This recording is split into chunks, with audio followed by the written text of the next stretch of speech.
Rise of the family begins with daily intelligence. Hey! Look who's back for more adventures. We love having you here to continue this story that keeps us all awake. Important note, all of this is pure fiction. So don't try any techniques you hear here in real life, your neighbor might call the cops. This amazing novel and all its rights belong to the original author. We're just the ones giving it voice and drama. Are you enjoying the show? Prove it by subscribing to our YouTube channel and leaving that like that motivates us so much. And if you want VIP access to exclusive content, our Patreon is waiting with things you won't find anywhere else. Chapter 276 Pure Yin Body, Breakthrough, Ancient Tomb. You have added a retainer with a pure yin body to your family, earning you 300 family contribution points. Immediately, the family contribution points on the dashboard instantly changed to 400. Pure yin body, Fu Changsheng was stunned. If he remembered correctly, those with this kind of physique could rapidly improve upon yin-attributed cultivation techniques, rivaling even those with natural spiritual roots. Furthermore, as Niu Chengxiu's cultivation level increased, her vital yin would become a high-level panacea for male cultivators, immensely effective in achieving breakthroughs to higher realms. No wonder Yun Taiyang chose you. After calming down, Fu Changsheng asked, Chengxiu, what cultivation technique are you currently practicing, Patriarch? It's the Five Elements Mysterious Art. The Five Elements Mysterious Art, with its 5 spiritual root attributes, is ranked at the 8th level of the yellow rank, practically the lowest tier of cultivation techniques. Therefore, even with a profound yin body, Niu Chengxiu is currently only in the middle stage of key refining. Fu Changsheng waved to Chu Chan, who is refining the phantom ghost demon in the valley. Chu Chan reluctantly retreated into the cave. Chu Chan, teach Chengxiu the Jade Divine Art you've been practicing. Fu Changli, standing nearby, raised an eyebrow in surprise. The Jade Divine Art was recorded in the Clan Sutra library. It was an earth-level technique, but it possessed a yin attribute. Currently, only Chu Chan practiced it. Seeing Niu Chengxiu's bewilderment, Fu Changli kindly explained. Niu Chengxiu nearly exclaimed in delight at being granted an earth-level technique. Even children from 8th-rank aristocratic families might not possess an earth-level technique. This was a blessing in disguise for her. Furthermore, the Patriarch's willingness to teach her even such a high-level technique demonstrated his absolute trust and recognition. Niu Chengxiu was so excited she was about to kowtow to Fu Changsheng again, but remembering Fu Changsheng's instructions, she immediately changed her stance to a gentle bow. Master, rest assured, Chengxiu will never let you down. Fu Changsheng nodded slightly. As he spoke, a familiar mechanical voice echoed in his mind. Ling, you have earned Niu Chengxiu's heartfelt submission and respect, and have gained 6 family contribution points. Immediately, the family contribution points on the dashboard instantly changed to 406. Fu Changsheng said, Molan, release your puppets to guard Broken Dragon Valley. We'll likely be here for a while. Yes, Master. With the addition of Molan's several second-level puppets, combined with the 10 second-level ghost soldiers Chu Chan had previously deployed, Broken Dragon Valley's defenses should be no problem. Fu Changsheng turned and returned to his room. After deactivating the magic circle, he began to count his gains. With a flick of his sleeve, 3 storage bags floated before him. Fu Changsheng cast a spell into the small storage bag, and boxes floated out, almost all filled with first-grade spiritual materials. This was Madame Luo's storage bag. After searching, he found a low-quality foundation establishment pill and 2 3-element pills. Furthermore, in Niu Dazhuang's storage bag, he also found a foundation establishment pill, but only 1 3-element pill. Thus, these 2 storage bags alone contain 2 foundation establishment pills and 3 3-element pills. Fu Changsheng's eyes lit up with joy. Finally, I've made my money back. This trip to Huaibei had cost him 5,000 spirit stones just to use the teleportation array. In his battle with Yun Taiyang, he had lost a 3rd-grade Azure Luant Spirit Talisman, and even the 9-yang Divine Sword he had painstakingly refined was destroyed. So, the spiritual objects in Yun Taiyang's storage bag were now his. With a slap of his storage bag, a flash of light appeared, revealing robes of various colors. These robes all gravitated towards the feminine side, numbering nearly 100 in total. Over 20 of them were second-tier robes. Furthermore, there were dozens of jewelry and jade pendants. Fu Changsheng shook his head. Yun Taiyang was indeed wealthy, but all his spirit stones were spent on adornments, leaving him with practically nothing he could actually use. Amidst a pile of clothing, he did find several bottles of elixirs that restored mana and boosted cultivation. Furthermore, there were 3 bottles of foundation building liquid. While foundation building liquid was considered a spiritual aid to foundation building, its effectiveness was naturally inferior to that of foundation building pills. Its efficacy was similar to that of the 3 yuan pills, both used to overcome the 3 major barriers of foundation building: mana. A pink box contained a jade slip. Engraved on it was a 6th grade, Earth rank Happy Dragon Yangang. This technique involved drawing yin to replenish yang, and the specific methods of improvement described were extremely bloody and brutal. Fu Changsheng flicked his index finger, and the formation unfolded. Outside in the cave, Mulin and Fu Changli were talking with Fu Yuanwei. Fu Changsheng waved his sleeve, and several bottles of elixirs floated towards them. Fu Changli caught one and opened it, his eyes lit up with joy. "Master, are these condensing yuan pills for me?" "Yes, we won't be able to leave for the next while, so take this opportunity to refine them. I hope they'll help you successfully break through to the late foundation establishment stage." "Thank you, Master," Fu Changli bowed happily. Fu Molin's was the Guiyuan pill, which boosted her late foundation establishment cultivation. With this elixir, she should be able to successfully break through to the 9th level, and a rare flicker of joy crossed her face. "Yang Wei, this is yours, Master. Do I have one too?" Fu Yongwei was surprised and a little apprehensive. She didn't do anything, but when Fu Molin nodded slightly, she respectfully accepted the pills, thanking her several times. Fu Changsheng also handed a bottle of condensing key pill to Niu Chengxiu, who was attending the lecture. Niu Chengxiu hadn't expected her to have it, so she gratefully accepted it. Watching Fu Changsheng return to the secret room, his admiring eyes tinged with warmth. Fu Changsheng closed the stone chamber's formation. As he sat down, a familiar mechanical voice echoed through his consciousness. "Ling, you have brought the clan 2 foundation establishment pills, 3 bottles of foundation establishment fluid, 3 3-element pills, over 22nd tier spiritual objects, and a copy of the Earth tier technique, Happy Dragon Yangang, earning you 1,000 family contribution points, immediately." The family contribution points displayed on the dashboard instantly changed to 1,406. A smile crossed Fu Changsheng's face. He truly deserved the title of Gold Belt for murder and arson. However, it was only because he encountered Yun Taiyang. No one else would have such a deep foundation, and the risk of robbing a cultivator was too high. Of course, if he encountered someone who came to him, he would not hesitate. Over 1,000 more contribution points. Fu Changsheng pondered for a moment before deciding to continue improving Fangir's aptitude, aiming to raise his spiritual roots to at least 30%. This would significantly increase his chances of success in building his foundation. If Fangir's aptitude were too poor, a single foundation establishment pill wouldn't be enough. So, he was saving on them in a disguised way. After all, there were many people in the clan waiting to use them. Besides, he wanted to marry Hongyu, which would also require foundation establishment pills. His mind was set. Fu Changsheng's mind landed on the system's spiritual root aptitude improvement button. Improve Fangir's spiritual root aptitude. Buzz. The panel vibrated. A flood of yellow light surged. As the contribution value on the panel steadily decreased, Fu Changsheng felt a little nervous. The system was feeding him energy back. This could potentially improve his tendon refining stage in the 9 Heavens Star Art, or perhaps progress in the 3rd level of the Great Evolution Art. Of course, it would also allow him to improve his talisman crafting skills. However, compared to his greatest hope was to advance his progress in the 3rd level of the Great Evolution Art. After completing the 3rd level, he would be able to open his Nuan Palace and achieve a half-step purple mansion. Buzz, the panel vibrated. Then, a line of text appeared. Fu Yuangfan, spiritual root aptitude.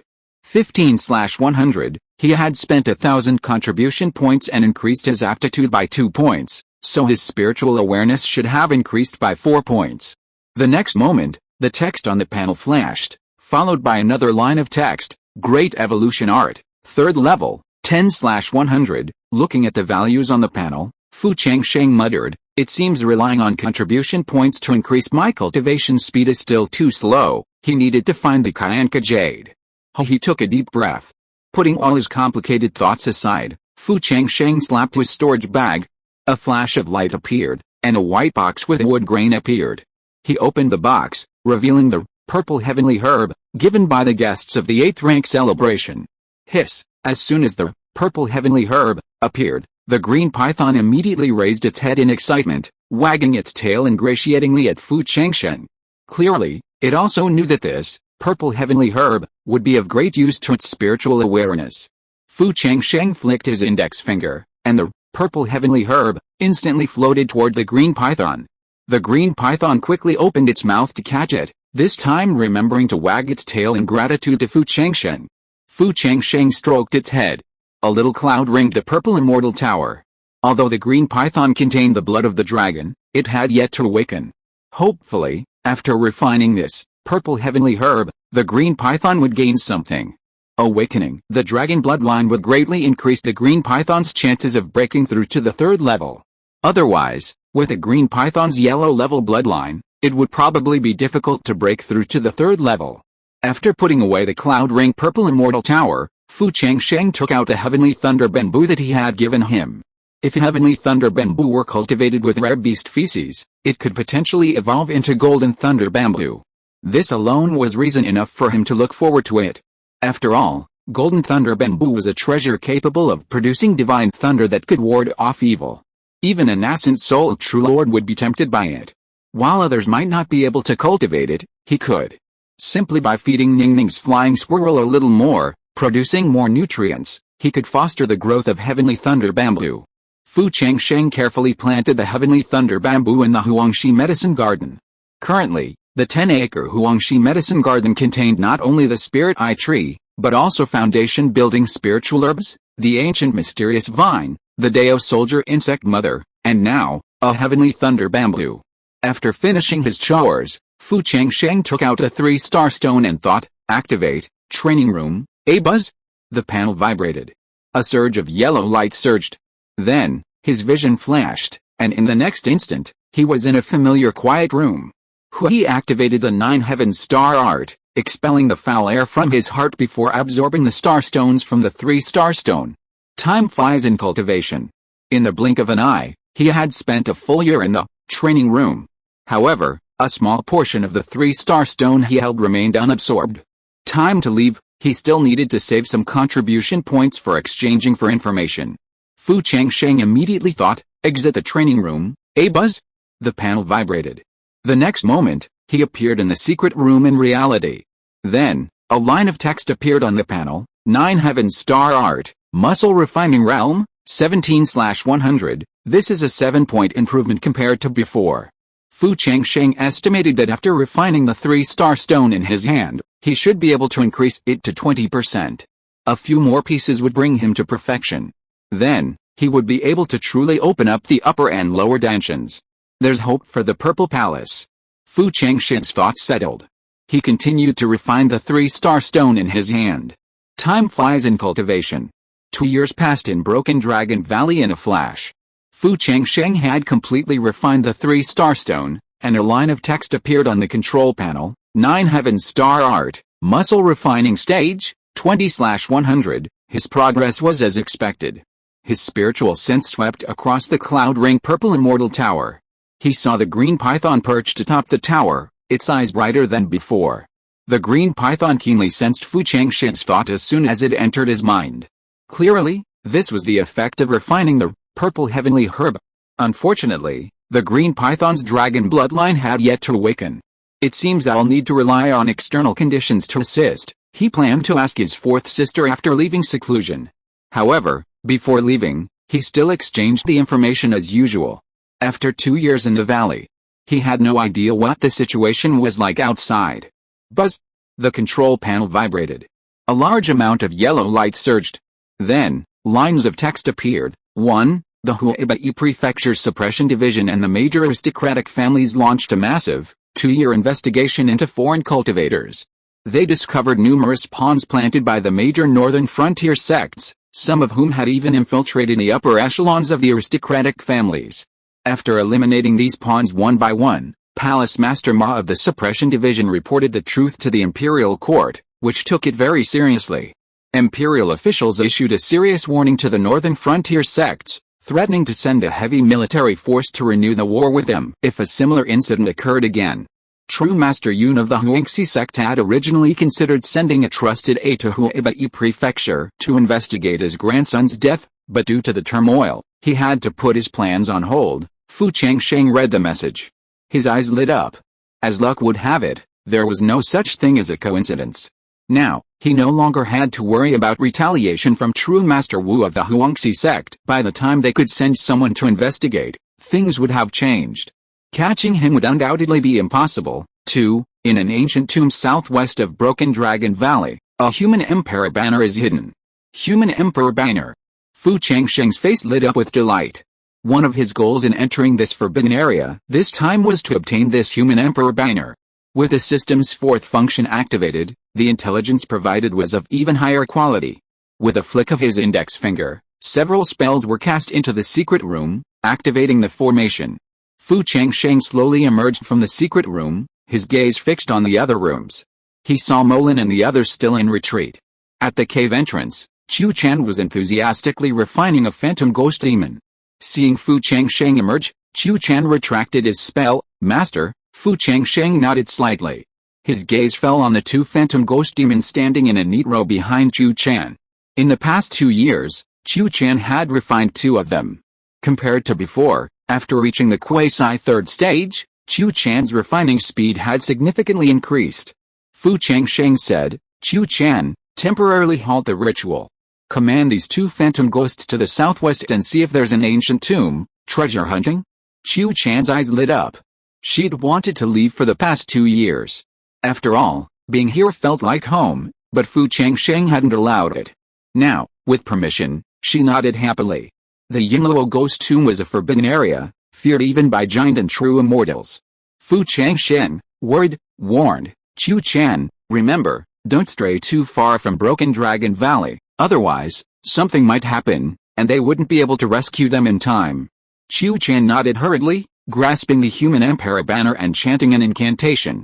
The 2 phantom ghosts, previously motionless behind her, suddenly darted southwest. Fu Changsheng stood at the valley's entrance, gazing out.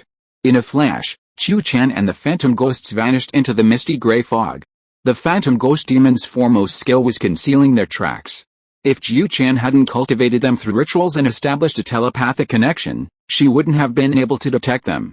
Furthermore, the phantom ghost demons were incredibly fast. Fearing encounters with higher-level ghosts, Qiu Chan quickly ordered them to slow down.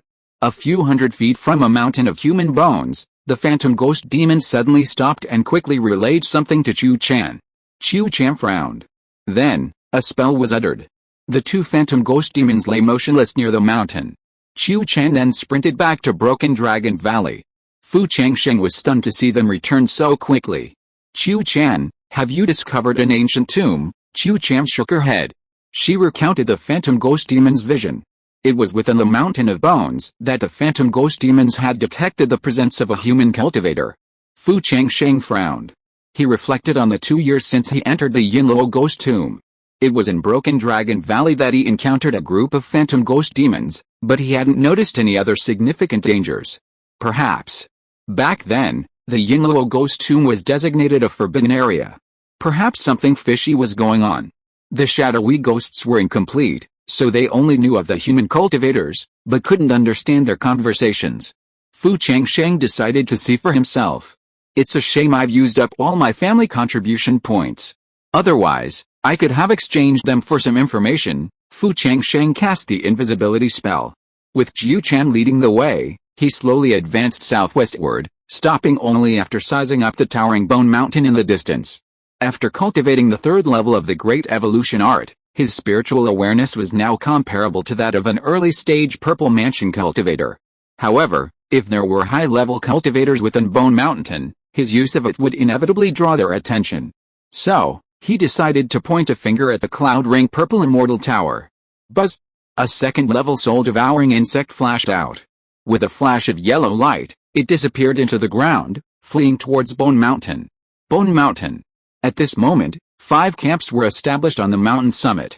The 2 central tents were the largest.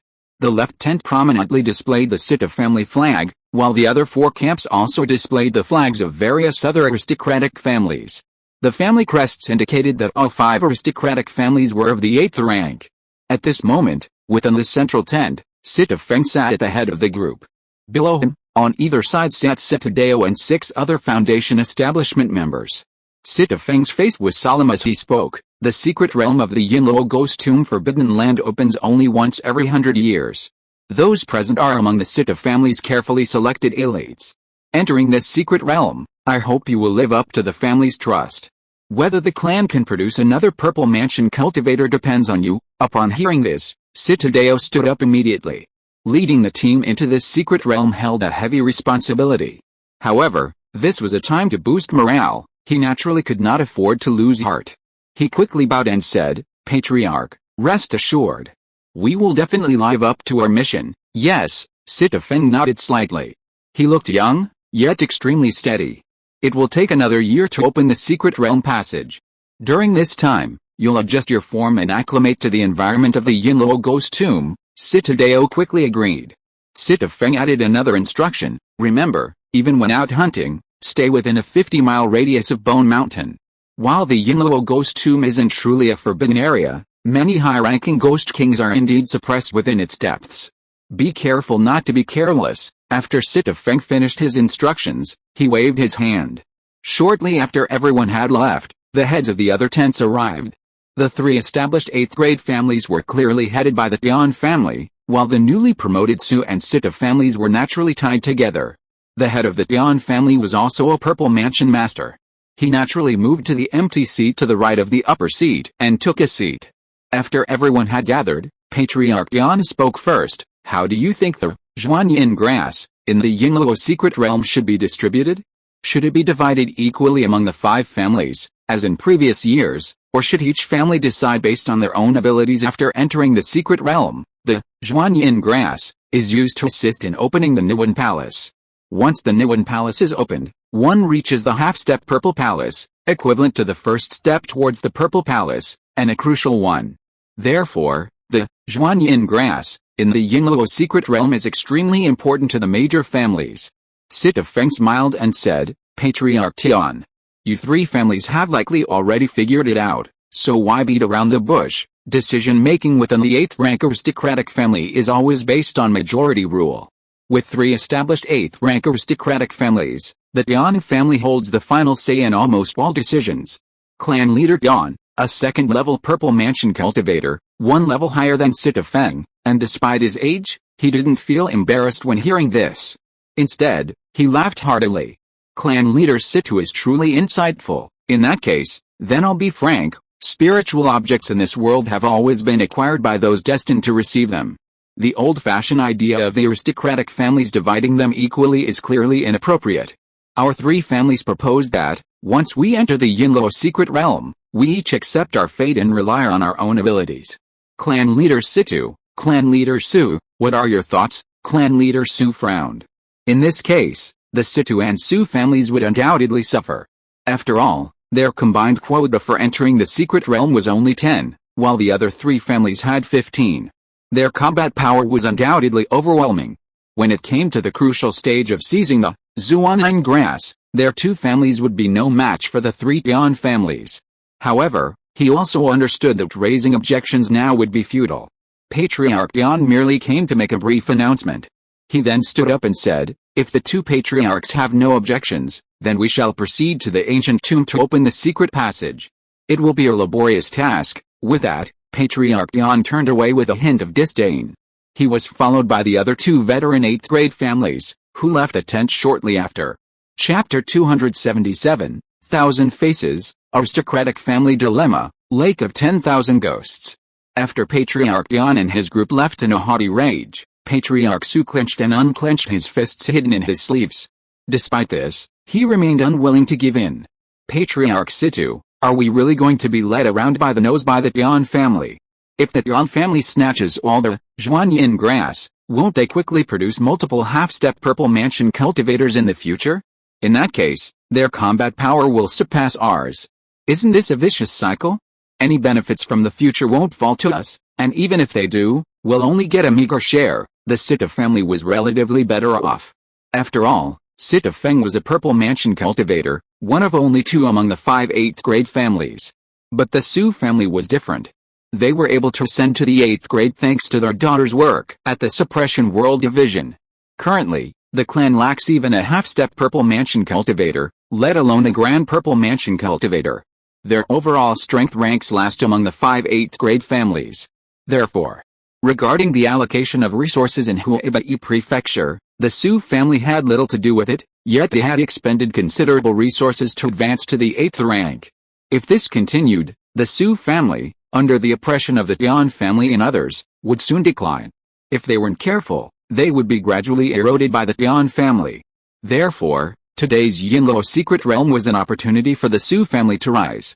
Once they could find the Zhuanyang grass, even if a half-step Purple Mansion cultivator emerged from the clan, their disadvantage among the 8th rank families would be alleviated. However, despite his lengthy speech, Sita Feng remained unmoved, maintaining a complacent demeanor. If it were usual, he would have refused to serve long ago, but at this moment he had something to ask of Sita Feng, so he could only say in a low voice, "Clan leader Situ, since the Tian family has decided to rely on their own abilities, the cultivators from our 2 families entering the secret realm may have to unite to have a chance of winning. Clan leader Situ, while there is still a year left, why not let the clan members entering the secret realm get familiar with it first, and also go outside to practice how to cooperate in combat? What do you think?" Sita Feng pinched a piece of yunsong pastry on the coffee table and said lightly, "Clan leader Su, even if I want the clan members to cooperate with you, I am afraid that young Master Changsheng of your family will not be happy about it. So to avoid unnecessary internal friction, let's act separately." Just like clan leader Tian said, it depends on fate. This time entering the Yinluo secret realm, the Su family had the least number of people, only 3, and the Sita family had 7. The 3 Su family members who entered the secret realm included Su Changsheng, the playboy and a troublemaker to boot. Su Changzi, another member of the secret realm, was his lackey, all was at the mercy of his superiors. The last member, Su Changyan, was a previously unheard of disciple from a branch of the Su family. He had managed to gain entry into the secret realm by playing some tricks and taking advantage of a loophole during the family martial arts competition. The Su trio, in Sita Feng's eyes, were nothing more than idiots, not only useless but potentially a hindrance. After all, Su Changsheng was known for being a playboy who lost track of a beautiful woman's name. Clan leader Su, frustrated by Sita Feng's failure, returned to the tent in frustration. Only Su Changyan remained. He gritted his teeth and asked, "Where are Changsheng and Changziran?" Reporting to clan leader, the eldest son said he wanted to go out for a stroll and has been out for quite some time. He also asked me to tell you that he would be back on time before the secret realm opened. What a traitor. He acted without my permission. This clearly showed his disregard for him, the clan leader and his father. Clan leader Su was furious and slammed his palm on the 8th immortal's table. His son had been spoiled by his aunt since childhood. Originally, he had not intended to allow her to enter the secret realm this time, due to the danger and the fact that he was unreliable. However, his son had gone to his aunt early in the morning to ask for her help. The Su family's advancement to the 8th rank was thanks to his aunt's influence in this Henshi division, and there were some decisions he had to obey. But now, it seemed that the Su family's chances of entering the Yinluo secret realm and seizing the Zhuanyang grass were hopeless. Patriarch Su sighed dejectedly. Beneath the Su family tent, a shadowy demon, accompanied by a soul-devouring insect, vanished from beneath Bone Mountain like a ghost. About half a cup of tea later, the shadowy demon reappeared on a small hill to the southwest. The soul-devouring insect opened its mouth, and a shadow pod floated toward Fu Changsheng. Fu Changsheng caught it and cast a spell, instantly bringing to life the scene of the meeting of the 5 8th grade families of Huaibei, Yinluo secret realm, a secret realm hidden within this forbidden area? And the entrance to the secret realm was the ancient tomb. Fu Changsheng was somewhat surprised. He also vaguely understood why the major families had created a barrier with the Yinluo ghost armor, preventing anyone from entering or exiting. It was to protect this secret realm. Furthermore, the 5 major families' goal this time was to obtain the Zhuanyang grass. The first step in breaking through the Purple Mansion is to open up the Niwen Palace. This Zhuanyang grass is a supporting spiritual object. It needs to grow in a place with abundant yin energy, and its growth and cultivation have very strict requirements. Artificial cultivation is almost unheard of in the Great Zhou dynasty. Most are harvested from various secret caves or sect ruins. This is why, often, Ninth-rank aristocratic families only have the opportunity to break through to the Purple Mansion after advancing to the 8th rank, as being an 8th-rank aristocratic family is the stepping stone. Upon hearing this news, Fu Changsheng was somewhat excited. Even Chu Chan, standing beside him, said with some excitement, "Master, this is a great opportunity to obtain the Zhuanyin grass. With it, you can break through the first level of the Purple Mansion and become a half-step Purple Mansion." It was indeed a chance. However, 2 Purple Mansions were guarding the 5 great aristocratic families. Although Sita Feng and clan leader Yuan were both in the early Purple Mansion stage, they were still a major realm higher than him.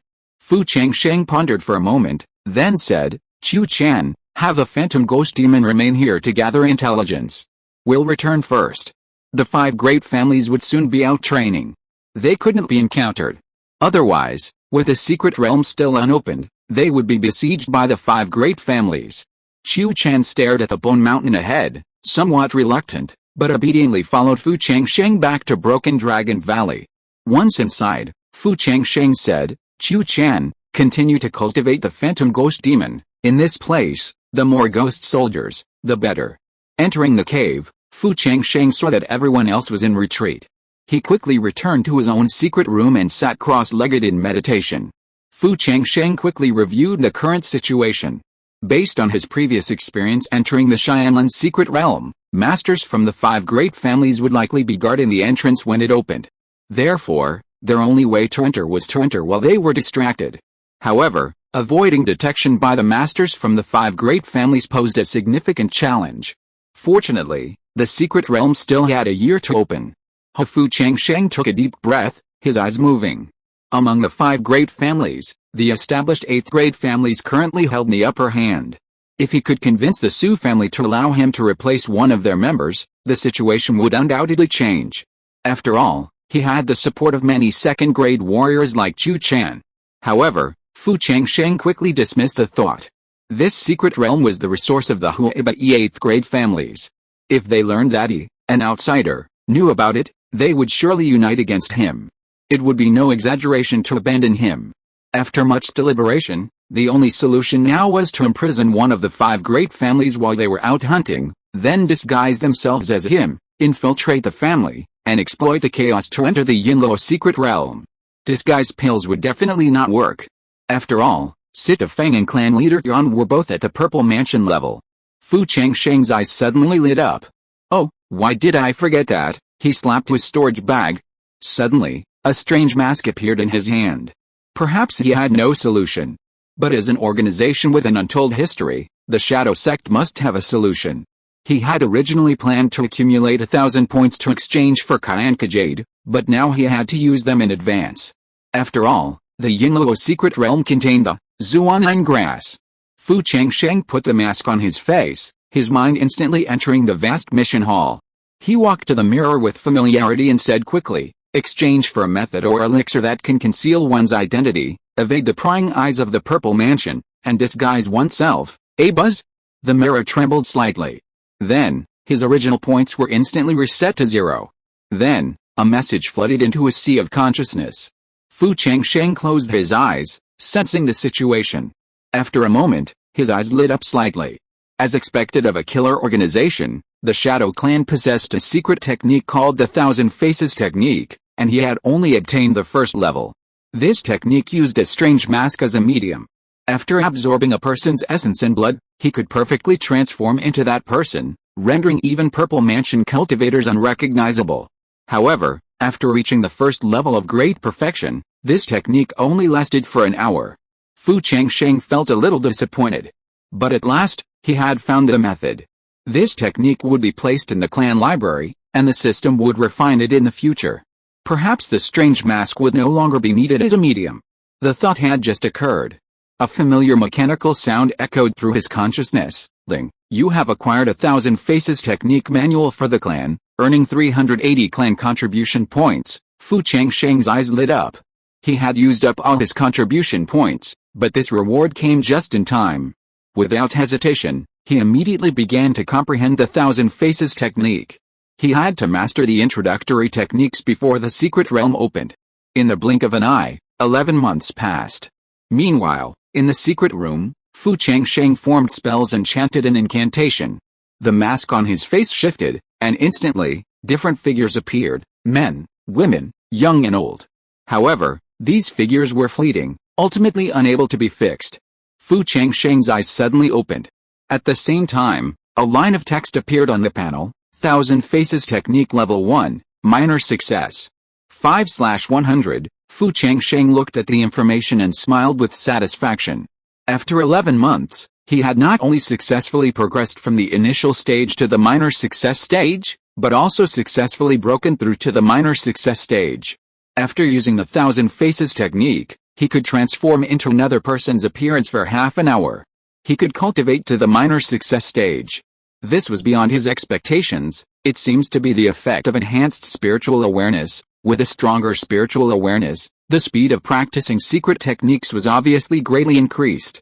He couldn't help but look forward to the effects of completing the third level of the Great Evolution Art. According to the information he had gathered last time, the Yingluo secret realm would open in a year, which meant there was only less than a month left. Fu Changsheng cast a spell in the secret room. Upon emerging, he found Molin and the others still in seclusion.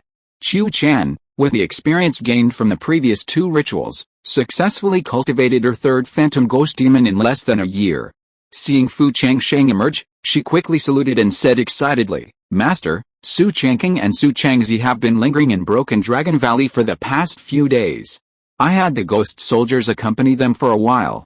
Master, would you like to collect them into the Human Emperor banner?" Qiu Chan could control 13 second-level ghost soldiers through the Human Emperor banner.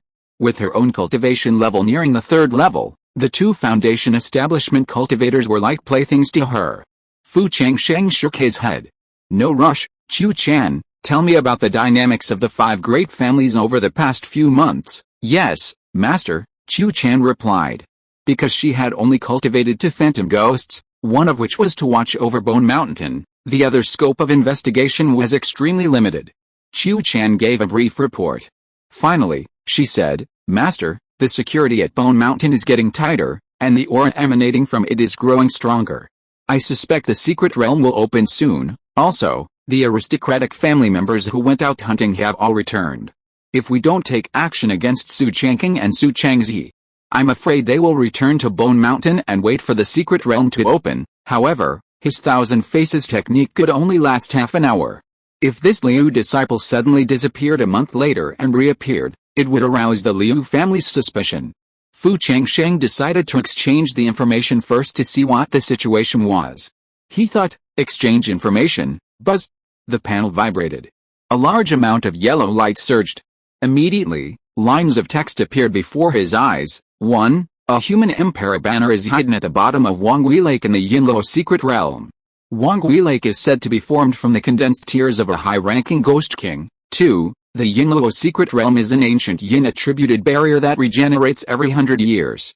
This barrier is the weakest among the 5 great families. Due to the addition of Sita Feng, a newly promoted purple mansion, the barrier gate will open a month earlier.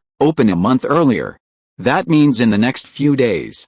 Fu Changsheng quickly stopped exchanging information. A sudden thought flashed through his mind, and he said to Qiu Chan, bring Su Changking in alone. If he didn't act now, it would be too late. Yes, Master, Qiu Chan responded excitedly. Outside Broken Dragon Valley, Su Changking, holding a Kiwayu fan, sat on a stone covered with a silk cloth. He formed hand seals and struck the floating array disc in front of him, clearly practicing a formation, hoping to enter Broken Dragon Valley. Su Changzi, who was waiting on the side, wore a look of anxiety. He endured it again and again. When the Jade talisman on his body lit up again, he finally mustered up the courage and said cautiously, "Young Master, the head of the family has urged us 7 or 8 times. The secret realm barrier is about to open. We need to return quickly. If we are late, once the gate closes, our trip will be in vain. You, young Master, have finally begged for the entrance to the secret realm from Aunt Xianxi. Aunt Xianxi is still waiting for us to pick the Zhuanyin grass and take it back." Su Changking frowned. But he was not ungrateful. He snorted coldly. He glanced at Broken Dragon Valley with some reluctance. He had been pondering this valley for several days and always felt that there was something strange about it, but he could not figure it out. Forget it, We'll come back and explore again after we emerge from the secret realm. After all, the valley was here, and there was no escape. Su Changsheng retracted his spell. The array disc instantly fell into the storage bag. As he turned to leave, a figure suddenly flashed across the valley. It looked vaguely familiar. As if possessed, Su Changsheng followed. Elsewhere, Su Changzi, preoccupied with returning to Bone Mountain, realized no one was following him. He turned around, but Su Changsheng was gone. He was stunned. He cursed inwardly. It was so late, and this gentleman was still being so willful.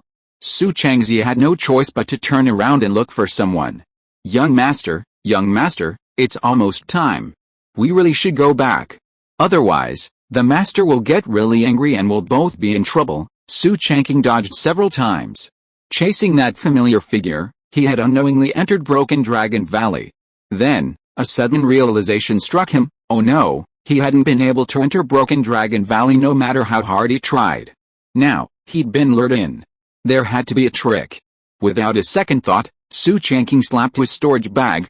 However, before he could even retrieve his magical weapon, an extremely cold demonic chant erupted above him, transforming into a rolling wave of sound that drowned him. Immediately afterwards, he felt 3 ghostly figures flash from the ground. Before he could recover from the demonic sound, they knocked him to the ground, completely unconscious. What a useless person, Chu Cham curled her lips. Dropping from the air, she lifted the fallen Su Changzi and turned to Fu Changshen. Master, should we take him into the human emperor banner? While his strength wasn't up to par, he was at the Foundation establishment stage after all, and perhaps he could be cultivated into a second-level ghost soldier. No, I'll extract his essence and blood later, and you can imprison him. If Su Changsheng died, the Su family would be informed, and his disguise would be exposed. Therefore, Su Changsheng couldn't be killed. Oh, Chu Chan felt a pity. Meanwhile, Fu Changsheng flicked his index finger, sending a ray of swordlight crashing down on Su Changsheng's wrist. Simultaneously, he struck his junior with a palm strike, forcing drops of blood and essence from his wrist. Tick-tick. In a flash, Su Changsheng's blood and essence were forced out, filling 5 elixirs, enough for him to perform the 1,000 Faces technique 5 times. He wanted to grab a few more, but Su Changsheng's face was pale, and he could no longer squeeze out a single drop of blood and essence. Young master. Meanwhile, Su Changzi's calls continued from outside the valley. Fearing that time would drag on, Fu Changsheng summoned the Su clan leader and others. Without hesitation, he immediately withdrew a vial of blood and essence, chanting an incantation as the 1,000 Faces technique rapidly flowed through his body. His hands formed seals like a butterfly flitting through flowers. Then, a loud bang was heard. The blood essence exploded, transforming into a bloody mist. Fu Changsheng cast a series of obscure spells into the mist. With a humming sound, the mist trembled slightly, and a humanoid figure suddenly formed in midair. At first, the figure was a bit blurry, but as the incantation continued, the features suddenly became clear, identical to Su Changsheng, the man imprisoned in the secret room by Chu Chan. Fu Changsheng retracted the spell. The bloody figure hummed and instantly enveloped Fu Changsheng. Fu Changsheng's features instantly took on the look of Su Changsheng, and even his every move radiated the aura of a playboy, perfectly matching Su Changsheng's temperament. Chu Chan was stunned. Master, if I hadn't witnessed you cast the spell with my own eyes, I would have thought Su Changsheng had escaped from his secret place. Master, your secret technique is truly amazing. Chu Chan was at the quasi-3rd stage, equivalent to a human half-step into the Purple Mansion. Furthermore, he had signed a master servant's contract with Fu Changsheng, and even she hadn't noticed. This proved to be a complete success. Chu Chan, let's go. Fu Changsheng held the Qiyu fan in his hand, a wicked smile on his lips, a completely different person from his usual demeanor. Chu Chan was stunned. With a flicker of his body, he entered the human emperor banner.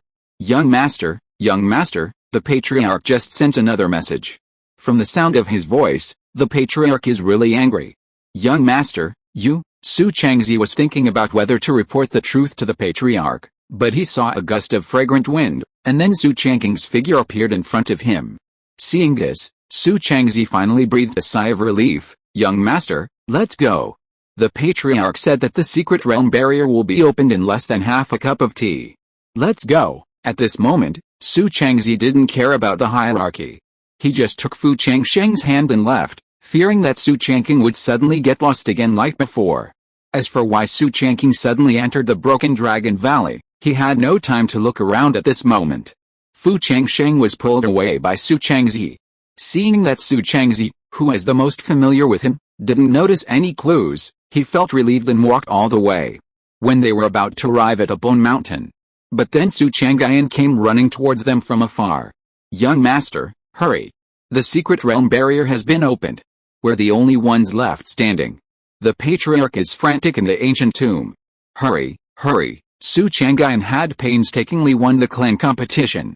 Her goal was to enter the Yinluo secret realm to search for the life-saving herb for her mother. Her mother's survival depended on her performance in the secret realm. She couldn't afford to be denied entry. The three of them hurriedly slapped a ground escape talisman on themselves.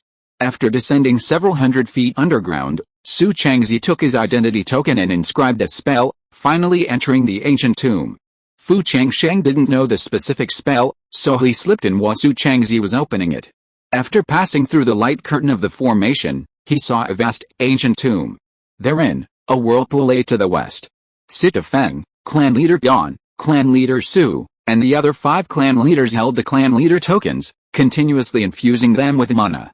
The tokens transformed from 5 different spiritual radiances into a rainbow of light that sank into the barrier. The vortex surrounding the barrier gate was rapidly shrinking.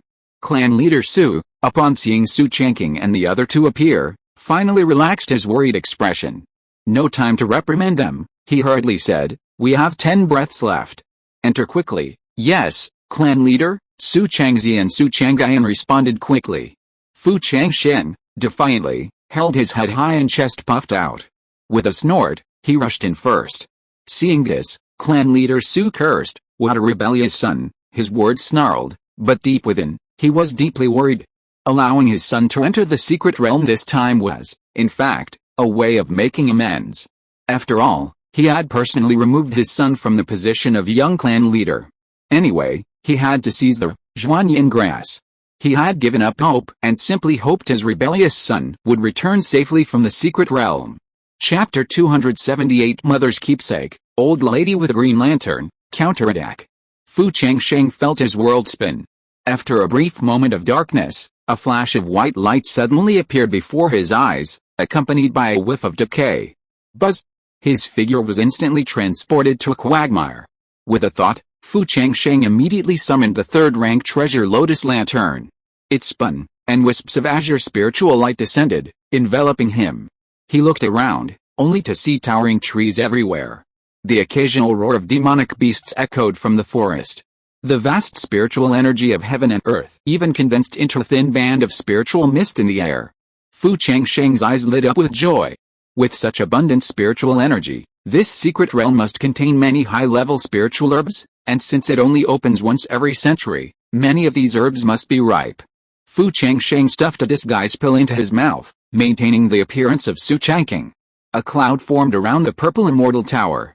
With a humming sound, a green-faced white fox from the 2nd floor of the tower flashed out. Chu, sensing the rich spiritual energy around him. The green-faced white fox was quite excited. With a flash of green light, it automatically dived into the forest in search of spiritual objects. Shortly after Fu Changsheng entered the forest, the green-faced white fox returned, repeatedly gesturing at him. "You found the treasure so quickly, just in case." Fu Changsheng cast an invisibility spell. Following the fox's guidance, he walked forward about 300 feet. Suddenly, he saw a snake vine in a pool of water. 3 snake fruits hung from the vine, ready to be picked. These spiritual fruits were of the 2nd grade, mid-grade quality, and were ideal for breaking through bottlenecks in the mid-stage foundation building stage of water-attributed cultivation techniques. Fu Changsheng didn't immediately appear. If he remembered correctly, the snake vine had a companion demon beast, a 2nd-grade vine flower snake, guarding it, but he didn't sense any of its presence in the pool. No, Fu Changsheng's eyes narrowed slightly. At the same time, a cry of surprise rang out. "Ha ha ha, this young master is truly the son of destiny. I found a snake vine the moment I landed. Not bad, not bad, a good start." A male cultivator dressed in the attire of the Yan family suddenly appeared at the edge of the pond. He took a few steps, intending to pick some snake vine fruit from the pond, but suddenly stopped and sneered. Fellow Taoist hiding in the forest, if you are also interested in this, if I'm in a good mood, can reward you with one. Come out. Fu Changsheng was stunned for a moment. He had clearly used the breath concealment and invisibility techniques from the beginning. How could the other party, with such strong spiritual awareness, detect him so quickly? He hesitated, but the man spoke loudly to the air again. Finally, he breathed a sigh of relief. It doesn't seem like a trap. Fu Changsheng couldn't help but laugh. It turned out that the male cultivator had just staged it himself. He was quite clever. His targets were the Zhuanyin grass and the human emperor banner, so he wasn't particularly interested in the serpentine vines. To avoid revealing his identity and causing unnecessary conflict, Fu Changsheng turned and left. However, he had only taken a few steps when a scream suddenly rang out from behind him. Fu Changsheng shuddered and turned to look at the pool, only to see the cautious Yan family cultivator, already collapsed to the ground. There was a splash in the water, and another cultivator, also dressed in Yan family attire, soared into the air. With a flick of his sleeve, he instantly picked up the storage bag on the ground. After glancing at it, he muttered, "What a poor fellow." He then rummaged through the bag. Suddenly, his eyes lit up. Finally found it. A torn parchment scroll appeared in the other person's hand. The man flicked his index finger, and a burst of flames descended, incinerating the body completely before leaving with satisfaction. Fu Changsheng, watching from the woods, frowned. It's impossible for the Yan family cultivators to kill each other. The only possibility is that the bearded man just now, like him, had clearly impersonated a Yan family member, or perhaps he had been planted within the Yan family from the very beginning. Fu Changsheng was worried. He immediately decided to exchange some intelligence first and see what would happen. He thought, exchange intelligence, buzz. The panel vibrated. A large amount of yellow light surged.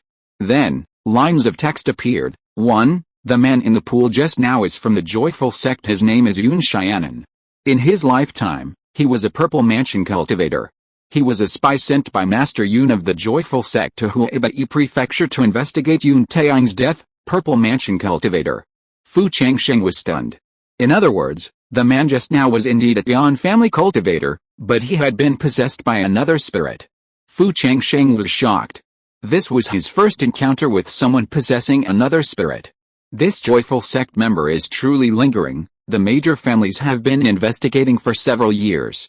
Master Yu actually thought of the method of taking over another's body to plant someone in here.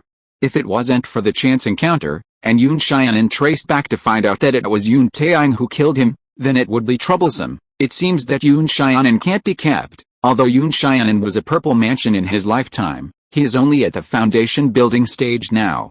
No matter what, he has to find a way to keep the person in the secret realm. After killing the person, the people of Huangxi sect can't get in even if they want to investigate the reason. The barrier here is opened only once every 100 years. It is a great opportunity to kill people and bury the bodies. Fu Changsheng made up his mind and continued to read. 600 miles southwest of you, there is a 10,000 ghosts lake. In the 10,000 ghosts lake there is a human emperor banner.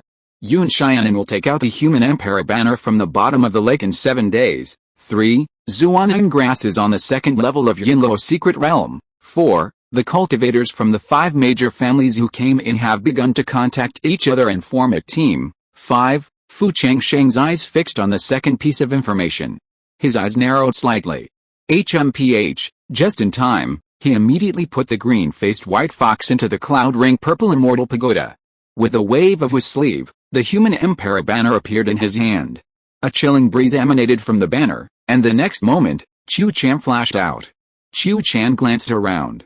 Seeing the unfamiliar surroundings, he said with a hint of excitement, "Master, have we entered the Yinluo secret realm?" "Yes, Qiu Chan. Send the 3 phantom ghosts to explore the southwest. In the secret realm, due to the no-fly restriction, flight is impossible. The phantom ghosts are incredibly fast and adept at hiding, making them the perfect choice for exploration."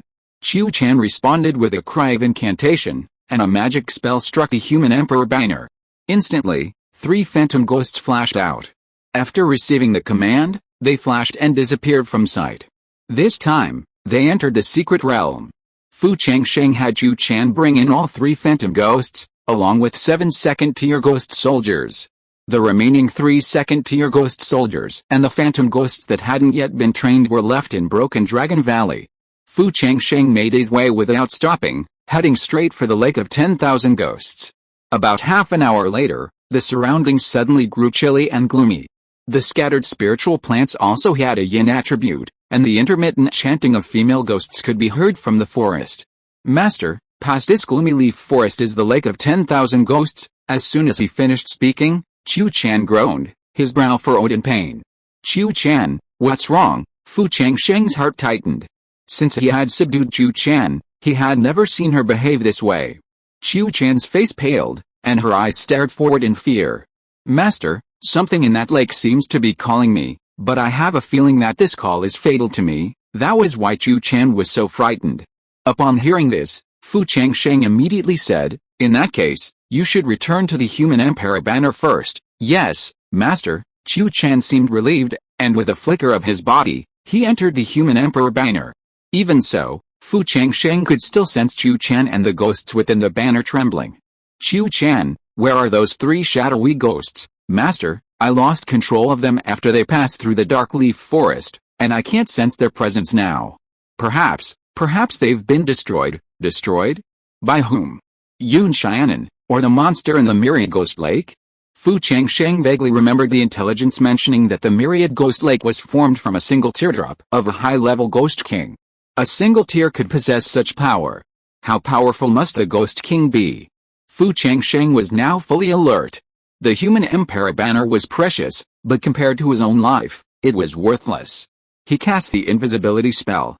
The moment he stepped into the forest, the previously peaceful landscape suddenly roiled with a humming sound. Miasma from deep underground surged skyward, surging towards him. Fu Changsheng quickly tapped the 3rd transformation green lotus. It spun rapidly. A lotus leaf fell, unfurling, shielding Fu Changsheng. Bang, bang, bang. The miasma repeatedly slammed into the lotus leaf, but was completely blocked. Buzz! However, more miasma from deep underground erupted from the ground like a tornado, then condensed into giant hammers, whirling towards him at an incredible speed. Fu Changsheng's pupils shrank. What on earth lies beneath this earth? He dared not linger any longer, and immediately cast the Misty Phantom spell. His body flashed and vanished from the spot. Bang, bang, bang. The miasma transformed into giant hammers, swiftly following Fu Changsheng.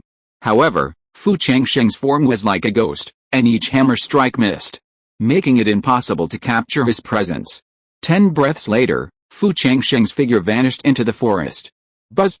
The miasma transformed hammer vanished in an instant, sinking back into the ground. The entire forest returned to its original state, as if nothing had happened. At the same time, at the forest entrance, Su Changyan slowly emerged. She watched Fu Changsheng's retreating figure, eyes filled with astonishment. Isn't the eldest young master's natal magical instrument a flute? When did it become a 3rd-level treasure lotus lantern? Furthermore, the movement skills the eldest young master had just displayed were unprecedented. She was afraid they were no longer considered magic, but rather spiritual arts. The eldest young master, has been possessed. At this thought, Su Changyan broke out in a cold sweat. Only 3 of their Su family cultivators had entered, and it had only been so long, and the eldest young master had already been possessed. This Yinluo secret realm was too dangerous. Buzz! At this moment, a rapid buzzing sound echoed from Su Changyan's body. The jade communication talisman on her waist lit up, a spell was cast into it, and Su Changzi's voice rang out, 19th sister, have you seen the eldest young master? Where are you now? I'll join you there. Su Changyan raised her eyes and glanced at the Yinai forest ahead. For some reason, she replied, I'm in Yinai Valley. I haven't seen the eldest young master. After Fu Changsheng emerged from the forest, what came into view was a row of graves.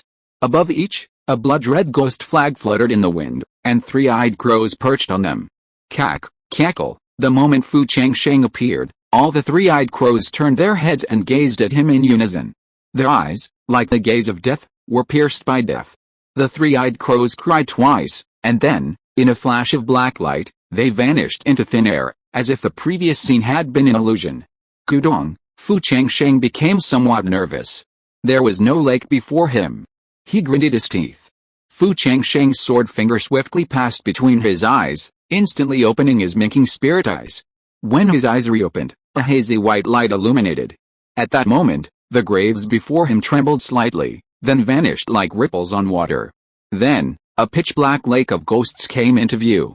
A humming voice rang out, "I ride in a chariot painted with oil-painted patterns, my lover on a green horse. Where can we find a way to be together? Beneath the pines and cypresses of Xiling, the grass is green and the pines are like a canopy. The wind is my skirt, the water is my ornament. In the chariot painted with oil-painted patterns, we will meet in the evening." Following the chant, a lantern emitting a green glow slowly rose. As if carried by someone, the lantern continued to move forward, heading directly towards where Fu Changsheng stood. What the hell is this place? Fu Changsheng shuddered. He couldn't care less about the Emperor banner at this moment. He only wanted to get out of here safely. However, he suddenly felt stiff, as if his magic power had been imprisoned, unable to flow at all. His right foot, uncontrollably, followed the green lantern step by step towards the lake. What's going on? This place was too eerie.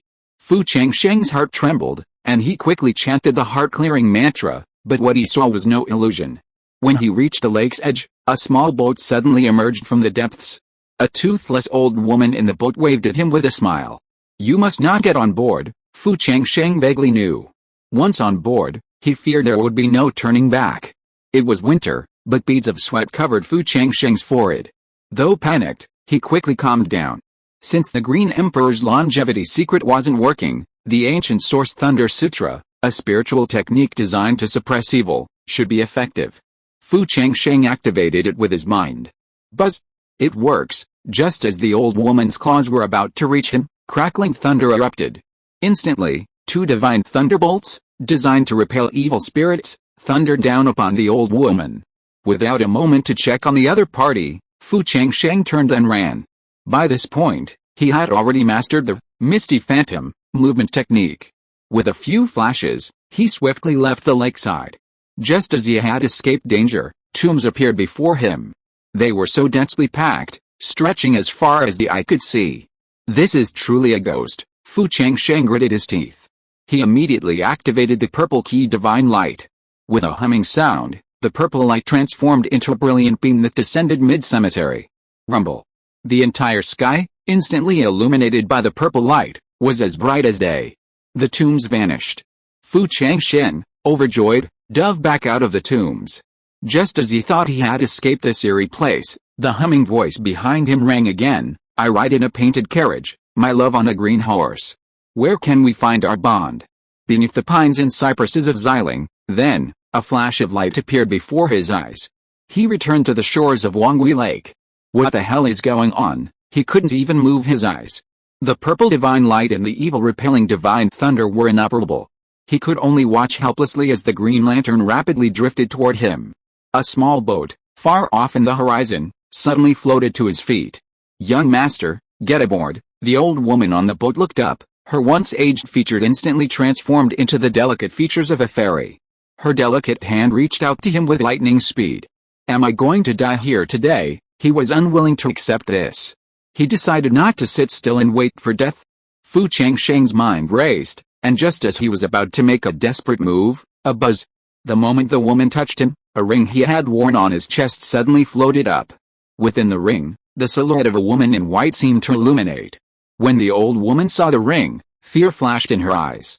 She opened her mouth in terror, instantly extinguishing the flickering green light from the lantern. In a flash, the lantern, the boat, and the old woman vanished. All that remained was a plain lake, and Fu Changsheng stood on its shore. Fu Changsheng stepped back. What had just happened felt like a dream. Since embarking on the path of immortal cultivation, he had never felt so helpless. If it weren't for the ring his mother had left him, he would have risked his life, or been pulled into the boat by the old woman, destined for eternal damnation. Fu Changsheng didn't bother to investigate. Still terrified, he quickly turned and left this haunted place. After emerging from the shady leaf forest, he felt alive again. Fu Changsheng lowered his head and took out a ring hanging from his neck.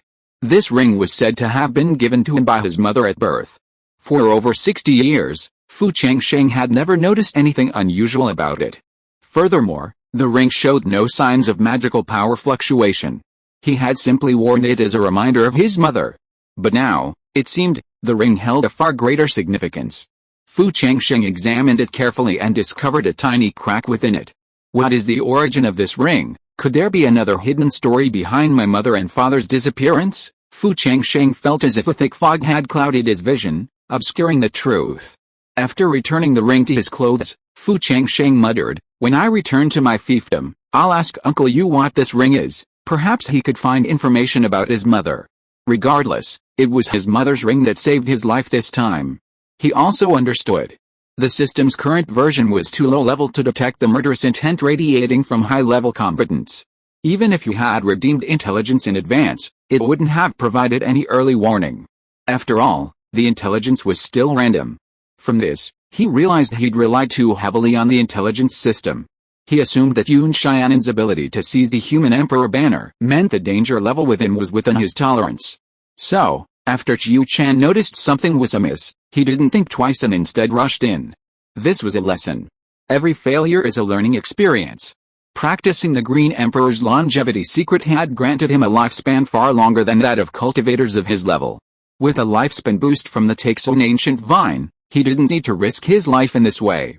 He only needed to steadily improve his cultivation while ensuring safety. I'd better avoid such adventures in the future, Fu Changsheng reflected.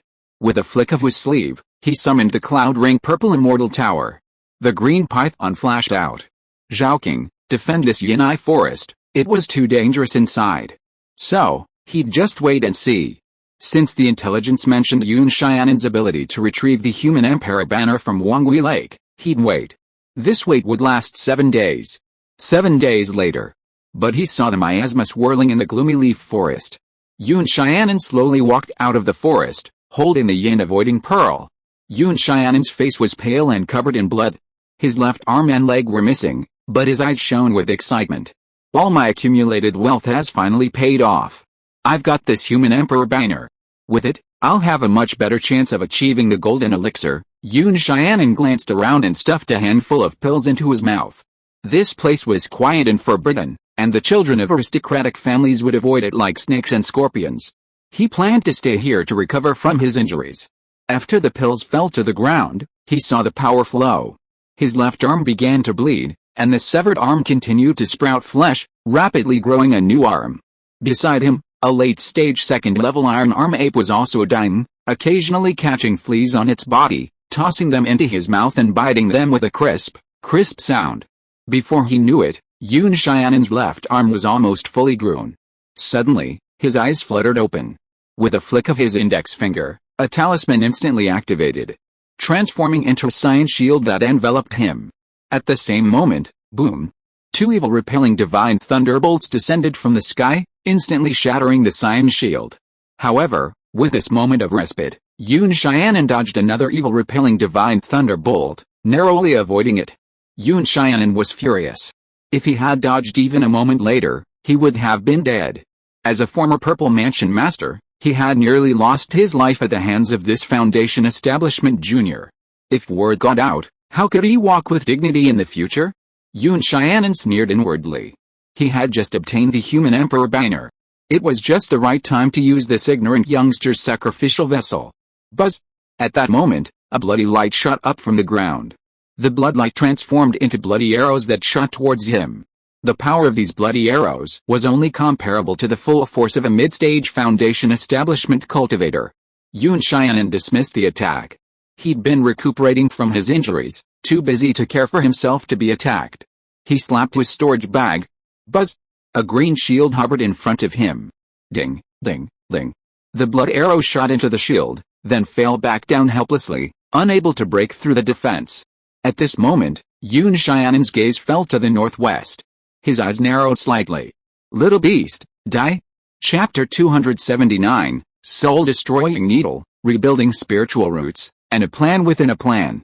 Yun Xianan hadn't recovered his mana yet, and the longer he delayed, the worse it would be for him. He intended a swift and decisive battle, ignoring the 2 remaining blood arrows and charging directly at the suddenly appearing Fu Changsheng. However, something unexpected happened. With a swish, the 2 blood arrows following him easily pierced the defense of the green light shield, shooting towards his brow with lightning speed. How is this possible? The green light shield was a low-grade, third-tier spiritual weapon. These blood arrows were merely second-tier spells. How could they possibly pierce the defense? I've fallen for a trick. Yun Xianan's heart trembled. The enemy had first shown weakness with ordinary blood arrows, then appeared to distract him. The real killer move was the two arrows before him. The blood arrows that had pierced the green light shield were now devoid of blood, instead shrouded in a brilliant purple light, a power even greater than that of spiritual arts. Could there be other purple mansions infiltrating this, in a flash of lightning? Yun Xianan couldn't care less. There was no escape now. With a painful jolt, he activated the life substitute goo within his body. Boom! A purple divine light transformed into an arrow pierced through him. Blood and light exploded. A battered, life substitute goo fell from its spot. Clearly, Yun Xianan, a descendant of the joyful sect, possessed the same life substitute goo as Yun Taiying. A flash of blood appeared to the north. Yun Xianan stumbled, then reappeared. His gaze, like a dead man's, fixed on the reappearing Fu Changsheng. Boy, very well. Today I'll show you what it means to be worse than death. He opened his mouth, and with a whooshing sound, 6 soul-destroying needles shot out, hurtling towards Fu Changsheng from all directions. Their speed was so great that he couldn't even see clearly. Fu Changsheng snorted coldly and instantly unleashed the smoke and haze phantom spiritual technique. His body moved back and forth like a ghost. The soul-destroying needle couldn't catch up. Escape magic. Yun Xianan's pupils shrank. Being able to perform 2 magic arts with his foundation establishment cultivation, he concluded that the other party must be a veteran monster of the Purple Mansion or Golden Core stage, possessing Fu Changsheng's body. At this moment, Yun Xianan no longer had the will to fight. He hurriedly said, "Fellow Taoist, let's talk it over. We've all come to this secret realm for the Zhuanyin grass. How about you and I join forces and annihilate the descendants of the 5 great families? Then we can split the Zhuanyin grass, 50-50. No, how about you take 60 and I take 40-50? As he spoke, Yun Xianan quickly glanced around. It was obvious that he was stalling for time, looking for a chance to escape. His gaze fell on the dark leaf forest ahead, and he gritted his teeth. Damn it, I'll just have to bite the bullet and charge forward again. Yun Xianan swung his body, turned, and rushed toward the dark leaf forest. However, a rolling wave of sound swept over him from above. Roar, the extremely cold demonic chant instantly drowned him. His body froze, and then he saw Fu Changsheng, wearing a strange mask, appear before him. With a flick of his index finger, the red lotus earth core fire ignited him with a bang. No, Yun Xianan had never expected that he, a dignified Purple Mansion cultivator, would die at the hands of a foundation establishment cultivator. If he had known this would happen, he should have used his secret technique to escape when he first encountered this person. He had underestimated his enemy. Boom! Yun Xianan's entire body was covered in strange fire, instantly turning into a pile of white ash. At the same time, with a buzzing sound, a black light appeared within the raging flames, seemingly rushing towards the dark leaf forest at an extremely fast speed. Qiu Chan, attack! Fu Changsheng would never let his ghost escape. Before he could finish his words, Qiu Chan's body flickered, and the human emperor banner in his hand suddenly emitted a powerful, sinister wind. A powerful suction force erupted from it, landing on the fleeing ghost of Yun Xianan. Yun Xianan, now without a physical body, had no means of resistance. Qiu Chan's incantation echoed. With a bang, Yun Xianan's ghost was instantly absorbed into the human emperor banner. Although Qiu Chan still feared the myriad ghosts lake, he was excited at having captured a Purple Mansion ghost for the first time. Master, we've made a killing this time, let's get out of here first. Fu Changsheng glanced fearfully at the Yinai forest.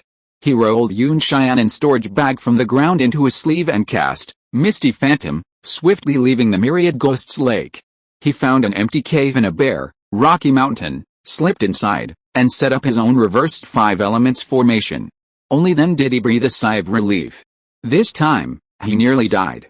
Therefore, he planned to proceed with extreme caution. With the Su family being the weaker of the 5 great families, the other 8th grade families must have deep roots. To have allowed their disciples to enter, they must have possessed 3rd-tier spiritual talismans or spiritual artifacts. His mana was now depleted. Even with a Zhuanyin grass, let alone an elixir, He wouldn't dare act rashly. He planned to recover his mana first. With a flick of his sleeve, Yun Xianan's storage bag instantly floated in front of him. Fu Changsheng flicked his index finger, and the strange mask on his face instantly fell off. When he had just killed Yun Xianan, a similar red line had emerged from his body and shot towards him, but it was blocked by the mask's strange energy. Thus, the people of the Joyful Sect couldn't find him, the real culprit. They wanted to investigate the scene, but they couldn't enter the Yinluo secret realm. Fu Changsheng was about to check Yun Xianan's storage bag. At this moment, Chu Chan's voice emanated from the human emperor banner. Master, Yun Xianan's ghost is difficult to control.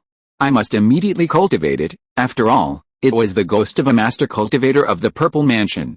Fu Changsheng understood. With a thought, he released Chu Chan from the human emperor banner.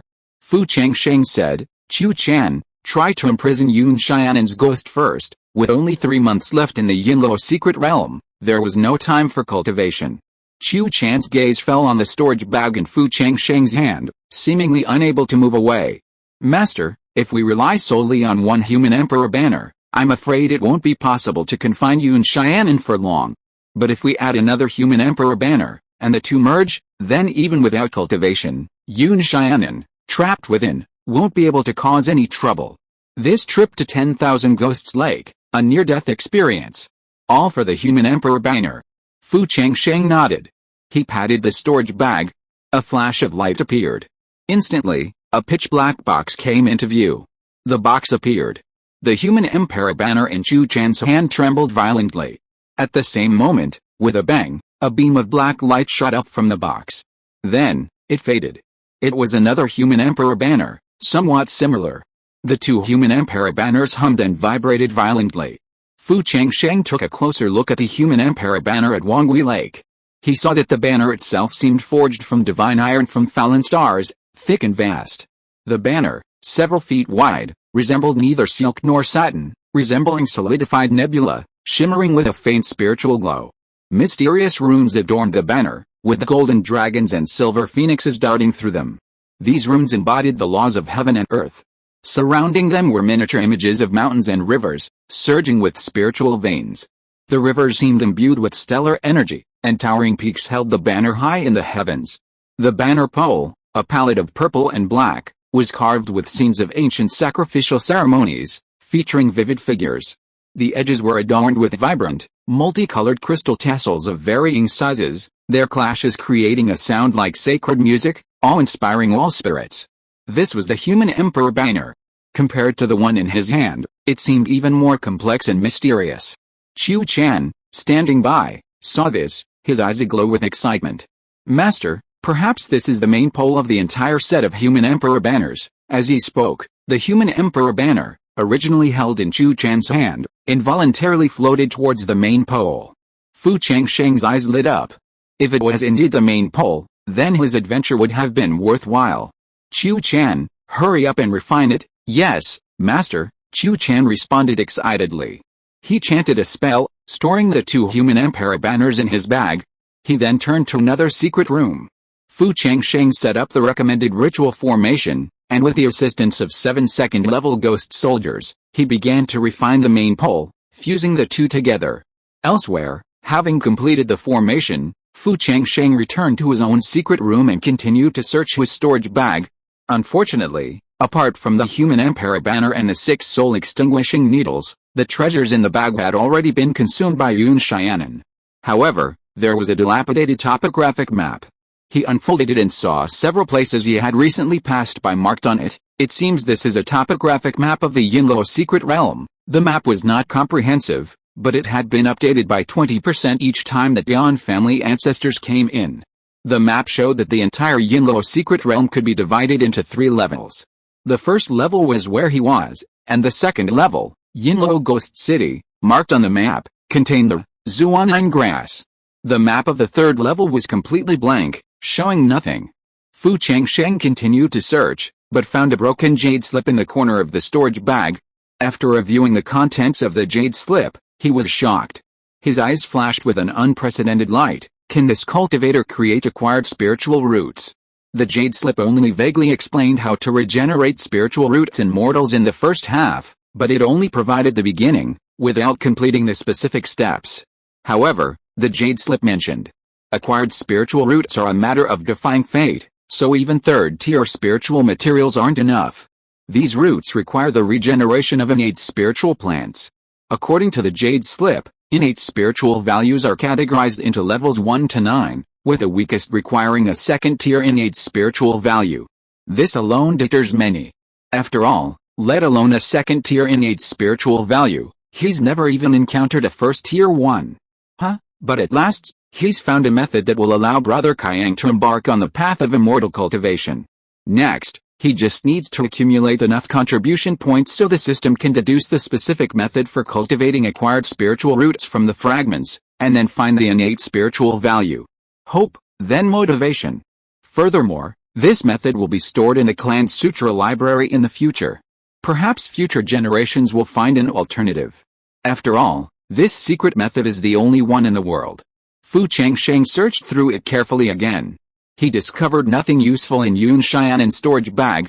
At the same time, a familiar mechanical sound echoed through his consciousness. Ling, you have added a fragment of the secret method for restoring spiritual roots to your family, earning 688 family contribution points. Immediately, the family contribution points displayed on the panel instantly changed to 1048.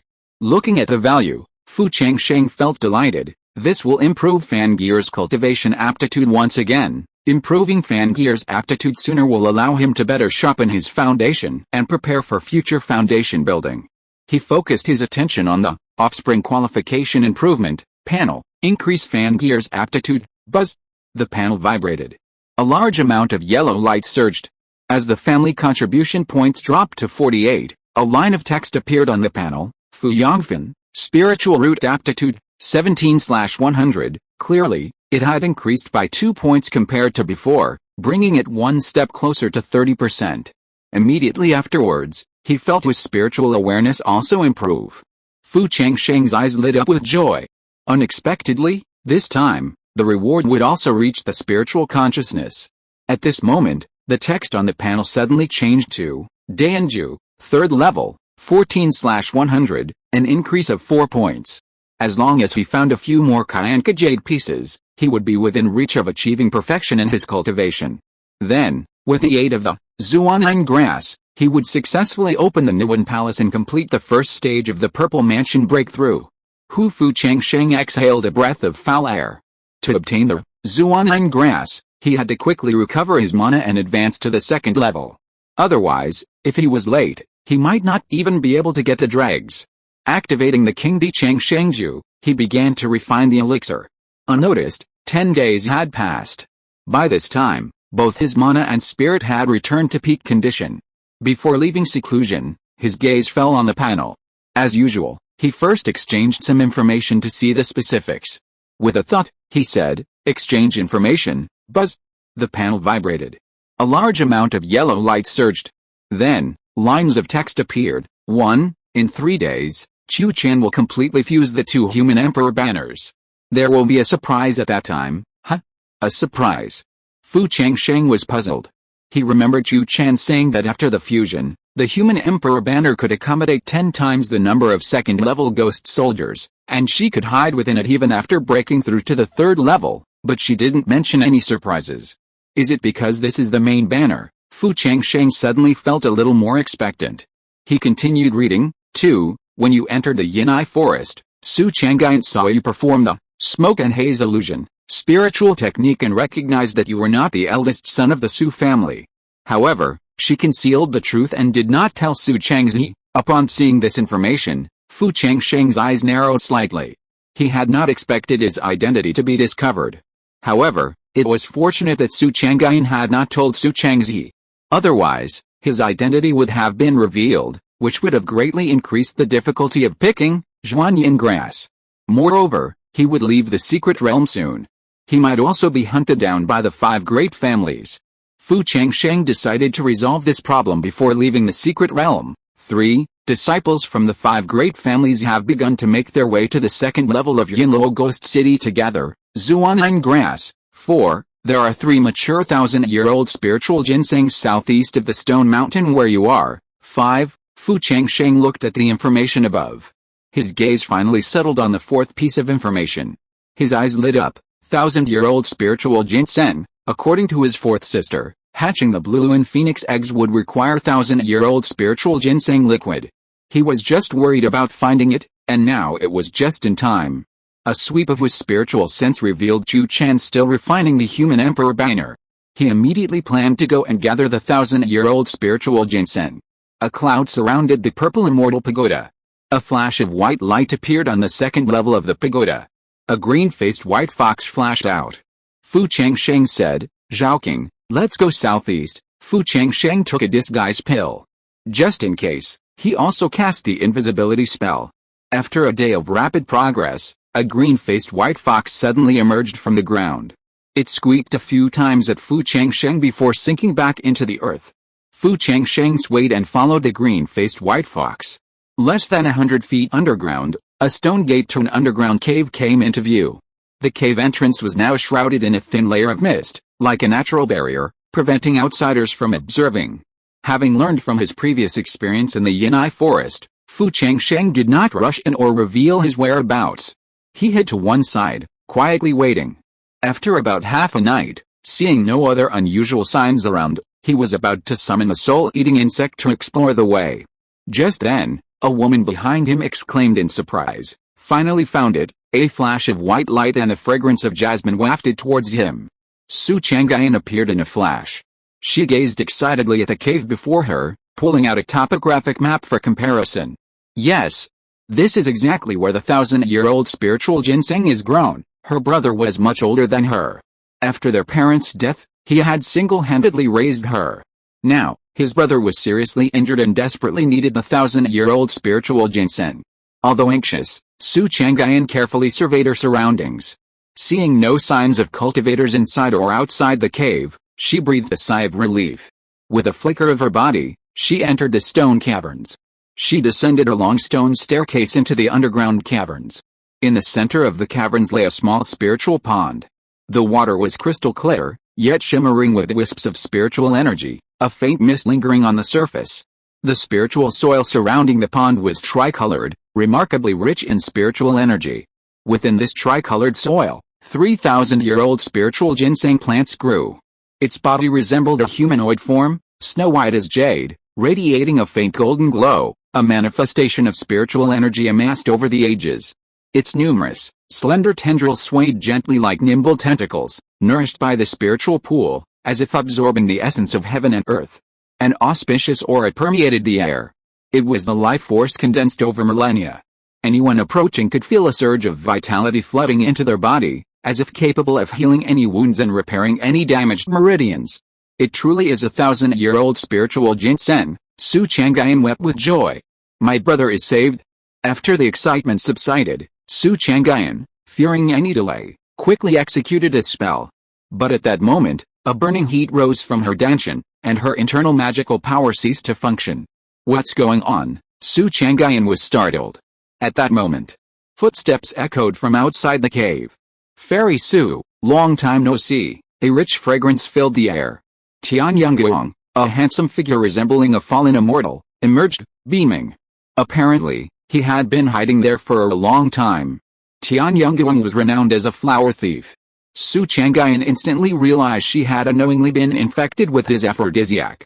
Tianyang was a master in the art of love poisoning, and the very sight of him was enough to send the girls fleeing from him. She had never imagined she had fallen prey to his scheme. Su Chang'an felt a surge of resentment. Tianyang smiled and glanced at Su Chang'an. You're quite a sight to behold. Well, I was hoping to catch a big fish, and now you've become a beauty.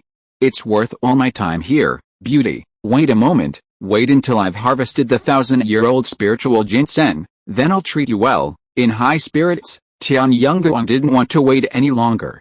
After all, everyone was already heading to the second level of Yinluo Ghost City, and the Zuan'an grass was their goal. He immediately formed a seal with his right hand. With full concentration, he cast a spell, plucking the 3,000-year-old spiritual ginsengs one by one. After sealing them in a box and stowing them away, he approached Su Chang'an. Beauty, don't worry. I've always been kind to women, so I'm not afraid. With a flick of his sleeve, his robes instantly fell off. Su Chang'an grieved, thinking it would be easier to end her own life than to be defiled by this filthy man. Rumor has it that any woman who has sexual relations with Yangang ultimately falls under his control. She didn't want to be such a puppet, nor did she want to work for a scum like Yangang. Just as she was about to bite the poison beneath her teeth and commit suicide, suddenly, a ray of purple divine light buzzed and shot towards the back of Yanggang's head with lightning speed. Yangang, naked at the moment, hastily dodged, trying to avoid the purple divine light, but it seemed to have eyes, able to adjust its direction, and its speed was so fast that Yangang had no time to summon protective magic tools. Ling. The purple divine light pierced through the back of Yanggang's head. Bitch, you actually have. Yangang died with his eyes wide open, falling to the ground with a thud. In his eyes, all this was a trap set by Su Chang'an, to let him down all defenses and let her kill him with a single blow. A streak of blood from Yanggang's brow splattered onto Su Chang'an's face. Her desire to die instantly vanished. Gazing at the empty space outside the cave, she nervously swallowed. For her brother.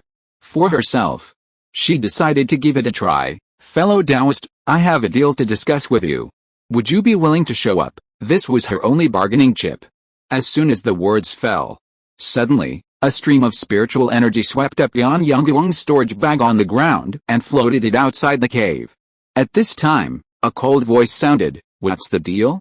Tell me, Dao, I can help you seize the Zhuanyin grass from Yingluo Ghost City, but you have to agree to one condition of mine, that is, to send one of the Millennium Spiritual Ginseng to my brother." Upon hearing this, Fu Changsheng, who was hiding outside the cave, originally planned to eliminate Su Chang'an to prevent future trouble, but immediately decided to listen to the other party's bargaining chips before speaking. "How can you help me seize the Zhuanyin grass?" Su Chang'an's breathing became rapid at this moment, and his mind was obviously a little unclear, but he still tried his best to control himself. "To show your sincerity, Dao, can you first cure this love poison in me?" Chapter 280, Changes in the Emperor's Banner, Breakthrough, and Gains from the Fisherman. Fu Changsheng sneered. With a single wave of his hand, he could have slain Su Chang'an, yet he still bargained. "Fellow Taoist Su, since you won't tell me, take this secret to your grave." With that, he swung his sword. Buzz! A flash of swordlight shot towards Su Chang'an with lightning speed. "Fellow Taoist, wait a minute, I'll tell you, the long-sought Zhuanyin grass lies within a crypt in the second level of Yingluo Ghost City. To unlock this secret chamber, you must find a Ghost City token inscribed with the characters, Yanluo, within the city." Buzz! The sword light stopped just 3 inches from Su Chang'an's brow. Survived. Su Chang'an felt relieved. Knowing Fu Changsheng wasn't a lazy person, he swore on his inner demon to prove that everything he had just said was true, without a single falsehood. Fu Changsheng believed him somewhat. However, to prevent a deception, he thought, exchange information. Buzz! The panel vibrated. A surge of yellow light surged. Then, lines of text appeared. 1. In the west city of Yingluo Ghost City lies a Yanluo token. This token is the key to opening the underground tomb and has been obtained by Yangang, who had entered the Ghost City earlier. Stop exchanging. Fu Changsheng immediately called a halt. His family contribution points were only at 46, and he needed to use them sparingly. However, the intelligence confirmed Su Chang'an's claims. Fu Changsheng waved his sleeve. Yanggang's storage bag, which had fallen to the ground, instantly floated towards him. Fu Changsheng scanned it with his spiritual sense and saw the 1,000-year-old ginseng he had just picked, neatly packed in a box. He cast a spell, and a 1,000-year-old ginseng floated out of the box. Seeing the 1,000-year-old ginseng, Su Chang'an's eyes lit up. "Thank you, fellow Taoist. My brother and I will forever remember your kindness. Don't be so quick to thank me. If you want the 1,000-year-old ginseng, hand over a strand of your soul and acknowledge me as your master. Only those within your family can be trusted." Fu Changsheng's gaze fell on Su Chang'an's pitiful face, and he said calmly, "I'll give you 3 breaths. 1, 2, okay." Su Chang'an gritted her teeth before Fu Changsheng could even call out 3. If it were for her own sake, she would rather die than acknowledge another's master. But her brother was still waiting for her to bring back the 1,000-year-old spiritual ginseng to save his life. As he spoke, Su Chang'an tapped her brow. Instantly, a wisp of soul was slowly drawn from there. Fu Changsheng waved his hand, and the soul instantly fell into his hands. With his soul, he could take the other's life with a single thought. He then pulled a bottle of Hohn powder from Tian Yangguang's storage bag and tossed it towards Su Chang'an. Simultaneously, a spell struck the empty bottle. A violent wind blew, and the love poison in the cave was instantly absorbed into the bottle. Once everything was completed, Fu Changsheng entered the cave and took a look at the spirit pond and the three-colored soil. It was able to give birth to the spirit pond. This suggests a spiritual eye must be found here. Fu Changsheng didn't summon the green-faced white fox, nor did he remove his mask, even though Su Chang'an's soul had already landed in his palm. Just in case, it was best not to reveal his identity. His spiritual sense swept across the spirit pool, but still found nothing. Fu Changsheng could only flick his sword through his eyes, using the technique of clear vision. A hazy spiritual light shone from his eyes, and they landed on the spirit pool. Within the pool, amidst the rubble, a spiritual eye stone came into view. Found it, the source of the spirit pool's spiritual energy was this stone. With the stone, the spiritual energy in the Huangshi space was even more abundant. He had originally worried that planting too many things there would affect the growth of other spiritual plants, but now he no longer had to worry. Fu Changsheng formed a seal with his right hand and performed the 5 spirits transporting technique.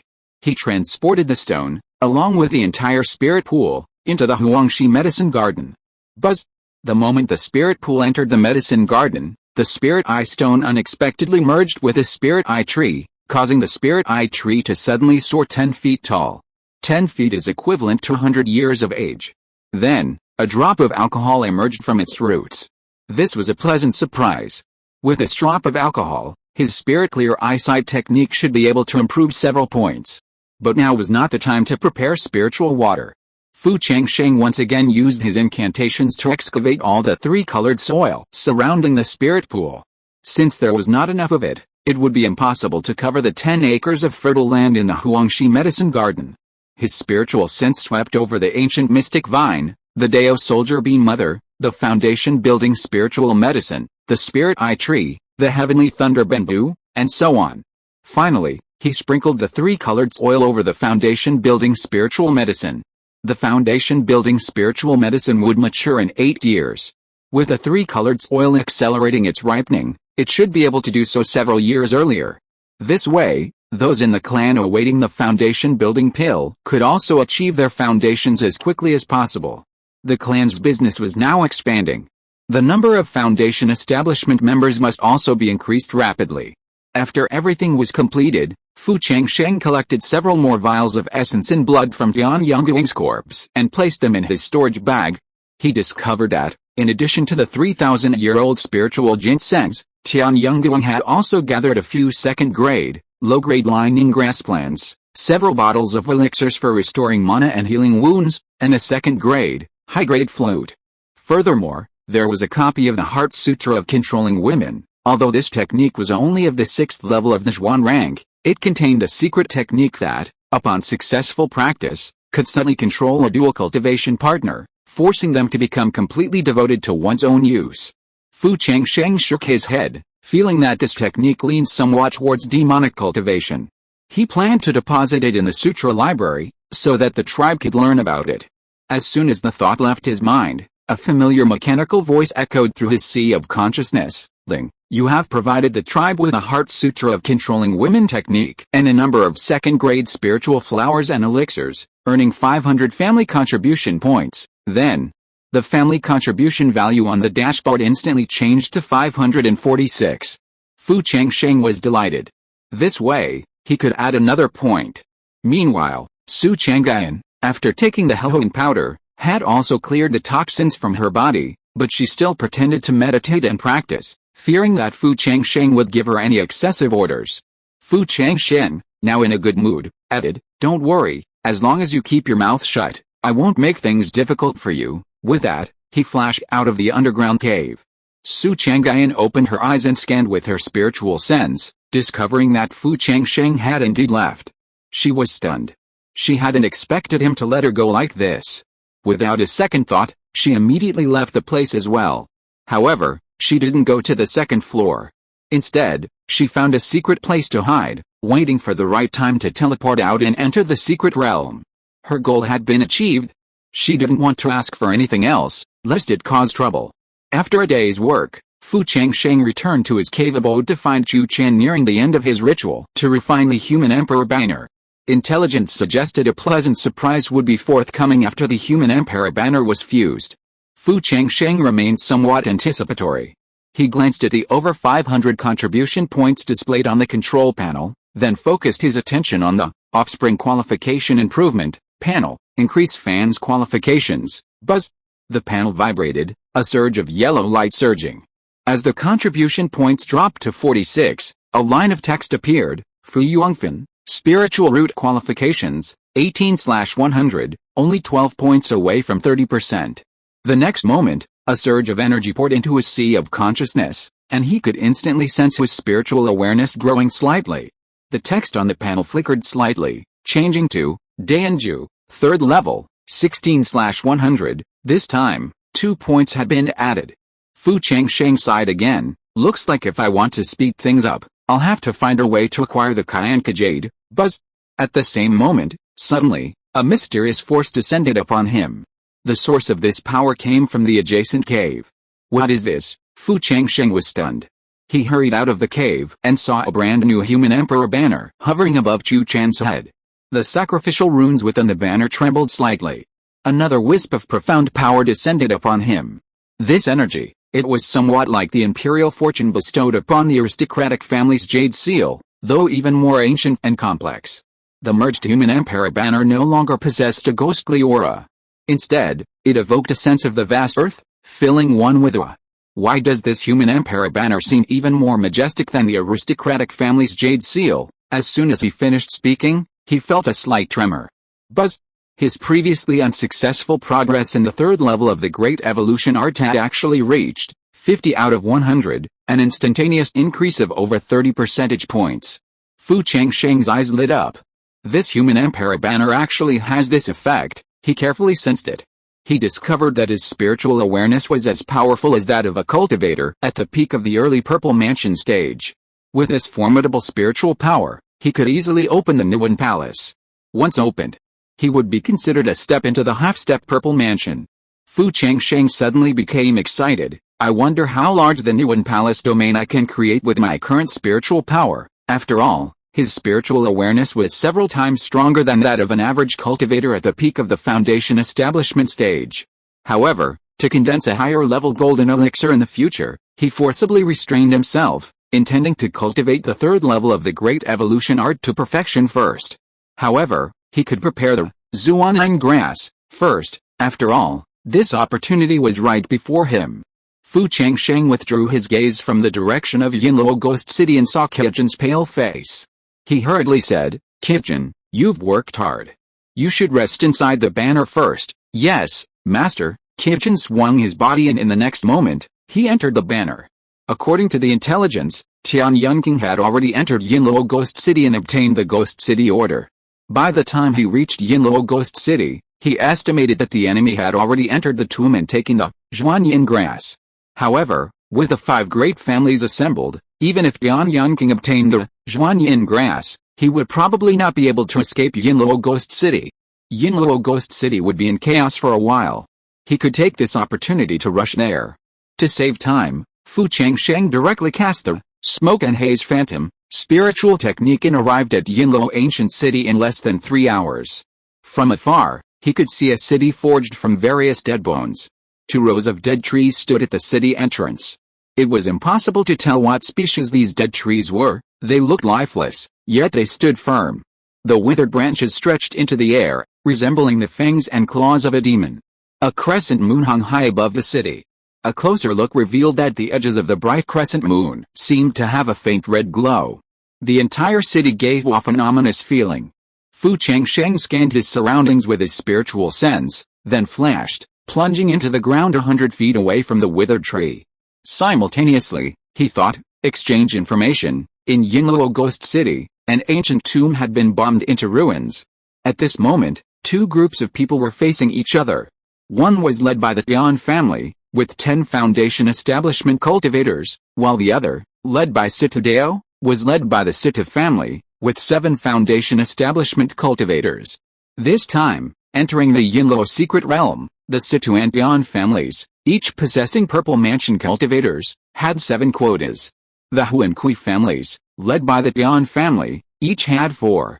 However, only 4 Dian family cultivators remained alive, while the Kui and Hu families had 3 each. Meanwhile, the Situ family had 7 foundation establishment cultivators, and now there were still 7, evidently none had perished. Tian Yunqing nervously guarded his storage bag. He glared coldly at Situ Dao. Fellow Taoist Situ, are you sure you want to fight? We have 3 more foundation establishment warriors than you. Besides, my eldest, 3rd, and 4th brothers are on their way.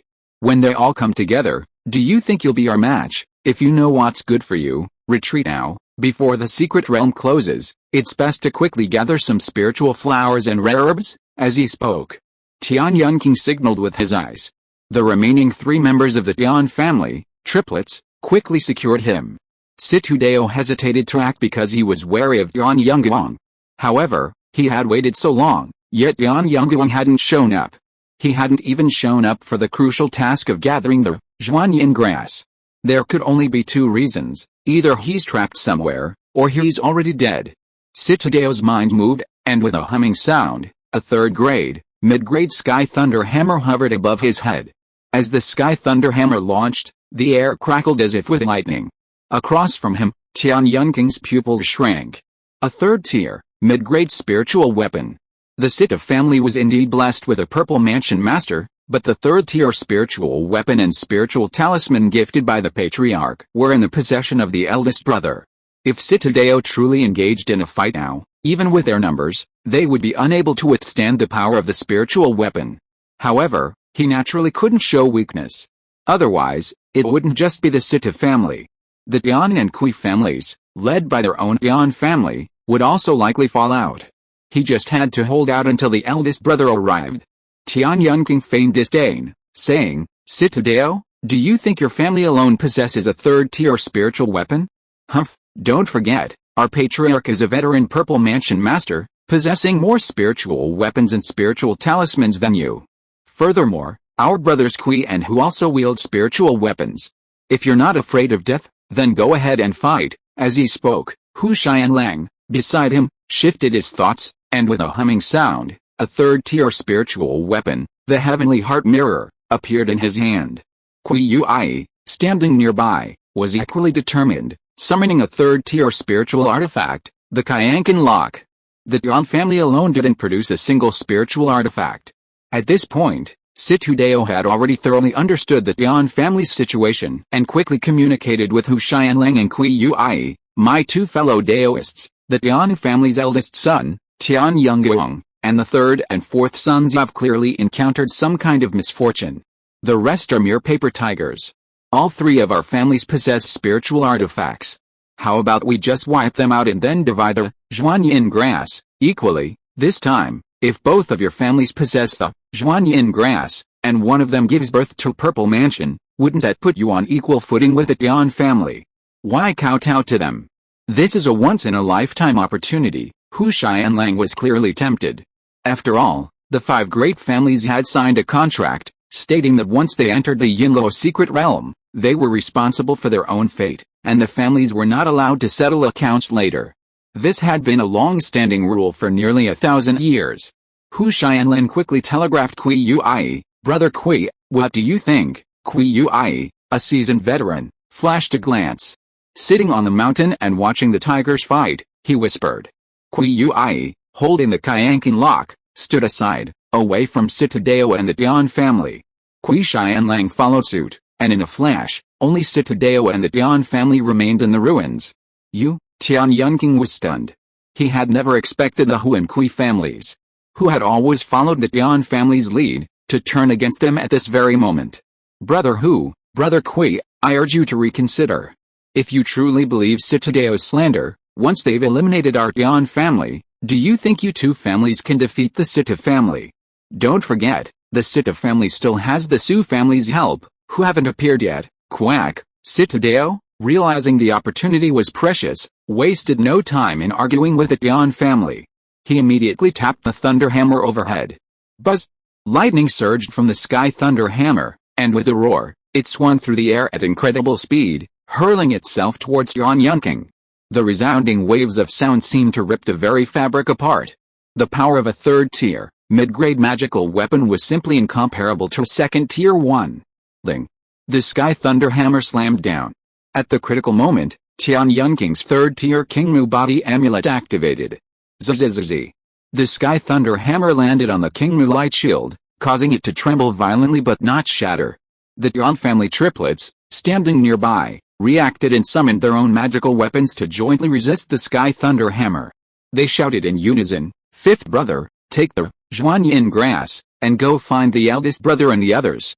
Quick, the triplets took a mystical step. The simultaneously summoned heavenly mysterious halberds converged in midair. With a humming sound, the auras of the three and their magical weapons merged into one, radiating a powerful pressure that rivaled that of a half-step purple mansion. The triplets managed to block the Sky Thunder Hammer's blow. Tian Yunking observed this. His figure transformed into a puff of green smoke and instantly fled towards the outer city of Yinluo Ghost City. "Think you're running? Dream on." Situdeo immediately gave chase. The Tian triplets tried to stop them, but were surrounded by the other 6 Sita cultivators. The Huankui cultivators, who had been standing by hoping to reap the benefits, saw Tian Yunking, clutching the Zhuanyin grass, flee and immediately gave chase. The 6 Sita cultivators had no desire to engage the Tian triplets, fearing Situdeo would be no match for the combined strength of the Huankui families, and so they quickly followed suit. In a flash, the Tian triplets were the only ones left in Yinluo Ghost City. The eldest of the triplets, Tian Yangxun, waved his hand, returning the Shangxun halberd to his body. The youngest, Tian Yunwei, expressed concern. "Brother, what if the Hu, Kui, or Sita families discover that the Zhuanyin grass isn't with fifth brother and get angry and kill him?" "Shut up," he muttered before he could finish. Tian Yunwei was met with a fierce glare from Tian Yangxun. Lowering his voice, he said, "If you yell any louder, all of fifth brother's efforts will be wasted. Hurry. We need to hide before the Sita family reacts." Tian Yangxun glanced around.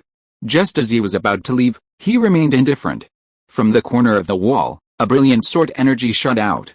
Its speed was so swift that the second twin, who was already being carried on his back, was pierced through the back of his head before he could even react. With a thud, he fell to the ground, eyes wide open. Second brother, Tian Yangxun had never imagined there might be an ambush here. He immediately summoned his heavenly mysterious halberd. Ling. The heavenly mysterious halberd was shattered by the sword light. The sword pill condensed by the purple mansion master, Tian Yangxun, his life-defining magical weapon destroyed and suffering the backlash, groaned. But now, he couldn't care less. With a flick of his sleeve, he tossed a box to Tian Yunwei. "Third brother, run." Tian Yunwei's face was filled with grief. But he also knew this was not the time for prudence. The other party possessed the purple mansion sword pill. Even if the 3 brothers joined forces, they were no match. Tian Yunwei slapped a earth escape talisman on himself. With a humming sound, a flash of yellow light, and he instantly sank into the ground. A sword energy followed, but was blocked by Tian Yangxun's explosion talisman. "Tian Yangxun, get out of here if you know what's good for you." At this moment, from the shadows, Su Changzi, who had been missing, rushed out with a sword ball suspended above his head. Tian Yunwei glanced at the sword ball and saw that only a single strand of sword energy remained. He knew that the opponent would not use it unless absolutely necessary, and would not allow him to catch up. He immediately launched a comprehensive attack, halting the enemy in Yinluo Ghost City. On the other side, Tian Yunwei didn't dare to pause for a moment, even activating several Earth Escape talismans. Only after leaving Yinluo Ghost City far behind did he breathe a sigh of relief. Boom! After the Earth Escape talismans were exhausted, he burst out from the ground. He looked around and was about to find a place to hide when he saw a familiar figure rapidly approaching him in the distance. When the rainbow light faded and he could clearly see the person coming, the panicked Tian Yunwei immediately felt as if he had found his backbone. Third brother, it was Fu Changsheng, who had transformed into Tian Yunguang after using the Thousand Faces technique, in a corner of the Ghost City. Having watched the entire incident, he feigned ignorance and asked with concern, "Seventh brother, why are you so frightened?" When this incident was brought up, Tian Yunwei's eyes welled up with thoughts of his deceased second brother. However, knowing now was not the time for prudence, he briefly explained what had happened. ending with a hurried, "Third brother, you weren't at the scene when it happened. Keep this, Zhuanyin grass. No one else will know it's in your possession. I have to rush back to Yinluo Ghost City." Tian Yunhui slapped his storage bag. He handed the box containing the Zhuanyin grass to Fu Changsheng, then with a swift movement, turned around and sped towards Yinluo Ghost City, clearly worried about his eldest brother and wanting to rescue him. Fu Changsheng watched him retreat. His spiritual sense swept through the storage bag. He discovered 3 stalks of Zhuanyin grass in the box, and his eyes lit up with joy. Treasure found. He immediately cast the invisibility spell and returned to the place where he had been in seclusion. He had achieved the purpose of this trip to the secret realm. There must be a huge fight outside at this time. He only needed to wait until the secret realm closed and teleport out. However, just in case, he still thought, exchange information buzz. The panel trembled. A large amount of yellow light surged. Then, lines of text appeared. 1. There is a towering tower on the 3rd floor of Yinluo Ghost City. Only the 3rd level Yuanying's engine can set foot there. 2. Su Changzi urged the last wisp of sword energy to kill Tian Yunhui, who came to rescue the eldest brother of the triplets. At this point, the whereabouts of Zhuanyin grass has become a mystery. Only you know that it is in your hands. 3. Chapter 281 Return to the Fiefdom, Death, Spiritual Body Effect. At the exit of the Yinluo secret realm, clan leader Yan, confident of victory, glanced at clan leader Su, who looked anxious and nervous, and sneered inwardly. This time, entering the secret realm, the Su family had the fewest foundation building members, only 3. And seeing that the 2 families were standing far apart, it was clear that they had not formed an alliance. Therefore, the Zhuanyin grass in the Yinluo Ghost City belonged to the Yan family. With a Zhuanyin grass, in a dozen years, it would be no problem for their clan to produce 1 or 2 more purple mansions, and promotion to the 7th rank would be just around the corner. Thinking of this, clan leader Yan was in high spirits. He pulled out a bottle of his long-treasured Cayenne Ayu brew and, laughing, drank with the Hu and Kui families, celebrating in advance. After 3 rounds of drinks, clan leader Yan was enjoying himself. Suddenly, a rapid buzzing sound came from his waist, and a spell was cast. After hearing the news from the clan members guarding the Soul Palace, clan leader Yan's face changed. Then, the bad news came almost one after another. Patriarch Yan could no longer sit still. His face paled. Of the 7 foundation establishment cultivators from the Yan family who had entered, 5 had already lost their life soul lamps. How could this be? He had clearly gifted them with a 3rd-tier spiritual weapon. Furthermore, even if they were to face the 7 from the Sita family, the 7 of them should still have the upper hand. How could they have lost 5 lives? What exactly happened in the secret realm? He glanced quickly at the Kui and Hu families. Their expressions were grim as well.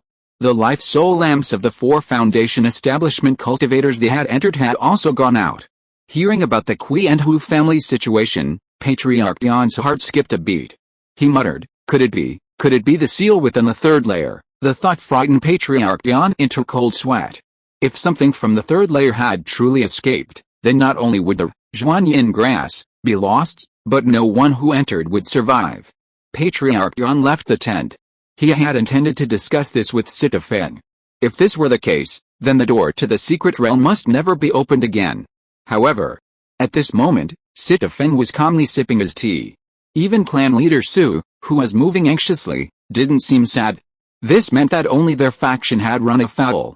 Clan leaders Kui and Hu exchanged glances and gritted their teeth, saying, Senior Su, I'm afraid our 3 clans have likely fallen prey to a scheme by the Sita family in this secret realm. Clan leader Tian knew this. After forcing himself to calm down, he gestured, inviting clan leaders Hu and Kui to follow him into the tent. He closed the magic circle and spoke quickly. Based on the current situation, the Zhuanyin grass is most likely in the hands of the Sita family. Send a message to the clan immediately and send personnel to guard the exit of the forbidden area. No matter the cost, we must not let the Sita family take the Zhuanyin grass out. The Sita clan already had a purple mansion. If another one emerged, the entire Huaibei prefecture would be under the control of the Sita family. Clan leaders Kui and Hu exchanged a glance, nodded quickly, and immediately sent word to the clan, mobilizing their foundation establishment members to ambush at the Yinluo Forbidden Lands exit. Elsewhere, the Situ clan, Upon observing the movements of the Kui, Hu, and Yan clans, also took immediate action, dispatching additional personnel to the forbidden area. For a moment, the entire Huibai prefecture erupted in tension. In a flash, the entrance to the secret realm opened. Clan leader Tian glared coldly at Sita Feng, but Sita Feng remained unmoved. The 5 clan heads, armed with their family jade seals, injected waves of magical power into the secret realm's barrier. Rays of spiritual light shone through the gate, weakening the wind barrier.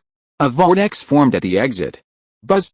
With rays of rainbow light rising, 16 figures suddenly emerged. Of these 16, only Fu Changsheng, transformed into Su Changsheng, and Su Changyan were uninjured. The others looked as if they had just been through a battle, and several were even exhausted. The 5 clan leaders were stunned for a moment. Clan leader Su was the first to react. Seeing his son safely return, he breathed a sigh of relief. He patted Fu Changsheng on the shoulder and said, "You idiot, I'm glad you're back safe, I'm glad you're back safe." He quickly pulled him aside and asked, "What happened in the secret realm?" The number of casualties this time was almost 10. This was unprecedented. Fu Changsheng muttered, "I was trapped in a natural illusion array after entering. If Sister Yun hadn't arrived and rescued me, I wouldn't have been able to leave the secret realm. So, you should ask Changzi what happened in the secret realm, you idiot. You entered the secret realm, found nothing, and yet you're still making excuses? I'll see how I deal with you when I get home." Clan leader Su quickly turned to look at Su Changzi.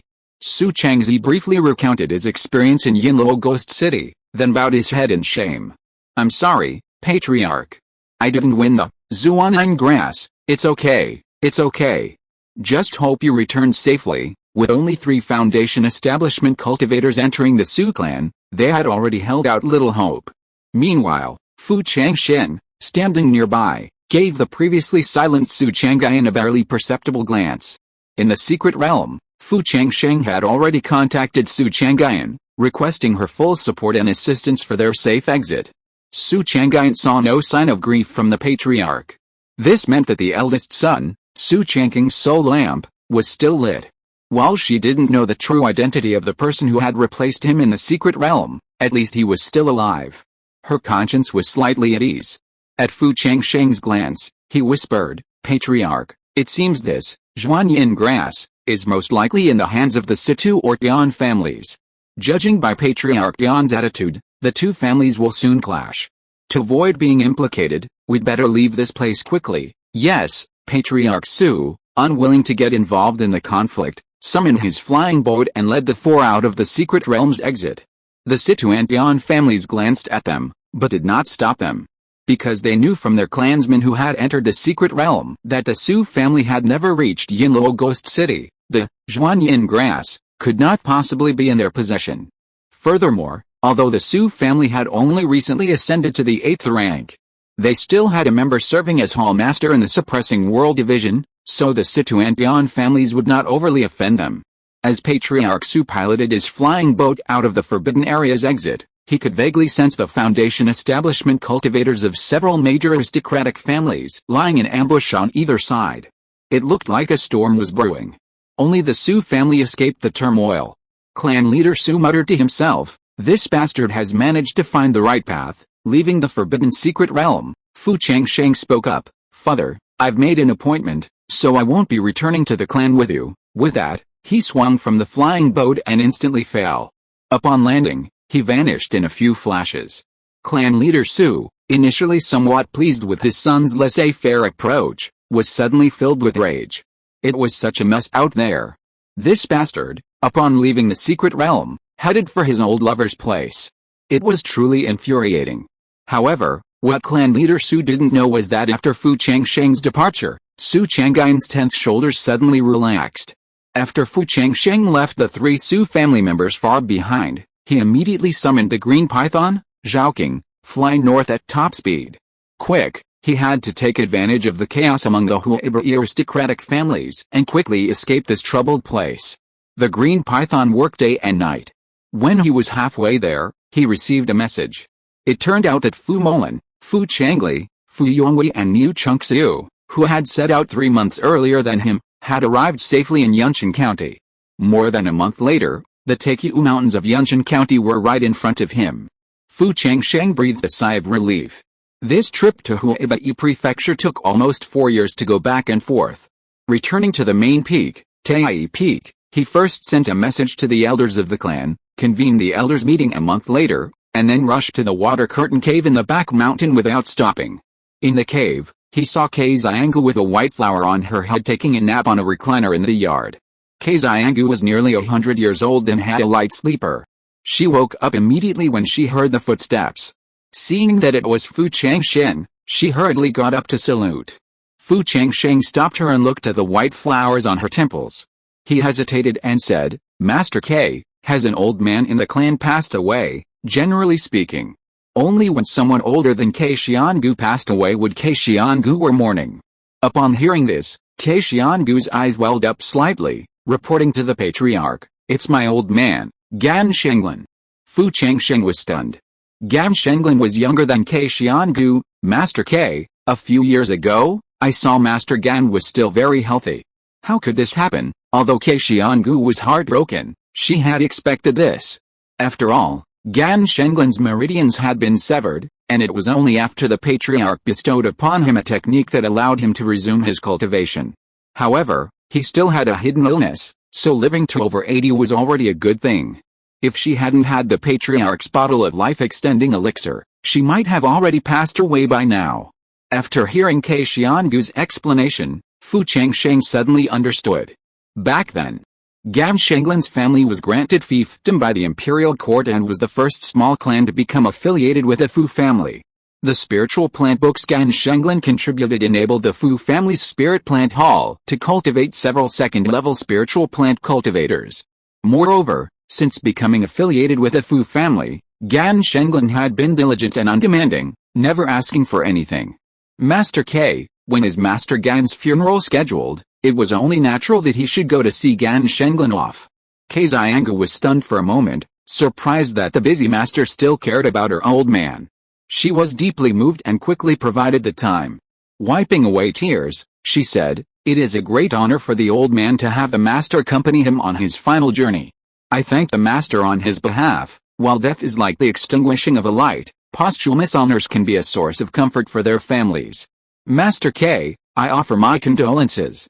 Please take care of yourself." Fu Changsheng shook Kei Xianggu's hand tightly. Fairy Kei forced a smile and said, "Master, don't worry. I will persevere until Brother Fan successfully establishes his foundation, or I will die with regret." 4 years passed. Fu Yongfen had already established a solid foundation.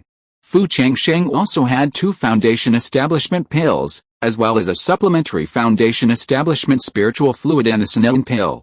But Brother Fan's aptitude was too low.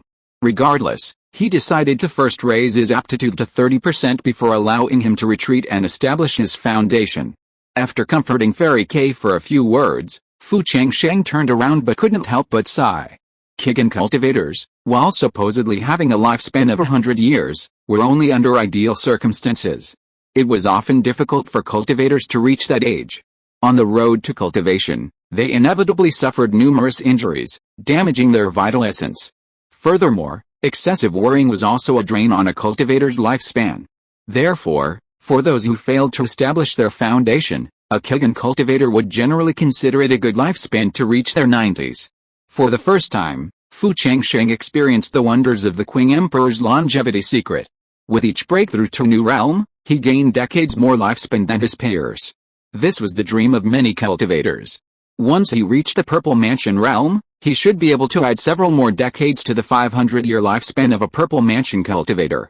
However, the exact extent of this increase would only be known after he achieved this breakthrough.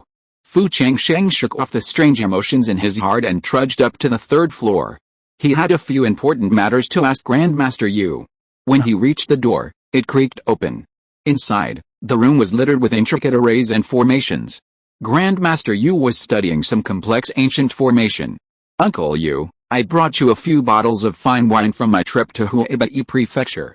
Try some," he said with a wave of his sleeve. Instantly, 6 bottles of second-grade spirit wine of varying varieties floated toward Grandmaster Yu. Upon smelling the aroma, Grandmaster Yu immediately set aside the array he'd been concentrating on. He eagerly uncapped the bottles and sampled each of them. He sighed, This spirit wine is truly authentic. Much richer than the one brewed by that kid Changli. After Fu Changli entered the foundation establishment stage, with the increase in his children and the constant burden of chores, he could no longer devote himself to brewing as he had in his youth. Perhaps his talent had reached a point where he could no longer develop higher-grade spirit wines. Consequently, the Fu family's spirit wine selection had remained stagnant for a long time. As a result, regular customers who had previously exclusively consumed their spirit wines began to patronize other establishments. Business at the Fu family restaurant was already declining. This was inevitable.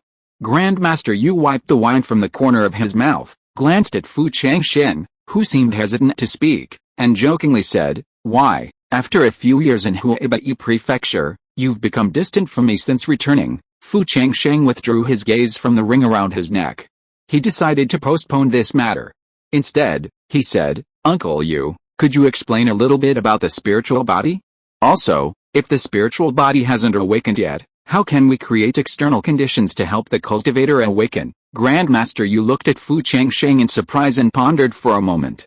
He began, "As far as I know, spiritual bodies are divided into acquired and innate. The difference between the two is as the names suggest.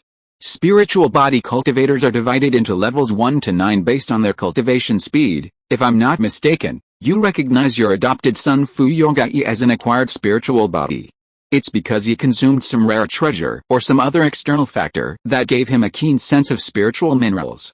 These types of spiritual bodies are acquired. Acquired spiritual bodies are generally levels 1 to 3, rarely reaching level 4. Fu Yongai's is probably a first-level stone spirit body.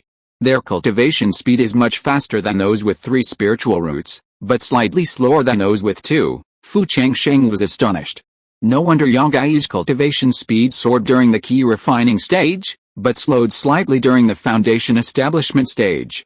He was, after all, the weakest first-level acquired spiritual body.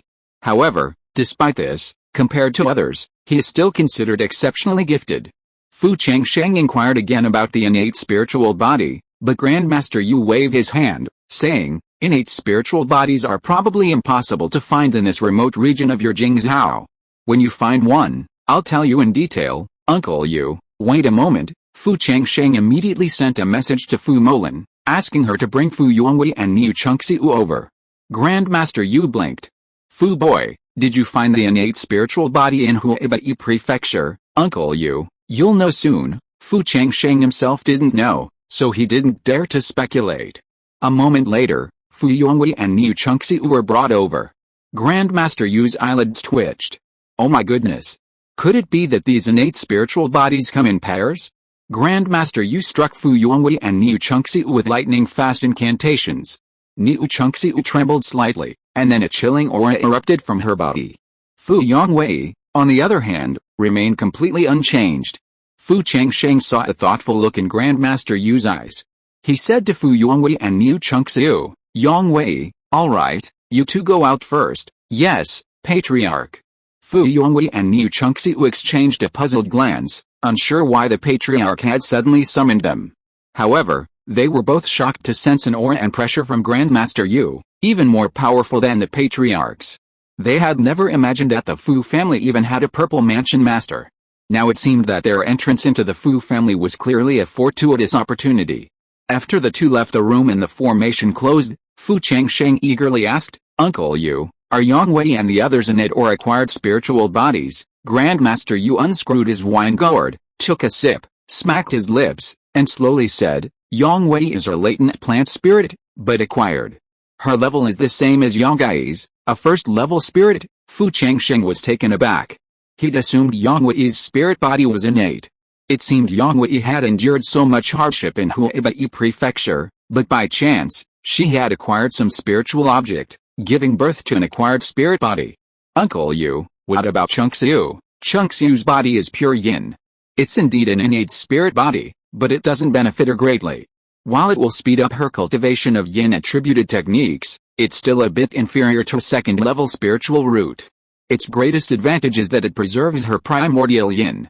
Once she reaches the golden core stage, the primordial yin within her body will be the ultimate elixir for cultivators to break through to the nascent soul stage. Therefore, This type of spirit body is ranked second overall. After a pause, Grandmaster Yu seemed to recall something. He added, by the way, your newly married twin daughters-in-law have dragon-assisting bodies. While also innate, they're inferior to pure yin bodies.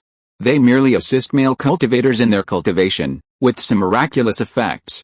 Their spirit bodies are ranked first overall, and their sisters' spirit bodies haven't yet awakened, the twins. Naturally, they were the twin daughters of clan leader Hong, the concubines Fu Yongfen had recently married into the family. In other words, all things considered, Changsheng's spirit body was of the highest order. Fu Changsheng asked, Uncle Yu, are there any other differences between acquired and innate spirit bodies? If it were simply the cause of birth, Grandmaster Yu wouldn't have said to wait until he found an innate spirit body. He stroked his beard and said, an innate spirit body has another great benefit. The first spirit beast contracted with it has the potential to evolve into a rare beast. What? Unbelievably, innate spirit bodies could have such a powerful effect. Fu Changsheng was instantly excited. With 3 innate spirit bodies in the clan now, didn't that mean the clan could produce 3 more rare beasts? The magical powers born from rare beasts were truly miraculous, as Ningning's flying squirrel demonstrated. Grandmaster Yu, seeing his excitement, couldn't help but sneer. Don't be too excited. An innate spirit body only has the potential to transform a spirit beast into a rare beast, but the probability of success is less than 1 in 100,000 people. That probability was far too low. Fu Changsheng muttered. But it was understandable. After all, it was a rare beast. If it were so easy to give birth, it wouldn't be a rare beast. Fu Changsheng then asked about the method for awakening the spirit. Master Yu shook his head and said, it depends on personal luck. External conditions can't interfere. Some people, despite being spirits, may not awaken until their death. That was unavoidable. Fu Changsheng took a deep breath. He recounted his encounter with the old woman with the green lantern and the ship from the underworld. Finally, he took out the ring from his neck and handed it to Master Yu. Uncle Yu, at that crucial moment, it was this ring that suddenly radiated white light, repelling the old woman with the green lantern. Master Yu glanced at it. Then, feigning a sleepy yawn, he waved his hand, saying, I've never heard of anything you're talking about, and I can't discern anything about this ring. As he spoke, he leaned back in his armchair and suddenly began to snore. Fu Changsheng wanted to ask more, but he held back and bowed, saying goodbye and leaving, closing the door. After decades of living together, if Uncle Yu wouldn't talk, he must have his reasons. Coming down from the small building, Fu Changsheng saw Niu Chengxiu and Fu Yongwei still waiting. He said to Fu Yongwei, from now on, you will stay in the Water Curtain Cave and study spiritual plant cultivation with Master K. Gan Shenglin was dead. Currently, the most skilled spiritual plant cultivator in the clan was Fairy K. To prevent K Xiangu from passing away suddenly, as happened to Gan Shenglin, Fu Changsheng hoped Yongwei would inherit her legacy. Upon hearing this, Fu Yongwei bowed to K Xiangu with some emotion. Yongwei greets Master K. I'll look forward to your continued guidance. K Xiangu had long heard of Fu Yongwei's life story and felt a deep affection for her. Perhaps it was her plant spiritual nature that gave her a certain familiarity. K Xiangu also felt a strong affinity. She lovingly took Fu Yongwei's hand and said with a smile, the head of the family has spoken, and you still call me Master K. You should change your words. Yes, Master, Fu Yongwei responded sweetly, delighting K Xiangu greatly. After making arrangements for Fu Yongwei, Fu Changsheng and Niu Chengxiu emerged from Taiyai Peak, the main peak, and headed for the Spirit Beast Valley. Nearly 50 years had passed in the clan. Thanks to the efforts of Fu Chengli and the disciples of the Beast Taming Hall, they have bred over a dozen varieties of spirit beasts, which are kept in the Spirit Beast Valley. Disciples of the clan can adopt and sign contracts with spirit beasts based on their contribution points. Chapter 282, Wild Beasts, South China Sea Dragon Palace, and Undead. The clan members guarding the valley entrance saw Fu Changsheng approaching, assuming he was looking for Fu Changli, and hurriedly saluted. Reporting to the Patriarch, a female iron-armed ape in the West Mountain is giving birth, but hasn't come down in several days. The fourth elder is currently busy there. The iron-armed ape was a chance acquisition by Fu Changsheng on his way to his fiefdom. Over the years, these iron-armed apes have bred over 60 youngsters, and the clan's most authentic fruit wine is brewed by the iron-armed apes in the West Mountain. Furthermore, due to the iron-armed ape's impressive combat prowess, Many clan members have chosen it as their contracted spirit beast. Fu Changsheng and Niu Chengxiu headed directly for the West Mountain. Upon arrival, they found a group of beast-taming hall disciples surrounding Fu Changli. Ningning was among them. Thanks to the wood-flying squirrel's blessing, Ningning had successfully reached the 9th level of key training over the past 4 years. Because she had mastered the clan's treasure turtle breathing technique, her aura was so high that even a Foundation Establishment cultivator would only be able to identify her as a mid-stage key condensation cultivator. Fu Changsheng then asked her to leave the main residence. However, even before Ningning reached the Foundation Establishment stage, Fu Changsheng had repeatedly forbidden her from leaving the Taikyu Mountains with a wood-flying squirrel. Father, Ningning saluted Fu Changsheng hastily. The wood-flying squirrel on her shoulder had already reached the 2nd stage, squeaked, and bowed to Fu Changsheng, looking adorable.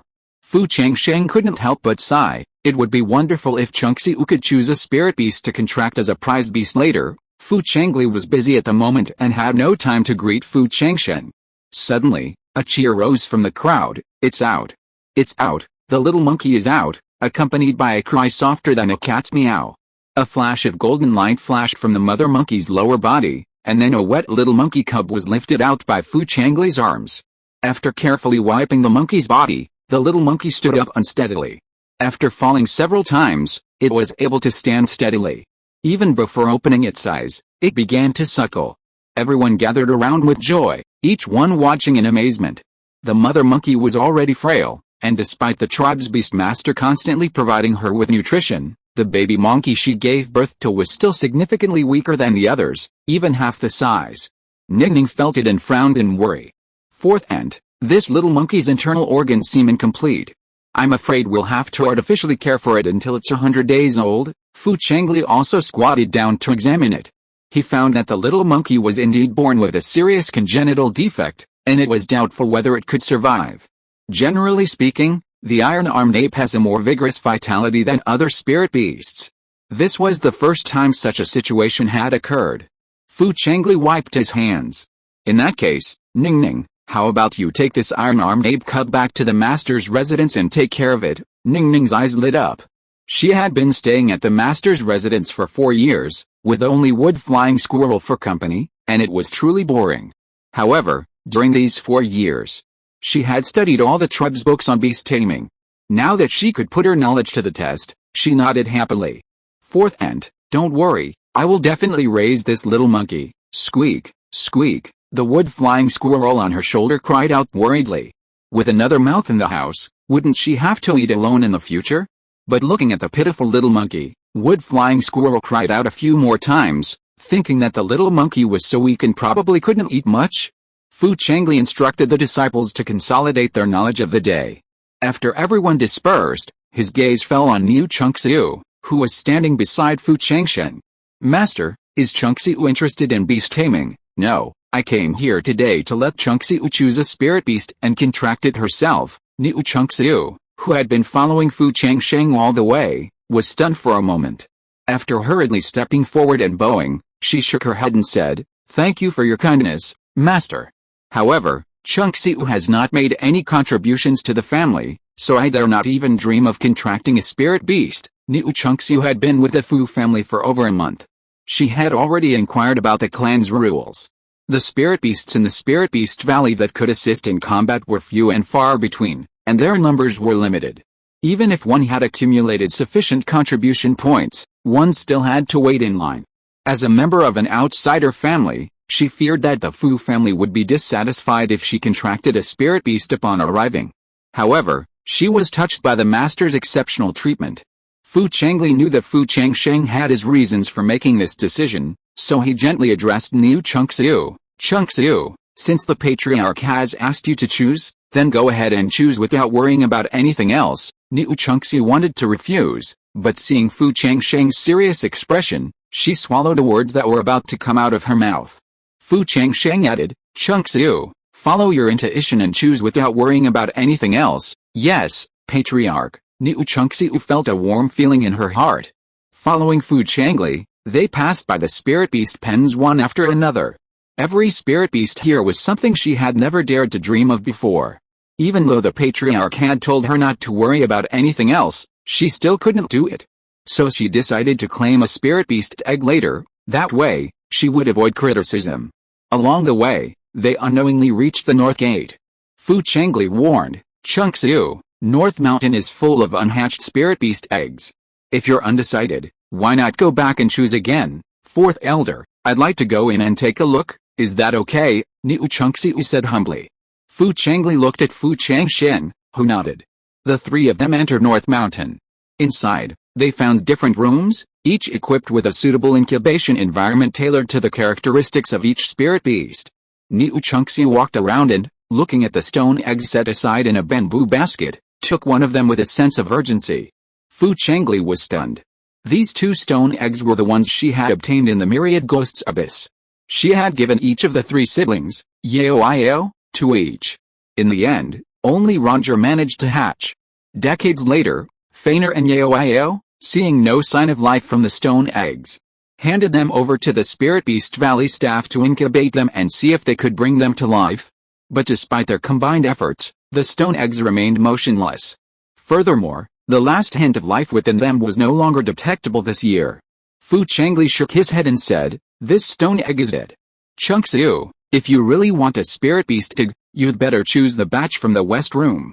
Those eggs have the most vitality and the highest chance of hatching. However, Niu Changsheng had a vague feeling that if she missed this egg today, she would regret it later. So, she insisted, fourth elder, Patriarch, I feel this stone egg is meant for me. I want it, okay? Fu Changli looked at Fu Changsheng and whispered, Patriarch, this stone egg was originally intended for Fangir. If Changsheng really wants it, you have to tell him. Although Fangir had already given up, Fu Changsheng nodded. I'll talk to Fangir. Changsheng, bring the stone egg with you and follow me. Yes, Patriarch. Niu Changsheng's eyes lit up, and she quickly hugged the stone egg and thanked Fu Changli. Fu Changli watched Fu Changsheng and Niu Changsheng leave. He muttered softly. Niu Changsheng followed Fu Changsheng all the way to the Patriarch's residence and even into Fu Changsheng's secret retreat. Alone, Niu Changsheng's heartbeat quickened, her face flushed slightly, and she felt a bit unsure what to do. Then, Fu Changsheng slapped his storage bag. A flash of rosy light appeared. Several formation flags descended, accompanied by a series of incantations. With a humming sound, a simple spirit beast contract formation was formed. Changsheng, now you will attempt to sign a contract with a stone egg. Yes, thank you, Patriarch, Niu Changsheng responded and, following Fu Changsheng's instructions, a strand of blood from her brow fell into the formation. Buzz! The formation transmitted the donated blood into the stone egg. Fu Changsheng watched nervously. The spirit beast hatched by Rongyear last time devoured all the other spirit beasts in the clan, so he was being extra cautious this time. But he also felt a sense of anticipation. He wondered if Changsheng could hatch this spirit beast. Buzz! The formation trembled slightly. The falling blood threatened to slide off the stone egg. If it did, it would mean the stone egg was dead, unable to form a contract. Every second was excruciating. Tick-tock. Yet, blood continued to drip from the stone egg. Can't the contract succeed? Fu Changsheng said, disappointed. But the next moment, the trace of blood that had clung to the stone egg suddenly vanished. Then, a faint beating of the heart could be heard, emanating from within the stone egg. There's hope. Fu Changsheng's eyes lit up. At the same time, the stone egg trembled slightly. The blood that had fallen to the ground flowed back up, being devoured by it. Thump thump. The sound of the heartbeat suddenly grew louder. Master, at the same time, Niu Changsheng groaned. Her mana was continuously being devoured by the stone egg. In an instant, not a single mana remained in her danshin. And the stone egg's devouring continued unabated. Instead, its devouring power grew even stronger, unknowingly devouring Changsheng's essence in blood. Changsheng, I'll help you. Fu Changsheng swung around, shifting to sit behind Niu Changsheng, his hands resting on her back, pouring a steady stream of mana into her. However, this was far from enough. Fu Changsheng's pupils constricted. With a thought, he summoned Chu Chan from the Human Emperor banner. Chu Chan, transfer your mana to Changsheng. Both of them practiced the Jade Champ technique, and their yin-attributed mana was more compatible and integrated. Buzz! At the same time, the stone egg's devouring power grew stronger, and a small vortex of mana coalesced above it, pouring a steady stream of mana into it. Look at this situation. Fu Changsheng felt that even draining the three of them dry wouldn't be enough. Chu Chan, release the ghost soldiers from the human emperor banner. Yes, master. Chu Chan freed one hand and cast a spell on the banner. Instantly, 10 ghost soldiers flashed out. They all sat cross-legged and infused their magic power into Chu Chan's body.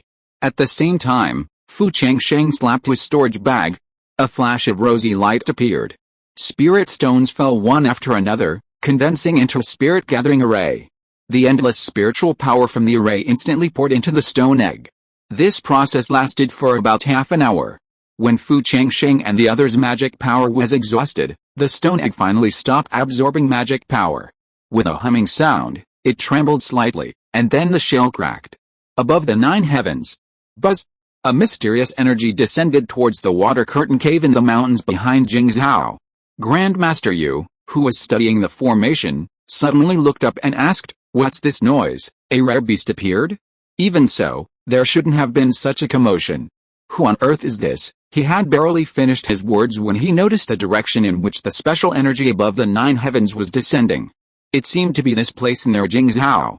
Could it be? Grandmaster Yu suddenly looked towards the Patriarch's mansion. His face changed. Oh no, Grandmaster Yu's body swayed. In an instant, he arrived at the star-receiving tower of Yuiao City. He cast one spell after another into the great formation. Buzz! The entire star-receiving tower suddenly lit up with a brilliant starlight. The starlight hummed, covering the entire Taixun Peak. That wasn't all. An ancient formation disk slowly flew out of his body. As the formation disk emerged, he cast one spell after another into it, and obscure incantations rang out. In an instant, the aura of the entire Yansheng County seemed to be covered with a layer of white gauze. South China Sea. In an underwater dragon palace. A gray-haired old woman suddenly opened her eyes and looked toward the Great Zhou, her eyes narrowing slightly. After all these years, has another rare beast appeared? However, this movement didn't look like a rare beast. The old woman cast a spell into the jade lake beside her, causing the surface to churn. Energy from the 9 heavens descended upon the Great Zhou, but upon reaching the Great Zhou, the aura was instantly muddied. The old woman snorted coldly, HMPH, those old devils from the Great Zhou Xianji Pavilion are at work again, the imperial capital, a place only the Great Zhou Emperor could set foot in. Suddenly, an old Taoist dozing on the back of an ox straightened his body. He gazed into the void. He rapidly pinched his fingers together, his eyes moving as complex ancient script circulated. After a moment, the old Taoist narrowed his eyes slightly. He sneezed. This old man has been hiding for so many years, and finally can't help it. Yansheng County, a fiefdom. In the Taixun Peak Patriarch's residence. Buzz! Fu Changsheng saw mysterious energy descend from the sky, then with a loud bang, it sank into the stone egg. The next moment, the entire stone chamber was illuminated by a dazzling 9-colored light. What is this? Fu Changsheng was startled. The 9-colored light was so dazzling that it dazzled his vision. Even his spiritual sense was stung, and he couldn't see the details of the stone egg clearly. Such a grand scene was beyond his expectations. I hope nothing bad happens. He had never imagined that a mere contract with a spirit beast would lead to such a turmoil. The 9-colored light lasted for an unknown amount of time. Buzz! The next moment, all the light faded. Niu Chengxiu had already collapsed to the ground, apparently unconscious. Fu Changsheng stared intently at the contract formation. He saw a white, fuzzy, fist-sized spirit beast crawling out from the stone egg. The spirit beast looked a bit like a rabbit, but it was completely different. Between its brows, it had a third vertical eye. This kind of spirit beast was something he had never seen before. However, the strange thing was, perhaps it was because he had participated in the contract earlier, and provided the most significant portion of the mana. The desolate beast had surprisingly chosen him, not Niu Chengxiu, to sign the contract. He could sense the spirit beast's hunger. After emerging from its eggshell, the spirit beast opened its tiny mouth and unexpectedly swallowed the eggshell. At the same time, its previously unstable aura suddenly rose to the 2nd level. Born at the 2nd level, this meant it was undoubtedly a rare beast. Seeing that Niu Chengxiu had fainted but was otherwise healthy, Fu Changsheng breathed a sigh of relief. As expected of an innate spirit body, your first spirit pet actually transformed into a rare beast. At the same time, a familiar mechanical sound echoed through his sea of consciousness. Ling, you have successfully contracted a rare and ancient desolate beast. This desolate beast has a first-grade celestial bloodline and has the potential to ascend to the 6th level. You have received 6,600 family contribution points. Immediately, the family contribution points displayed on the dashboard instantly changed to 6,626. Fu Changsheng stared at the reward value on the dashboard, stunned for a moment. Then, realizing what was happening, he couldn't help but get excited. If it were truly as the system indicated, the desolate beast before him possessed the potential to reach the 6th level. That meant it could one day attain the power of a divine transformation. That's a divine transformation. Perhaps even in the Great Zhou, there weren't many such beings. What a find, Mu Fishu, you devour and feed back your magic power to your master. He wondered if this desolate beast had developed similar magical powers. It was a mistake. He was now also the master of the desolate beast. He was studying it. Just then, a buzzer sounded outside the door. Fu Changsheng saw that it was Grandmaster Yu. Recalling the celestial phenomena, he quickly cast a spell into the secret chamber's magic array. A gap opened in the light curtain, and Grandmaster Yu flashed through, entering the chamber. After the secret chamber's array closed again, Fu Changsheng realized that Grandmaster Yu's face was pale, and his cultivation aura had once again dropped to that of a mortal. Fu Changsheng's heart tightened. Uncle Yu, what's wrong with you? It's fine, it won't die. Grandmaster Yu waved his hand, his gaze fixed on the newly born desolate beast. After examining it for a few moments, even Grandmaster Yu couldn't tell what kind of desolate beast it was. Upon hearing that the desolate beast had chosen Fu Changsheng as its master during the contract process, Grandmaster Yu showed no surprise. He pulled a bottle of dark green elixir from his sleeve and handed it to Fu Changsheng. Changxiu's cultivation is too low. Since this beast has already signed a contract with you, you don't need to know about what happened today, okay? After all, this was a desolate beast capable of growing to the 6th level. Fu Changsheng naturally knew that the fewer people who knew, the better. Still, he asked, Uncle Yu, what is this elixir in my hand? It's similar in effect to the Forget Dust pill, but even more potent.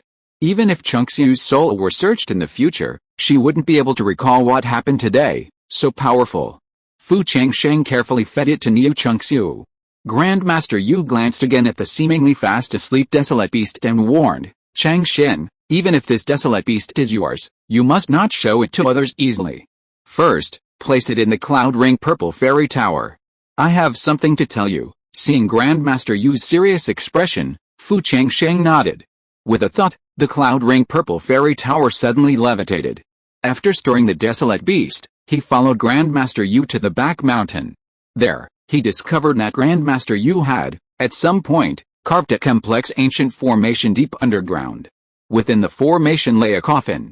Even Fu Changsheng couldn't tell the grade of the spiritual material in the coffin. The coffin was now empty. Grandmaster Yu said, Changsheng, I will be in deep slumber for a while. It could be 20 years, or 30, or 50. You must be cautious and keep a low profile. Uncle Yu, what happened? Grandmaster Yu was even more cautious than when he first met him. Grandmaster Yu waved his hand. With your current level of cultivation, the more you know, the more disadvantageous it will be. Just remember my words. With that, Grandmaster Yu's body lurched. He unexpectedly fell asleep directly in the coffin. Buzz! The coffin lid closed. The entire complex magic circle trembled. From that moment on, Fu Changsheng could no longer sense Grandmaster Yu's presence. Fu Changsheng was shocked. What story is behind Uncle Yu? Who is he hiding from? To the point of faking his own death. When Fu Changsheng emerged from underground and returned to his secret room, Changxiu had already woken up, clearly having completely forgotten what had happened. Master, what's wrong with me? Oh, you fainted when you were contracting a spirit beast just now due to lack of mana. But that spirit beast egg is dead.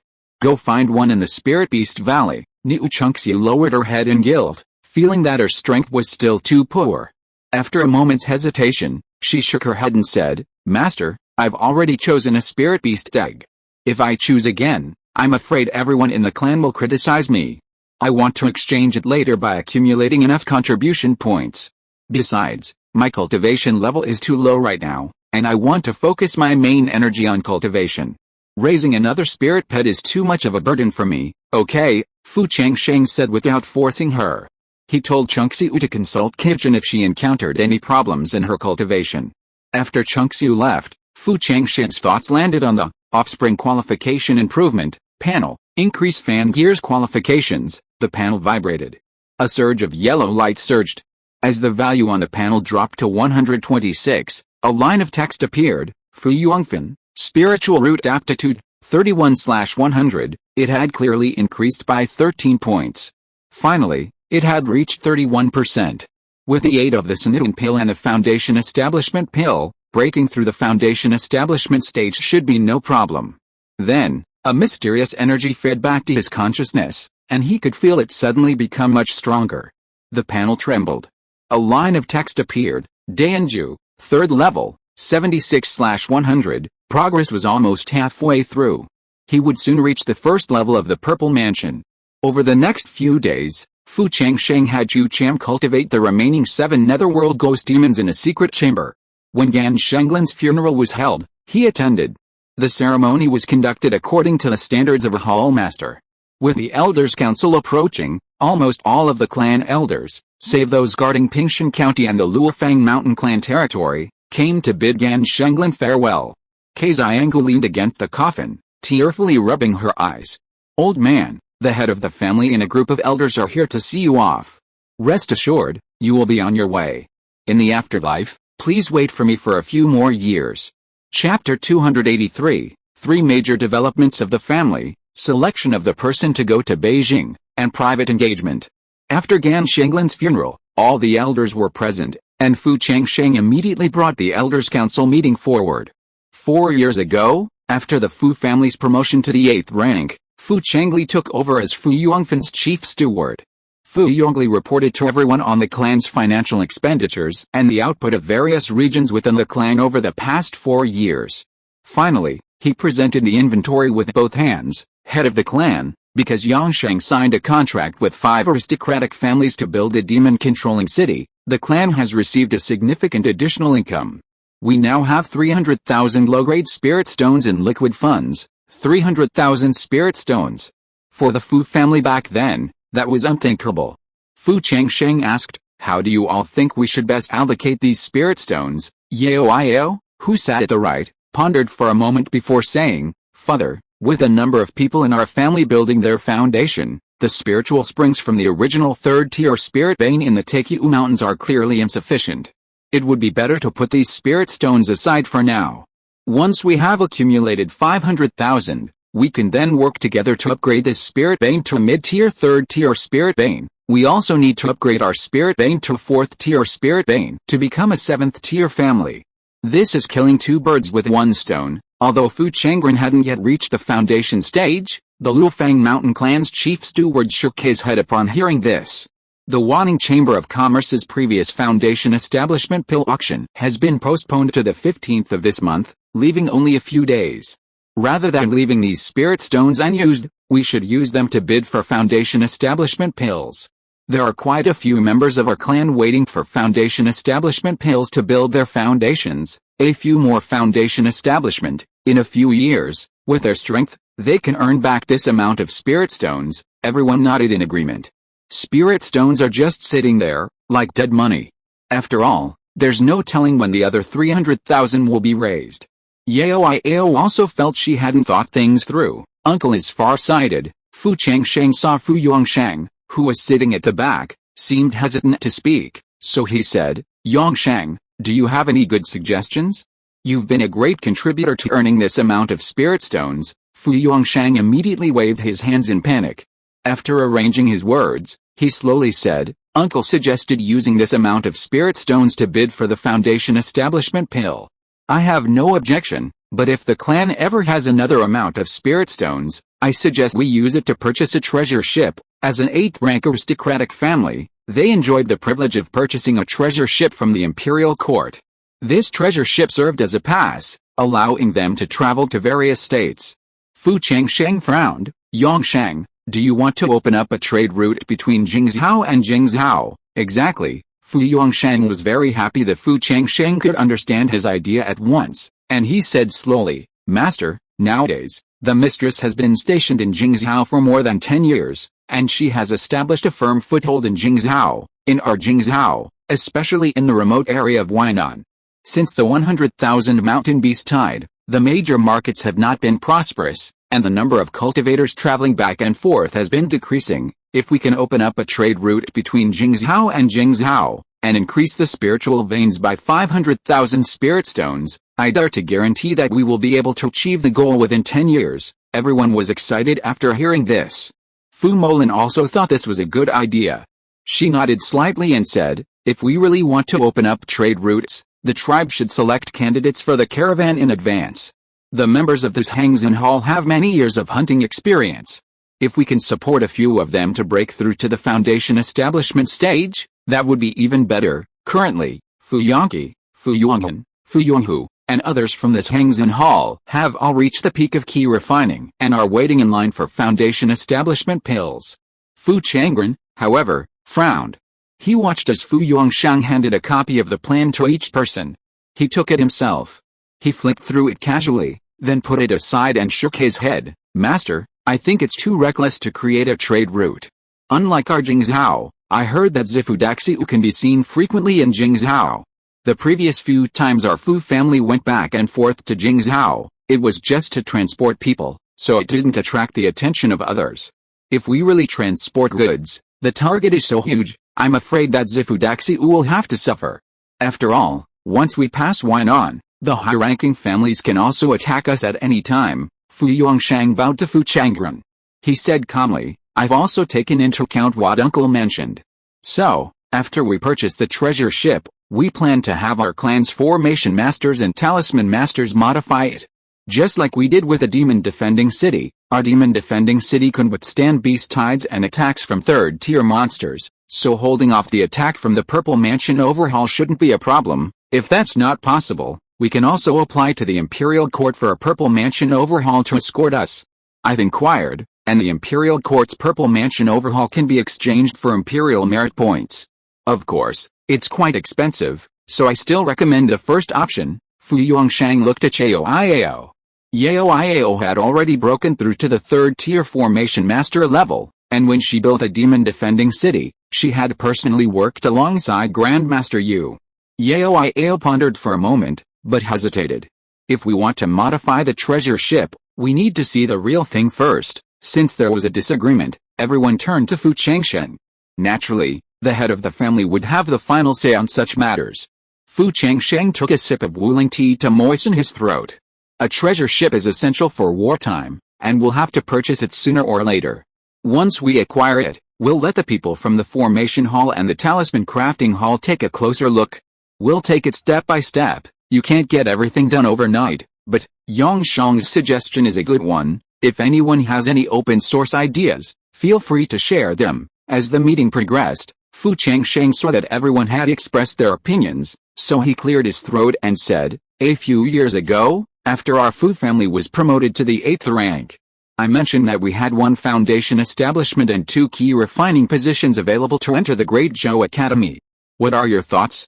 Has anyone nominated themselves or recommended candidates? Entering the Great Zhou Academy was like standing on the shoulders of giants. Furthermore, the Great Zhou Academy was founded in the imperial capital. The cultivation resources there were far superior to those in the remote Jingzhou. However, they had also heard of the dangers of entering the Great Zhou Academy.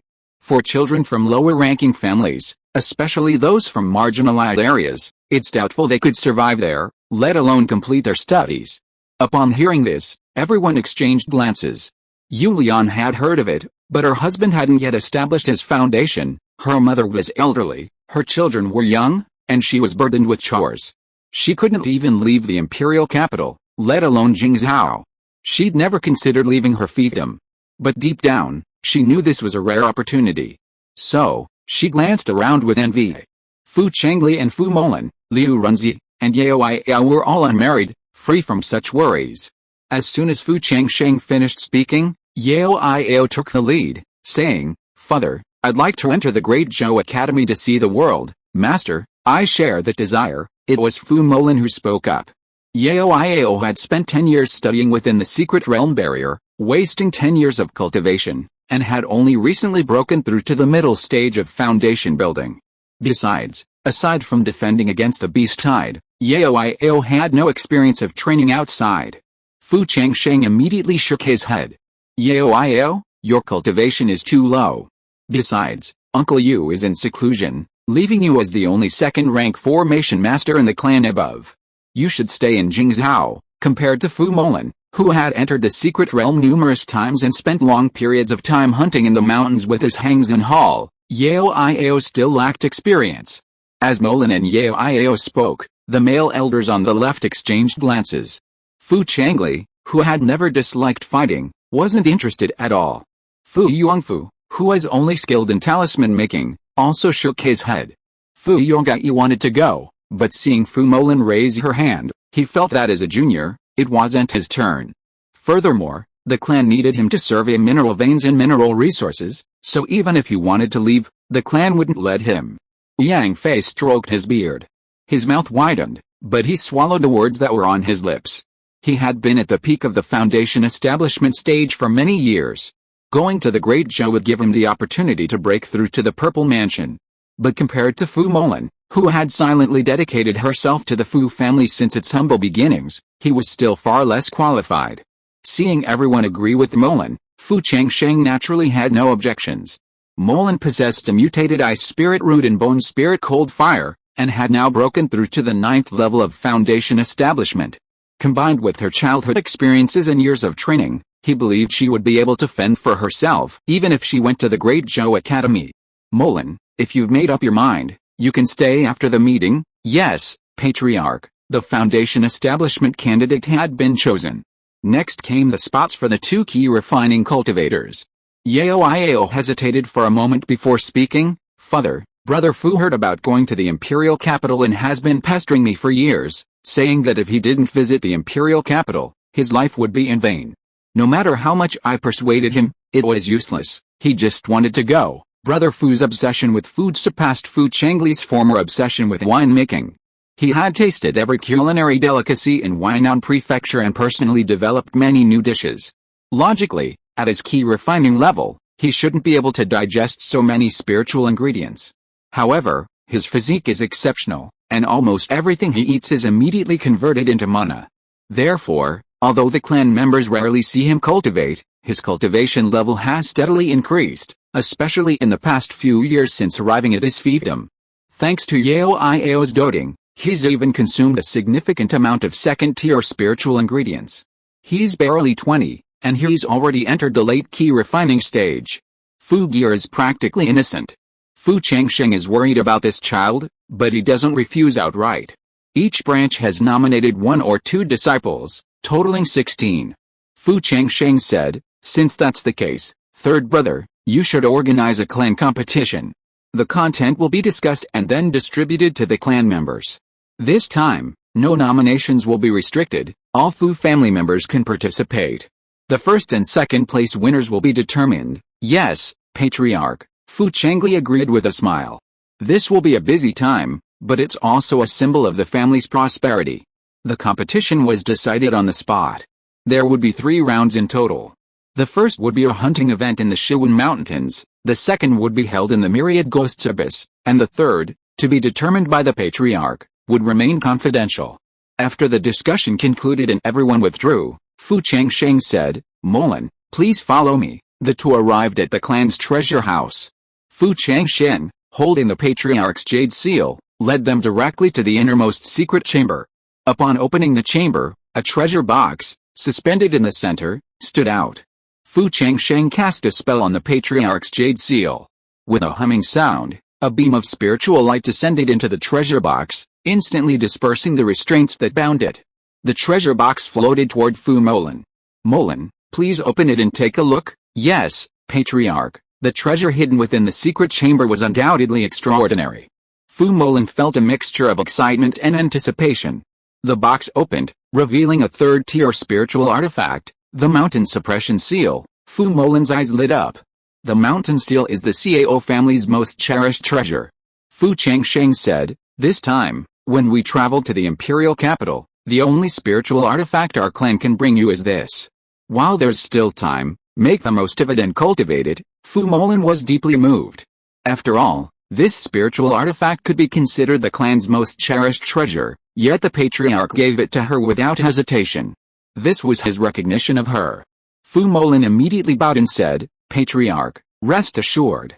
I will not embarrass our Fu family in the imperial capital. It doesn't matter whether we embarrass ourselves or not. In the imperial capital, especially after entering the Great Zhou Academy, we'll be among the most talented people from all over the land. Don't stress yourself too much. Remember, safety is paramount," Fu Changsheng said with a few words of advice. After leaving the treasure vault, Fu Changsheng summoned Fu Yongru and Fu Yongfen to the Patriarch's residence. When Fu Yongfen received the message, Yulian had just returned to share the meeting's details with him.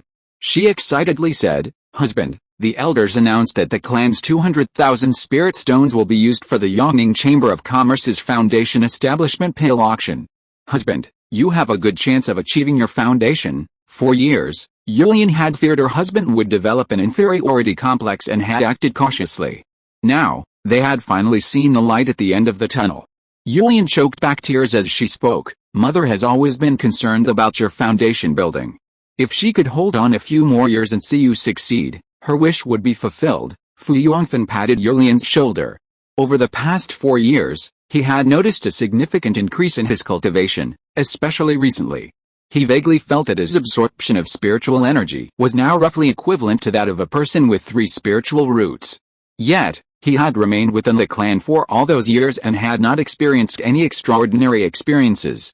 The only difference was that his father had taken him to the Ascension platform 4 years ago to have his spiritual roots retested.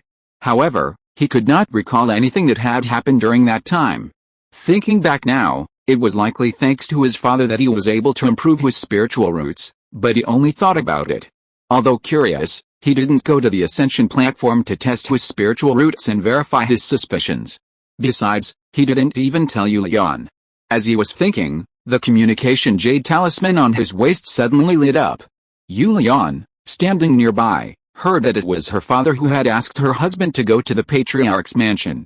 Her eyes lit up slightly, and she instinctively grasped Fu Yongfen's right hand.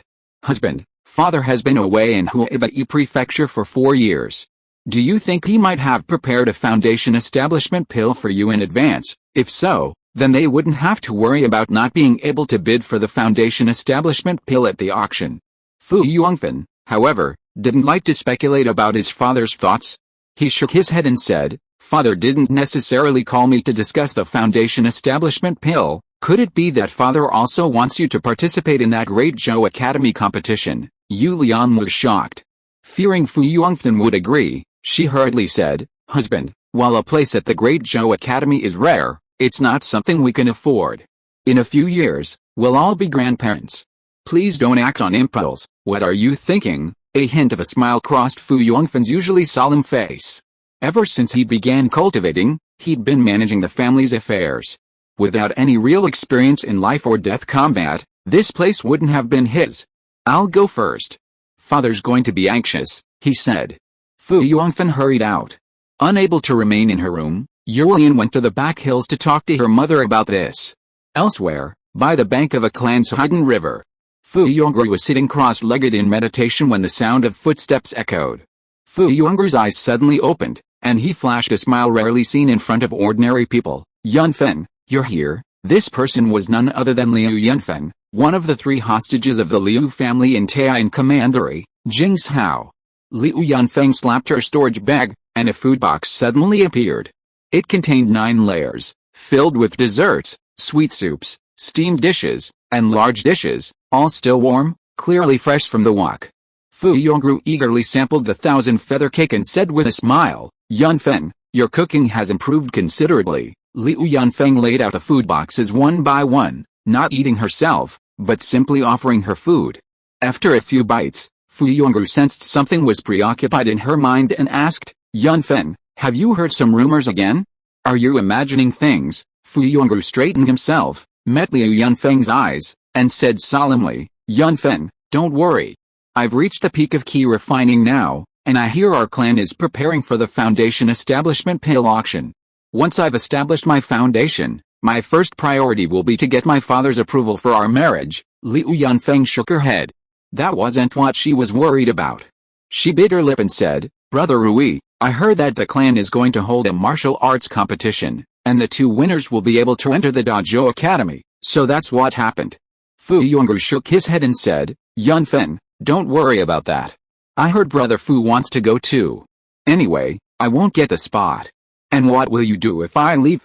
I won't be participating in this martial arts tournament. Liu Yunfeng smiled faintly upon hearing this, but she also advised, Brother Rui, I've heard that entering the Great Zhou Academy can change your destiny.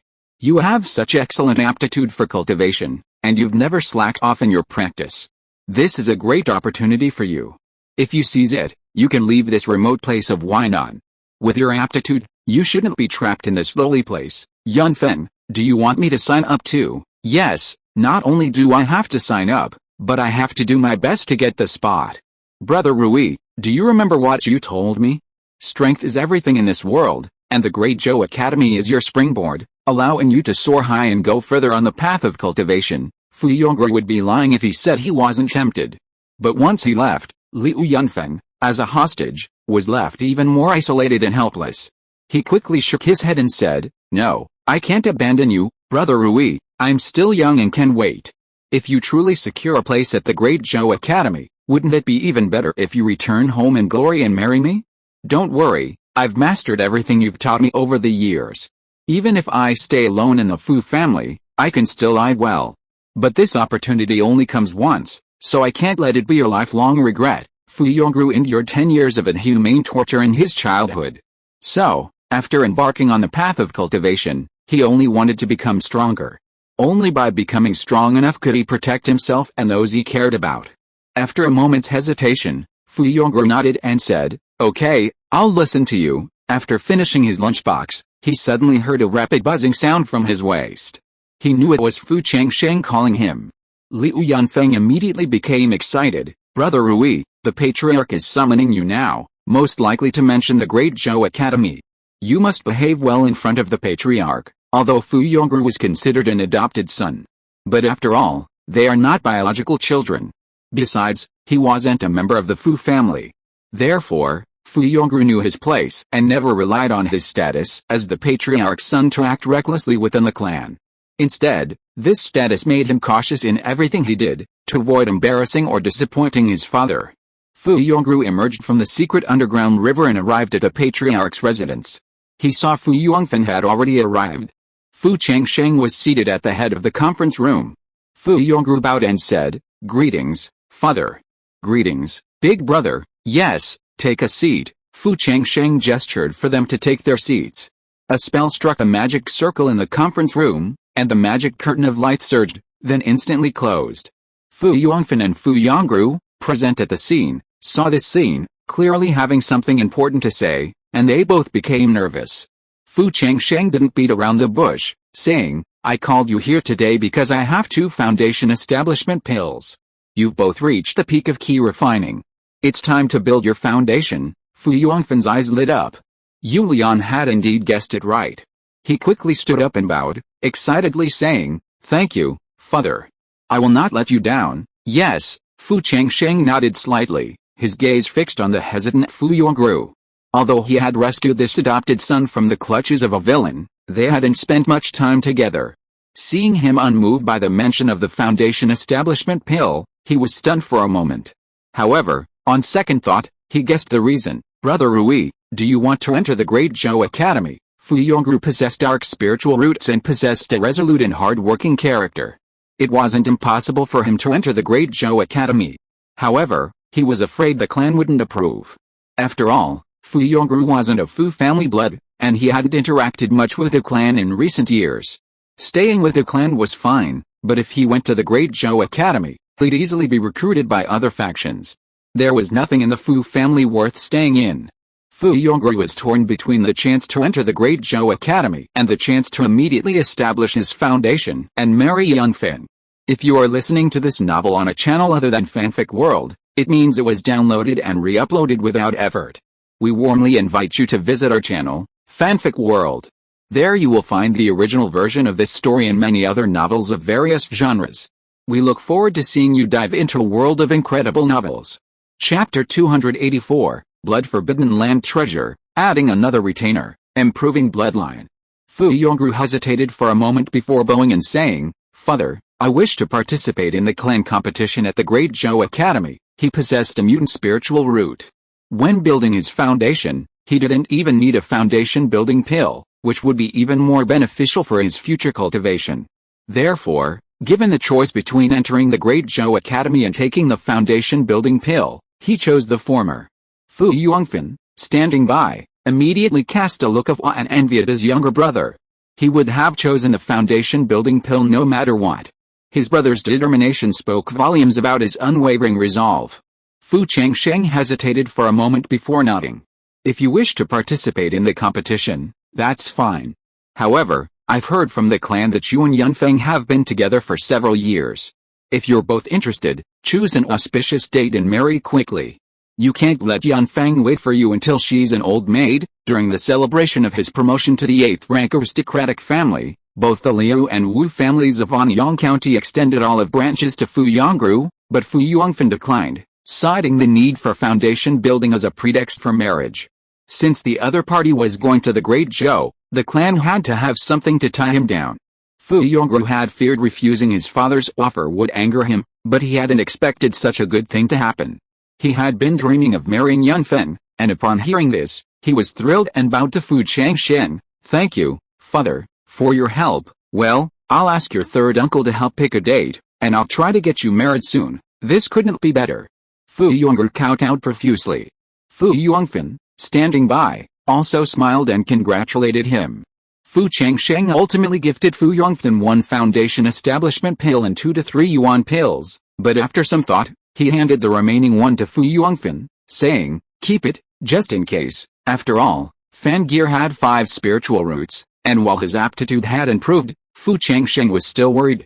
Fu Yongfen hadn't expected his father to give him both foundation establishment pills. He wanted to refuse, but the words wouldn't come out, so he could only bow and thank Fu Changsheng again. After Fu Changsheng returned to the secret room, his gaze fell on the place where his clone was in seclusion.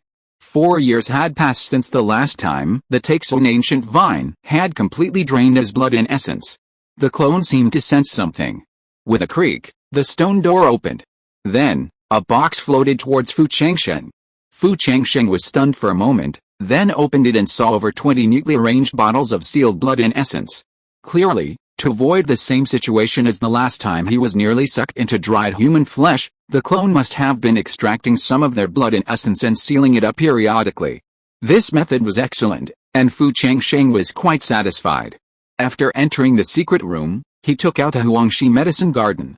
A closer look revealed that the growth rate of the foundation building spiritual herbs in the Huangshi medicine garden had increased significantly due to the addition of the 3-colored soil. It's estimated they'll be ready to harvest in about 5 years.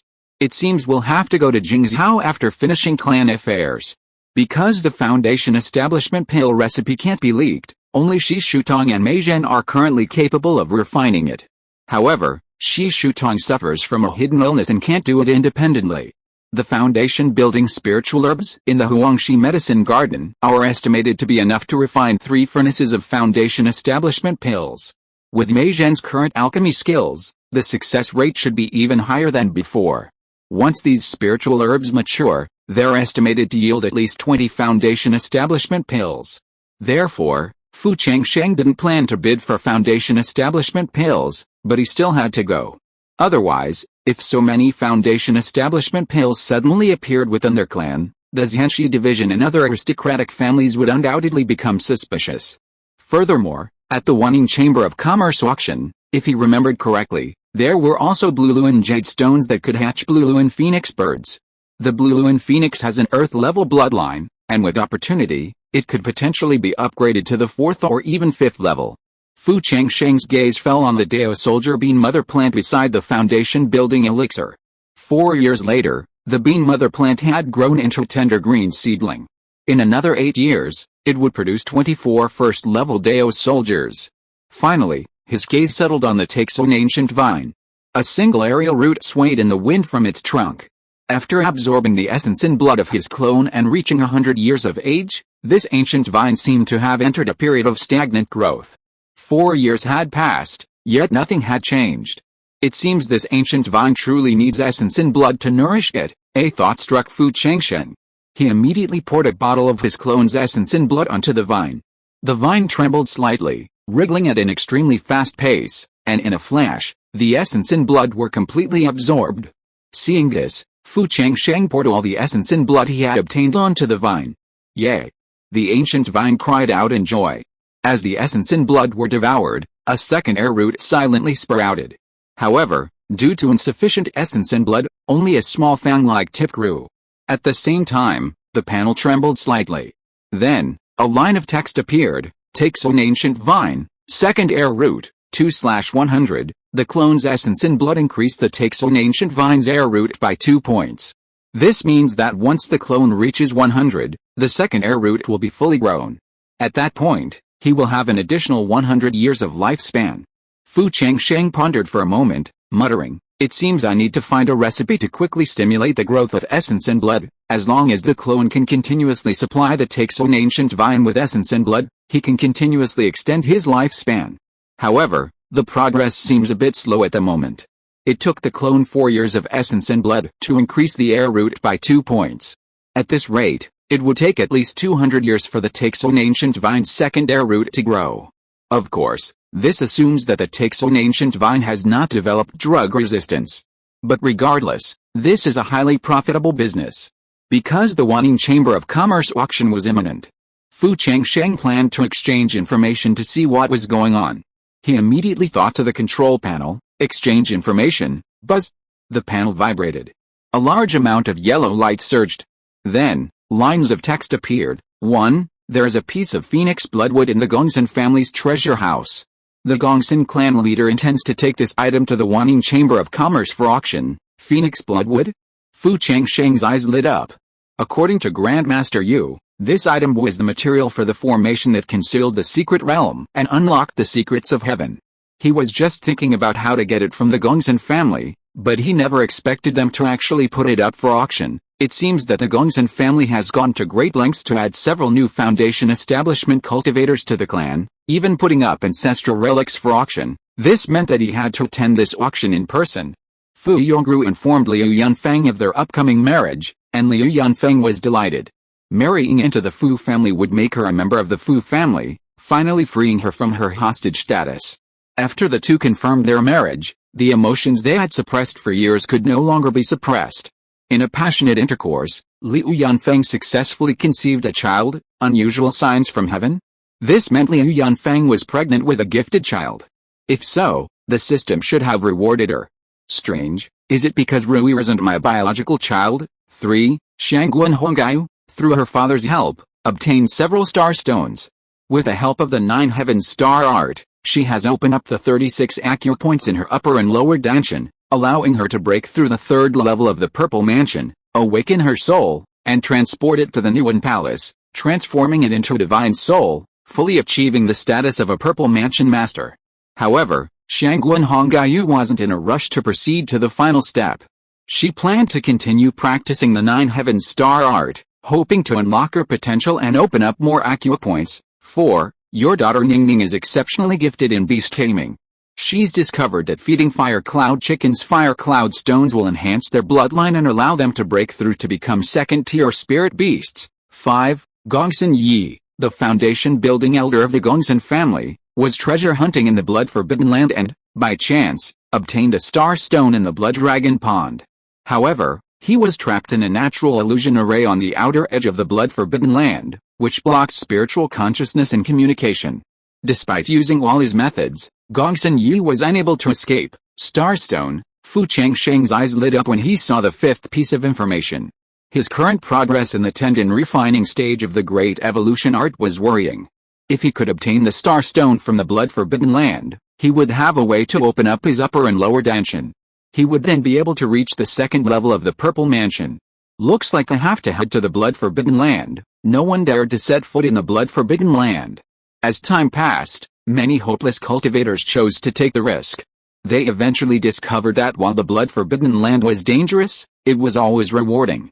Over time, the terrifying legends of the blood forbidden land faded. Even many children from aristocratic families were willing to go there in search of opportunities. Changsheng murmured, if I remember correctly, Gongsun Yi is a 2nd-tier, top-grade formation master. If even he can't break the formation, that means the natural illusion formation is at least third tier. He had been busy cultivating. Now, he had no time to delve into even the links to talisman scripture, let alone formation techniques. If he truly wanted to go to the blood-forbidden land, he would definitely need a formation master. To be on the safe side, I'd better bring Kingru and Yaoyao along. Both were third-tier formation masters. The two hadn't met since Kingru gave birth to twins. Second, Yaoyao hadn't had enough experience outside. His mind was made up. He immediately sent a message to Kingru and Yaoyao, asking them to prepare. He planned to leave immediately after attending the Wanning Chamber of Commerce auction. If he was too late, Gongsun Yu would suddenly find the location of the formation, and that would be a waste of the Kyanka Jade. The Kinglun Jade that appeared at the Wanning Chamber of Commerce auction was from a wandering cultivator named Yun Xianjin. It was an heirloom, passed down from his ancestors, hoping to win a spiritual artifact for foundation building. The Kinglun Jade was eventually won by Patriarch Nangguang for 23,800 spirit stones. Yun Xianjin. Fu Changsheng seemed to recognize the name. He quickly pulled out the gift book from the celebration of his promotion to the 8th rank family, and saw Yun Xianjin's name written prominently in the last column. He remembered Fan Gear mentioning it to him at the time. Yun Xianjin had originally intended to marry into the Fu family. However, at the celebration, the Fu family girls weren't interested in him, a down-and-out cultivator. They were all drawn to the sons of aristocratic families, or they simply had no intention of marrying. So, they didn't even consider Yun Xianjin. Fu Changsheng's eyes lit up. He immediately took out the communication jade talisman and asked his third brother, Fu Changli, to send the clan members to find Yun Xianjin. They had to complete the deal with him before Yun Xianjin took the Kinglun Jade Stone to the Wanning Chamber of Commerce. 7. If the wild beast you've just signed a spirit beast contract with is fed with a Shiangsa pill, made from the Shianshan Snow Lotus, it will open its vertical eyes and awaken its bloodline abilities. Shianshan Snow Lotus? That's a third-tier spirit object, rare to come by. And he didn't have the Shiangsu pill in his possession, so he could only ask his clan members to find out if there was any information about it. 8. Fu Changsheng saw that the remaining intelligence provided was irrelevant, so he stopped exchanging it. The contribution value on the family dashboard dropped to 106. He sorted out the information. He planned to meet Yun Xianjin first, then go to the auction, and finally to the blood-forbidden land. He meditated and cultivated in his secret room for several days. A buzz. The jade talisman on his waist suddenly lit up, and Fu Changli's voice rang out, Patriarch, Yun Xianjin has been found. He is in the Shi family's fiefdom, at the Shi family's mountain gate. Yun Xianjin nervously took out a bronze mirror and examined himself. Seeing that nothing was amiss, he cautiously stepped forward and respectfully bowed to the Shi family member guard in the mountain gate. Fellow Taoist, I would like to see clan leader Shi. Could you please pass on the message? Yun Xianjin discreetly handed the red envelope he had prepared to the Shi family guard, but the guard frowned and confiscated it. He solemnly said, our clan leader is busy with general affairs. Please tell us why you're looking for him. If it's anything minor, we can help you get in touch with our outer sect manager. Even the Shi family, despite their low profile, was a well-established, 8th grade family. How could a mere casual key refining cultivator simply meet an 8th rank patriarch? Yun Xianjin subconsciously tightened the storage pouch at his waist, then bowed. Fellow Taoist, I'd like to discuss matters with clan leader Shi in person. Could you please pass the word on? The gatekeeper, seeing his sincerity and unable to shoulder the responsibility of delaying important matters, hesitated for a moment before saying, please wait a moment. I'll notify our outer sect steward to handle the matter. Thank you, fellow Taoist, thank you. Yun Xianjin breathed a sigh of relief. The Shi family, as rumored, showed no disrespect and treated a casual cultivator like him with respect. After a moment's wait, the gatekeeper's jade talisman on his waist shone.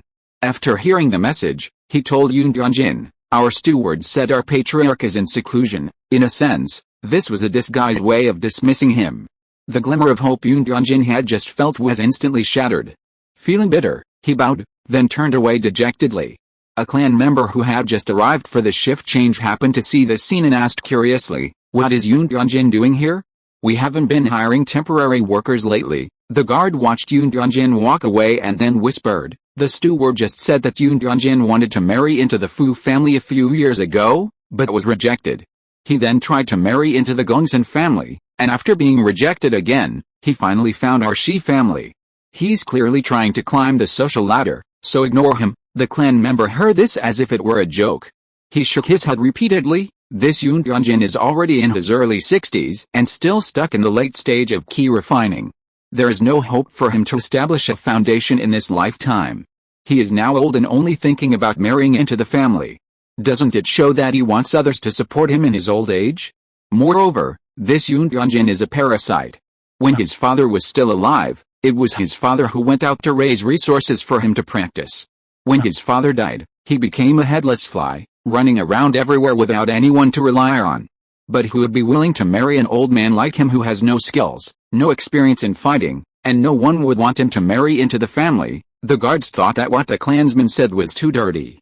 Seeing Yun Yuanjin's pity, he helpfully said, "We, an 8th rank family, won't recruit him, but for those newly established 9th rank families, having a late-stage key refining warrior is also beneficial. 7th brother, you are very insightful, but Yun Yuanjin is not." After he applied to the Shangguan family but was politely rejected, I heard that the Shangguan family kindly arranged for him to marry into the 9th rank Liu family in Anyang County. Look, they don't like it and insist on marrying into an 8th rank family. The guard heard this, and his initial sympathy for Yun Yuanjin faded. This is what they say: high expectations but low skills, unable to see one's own situation clearly. The clan members spoke loudly, and Yun Yuanjin, seemingly far away, heard every word. For a moment, he was furious. He was only 61, and marrying into an 8th rank family was to seek hope of breaking through to the foundation building stage, but how could others see it as just a place to retire? He really needed to retire. Why would he even bother marrying into family? He read everyone's expressions. HMPH, you all look down on me, but I'm determined to make a name for myself. With this in mind, Yun Yuanjin planned to take the ancestral piece of King Lunjie to the Wanning market for auction. Since relying on others was unreliable, he would rely on himself. Yun Yuanjin clutched the storage bag at his waist, turned around, and sped towards Wanning market. After walking for several hours, suddenly, a rainbow of light streaked across the distant sky. Yun Yuanjin looked up and paused, envious. Flying with a flying instrument. That was something only a foundation establishment cultivator could achieve. His father had toiled his entire life, hoping to see him achieve his foundation establishment in his lifetime. However, with his 3 spiritual roots, despite his tireless cultivation day and night, his father still couldn't see that day. However, as long as he lived, he would not give up. This was his father's long-cherished wish. He would fulfill it no matter what. If that didn't work, then let the next generation accomplish it. Their Yun family would always have a foundation establishment cultivator. Yun Yuanjin saw the rainbow light in the sky was actually coming towards him. He was stunned for a moment. Then, realizing what was happening, he immediately stuffed the storage bag at his waist into his arms. This was his only hope for a comeback. The rainbow light faded, revealing a green python suspended in the air. Seeing that the figure standing on the green python was Fu Changsheng, the head of an 8th rank aristocratic family, he was stunned for a moment and quickly bowed respectfully. "Greetings, clan leader Fu." Actually, he was 4 years younger than Fu Changsheng. Yet, the other had been at the peak of the foundation establishment stage for many years, and his appearance was still young, unlike him, who already had the signs of old age. Fu Changsheng nodded slightly. "Fellow Taoist Yun. I'm going to Wanning market. If you don't mind, you can come with me." Yun Yuanjin was stunned. He thought he had heard it all. But when he heard Fu Changsheng repeat it, he was flattered. Being able to travel with the head of an 8th rank aristocratic family was a tremendous honor, and Fu Changsheng was the most promising. Otherwise, he wouldn't have prioritized the Fu family when initially choosing to marry into their family. After his joy faded, he became concerned about the other party's ill intentions, considering he was carrying an heirloom. Just as he hesitated, a voice drifted overhead. "If you don't want to, fine." With that, Fu Changsheng was about to ride the green python away. Yun Yuanjin hurriedly said, "Patriarch Fu, wait a moment. Take me with you." Given his pace, if he were delayed, he would miss the Wanning Chamber of Commerce auction. The head of an 8th rank aristocratic family wouldn't covet his possessions, and the Fu family always practiced the principle of "don't offend others if they don't offend me." Yun Yuanjin tapped the ground with his toes and landed steadily on the green python's back. Initially, He felt a little uneasy, but seeing Fu Changsheng meditate with his eyes closed, he felt a sense of relief. Once he calmed down, his thoughts immediately became clear. The Fu family patriarch was right there. Perhaps he could try again. He hesitated again and again, still unsure how to begin.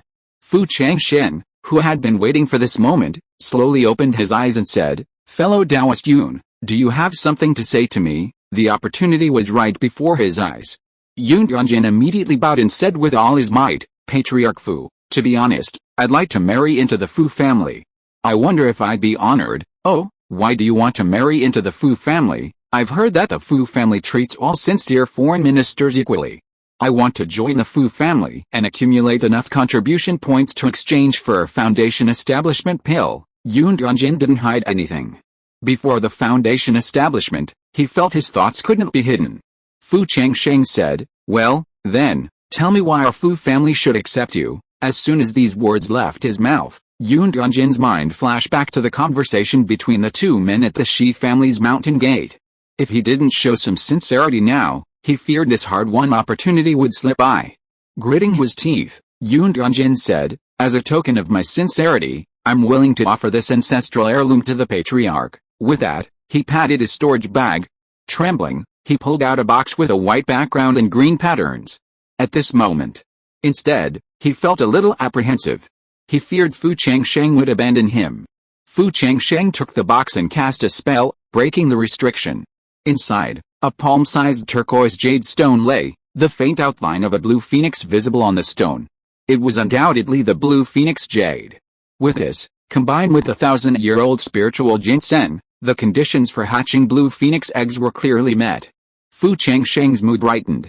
He tucked the box into his storage bag and said with a smile, "You've even offered an heirloom, proving your sincerity in marrying into the Fu family. I won't accept this from you for nothing. I'll convert it into 9,000 contribution points from the clan. If you work hard. Once you've accumulated 10,000 contribution points, you can exchange them for foundation establishment pills from the clan." Yun Tianjin was stunned. He hadn't expected his gamble to pander. For a moment, he was so excited that he stuttered, "Thank you, clan leader Fu." "No, thank you, patriarch." "Thank you, patriarch." He had been met with so much leniency. This was the first time he had ever received recognition. Yun Tianjin's eyes were filled with emotion. His father, in his grave, would surely rest in peace knowing that this item could buy him a chance to build his foundation. At this moment, a familiar mechanical sound echoed through Fu Changsheng's consciousness. Chapter 285, Ancient Treasures, Ascended Monks, who will be the one? Ding, you have gathered the necessary spiritual materials for the family's hatching of the blue and phoenix egg, earning 300 family contribution points. Then, the family contribution points on the dashboard instantly changed to 406. Fu Changsheng made his way to Wanning Market. When he arrived at his own shop, he introduced Yun Xianjing to Fu Yuangshang and asked Yuangshang to host a matchmaking event for Yun Xianjing within the family. Fu Yuangshang handed Fu Changsheng a token to enter the auction hall. He said worriedly, "Master, this is the first foundation establishment pale auction since the beast tide. The major families in Wan'an, and even individual cultivators, have been looking forward to this day for a long time. I'm afraid the price of the foundation establishment pill will be significantly inflated." "That's not a problem. The higher the price of the foundation establishment pill, the lower the prices of the other items will be." Fu Changsheng had no intention of competing with other noble families for the foundation establishment pill. "Yongshang, besides the foundation establishment pill, have you heard what the Wanning Chamber of Commerce's grand prize is this time?" Fu Yuangshang waved his hand, dismissing the maidservant. After closing the magic circle, he spoke, "Master, I heard that someone brought several treasures from the blood-forbidden land yesterday and sold them to the Wanning Chamber of Commerce. One of them, because they couldn't reach an agreement with the Wanning Chamber of Commerce, was put up for auction. It was a last-minute addition." "Oh, what is it?" "It's said to be a rare treasure that enhances the bloodline of spirit pets. The Wanning Chamber of Commerce hasn't revealed what it is, but rumors spread among fellow cultivators who entered the blood-forbidden land that it can help spirit beasts awaken the hidden power of their ancestral bloodline. Anyway, the whole market is buzzing with it." Fu Changsheng's eyes lit up at this. The green python had followed him for 50 years, but its latent dragon bloodline had yet to awaken, causing it to remain stuck at the quasi-third level. If this item really existed at the auction, he would definitely try to get it. Fu Yuanshang paused, then continued, besides, the Gongsun family has also spread the word that a piece of their ancestral phoenix bloodwood is up for auction. It's said that once refined into a spiritual weapon, it can be upgraded to a 4th-tier magical weapon. Fu Changsheng's eyes narrowed slightly. The Gongsun family was building momentum ahead of time, hoping to lure others into competing for their phoenix bloodwood. Fu Yuanshang was worried that the clan's 300,000 spirit stones wouldn't be enough. Master, with only a few days left before the auction, how about I hold a big promotion for my shop's items to raise some spirit stones? Ever since the Wanning Chamber of Commerce and the Gongsun family released those two pieces of news, shops run by aristocratic families had been engaging in a price war, clearly trying to raise more spirit stones. Fu Changsheng shook his head. No need. We can't do business at a loss. He remained calm and composed. However, the entire Weinan market was in an uproar over this. Aristocratic families, in particular, often possess a few second-tier spirit pets. If one could seize this opportunity to have their pet break through to the 3rd tier, they would undoubtedly be the foremost among the aristocratic families of Weinan Prefecture. Currently, among the aristocratic families of Weinan, only one has reached the half-step purple mansion stage, with no 3rd-tier combatants publicly displayed.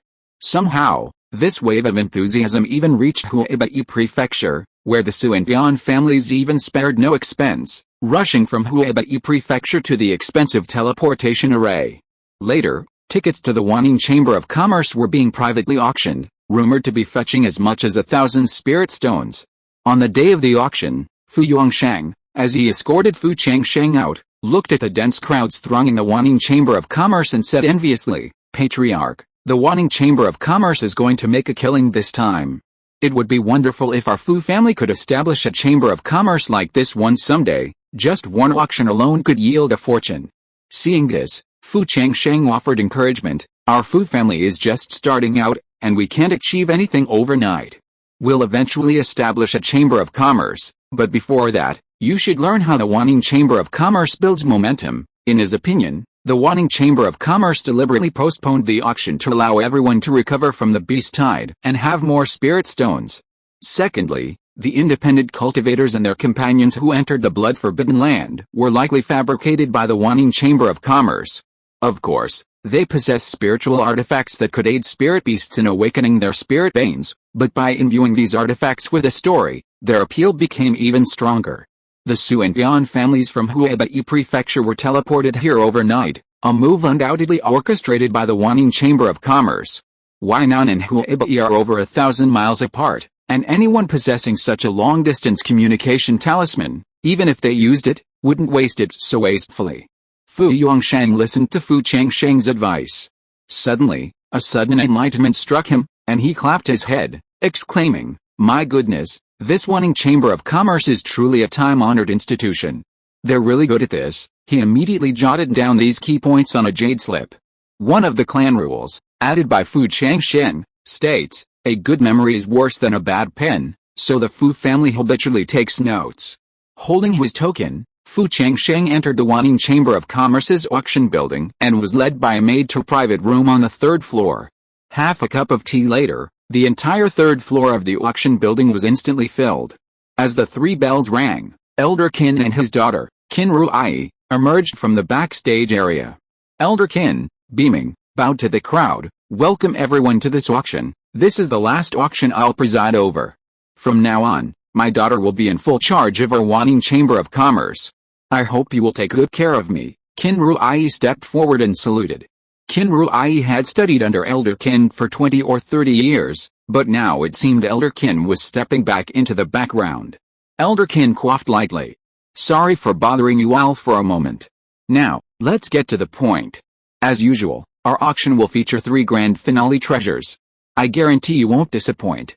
Interested parties, be sure to stick around until the end. Alright, enough rambling, the auction officially begins. He struck his hammer 3 times. Maids brought up an item covered by a red curtain. Elder Qin waved his sleeve, and the red curtain was removed. It was a 2nd grade, high grade, fire-attributed defensive robe. This robe was crafted by Master Qin. It could withstand the strongest blows from the late Foundation establishment stage. The starting price is 300 low-grade spirit stones, and each bid must be no less than 100. The auction begins. As soon as Elderkin finished speaking, someone immediately raised the price. I'll bid 500, 600, no one's going to compete with me, 700. The first auction heated up the place. Perhaps it was Elderkin's last auction, as the items on offer were dazzling, all of them mid-grade, second grade or higher. The atmosphere in the auction hall was one of constant excitement. Several times, even Fu Changsheng almost couldn't resist bidding. But he knew clearly that his target for the day was phoenix bloodwood and items with awakened spirit beast bloodlines, so he held back. After nearly 100 items were auctioned, there was still no phoenix bloodwood. The auction was drawing to a close. Could it be that Elderkin has chosen the phoenix bloodwood as the final treasure? He thought about exchanging some information, but he quickly restrained himself.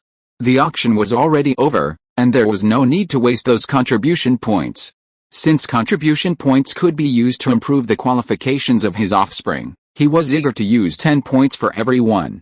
Because the previous group was bidding on 3 foundation establishment pills, the atmosphere had already reached a fever pitch, so Elderkin clearly wanted everyone to relax. Everyone, the next item up for auction has nothing to do with cultivation, but it's a spiritual artifact commonly used by ancient cultivators.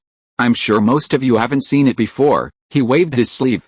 Instantly, the red cloth covering the tray held by the maid peeled back, revealing a 10-foot-tall tree.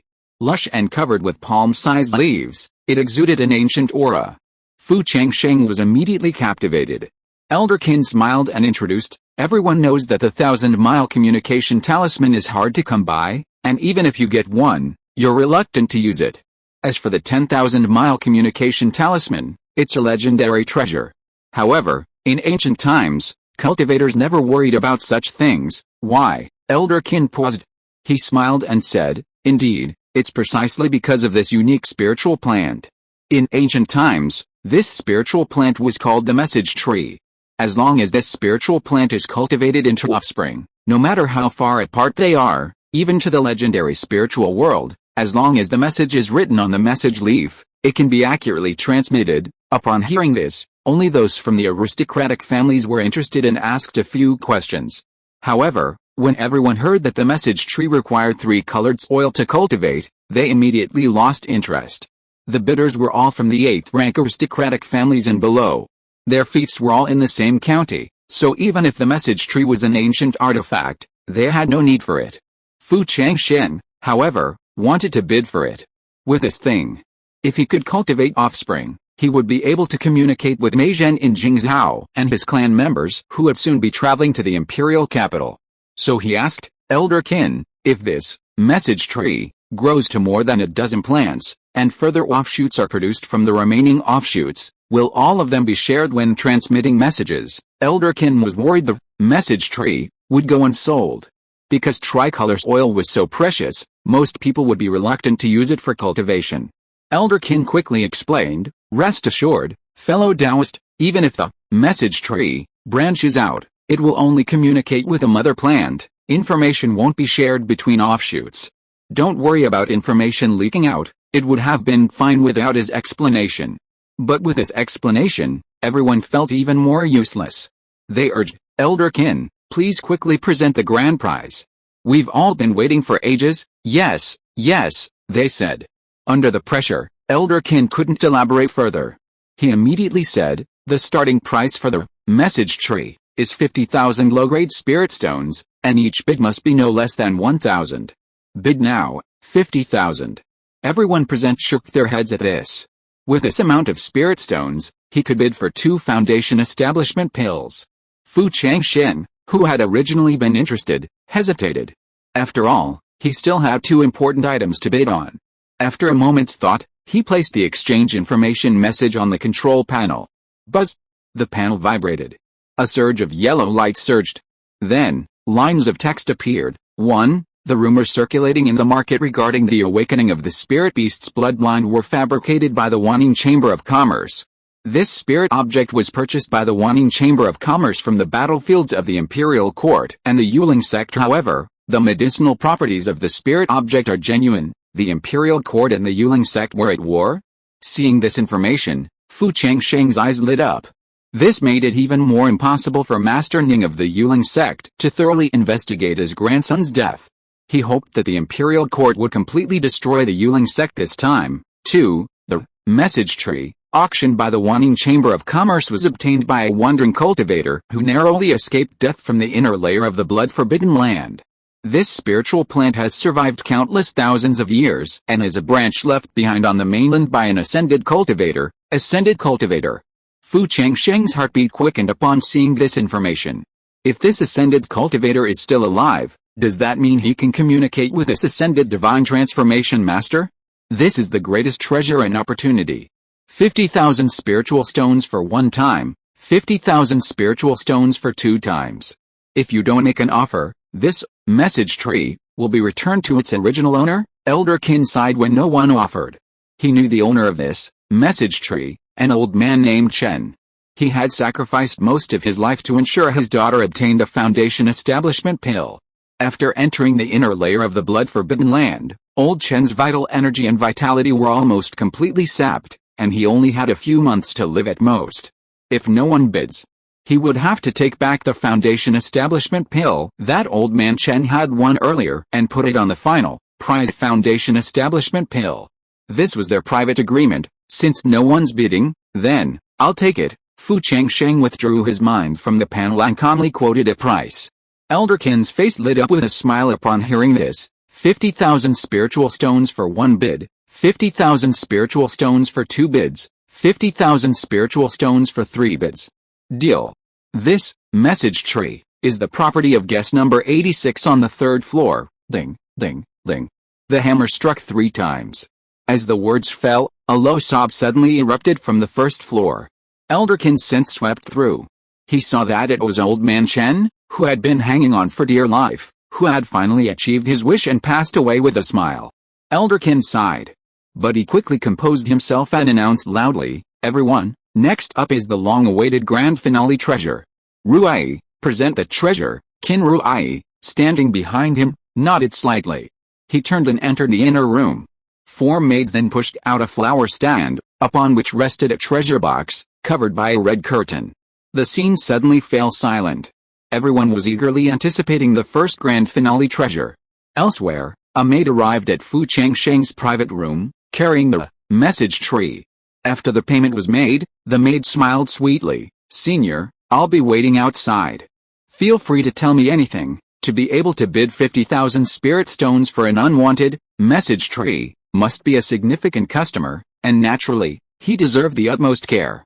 After the maids withdrew, Fu Changsheng had just received the message tree.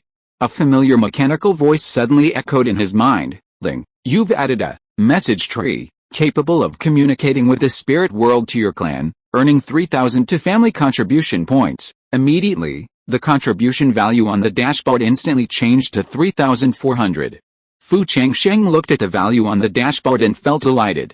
The system is awarding so many contribution points, which means this message tree must be of extraordinary use. He tried to calm himself. He immediately planted the message tree in the Foundation Building Spiritual Medicine field at the Huangshi Medicine Garden. Seeing that the message tree was still drooping, he estimated that it would take some time for it to recover. Meanwhile, at the auction, Elder Qin waved his sleeve, and the red curtain covering the treasure box suddenly peeled back. With the invocation of a spell, the treasure box opened, and then, 10 intact foundation building pills came into view. Seeing 10 foundation establishment pills, everyone present nearly gasped in surprise. They glanced at one another, some even beginning to harbor the urge to snatch them all. After all, those were 10 foundation establishment pills, enough to give birth to 10 foundation establishment cultivators. At that moment, a buzzing sound trembled in the air. Then, a purple-robed elder slowly approached from the doorway, not walking, but flying through the air. Only a purple mansion master could pull that off.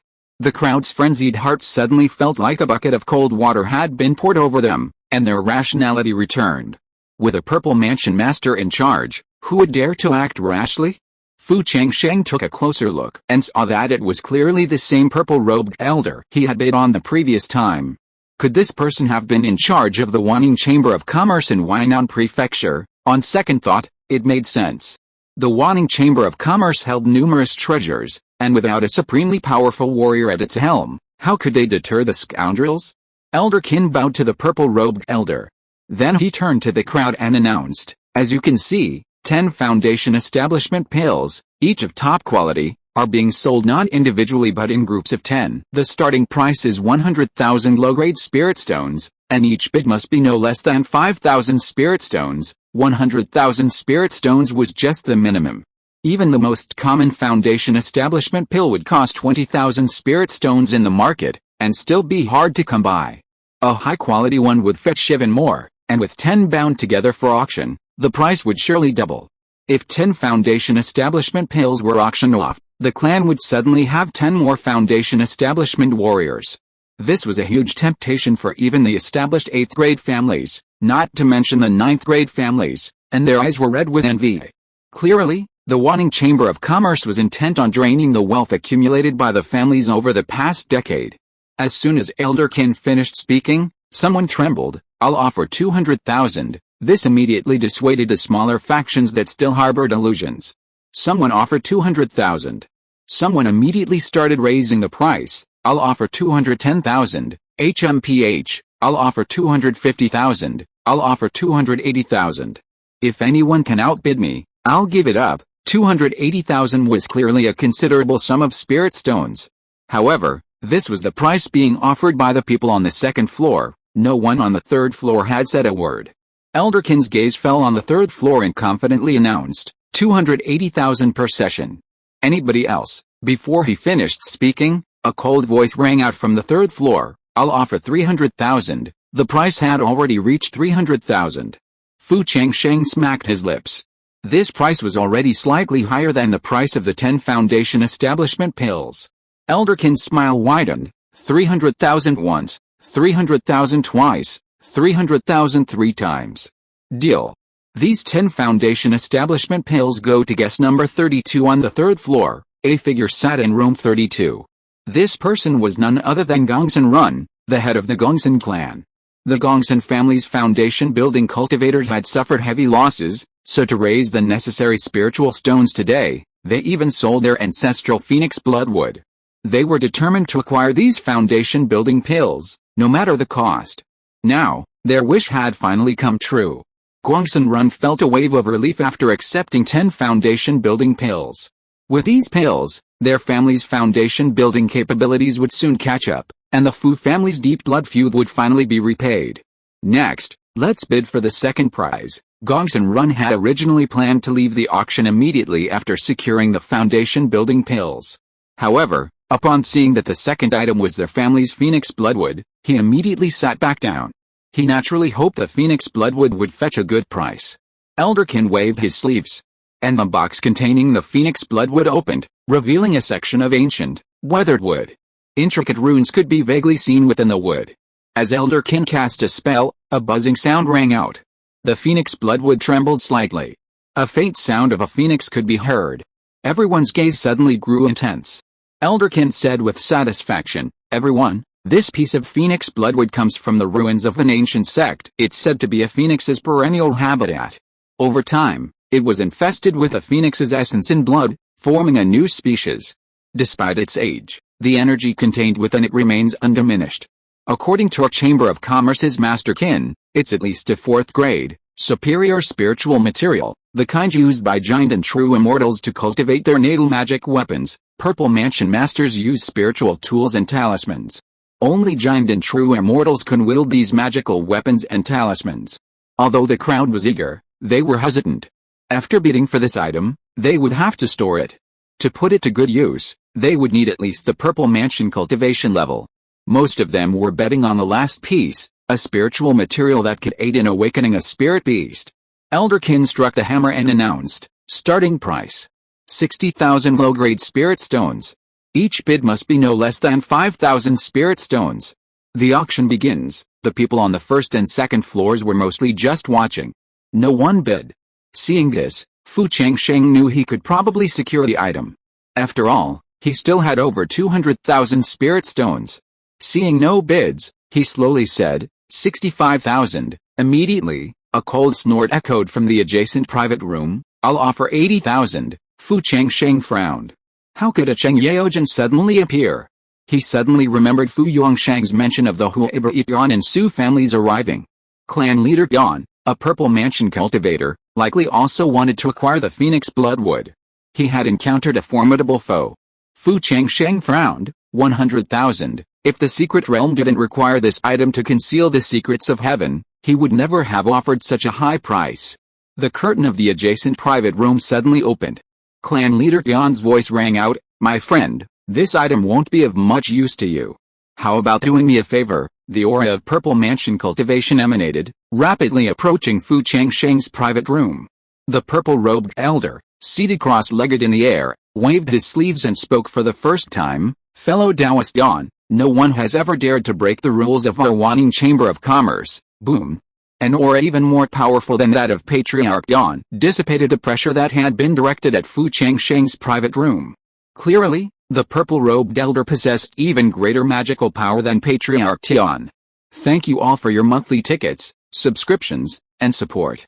Chapter 286, The Southern Barbarians Invade, a gift delivered to your door. The Tian clan leader glanced fearfully at the purple-robed elder. "Brother Jiang, I was just joking with the younger generation. Don't take it seriously, don't take it seriously." With a flick of his sleeve, the Tian clan leader pulled back the curtain. His expression turned cold. He had brought over 200,000 spirit stones with him, intending to bid for the 10 foundation establishment pills, but he'd come up a bit short. Judging by the competition for the foundation establishment pills, the aristocratic families in this remote region of Huainan Prefecture weren't as impoverished as rumored. He immediately decided to save his treasure for the final prize. Otherwise, his thousands of dollars in transportation fees would have been wasted. In the end, the phoenix bloodwood was won by Fu Changsheng for 100,000 spirit stones. The maidservant in Fu Changsheng's private room respectfully handed the treasure box to him, taking the opportunity to flirt with him. This was a major customer who had spent 160,000 spirit stones. However, Fu Changsheng didn't even glance at her. After verifying the authenticity of the phoenix bloodwood, he immediately accepted it. Unromantic, the maid muttered to herself, swaying her waist as she walked out. "Everyone, we're almost at the end of our auction. I'm sure everyone here is here for the final treasure, elder." Before she could finish her words, she was urged by the crowd, "Elder Qin, please present the treasure quickly." Yes, we've been waiting for quite some time." The crowd was clearly impatient. Meanwhile, among the crowd on the first floor, an unassuming male cultivator stepped out of the auction room at this critical juncture.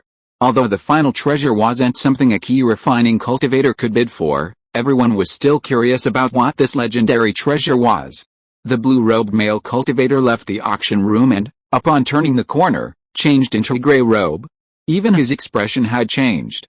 Suddenly, several more cultivators wearing the same attire appeared in the crowd in the market. The group exchanged glances before rapidly dispersing. Meanwhile, hundreds of feet away from the side entrance of Wanning Market, an invisible treasure ship hovered. On its deck stood 6 purple mansion cultivators. Their attire was distinctly different from that of the Great Zhou cultivators, and each bore a peculiar mark etched between their brows. The man standing on the left would undoubtedly have been a surprise to Fu Changsheng, for this man was none other than Zhang Yuanyun's Taoist companion, Chu Qizi, an elder of the Yanang tribe. At this moment, Chu Qizi's jade talisman illuminated. He glanced at it, then stepped forward and said, "Great Elder, the Wanning Chamber of Commerce auction has entered its final stage. It's time to make a move." The Yanang Great Elder nodded slightly. However, he confirmed it again, "Elder Chu, are you sure the information you have is true?" Reporting to the Great Elder, "This is the news handed over by the royal court. The Great Zhou court is indeed at war with the northern border sects and the South China Sea Islands. Otherwise, it would not have suddenly changed its plan and did not go to war with our eastern wilderness tribes. At this time, the Great Zhou dynasty has to take care of 2 battle points, and it certainly cannot take care of our eastern wilderness. Let's take a step back. We just robbed a market and slaughtered a family. Even if the Great Zhou dynasty knew about it, it would not do anything to us. In the past few years, they have harvested so many of our surrounding tribes, but no major conflicts broke out, and this time, the Wanning Chamber of Commerce is the first auction after the beast tide. The wealth of the cultivators in the entire Huainan Prefecture has moved here. This time, We will definitely make a lot of money. After a quick victory we can also wipe out the Fu family on our return." Zhang Yuanhong died. At first, he'd believed it was the work of something from the blood-forbidden land. However, after years of thorough investigation, clues revealed the Fu family's culprit. Revenge for his wife's murder must be avenged. Chu Qizi had been waiting for this very day. Furthermore, the imperial court was planning to recruit the eastern aristocratic families to support the Yuling sect in the northern border. As a hidden pawn of the Yuling sect in the eastern wilderness, he naturally had to play his part.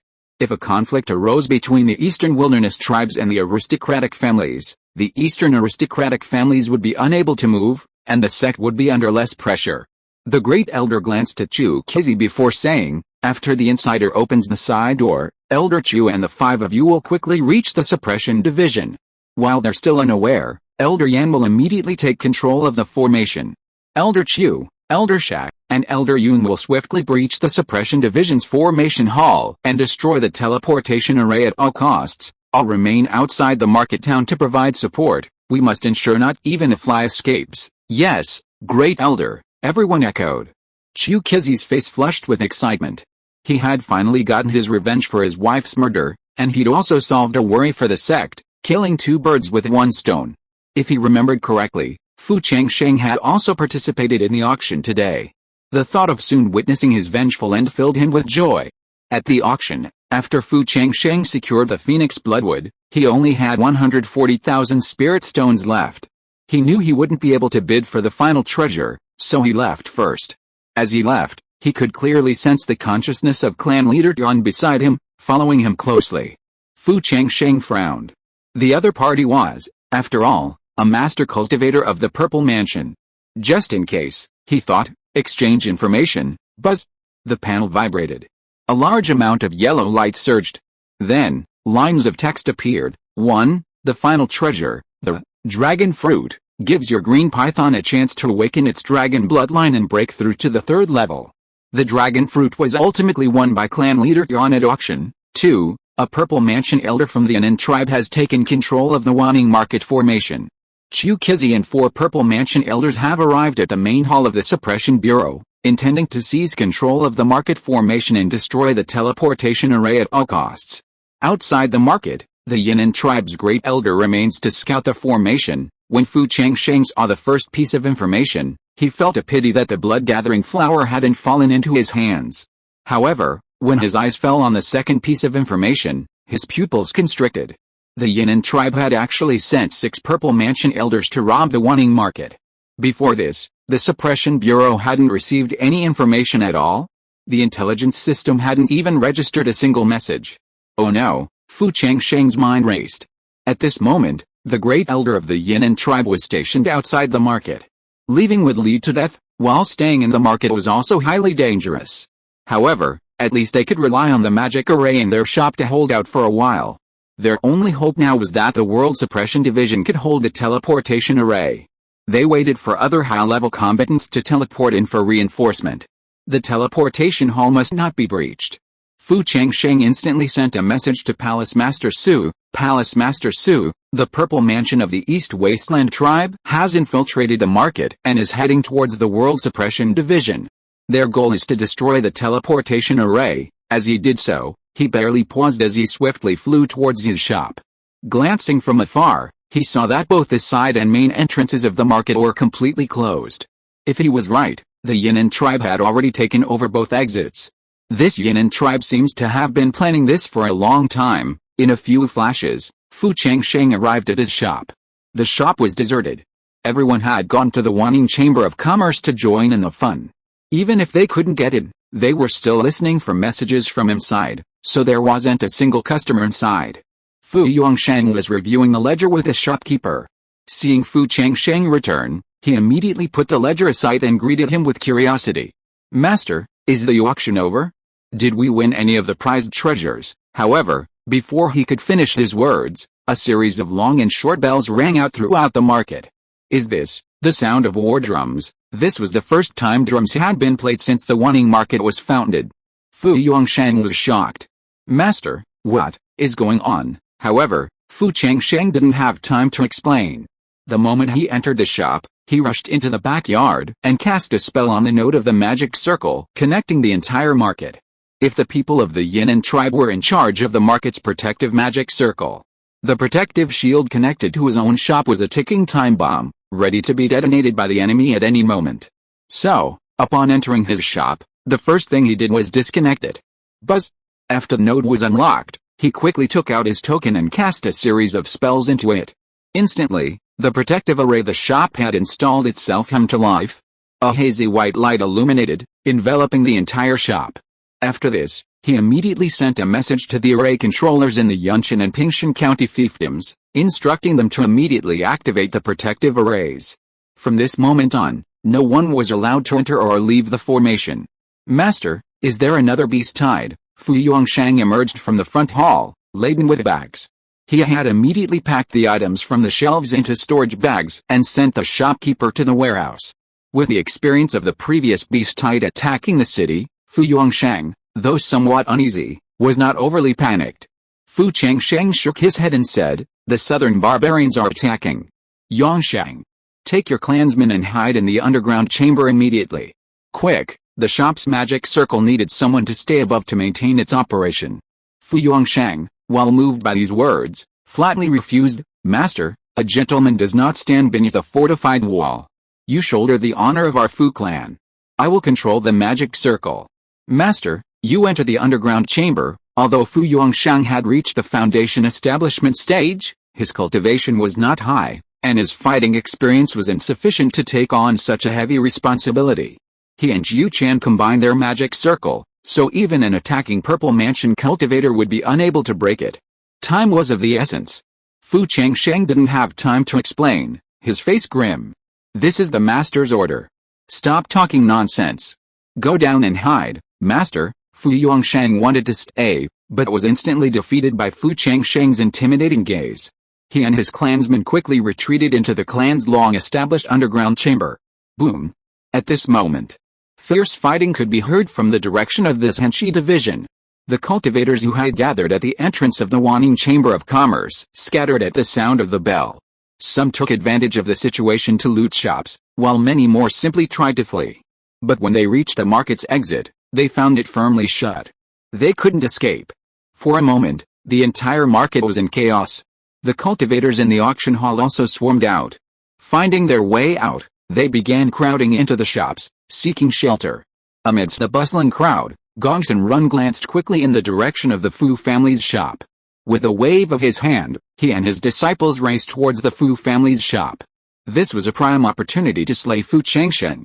He had recently broken through to the half-step Purple Mansion stage, and he wanted to practice his skills with this beast. Upon arriving at the Fu family's gate, they discovered that the Fu family had actually closed their magic circle before the other shops.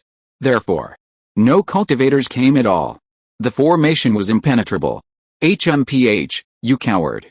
Let me see how tough your shell is." After the loss of the Gongsun family's treasure, the mountain seal, the family's most valuable asset, the Gongsun family had spent a fortune on a third-grade, top-grade Zuanshan jade ruler as their new treasure. This time, bearing both the vast sum of money and the hopes of the entire clan, Gongsun Run brought this treasure with him. With a thought, the Zuanshan jade ruler instantly whizzed out of his body. A spell was cast into it. The ruler spun, transforming into a streak of rainbow light that shot at the Fu family shop's formation at an incredible speed. Gongsun Run shouted, "You daring southern barbarians, you dare invade our market. Expect your death." Clearly, even in this chaotic situation, Gongsun Run feared being caught. Boom! The jade ruler pierced the light curtain. A crackling sound. The light curtain held out for only a moment before a large hole appeared. Gongsun Run let out a sinister laugh and immediately rushed through the small hole. After breaking through to the half-step Purple Mansion, he was more adept at wielding spiritual weapons. At this moment, he believed that he could withstand a few moves even from a true Purple Mansion master, and his confidence soared. He swayed and entered the shop. The next moment, he saw that the shop's magic circle and light curtain had quickly merged. It had seemed vulnerable just now, as if it was luring him in. Gongsun Run immediately put away his arrogance and decided to fight quickly just in case.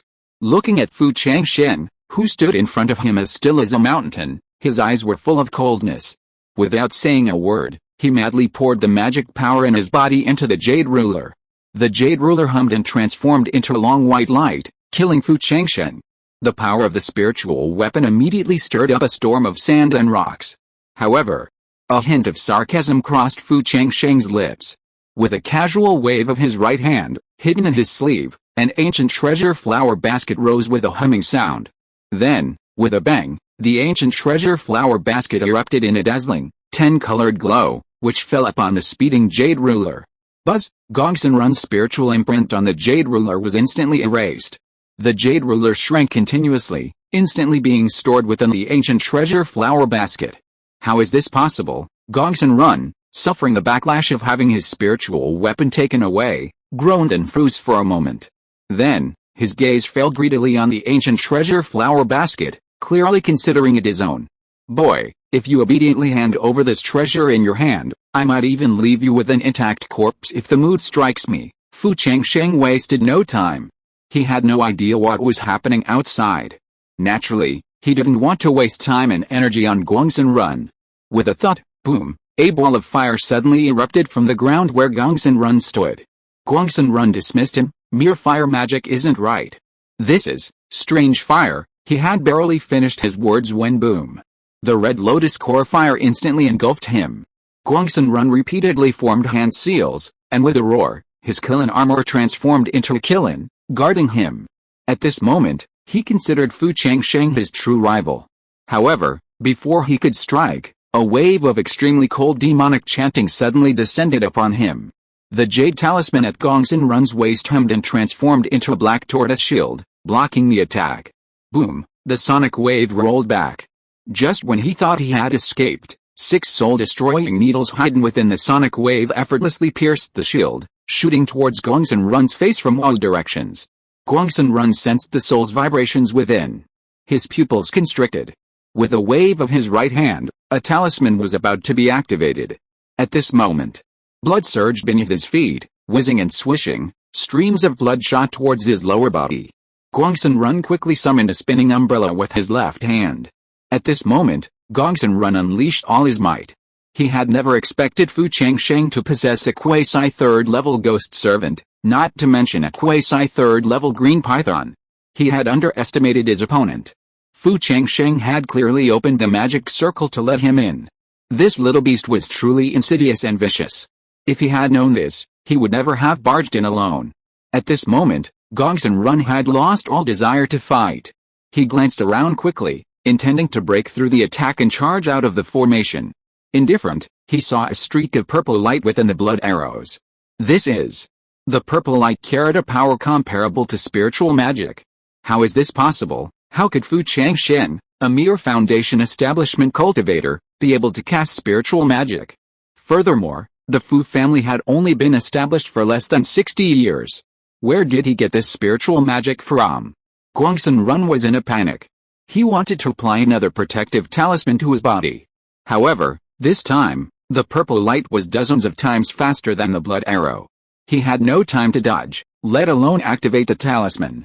Buzz! The purple divine light transformed into a fine needle, and with a ding, it pierced directly through his forehead. Bang! Gongsun Run fell to the ground with his eyes wide open. Fu Changsheng waved his sleeve and instantly collected the storage bag at his waist.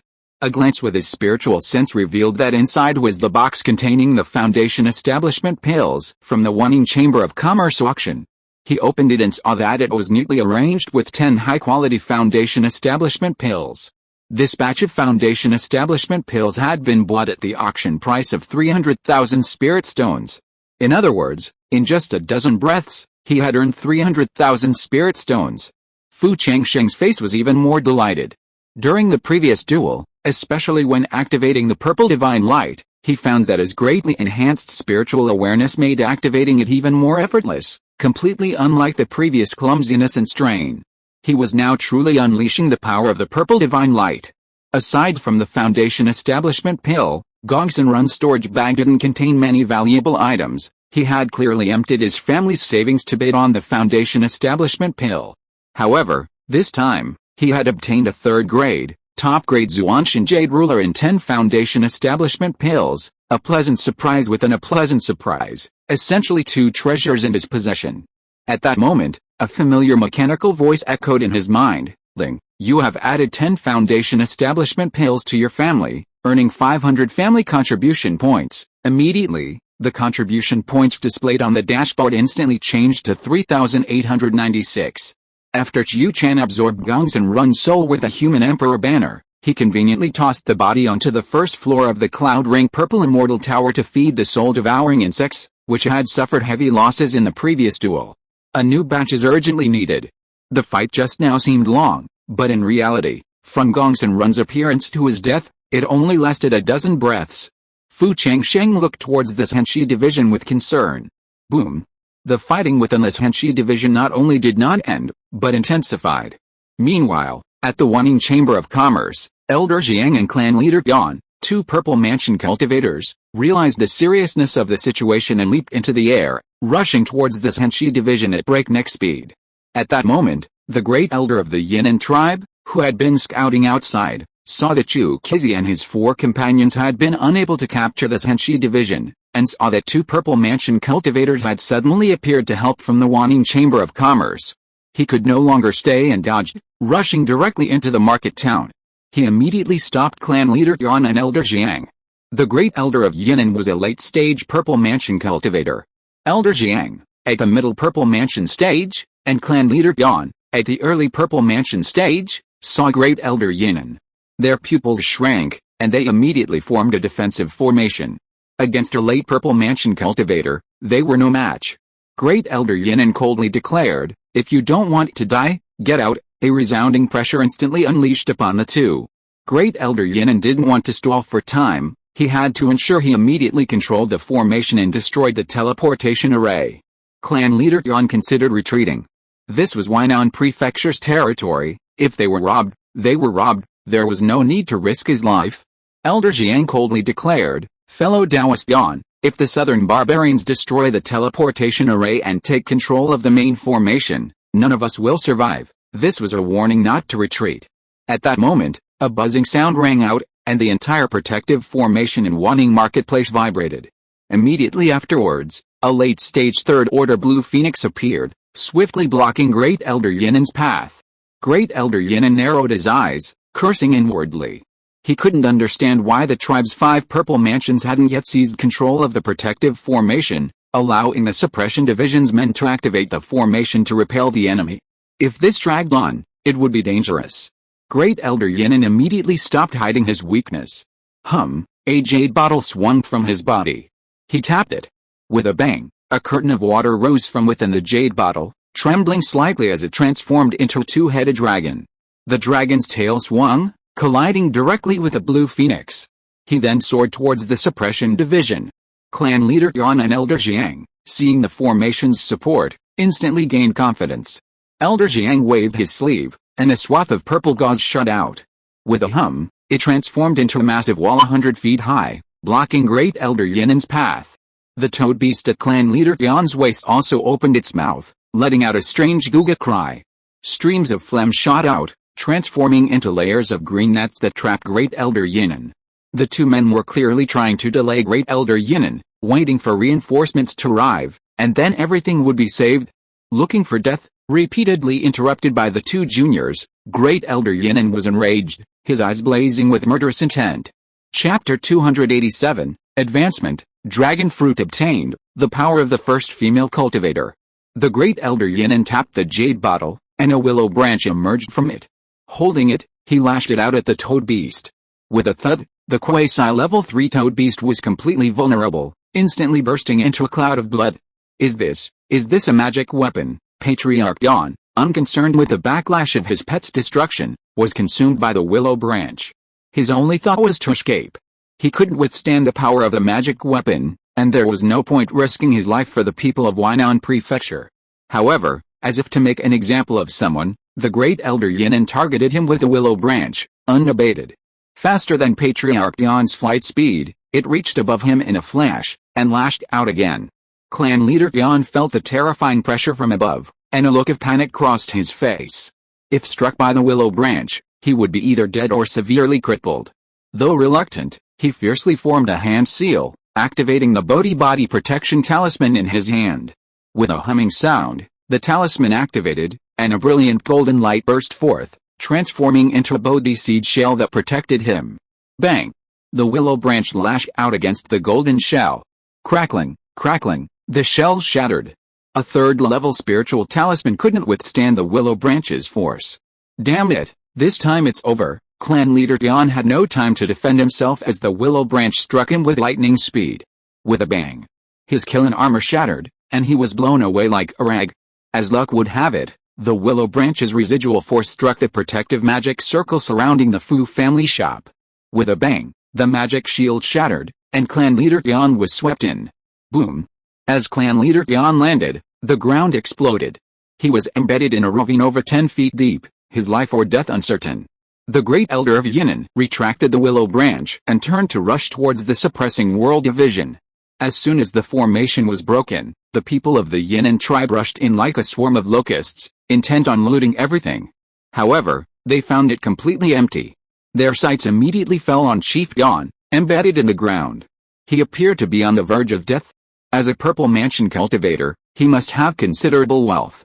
Boss, attack! 3 mid-stage Foundation establishment cultivators from the Eastern Wilderness tribe surrounded a late-stage cultivator, their eyes filled with greed. The burly man known as the boss narrowed his eyes, but decisively, he waved his hand. Brothers, attack! The bold will die of excess, the timid will die of starvation. The 4 entered the market, but had yet to find anything. Catching this big fish would be a sure win. The 4 were extremely cautious, standing at the edge of the ravine. Their magical instruments and spells simultaneously unleashed, bombarding the ground. Boom! In an instant, the entire ground was blasted beyond recognition. The dust settled. The 4 swept their spiritual senses.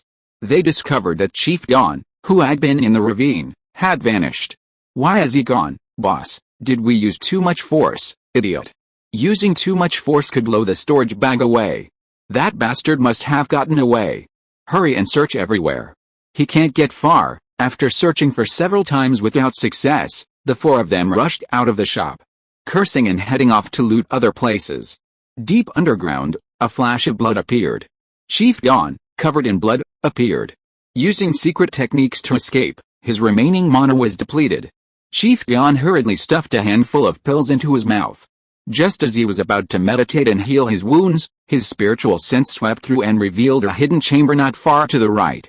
His eyes lit up. It was obvious. This must be the Fu family shop's treasure vault.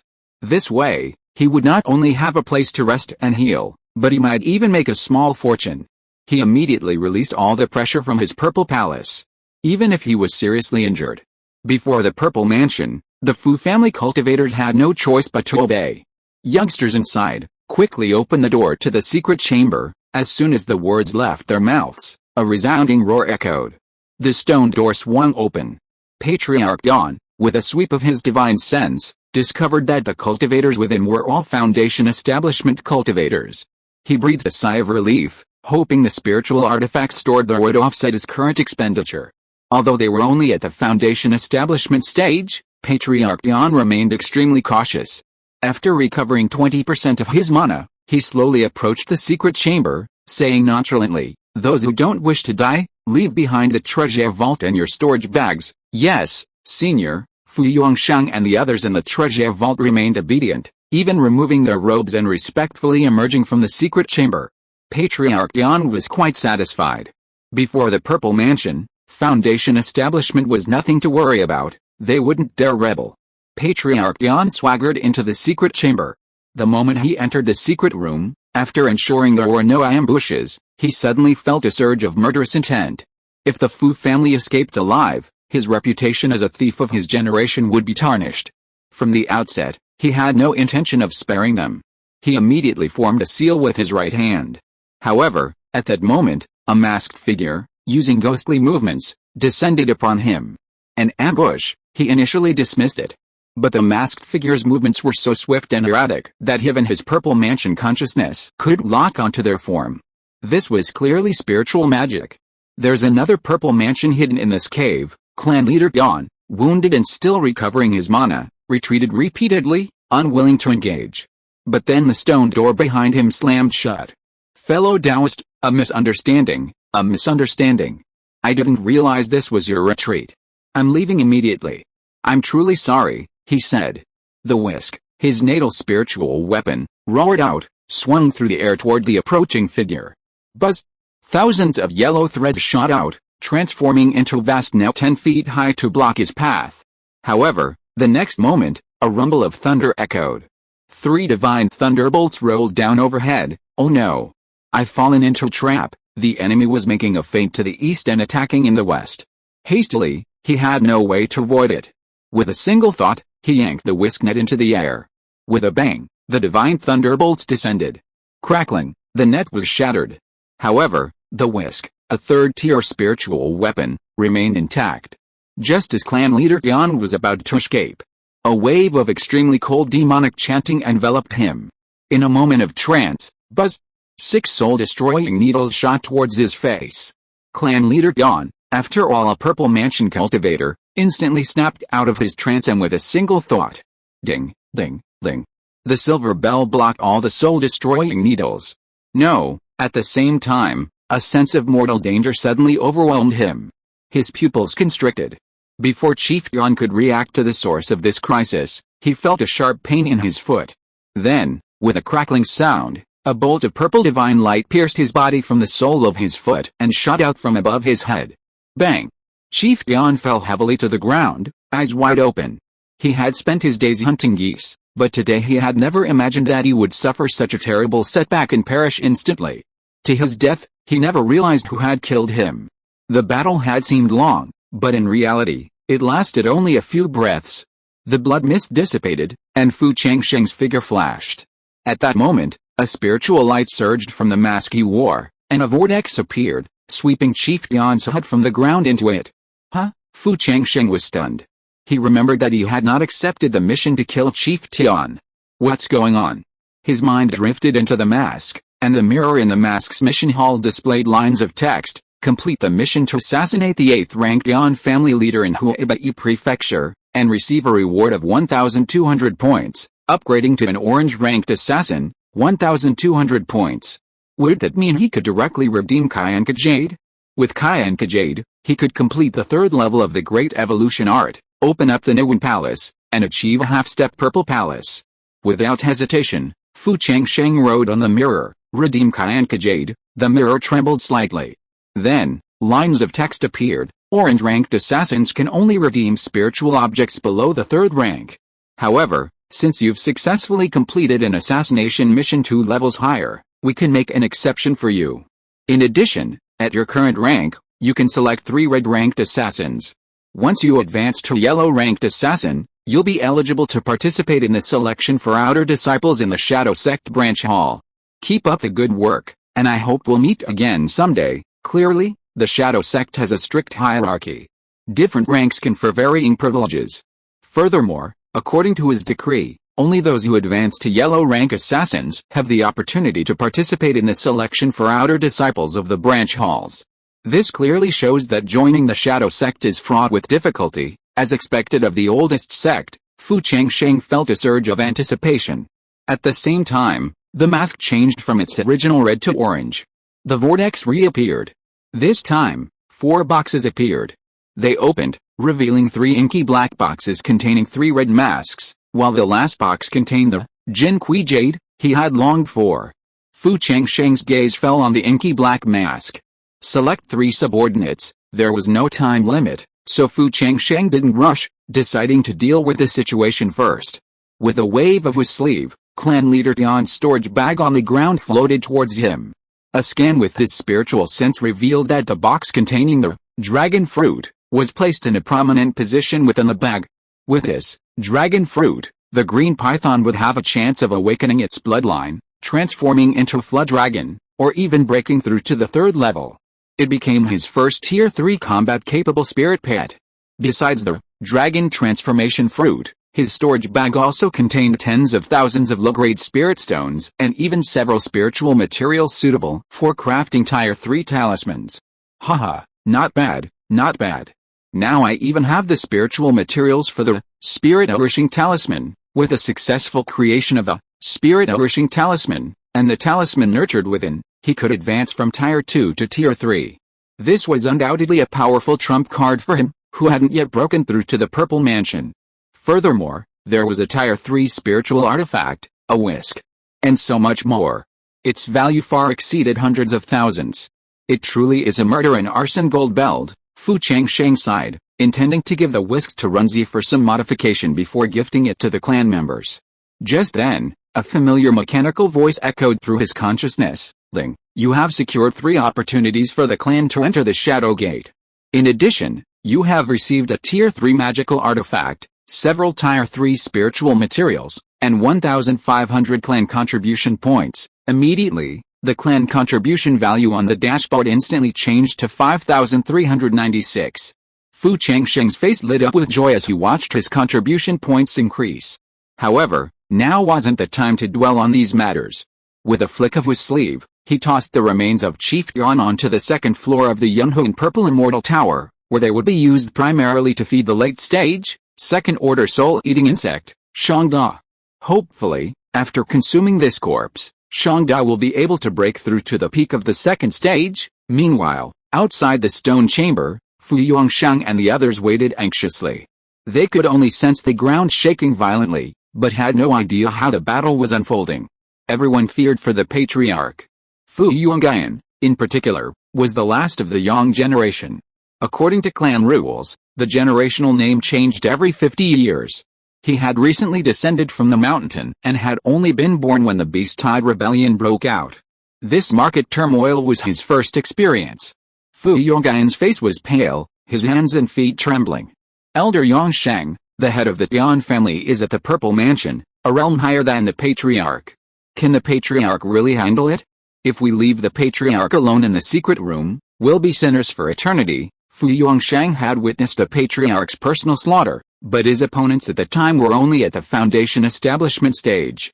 So, his heart was in turmoil. But as a Patriarch, he naturally wanted to reassure his troops. He feigned composure, saying, "Don't worry. When has the Patriarch ever failed? He would be fine. He would be fine." As they spoke, the trembling ground calmed down.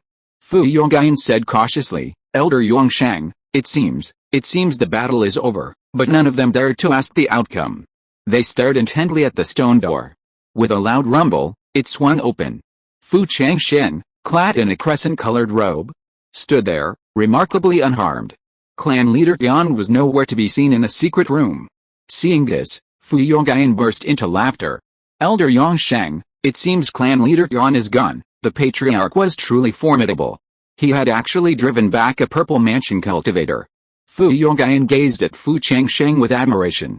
Fu Yuansheng's sharp eyes caught sight of the blood-stained storage bag hanging from Fu Changsheng's waist, engraved with the Tian clan crest. The Patriarch had annihilated clan leader Tian. This was unbelievable.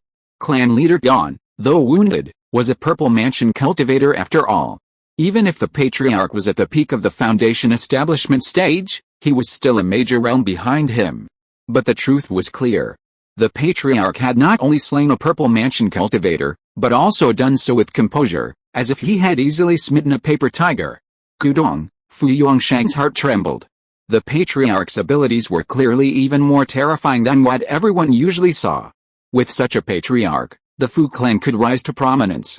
Not only could they become a 7th-grade family, but even the seemingly unattainable 6th-grade Jinan family was not out of the question. Fu Yuansheng's reverence for his Patriarch reached its peak. "What are you still standing there for? Come in," Fu Changsheng wondered. Then, a familiar mechanical voice echoed through his consciousness. "Ling, you have saved the clan members and earned their heartfelt respect and admiration. You have earned 104 family contribution points." Immediately, the family contribution points displayed on the dashboard instantly changed to 5,500. "I see." He wondered why Yangsheng and the others were standing there in a daze. Fu Changsheng was amused. After the others entered, he immediately closed the secret chamber's magic circle. By this time, the uneasiness felt by Fu Yangsheng, Fu Yongyan, and the other clan members had largely dissipated thanks to Fu Changsheng's presence. Fu Changsheng meditated to recover his mana. He sent a first-level soul-eating insect out of the ground to investigate the situation outside. About a cup of tea later, a loud boom. A violent explosion erupted from the suppression division, shaking the entire earth. Seeing this, the Fu family members began to worry again. Fu Yongyan's voice trembled. Elder Changsheng, the suppression division. Has it been breached? If it were destroyed, they would sooner or later be found by the southern barbarians. Fu Yongsheng also looked at Fu Changsheng with concern. Fu Changsheng had already opened his eyes from his meditation. Master, how about I go up and see what's going on outside? We've been fighting for so long. If someone has broken through the gate formation, we can slip away with them. Otherwise, staying here would be dangerous. No rush. The suppression division was an imperial institution used to suppress the aristocratic families. Even if it was just 1,000 household unit, it would be unacceptable that it could receive advance warning and allow the southern barbarians to capture it. As expected. Another half cup of tea passed. Boom, boom, boom. A resounding drumbeat echoed from the ground. Then, a resounding voice echoed between heaven and earth. All members of the noble families, listen up. The southern barbarians' purple mansion masters have been completely strangled. Upon hearing this, please immediately leave your shelter and round up the remaining southern barbarians. Don't let a single one escape the market. All the purple mansions of the Yangang tribe were annihilated. That's 6 purple mansions. Fu Changsheng was shocked. If that was the case, the suppression division must have sent a significant number of purple mansions this time. Otherwise, the battle couldn't have been ended so quickly. Huh? No, that voice, Fu Changsheng thought. It sounded familiar. Then, he suddenly remembered who it was. Luo Heidang, the 7th-rank Luo family's top cultivator.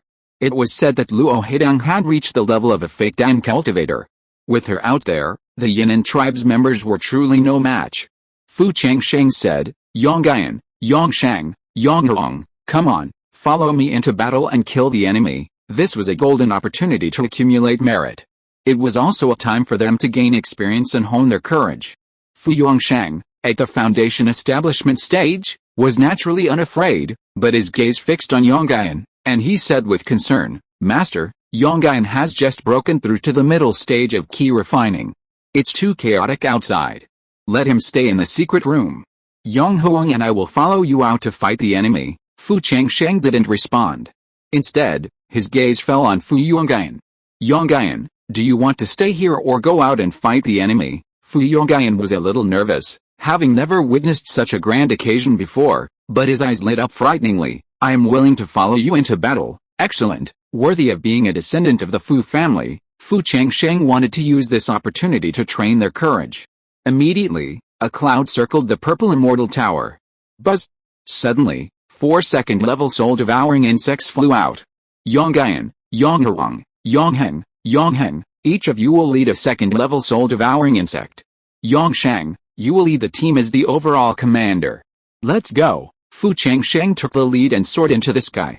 After emerging from the underground, a large crabapple blossom suddenly came into view. The crabapple blossoms bloomed over the entire market town. Above the petals, Luo Heidang, dressed in imperial attire, climbed among them. 5 heads hovered around Luo Heidang. These 5 individuals were the 5 purple mansions from the Yangang tribe who had invaded Wanning Market Town. Surprisingly, Luo Heidang had single-handedly slain all 5. The power of the fake pill is truly terrifying. Fu Changsheng's eyes were filled with fiery yearning. Huh? Something was wrong. He quickly realized. The intelligence mentioned. This riot in the market was orchestrated by Chu Kizi, but he wasn't among the 5 heads. Could it be that he was killed by the others, or perhaps his soul was scattered? Don't let them get caught. At this moment, Luo Heidang, who had been sitting cross-legged on the petals, seemed to sense Fu Changsheng's gaze and immediately looked over at him. Fu Changsheng quickly saluted. At the same time, he gritted his teeth and transmitted a message, reporting to Senior Luo. The Yangang tribe also attacked the market with a purple mansion cultivator named Chu Kizi. Senior Luo, was he also apprehended? This person was not dead. Something stuck in her throat. Luo Heidang frowned. If the other juniors had asked, she would naturally have refused to respond. However, thanks to Fu Changsheng's reminder, the suppression division was able to seize the initiative and secure the teleportation array. Otherwise, she would not have been able to reach Wanning. Luo Heidang transmitted a message. Chu Kizi used a life-swapping technique to escape. The suppression division's pacification officer has already gone to pursue him. You need not worry, Only a Purple Mansion cultivator could be qualified as a Suppression Division's pacification officer. Fu Changsheng breathed a sigh of relief upon hearing this. He immediately bowed again. Without further ado, he joined the others in the campaign to wipe out the remnants of the Yangang tribe. At the border of Huainan Prefecture, a streak of blood shot up into the sky. Then, a figure staggered out. It was Zhu Qizi, who had escaped with his life by performing a secret technique. However, his body was now covered in wounds, and his breath was weak. After emerging from underground, he immediately stuffed a handful of pills into his mouth. His expression was grim. He had never imagined that the people of the World Suppression Division had received the message in advance and activated the formations in the Teleportation Hall and the Formation Hall. He had never imagined that the World Suppression Division even contained a peak-level third-order spirit beast guarding the area. By the time the 6 of them had joined forces to break through the protective formation of the teleportation array, as luck would have it, that crazy woman from the Luo family had teleported here.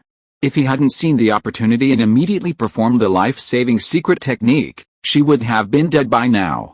Luo Haidang, that crazy woman's combat power was even more terrifying than the legends said, even comparable to that of a giant in Henrun. This plot had undoubtedly dealt a devastating blow to the Yangang tribe. He had orchestrated this whole thing. Returning to the tribe, there was no place for him anymore. I can't stay in the Eastern Wasteland anymore. Zhu Qizi glanced at the nearby entrance to the Eastern Wasteland and abruptly turned back, intending to take the longer route back to their northern frontier and rejoin the sect. Suddenly, his expression changed. A powerful aura swiftly rushed towards him. Damn it! Those people from this Henshi division have no real noses. They've chased me this far and still won't let me go? He had little strength left to fight.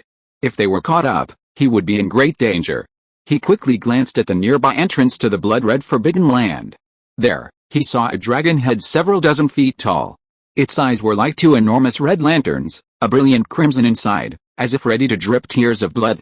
Chapter 288, The Green Python Transforms into a Dragon, 2 Golden Colors, Human Joys and Sorrows. Wanting Market. After the Suppression Department took control of the protective array, the entire market was sealed off like an iron barrel, making it impossible for the southern barbarians to escape. In less than an hour, the entire market was a river of blood. The southern barbarians who had been hiding were completely slaughtered. The wandering cultivators, excitedly carrying bloody heads, formed a long line in front of the Suppression Department, waiting to receive their rewards. The major families suffered the greatest losses in this turmoil. Not only were their shops looted, but even the clansmen who guarded their shops were mostly massacred by the southern barbarians. At this time, the major families began to clean up their shops and take stock of their losses. The Nanguang family, next door to the Fu family, was the first to hang a white lantern. The Nanguang family's store array was destroyed, and the entire store was also largely destroyed. Several corpses covered with white cloth were placed in the main hall. Only Nanguang Yu, the youngest son of the Nanguang shopkeeper, who had been hiding in a secret room, survived. He presented a storage bag from his waist to the great elder Nanguang, seated in the main hall, and choked up, saying, "Great elder, when the southern barbarians attacked the market, our large shops were their primary target. Although my father and third uncle fought tooth and nail to protect our shops, they still..." Nanguang Yu's tears broke down at the end of his words. He had come to the market to inform his father that he would soon become a grandfather, but he had never imagined that good news would turn into tragic news, and this meeting would be their last. The great elder Nanguang took a deep breath and said, "The dead cannot be brought back to life. Xiao, please accept your condolences." His father's body lay before him. How could Nanguang Yu not be heartbroken? His mother died shortly after giving birth to him, and his father never remarried, raising him with tireless care, leaving his monthly salary to him. He had thought that after building his foundation, he would be able to share some of his father's burdens, allowing him to enjoy a happy and fulfilling life. But he had never imagined that the southern barbarians would suddenly invade. The sadness in Nanguang Yu's eyes turned to overwhelming hatred. He would avenge his father's murder. He, Nanguang Yu, would make the Yangang tribe pay with blood. Across from the Gongsun family shop, unlike the Nanguang family's sorrowful atmosphere, the main hall was filled with a tense and gloomy atmosphere. Gongsun Wen, who had rushed from the clan, sat at the head of the table. The clan members who survived the catastrophe knelt on the ground in fear, trembling, and said, reporting to Elder Wen, "At the beginning of the unrest, I followed the clan head out of the Wanning Chamber of Commerce, but the clan head turned and rushed into the Fu family shop. The whole market was in chaos, and I didn't dare stay outside. I wanted to protect the clan's treasury at all costs, so I sneaked into the secret room and closed the magic circle, but the clan head did bid for 10 foundation establishment pills, and they were of top quality. The more he spoke, the uglier Gongsun Wen's face became. Gongsun Run's soul lamp had gone out. In other words, not only did they lose the ancestral relic, the phoenix bloodwood, but also the hundreds of thousands of spirit stones accumulated by the entire clan over the past decade of tightening their belts. In addition to the loss of the shop, the clan's only half-step purple mansion cultivator also perished. These 3 losses combined, for the Gongsun family, were even greater than the loss caused by the beast tide. Gongsun Wen's scalp tingled at the thought. Next, the Gongsun family would likely have to hide their heads in seclusion. The clan members below him, oblivious to this, continued their indignation. Elder Wen, the foundation establishment pill most likely fell into the hands of the Fu family. How dare they murder our patriarch in the market? They show such disregard for us, the Gongsun family. Elder Wen, we must call the Suppression Bureau for justice, demanding the Fu family produce the foundation establishment pill and redress the injustice done to our fallen patriarch. Idiot. Gongsun Wen endured it, and only then did he not kick the fool away. The patriarch, having achieved a breakthrough to the half-step purple mansion, had been eager to seek revenge on the Fu family, only to be killed in return. They couldn't even suppress this matter, and yet they dared to go to the Suppression Bureau to complain. Wasn't that courting death? And with the patriarch dead, the Gongsun family would be walking on thin ice. From now on, they would avoid the Fu family members whenever they saw them, and they wouldn't dare to provoke them again. The Gongsun family had already declined. All he could do was prevent it from being swallowed up by other aristocratic families, and wait for the next day. Alright, stop howling. Go hang up the spirit-calling banners outside, then immediately organize staff to tidy up the shops and try to reopen them as soon as possible. As the Nangang family's shop hung white lanterns and the Gongsun family's spirit-calling banners, the entire market quickly turned white. The suppression department issued a decree, a 3-day period of mourning, during which all shops in the market were closed. Unlike the mournful atmosphere of the other aristocratic families, the atmosphere at the Fu family's shop was relatively relaxed. Fu Yongshang bowed to Fu Changsheng, who sat at the head of the hall. Patriarch, our Fu family's greatest loss during this unrest was the shop's protective array. While the central array disc is intact, there are only cracks on the 8 sides. 11th sister can help repair them later. The other damage is the shop's structural damage, but the imperial court has already agreed. For this unrest, we only need to pay half of this year's shop taxes. This will offset our losses. After a pause, Fu Yongsheng presented a storage bag with both hands. Patriarch, these are the heads of the southern barbarians we killed. According to the imperial court's calculations, they can be exchanged for nearly 1,000 imperial merit points, thanks to the patriarch's gift of a second-level soul-devouring insect for each member, along with the patriarch's ghost servant, Chu Chan. The Fu family had captured more southern barbarian heads during this campaign against the southern barbarians than any other family could hope to match. Fu Changsheng took the storage bag and nodded slightly. Yongsheng, after 3 days, you must sell all the elixirs we've accumulated over the years. Put them up for sale. For our compatriots who died in the turmoil, we, the Fu family, will offer a 12% discount on all our elixirs as a token of our gratitude. Many independent cultivators must have taken advantage of the turmoil to plunder valuable items. Furthermore, many cultivators were injured. Therefore, whether it was healing elixirs or those that enhanced cultivation, they would surely sell like hotcakes. Furthermore, the other aristocratic family shops were likely low on inventory, so it was clear that the Fu family's business would be doing well. Fu Yongsheng's eyes lit up when he heard this. Master, I'll get started right away. Yes, I'll go to the Suppression Bureau. Fu Changsheng left. Fu Yongyan, his face filled with confusion, couldn't help but ask, Elder Yongsheng, elixirs should be scarce in the market right now, so our shop should be raising the price. Why is the head of the family offering a discount? Is that more valuable than real money? Hearing this, Fu Yongsheng smiled and shook his head. He took a piece of pastry from the coffee table and said, Yongyan, go out and take a look around. If you still don't understand after our shop opens, come back and ask me this question. This turmoil has caused heavy losses for everyone, even casualties. If the Fu family continues to operate with a high profile, it will undoubtedly arouse resentment. In business, reputation and character are paramount. If the Fu family is branded as distributing disaster relief, it will be difficult to attract customers in the future. The head of the family's actions. Not only can the pills stored in the warehouse be sold in large quantities, but it also earns a good reputation. It is not only of great benefit to the future business of their Fu family, but also a good plan for establishing the family's prestige. It can be said to kill 3 birds with 1 stone. Fu Changsheng left his shop and went straight to the Zhenshi division. The Zhenshi division had ordered that no one in the market should go out within a month. This time, many pawns planted by the yangang tribe appeared in the market. Obviously, the Zhenshi division wanted to take this opportunity to find out all the spies and eliminate them to prevent future troubles. Arrived at the gate of the market, the independent cultivators were still holding the heads of the southern barbarians, waiting in line to exchange for rewards. As the head of an 8th-rank family, Fu Changsheng naturally did not need to queue up.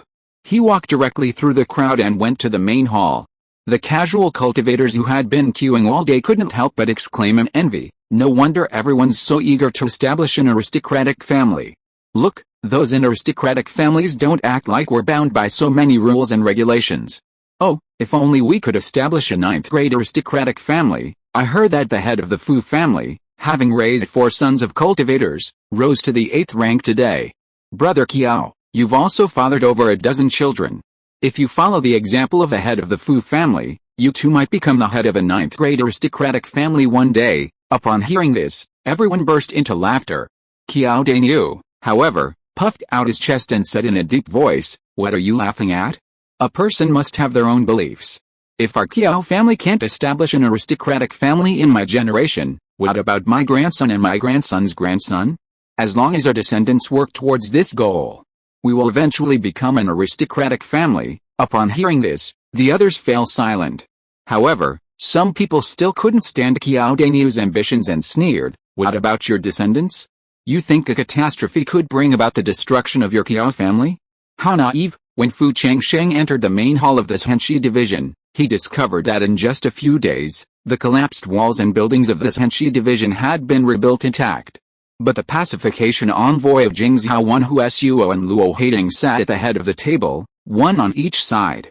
Surprisingly, he was the only one summoned this time. "Greetings, Lord Pacification Envoy and Senior Luo." Yes, the pacification envoy from Shangguan Hongyu, surnamed Li, looked to be in his 40s or 50s, dressed like a scholar, and also had the cultivation of a fake elixir. He gestured to a seat beside him for Fu Changsheng to take, then said, "The wanting market was able to be held this time thanks to your advance warning, Chief Fu. Otherwise, after the southern barbarians destroyed the teleportation array, not only would wanting market have suffered, but the Huainan aristocratic families would have been looted as well, with disastrous consequences. Chief Fu, you've performed a great service this time. Do you want me to commend you to the court?" As he spoke, Luo Haidang, who was sipping his tea, glanced up at Fu Changsheng. Fu Changsheng's mind raced, trying to figure out what Chief Fu meant. If the imperial court were to investigate the attack on the yangang tribe, the Zhenshi division and the 7th-rank Luo family, who govern Huainan prefecture, would at least be charged with negligence. Governor Li asked this question. Clearly, he had no intention of reporting it. Fu Changsheng quickly stood up and bowed, saying, "The yangang tribe's successful infiltration of the market town was a grand scheme orchestrated by Governor Li and Senior Luo. Their goal was to lure the yangang tribe in and shut them down. My message to Palace Master Su was superfluous and hardly meritorious service. The true credit belongs to Governor Li and Senior Luo, who orchestrated the entire operation." As soon as these words were spoken, Luo Haidang couldn't help but glance at Fu Changsheng again, a hint of a smile playing on his face. He then turned and exchanged glances with Governor Li. Governor Li coughed lightly. Appreciating Fu Changsheng's sharpness, he nodded with satisfaction. "That being said, you were able to spot the clues before the others, which is truly remarkable. As a reward, we too promise to grant you a request. Tell me, what is it you desire?" A request? Fu Changsheng's immediate desire was the Starstone, followed by the Soul Guiding Pill, a spiritual aid needed to break through the 3rd level of the Purple Mansion, awaken the soul, and relocate it to the Nuan Palace. However, the words were on the tip of his tongue, but he swallowed them back. The two before him were potential talents who could enter the golden core realm at any moment. Exchanging them for a soul-guiding pill would be a huge loss. It would be better to save this favor for a future time when there's a real need. So, Fu Changsheng bowed again. I'm already deeply grateful for the appreciation of Lord Li and Senior Luo, and I dare not ask for any reward. He was truly astute.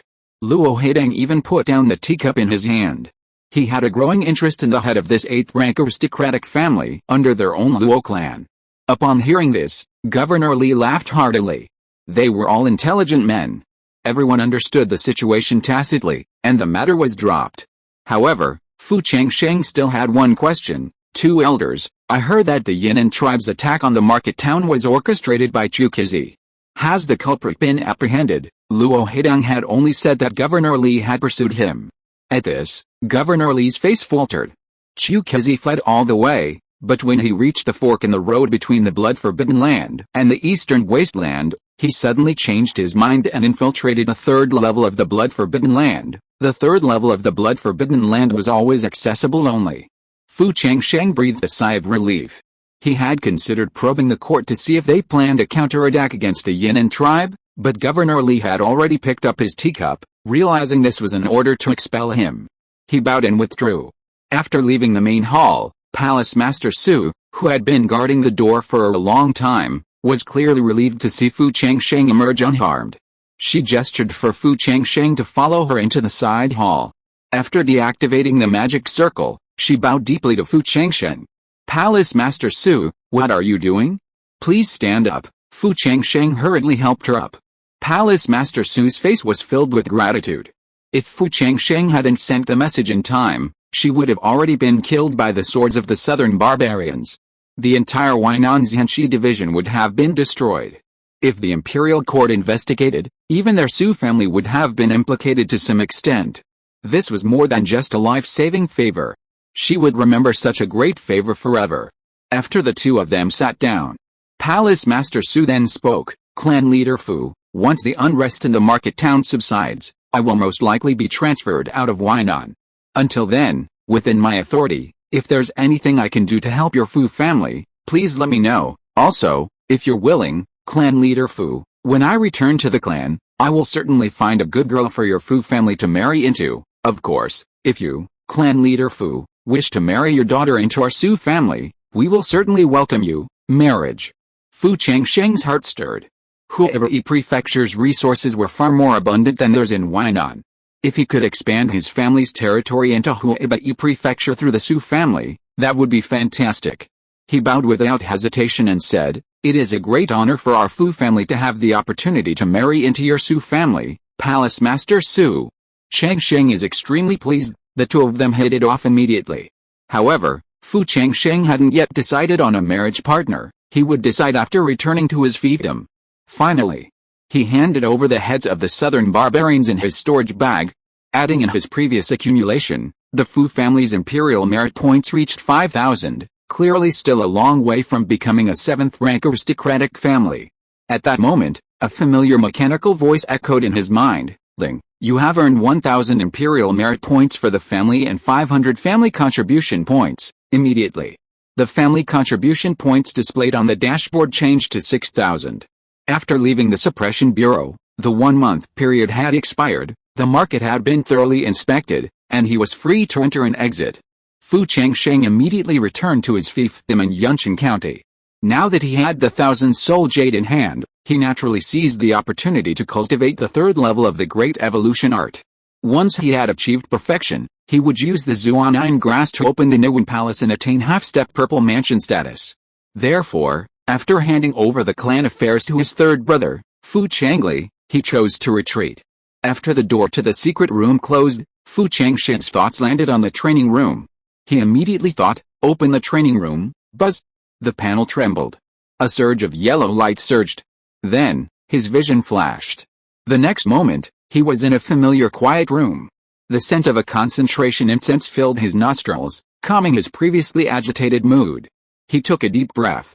Then, he began to count his gains from this trip to the market. At the auction, he had bid on 2 treasures, the message tree and the phoenix bloodwood.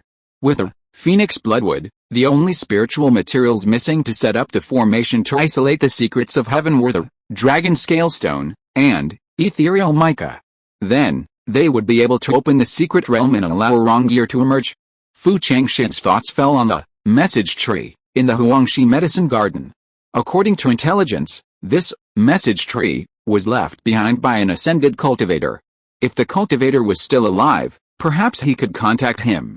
He pondered for a moment. Fu Changsheng formed a seal with his right hand and quickly scrawled a dense line of words on a message leaf. Senior, I am a cultivator from the Great Zhou Court in the lower realm. I have the honor of receiving a branch of the message tree you left behind. I send my regards. I wonder if you are doing well in the spiritual realm? Do you have any unfulfilled wishes in the lower realm? If I can, I am willing to share your concerns. Respectfully submitted by Fu Changsheng. Fu Changsheng had originally considered asking about ascension, but finding the message leaf already densely covered, he abandoned the question, figuring he could reply if a message from the upper realm arrived. He put down his pen. A buzz. The message leaf trembled slightly. Then it fell from the tree, dissipating into nothingness. Fu Changsheng stared at the message tree with anticipation, but after a long moment, no message came back.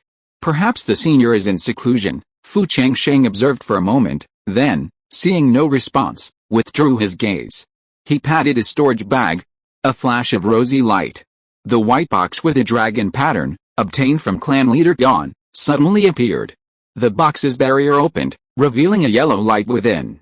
A dragon fruit, the size of an adult's thumb, came into view.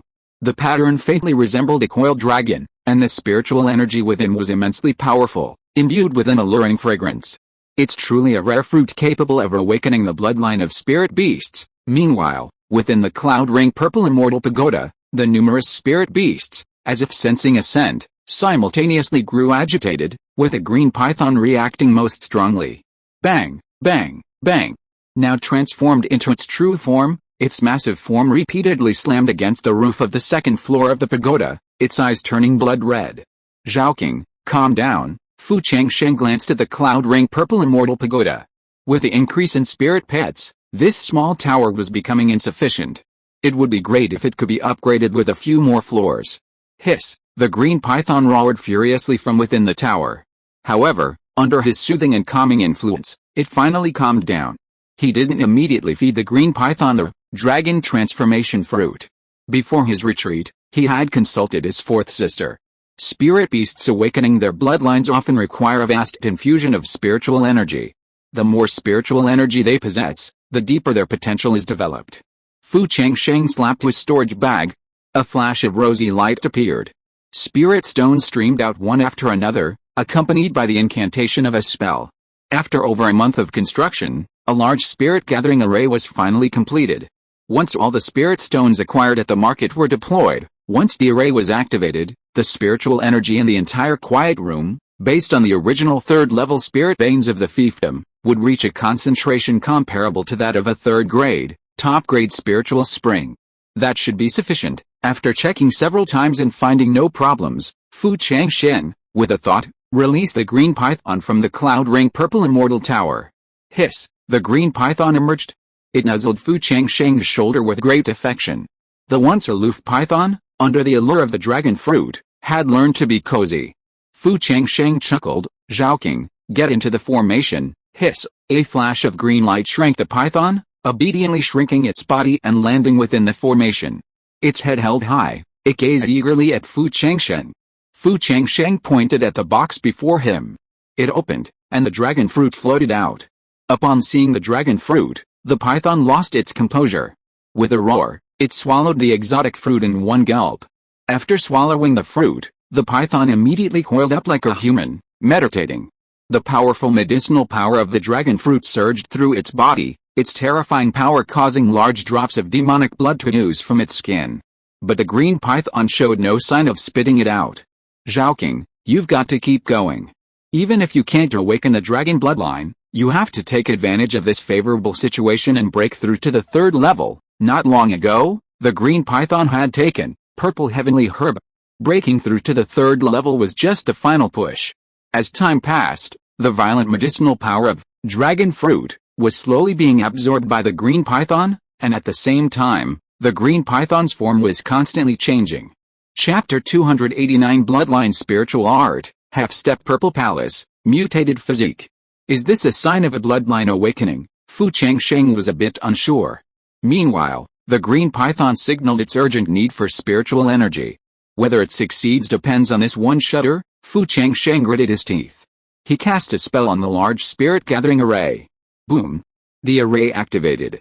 Vast spiritual energy materialized, gathering above the green python's head, instantly forming a small spiritual vortex. Boom! The spiritual energy, like a sudden enlightenment, penetrated the green python's body. Roar! The green python raised its head and roared furiously. Its body continued to grow larger and longer within the spirit-gathering array. Its once dark green scales now seemed coated in a halo, each one shimmering with a mysterious light. Fu Changsheng stood outside the array, his gaze fixed on the green python, his hands secretly forming spells, just in case. The medicinal power within the green python mingled with its own spiritual energy, emitting a series of low rumbling sounds, like dull thunder echoing in the quiet room. Its tail swayed unconsciously, each movement sending ripples of spiritual energy surging toward it. Suddenly, the green python's eyes fluttered open, emitting two blazing golden rays that seemed to pierce everything around it. It opened its mouth wide and let out a sharp roar. This roar contained so much power that it even caused the spiritual light of the spirit-gathering array to tremble slightly. Fu Changsheng's eyes lit up. There's hope. Looking at this scene, it was clearly a sign that the green python's bloodline was awakening. Sure enough, it was. After several days, the scales on the green python's body began to rise, and faint dragon-like patterns emerged beneath them. These patterns seemed to have life, snaking across the green python's body. The green python's body began to tremble violently, its bones crackling as if it were reshaping itself. Is it transforming into a dragon? Fu Changsheng exclaimed in delight. Another 10 days passed. The green python's head also underwent a transformation. Its once slightly flat head gradually broadened, two small fleshy bumps bulging atop it. Something within these bumps seemed about to break free. At this moment, the spiritual energy within the spirit-gathering array had become so dense it was practically materialized, forming a cloud of spiritual mist that completely enveloped the green python. The green python frantically absorbed the spiritual energy within the mist, its body a bottomless pit that no amount of spiritual energy could fill. With a dazzling flash of light, the fleshy bumps atop the green python finally burst, and two crystal-clear dragon horns slowly sprouted. It's done. The green python had finally awakened the dragon bloodline within it. According to Fourth Sister, a green dragon with awakened bloodline has the potential to evolve to the fourth stage, equivalent to Jinden's Henrun. Moreover, unlike other demonic beasts, if a green dragon could consume dragon blood, its bloodline could continue to evolve, potentially even becoming a blue dragon. Next, it depends on whether Zhaoqing can seize this opportunity to break through to the third stage. If Zhaoqing could achieve this breakthrough, the Fu family now had a third-rank warrior. With Uncle Yu included, the total number of the 5 Purple Mansion warriors who had ascended to the 7th-rank family now stood at 2. Zhaoqing, keep going. At this moment, circles of runes gradually emerged around the green dragon in the formation. These runes swirled around it, as if granting it strength. The entire spirit stones in the spirit-gathering formation were instantly devoured with a crackling sound, and the vast spiritual energy instantly poured into the green dragon. The green dragon's aura continued to rise. The demon core within it also underwent a substantial transformation, appearing with mysterious runes. It then expanded and contracted, instantly doubling in size. Boom! A terrifying aura emanated from it. Sensing it carefully, the green dragon had surprisingly successfully broken through to the third rank. Zhaoqing, well done. Fu Changsheng could no longer suppress the smile on his face. Hiss! After the green dragon's breakthrough, it swam affectionately to Fu Changsheng's feet and nuzzled him. From the emotions it conveyed, the green dragon unexpectedly awakened 3 of its bloodline spiritual arts. He comforted Zhaoqing. Fu Changsheng then pointed at the cloud ring purple immortal tower. The green dragon instantly entered the 2nd floor. The soul-devouring insects and green-faced white foxes, originally on the 2nd floor, were instantly intimidated by the green dragon's powerful aura and retreated to corners, daring not to approach the dragon. Only the recently hatched desolate beasts remained in the center of the tower, seemingly invisible. Hiss! Even Zhaoqing, having transformed into a green dragon, was wary of the young desolate beasts. With a flash of her own, she instantly reached the second floor of the tower. Seeing this, Fu Changsheng muttered, "Looks like I need to find a way to upgrade the Cloud Ring Purple Immortal Tower." After calming down from the euphoria of the Green Dragon's breakthrough, Fu Changsheng slapped his storage bag. A flash of light revealed a white box with silver patterns. As a spell was cast into the room, the Jin Kui Jade floated out and landed in his palm. He expelled the foul air from his body. Fu Changsheng began to practice the third level of the Dianju. In cultivation, time is nothing.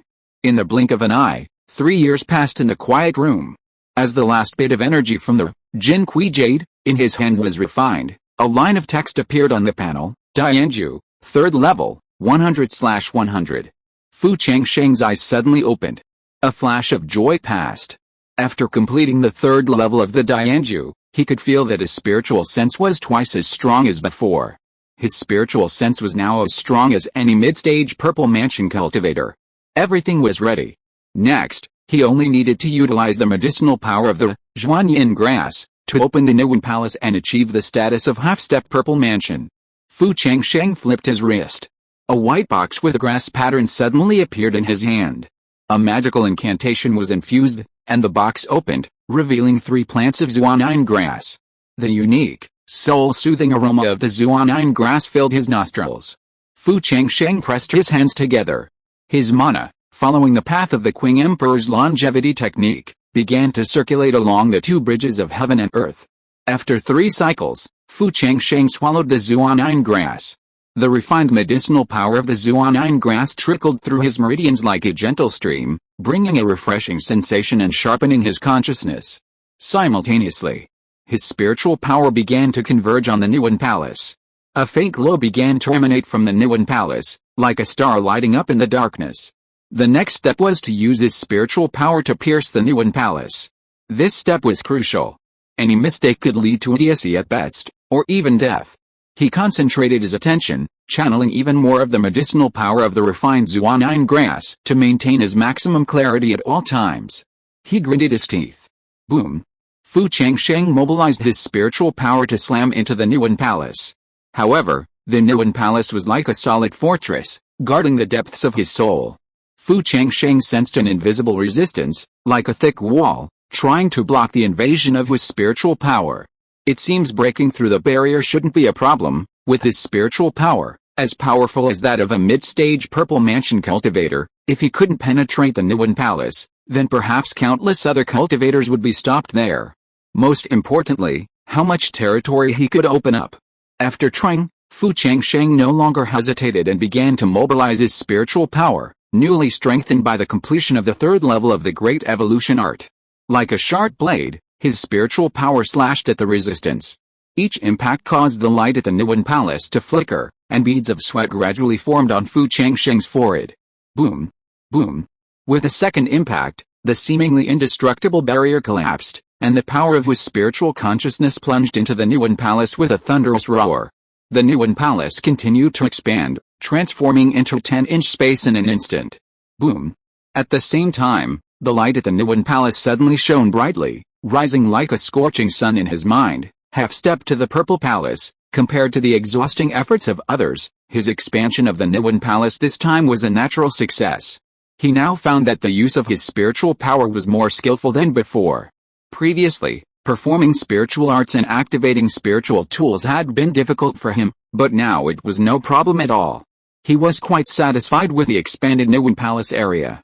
When he had previously communicated with Hongyu, she had opened 3 inches of Purple Palace space, while Uncle Feng had opened 2 inches, which was normal. However, he thought that after practicing the Dianju, his Purple Palace space was almost 5 times that of an average person. Perhaps this has something to do with my awakened wisdom. Regardless, with his current aptitude, the worst he could achieve in the future would be a 6th grade golden elixir. However, how could he be content with the status quo?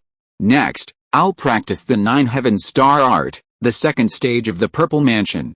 Opening the accurate points, connecting the upper and lower dimension. Now, there was still a chance to open up the Niwen Palace. If he could open as many accurate points as possible, the more mana he would accumulate, and the more he would be able to expand the Niwen Palace. He expelled a breath of foul air. With a thought, Fu Changsheng immediately left the training room, having remained there for nearly 4 years. Yet, in the outside world, only a little over a year had passed. Fu Changsheng's gaze fell on the Huangshi medicine garden. 4 years had passed. And although the heavenly thunder bamboo was watered with rare beast feces, it was clearly still a long way from transforming into golden thunder bamboo. The Daobing bean mother had already produced 24 small beans, and they would mature in another 4 years. The spirit eye tree and the ancient mysterious vine had remained largely unchanged. His gaze fell on the message tree, but the leaves contained no message. Could that ascended cultivator have fallen? Fu Changsheng muttered. His gaze fell on the well-growing foundation establishment herbs. The original plantings were already nearing maturity. They would be ready for harvest in 3 to 4 years. By then, the clan would have an additional batch of foundation establishment pills. With a surplus of foundation establishment pills, he could propose marriage to the Shangguan family and marry Hongyu. He gave all 10 foundation establishment pills he had obtained from the market to his fourth sister, Fu Changli, and instructed her to exchange them for any qualified clan members. By distributing the 10 foundation establishment pills, he estimated that the clan would have at least 7 or 8 more foundation establishment cultivators. After emerging from seclusion, his first destination would be the blood-forbidden land. According to intelligence, within the Forbidden Land, Gongsun Yi, an elder of the Gongsun clan, had harvested a batch of starstones and was currently trapped in a natural illusion array. If he could find him, his chances of achieving perfection in the muscle-refining realm would be clear. At that time, they will be able to open up their upper and lower dungeons and break through the second level of the Purple Mansion. However, before setting off, Fu Changsheng's thoughts landed on the panel. He immediately thought, exchange information, buzz. The panel vibrated. A large amount of yellow light surged. Then, lines of text appeared. 1. The clan competition has ended. Fu Yongru is far ahead and takes the first place, and Fu Yongfu is in second place. Huh? Yongfu actually won second place. Fu Changsheng blinked, unsure, and read the information again. In his impression, Yongfu usually loved to bury himself in the kitchen and create various delicious dishes. He actually won second place among all the clan members. It was a bit surprising. If so, then the place for admission to the Great Zhou Academy was confirmed. I wonder if the foundation establishment stage and key refining stage can be linked to each other to enter the Great Zhou Academy. As a parent, Fu Changsheng was naturally worried about his son's journey, especially to a dangerous place. If he stayed at the academy, Mulin could take care of him, which would be a relief. But if he had to rely on Yongfu alone, it would be a bit risky. Besides being able to give him more treasures for self-defense, Fu Changsheng thought of Xiao Xianger. No matter what, I have to inform him about Yongfu's admission to the Great Zhou Academy. After all, Xiao Xianger was Fu Gear's biological mother, too. A half-demon girl from Daling village was sold by her adoptive parents for a bag of grain to a butcher's foolish son as a child bride, Daling village. This information had appeared more than once. But after having his clan members search, they found no such village anywhere near their Fu family, or even in the entire Huainan prefecture. The system keeps refreshing this information. What does it mean? Fu Changsheng decided to ask Palace Master Su to help investigate. This information appeared frequently. He didn't think the system would make it up out of thin air. 3. Palace Master Su will be transferred out of Huainan Prefecture in Jingzhou in a month. The candidates for the marriage between the Su and Fu families have been determined. Under the persuasion of Palace Master Su, the Su clan leader agreed to marry his seventh daughter to Fu Yongqi. 4. The independent cultivator Qiao Dainu made a small fortune during the chaos in the market town. Since he came of age, he has been marrying and having children, and encouraging his descendants to have more children. 26 of his descendants already have spiritual roots. After perseverance, he finally found the place where he was born. After recognizing his ancestors, he took all the clan members of Taiping village under his name. He used his savings accumulated over the years to lease a first-order low-grade spiritual vein at the foot of the Taikyu Mountains in Yunqian County fiefdom as his clan land, and officially established a key refining family. 5. Just now, your son Fu Yongfen successfully broke through to the foundation establishment stage after taking 2 foundation establishment pills. 6. After Chu Kizi entered the 3rd level of the blood-forbidden land, he fell into a blood pool by chance, and his life or death is unknown. 7. Upon learning of the Yanang tribe's attack on Wanning Market, the imperial court ordered the World Suppression Division to hold its troops in place until the fighting in the northern border and the South China Sea had concluded. A total of 20 pieces of intelligence were exchanged. Fu Changsheng, realizing the remaining information was of little use, stopped exchanging. The family contribution value on the panel dropped to 4,620. Thinking that Fu Gear would soon be attending the Great Zhou Academy, where he would undoubtedly be among the most gifted, Fu Gear's cultivation talent appeared to be at the level of 3 spiritual roots. He placed his mind on the offspring qualification improvement panel. Increase Fu Gear's cultivation aptitude. Buzz. The panel vibrated. A surge of yellow light surged. Immediately, a line of text appeared on the panel. Fu Yangfu, spiritual root aptitude, 30/100. The next moment, as the contribution value on the panel dropped to 120, the text trembled slightly. It immediately changed. Fu Yangfu, spiritual root aptitude, 39/100. An increase of 9 points. The text on the panel vanished into the void. A mysterious force descended upon him. He distinctly felt his tendon refining realm improve instantly. Buzz. The text reappeared. 9 Heaven Star Art, tendon refining realm, 38/100, an increase of 18 points from the original. As the text faded, a familiar mechanical sound echoed in his mind. Ling, you have improved your offspring's aptitude, gaining 450 contribution points. Then, the contribution points on the panel changed to 570. Fu Changsheng was stunned. This was a 10% rebate on the contribution points. He had thought this benefit only came with the first use of this panel, but now it seemed that every offspring's first aptitude improvement received a 10% rebate. The greater the initial improvement, the greater the rebate, but the rebate would disappear the second time. Fu Changsheng muttered, if that's the case, I'll have to accumulate more contribution points when I improve Brother Kaiyang's aptitude in the future. After all, even if Brother Kaiyang had been able to plant spiritual roots, his aptitude was certainly not high. Just as he was about to leave seclusion, a ding sounded in his mind. A familiar voice rang out. Ding, your son Fu Yangqi, and 9 clan members, including Fu Yangqi, Fu Yongdan, Fu Yonghan, and Fu Yongxun, have successfully broken through to the foundation establishment stage, earning 900 family contribution points. Immediately, the contribution value on the dashboard changed to 1,470. This meant that 8 of the 10 foundation establishment pills he brought back had successfully reached the foundation establishment stage, a very good probability. With 8 more foundation establishment members, the clan would have more manpower to share responsibilities in the future. Elders from various halls could also take turns in charge. Free elders could attend to their own personal matters or go on adventures. After all, opportunities don't just fall from the sky. Fu Changsheng's thoughts shifted to the offspring qualification improvement panel. He wanted to increase Fu Gear's qualifications again. After all, once he left Qingzhou, even if the system could remotely improve Fu Gear's qualifications in the future, he didn't want to use it. There are always people who are better than you. If a master discovered the clues, it would be disastrous. Unlike in Weinan, where there were no purple mansions, they didn't even have one. The panel trembled.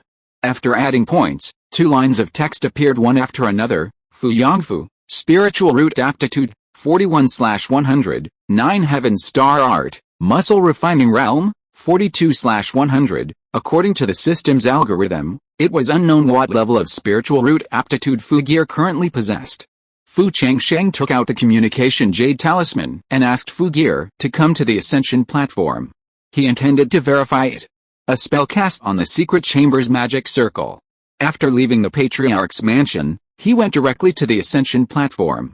After waiting for a while, Fu Gear, his hands still stained with flour, ran over excitedly. Fu Changsheng saw his naive look and couldn't help but smile. Fu Gear, what kind of food are you researching? Speaking of food, Fu Yangfu's eyes immediately lit up. From selecting the ingredients to cooking, he slowly explained the recipe of a dessert as if it were alchemy. Fu Changsheng didn't take it too seriously. After arriving at the ascension platform, he took out the Patriarch's token and raised the spirit testing platform.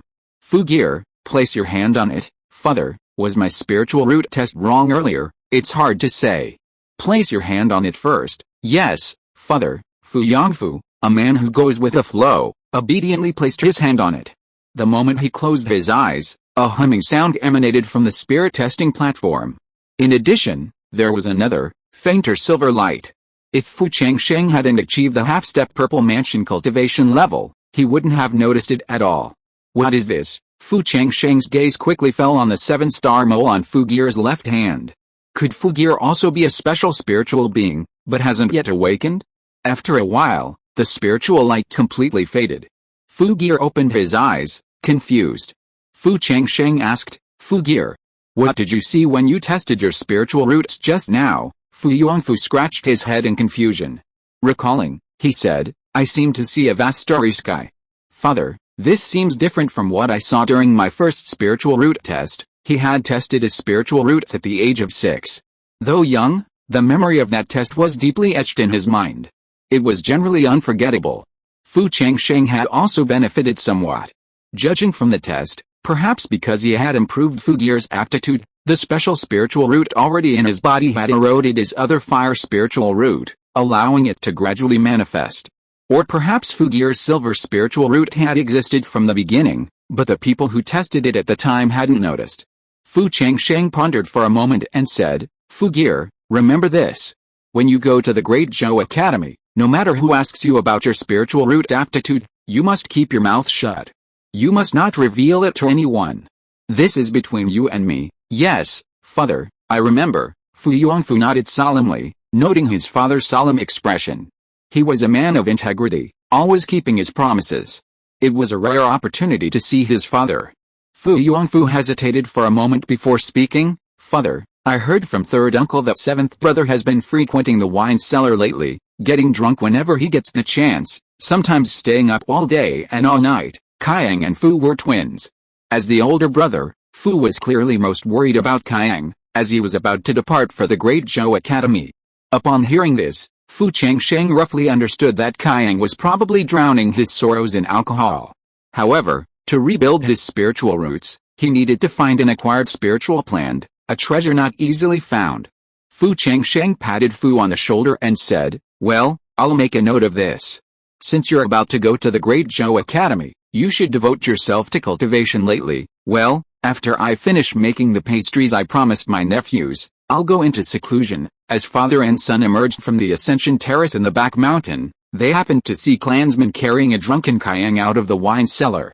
Seeing this, Fu Gear first glanced at Fu Changsheng cautiously, then quickly ran up and whispered, Seventh brother, didn't you just promise me yesterday that you wouldn't go drinking?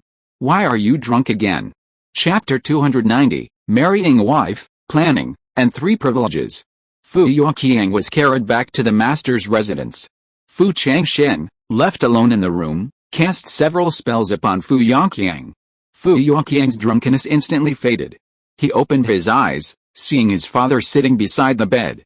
His face paled, and he scrambled to his feet, bowing to Fu Changsheng. Father, how are you? He felt guilty, not even daring to raise his head. Fu Changsheng sighed softly. This is the downside of the intermingling of immortals and mortals. Those without a forgiving heart, over time, seeing the remarkable abilities of those around them, will inevitably feel ashamed, perhaps even jealous and resentful. But if Brother Kaiyang were driven down the mountain now, I'm afraid he would be completely ruined. Fu Changsheng pondered for a moment before speaking. Kaiyanger, you're not young anymore. Have you ever thought about starting a family? After Qiuai's betrayal, Fu Yuqiang instinctively resisted women and was about to refuse. But seeing his father staring intently at him, the words on his lips suddenly changed to, I'll obey you in everything. Well, in that case, I'll ask your sister-in-law to help with the arrangements. After a pause, Fu Changsheng added, Kaiyanger, I'll definitely fulfill what I promised you. But you must be patient and have faith in me. Besides, you're not a child anymore. If everyone in the clan were like you, exiling themselves without a confirmed spiritual root, wouldn't the clan be in chaos? Even if I could one day help you rebuild your spiritual roots, once you embark on the path of cultivation, you'll face countless hardships and obstacles. You'll only have yourself to rely on. Do you understand? Fu Yuqiang's temperament had been distorted since childhood. After the Qiuaian incident, it seemed as if he had changed. But now, it seems, his temper is even more stubborn. Fu Changsheng spoke for a while, but when the child merely nodded and showed no reaction, he felt a headache coming on. Please think carefully about what I've said to you. After leaving the room, when Fu Yuanqiang was alone, his eyes became vacant again. He numbly pulled several bottles of diluted drunken flower wine from the wooden cabinet under the bed and gulped them down until, completely drunk, he collapsed on the bed, unconscious. Fu Changsheng felt that this matter with Changsheng couldn't be delayed. It had to be finalized before entering the blood-forbidden land. After leaving the Patriarch's mansion, he turned and headed for Fu Yongfan's courtyard. Although Fu Yongfan had already established his foundation, he hadn't yet emerged from seclusion. However, he had already informed Yulian and the others. Yulian, now distracted from the ceremonial robes she was finishing, was now busy preparing to share the great news with her elderly mother. She didn't say it, but she had been waiting for this day for over a decade. Her husband had successfully established his foundation. From then on, their relationship could return to its previous normal state, without fear of criticism from their clansmen. She could enjoy another 100 years of loving time with her husband. As she was humming a little tune as she headed out the door, she suddenly saw Fu Changsheng enter the courtyard. Yulian quickly bowed. "Greetings, father," her eyes filled with gratitude. Her husband's breakthrough this time was all thanks to the 2 foundation establishment pills given by her father. As he spoke, the Hong twins, who had been staying in the room, also hurried out to pay their respects. Fu Changsheng nodded slightly. Since his son was away, he kept the conversation short. "Yulian, please hurry up and find a girl for Brother Qiang who can control him. A generous betrothal gift is fine, but we'll try to marry her off before the new year." Yulian was stunned. She was somewhat surprised to be entrusted with such a significant task. However, this was the first time her father had assigned her a task, and no matter what, she had to do it beautifully. She quickly bowed and said, "Father, rest assured. Your daughter-in-law will definitely find a good wife for your 7th brother." As soon as Fu Changsheng left, the Hong twins exchanged glances and immediately approached Yulian to curtsy, saying, "Sister, our Hong family has many beautiful and capable girls. If we could further our relationship, wouldn't it be wonderful?" Yulian hesitated, figuring it wouldn't hurt to have more people to see her. She then decided to discuss the success later. "Okay, go home and bring the girl here." "Yes, sister," the Hong sisters replied with a smile.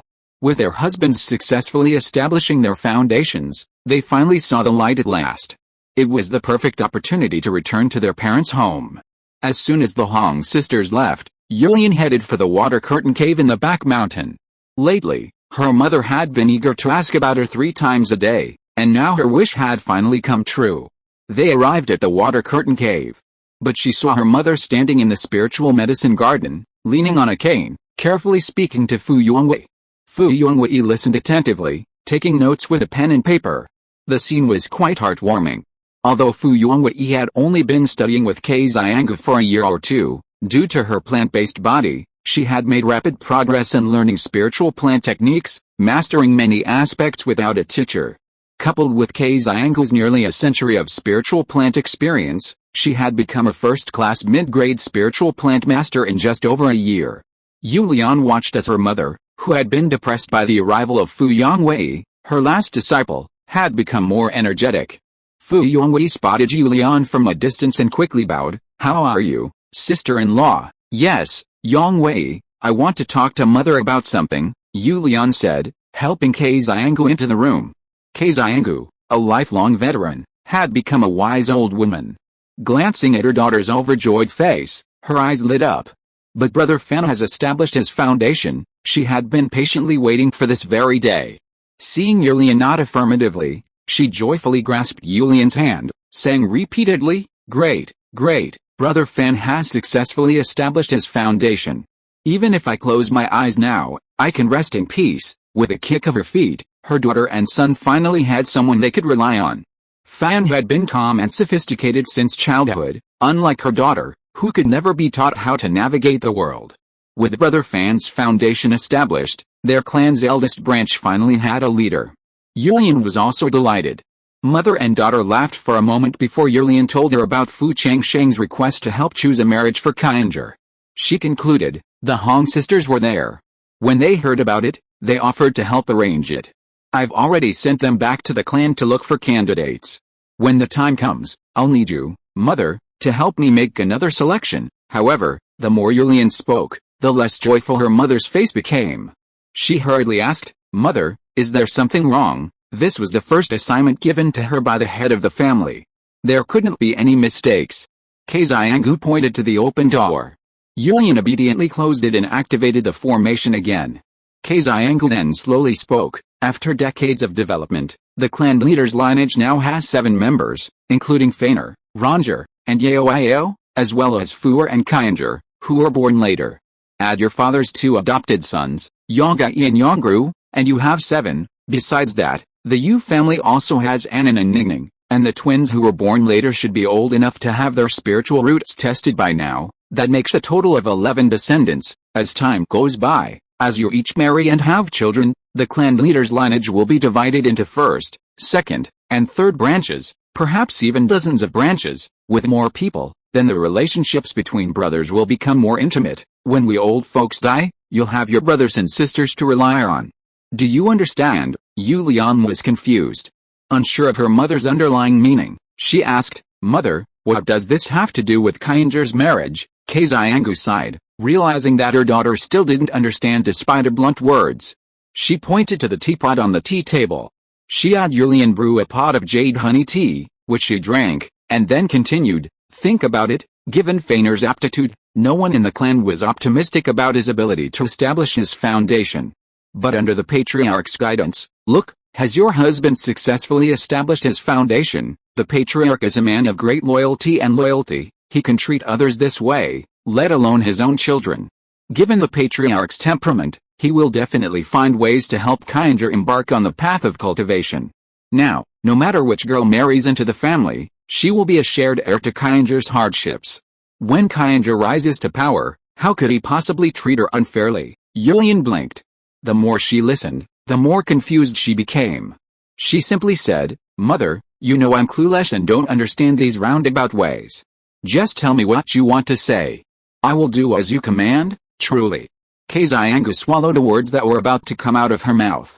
No more beating around the bush. Brother Kaiang's marriage must be chosen from the Gan family.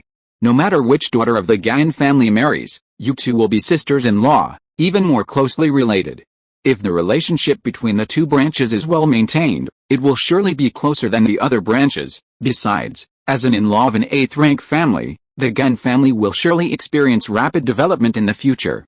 Although your uncle Gan has passed away, your brother is still alive, and the Gan family will be your natal support. Fu Changsheng's daughter-in-law. The Hong sisters are backed by the 9th-rank Hong family, as is Fu Yongai's wife, Hikangru.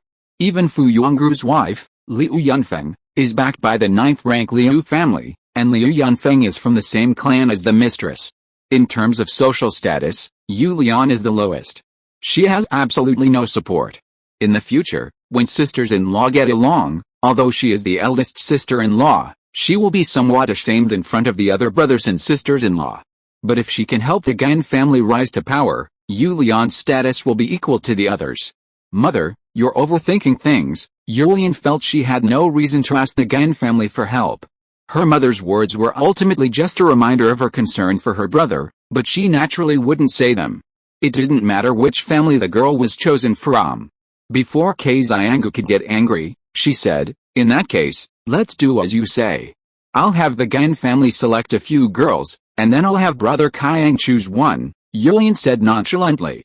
Xianggu realized her efforts had been in vain and waved her hand, saying, "Forget it, I'll go to the Gan family myself." Xianggu had always been impulsive in her youth, and even in her old age, she acted decisively. That same day, she asked Yulian to escort her down the mountain. The Gan family was a family of spiritual plants.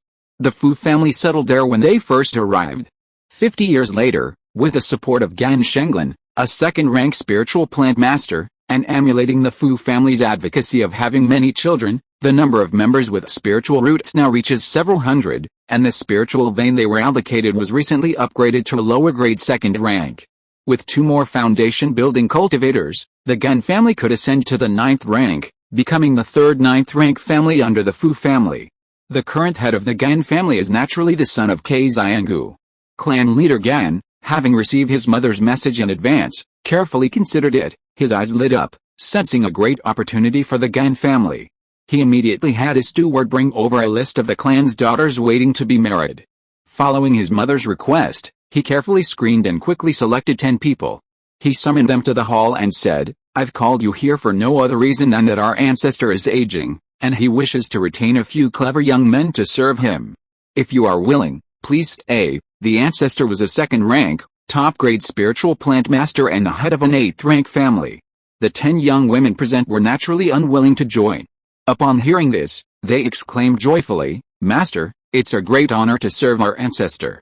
We couldn't ask for more, and we're more than happy to do so." The 10 young women chosen were naturally impeccable in appearance, and each possessed cheerful personalities. When Fairy Kay and Yulian arrived, the 10, led by clan leader Gan, hurried forward to pay their respects. Fairy Kay, after all, was old and a little tired from traveling for half a day, but she still managed to lead the women to the backyard. After questioning each one, she selected 3. These 3 women often had countless suitors, and countless of them were eager to propose marriage. Kay Xianggu gave Yulian a look. Yulian, who had been standing by without saying a word, quickly cleared her throat and asked, "What are your requirements for your future husbands?" The 3 young women were all sharp minds. After such a long barrage of questions, they naturally understood that the ancestor had come to find them potential matchmakers. The ancestor represented the Fu family, an 8th-rank family. Even the daughters of 9th-rank families would scramble to get in. They had no reason to be picky, and they immediately said in unison, "We will obey the ancestor in everything." Yulian was impressed. They were all obedient and sensible. She immediately looked at her mother. Kay Xianggu wasn't entirely satisfied. She had come down the mountain to select a wife for Kainger, hoping this particular candidate would help Yulian with interpersonal matters. Yulian was still a bit clueless about household chores, and while she was still alive, she could help a little, but she still had a few years left to live. But these 3 had been shortlisted. If they were ordinary mistresses, they would be qualified, but they were a bit too girly. Now that the Fu family has been promoted to the 8th rank, and the women in the family are all daughters of 9th and 8th rank families, these 3 people are obviously not capable of being effective assistants to Yulian. However, this is the best she can choose. Kay Xianggu's eyes fell on the 3 girls and, without beating around the bush, she said directly, "If I betroth you to someone who cannot practice cultivation, would you be willing?" The moment these words came out, the 3 girls' faces changed. They married into the Fu family to further their spiritual path. Marrying an ordinary man wouldn't that be a downward spiral? The 3 girls smiled awkwardly. Their expressions were self-explanatory. Seeing this, Yulian hurriedly revealed Kaiyangir's identity, but Kay Xianggu glanced at her, and she swallowed the words. Kay Xianggu waved her hand, saying, "All right, you can go back." The 3 girls were visibly relieved. After leaving the backyard, they couldn't help but grumble quietly, "I thought our ancestors had arranged a good marriage for us. Indeed, it's all for nothing. Who would want to marry someone without spiritual roots?" Though their complaints were quiet, they were heard clearly by a heroic-looking woman in a dilapidated courtyard nestled in the bamboo grove. She fanned her hand thoughtfully, the bitter aroma of medicine jars wafting through the courtyard. A violent cough erupted from the main room. The woman hurriedly stood up and ran inside. At that moment, a weak voice rang out from the main room, "Yanang, it's all because of Mother's strange illness that you're suffering." Woo woo woo. Fu Changsheng returned to his own secret room. He decided to finish another errand before heading to the blood-forbidden land. He slapped his storage bag, and with a flash of light, a mask, now upgraded to orange, landed in his hand. There were also 3 red masks. According to the rules set by the Shadow Sect, he now bestowed the red mask upon 3 individuals, who had become his subordinates. However, whether they could communicate directly through the masks across space was crucial to his selection process. A spell struck the orange mask. Ahem. The mask trembled slightly. Then, slipping snugly onto his face, his mind instantly drifted to the mission hall.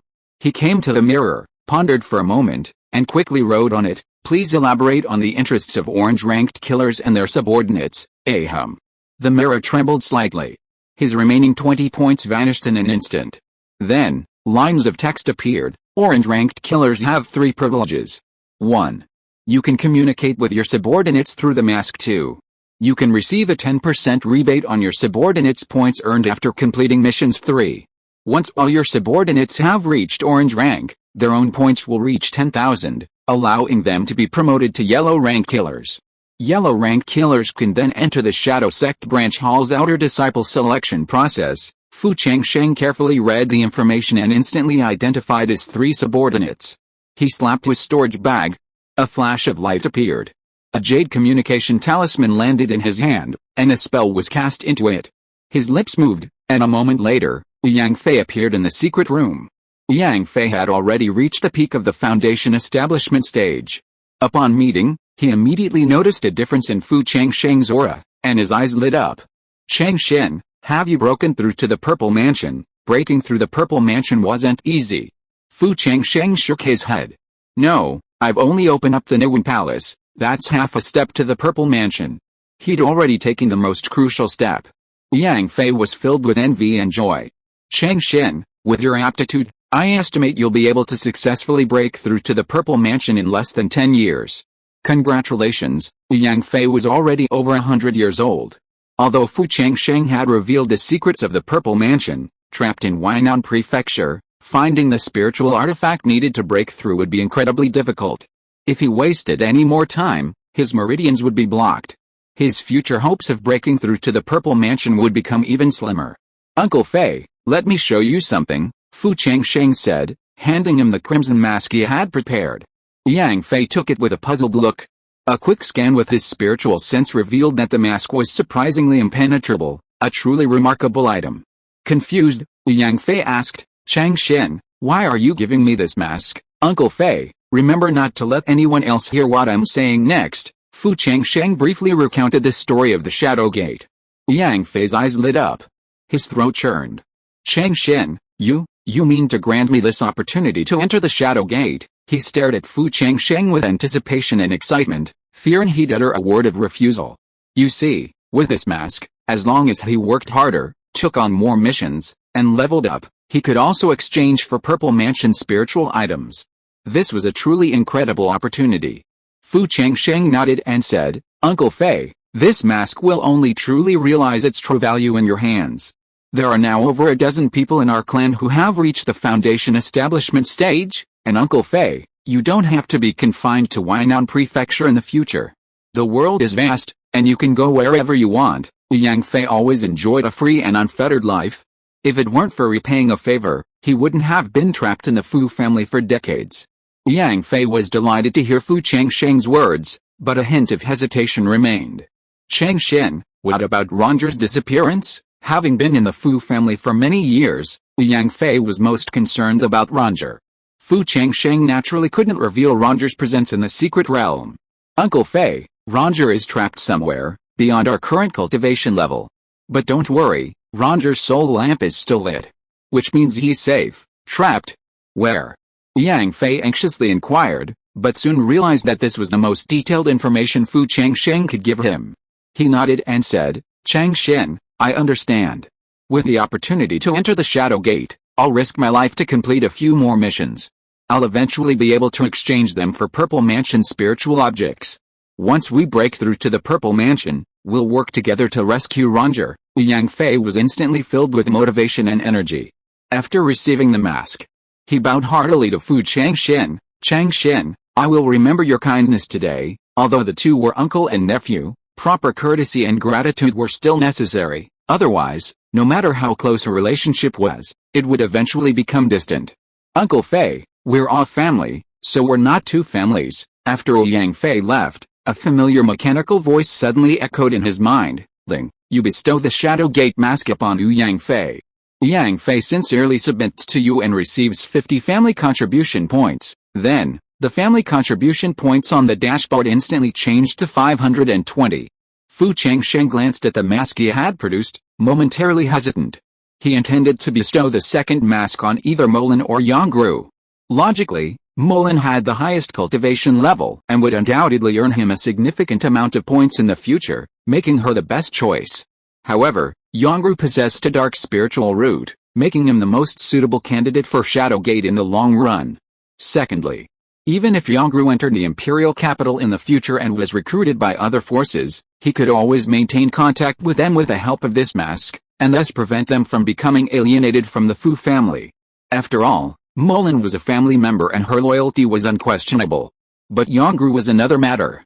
If you are listening to this novel on a channel other than Fanfic World, it means it was downloaded and re-uploaded without effort. We warmly invite you to visit our channel, Fanfic World. There you will find the original version of this story and many other novels of various genres. We look forward to seeing you dive into a world of incredible novels. Chapter 291, The Spiritual Weapon of One's Own, Two More Sons, and the Inheritance of Gudeo. Fu Changsheng, having made up his mind, cast a spell into the secret room, and the door slowly opened. Emerging from his own chamber, his gaze fell upon his clone's retreat. He saw a dark-colored box on a white background at the doorway. Fu Changsheng waved his hand, and the box fell into his hand. A sweep of his spiritual sense revealed that within lay none other than the third-rank treasure lotus lantern, tempered with the fourth-rank azure lotus. The treasure lotus lantern's lotus seed had transformed into 4 leaves, its rank having successfully transformed from a second-rank magical instrument to a third-rank spiritual instrument. Fu Changsheng was delighted. With a spiritual instrument, he had another trump card to play when entering the blood-colored Forbidden Land. He hesitated for a moment, then a thought struck him. A jade slip from his storage bag floated toward the stone door, engraved with a fragment of the Linksa Talisman Sutra. His clone's talent for talisman making was clearly superior to his own. He believed he would be able to comprehend the soul-enriching talisman more quickly than he could. Fu Changsheng simply placed the third-rank spiritual material at the doorway. So far, the clone has been relatively well-behaved. After leaving the Patriarch's residence, Fu Changsheng went directly to Fu Yongru's bamboo courtyard. The courtyard was quite secluded, housing numerous pine spirit rats. Liu Yunfeng, carrying her 1-year-old son on her back, was feeding the rats with 7-leaf clover. As the family grew in number, Fu Changsheng changed the clan rules, allowing married members to raise spirit beasts and cultivate spirit plants in their own courtyards, with only 20% of their production required to be contributed to the clan. This move immediately galvanized everyone's enthusiasm. Every household, regardless of size, planted spirit fruits and seedlings, and even raised a few snow cloud chickens. The small gifts they gave to guests and relatives were all harvested from the garden. Liu Yunfeng, on the other hand, adapted to local circumstances and tightened her belt. He scrimped and saved money, bought a pair of songling rats at the market, and raised them in the bamboo forest. These rats can produce a litter of more than a dozen pups, and the mother is now pregnant with her second litter. Seeing Fu Changsheng approach, Liu Yunfeng quickly knelt and saluted. "How is the master of the family, Yunfeng? Your child with Ruir is already a year old, and you still call him master of the family? It's time to change that." "Yes, father." Liu Yunfeng was a little nervous, but she was very graceful. She lowered her son from her back and had him pay his respects to Fu Changsheng. Fu Changsheng waved his sleeves. 2 boxes, marked with ceremonial items, floated towards Liu Yunfeng. "I was unable to attend your wedding to Ruir and your child's 1-month anniversary. These are gifts for you and your mother. Take them." At this moment, Fu Yongru had emerged from the main hall upon hearing the voices.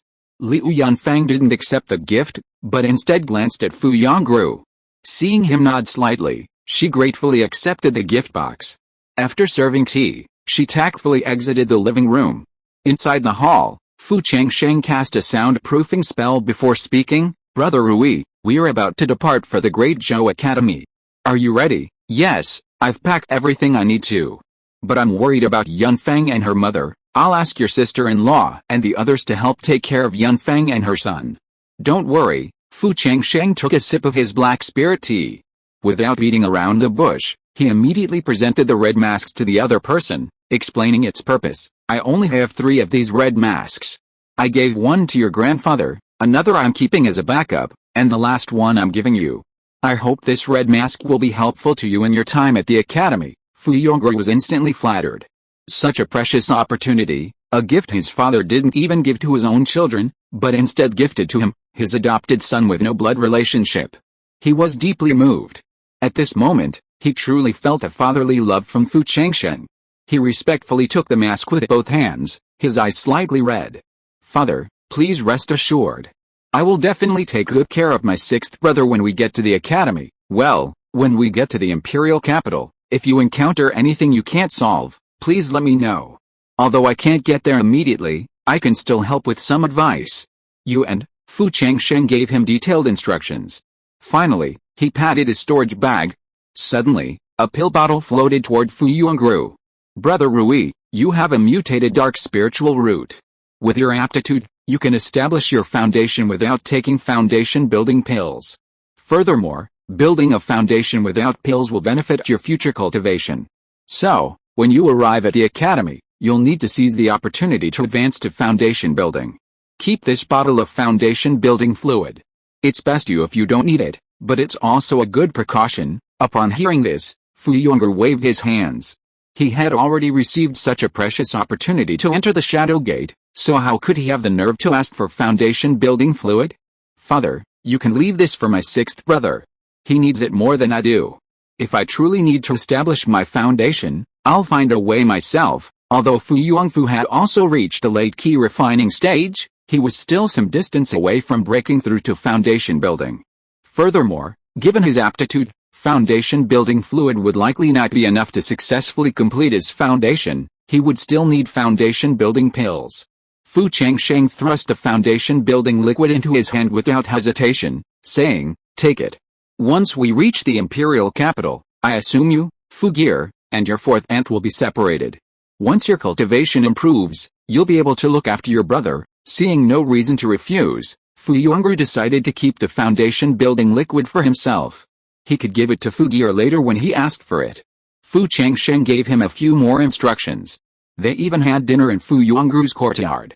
As Fu Changsheng left, Liu Yanfang pulled Fu Yongru aside and said, "My dear, when father came home, he gave me and Kanger a gift each.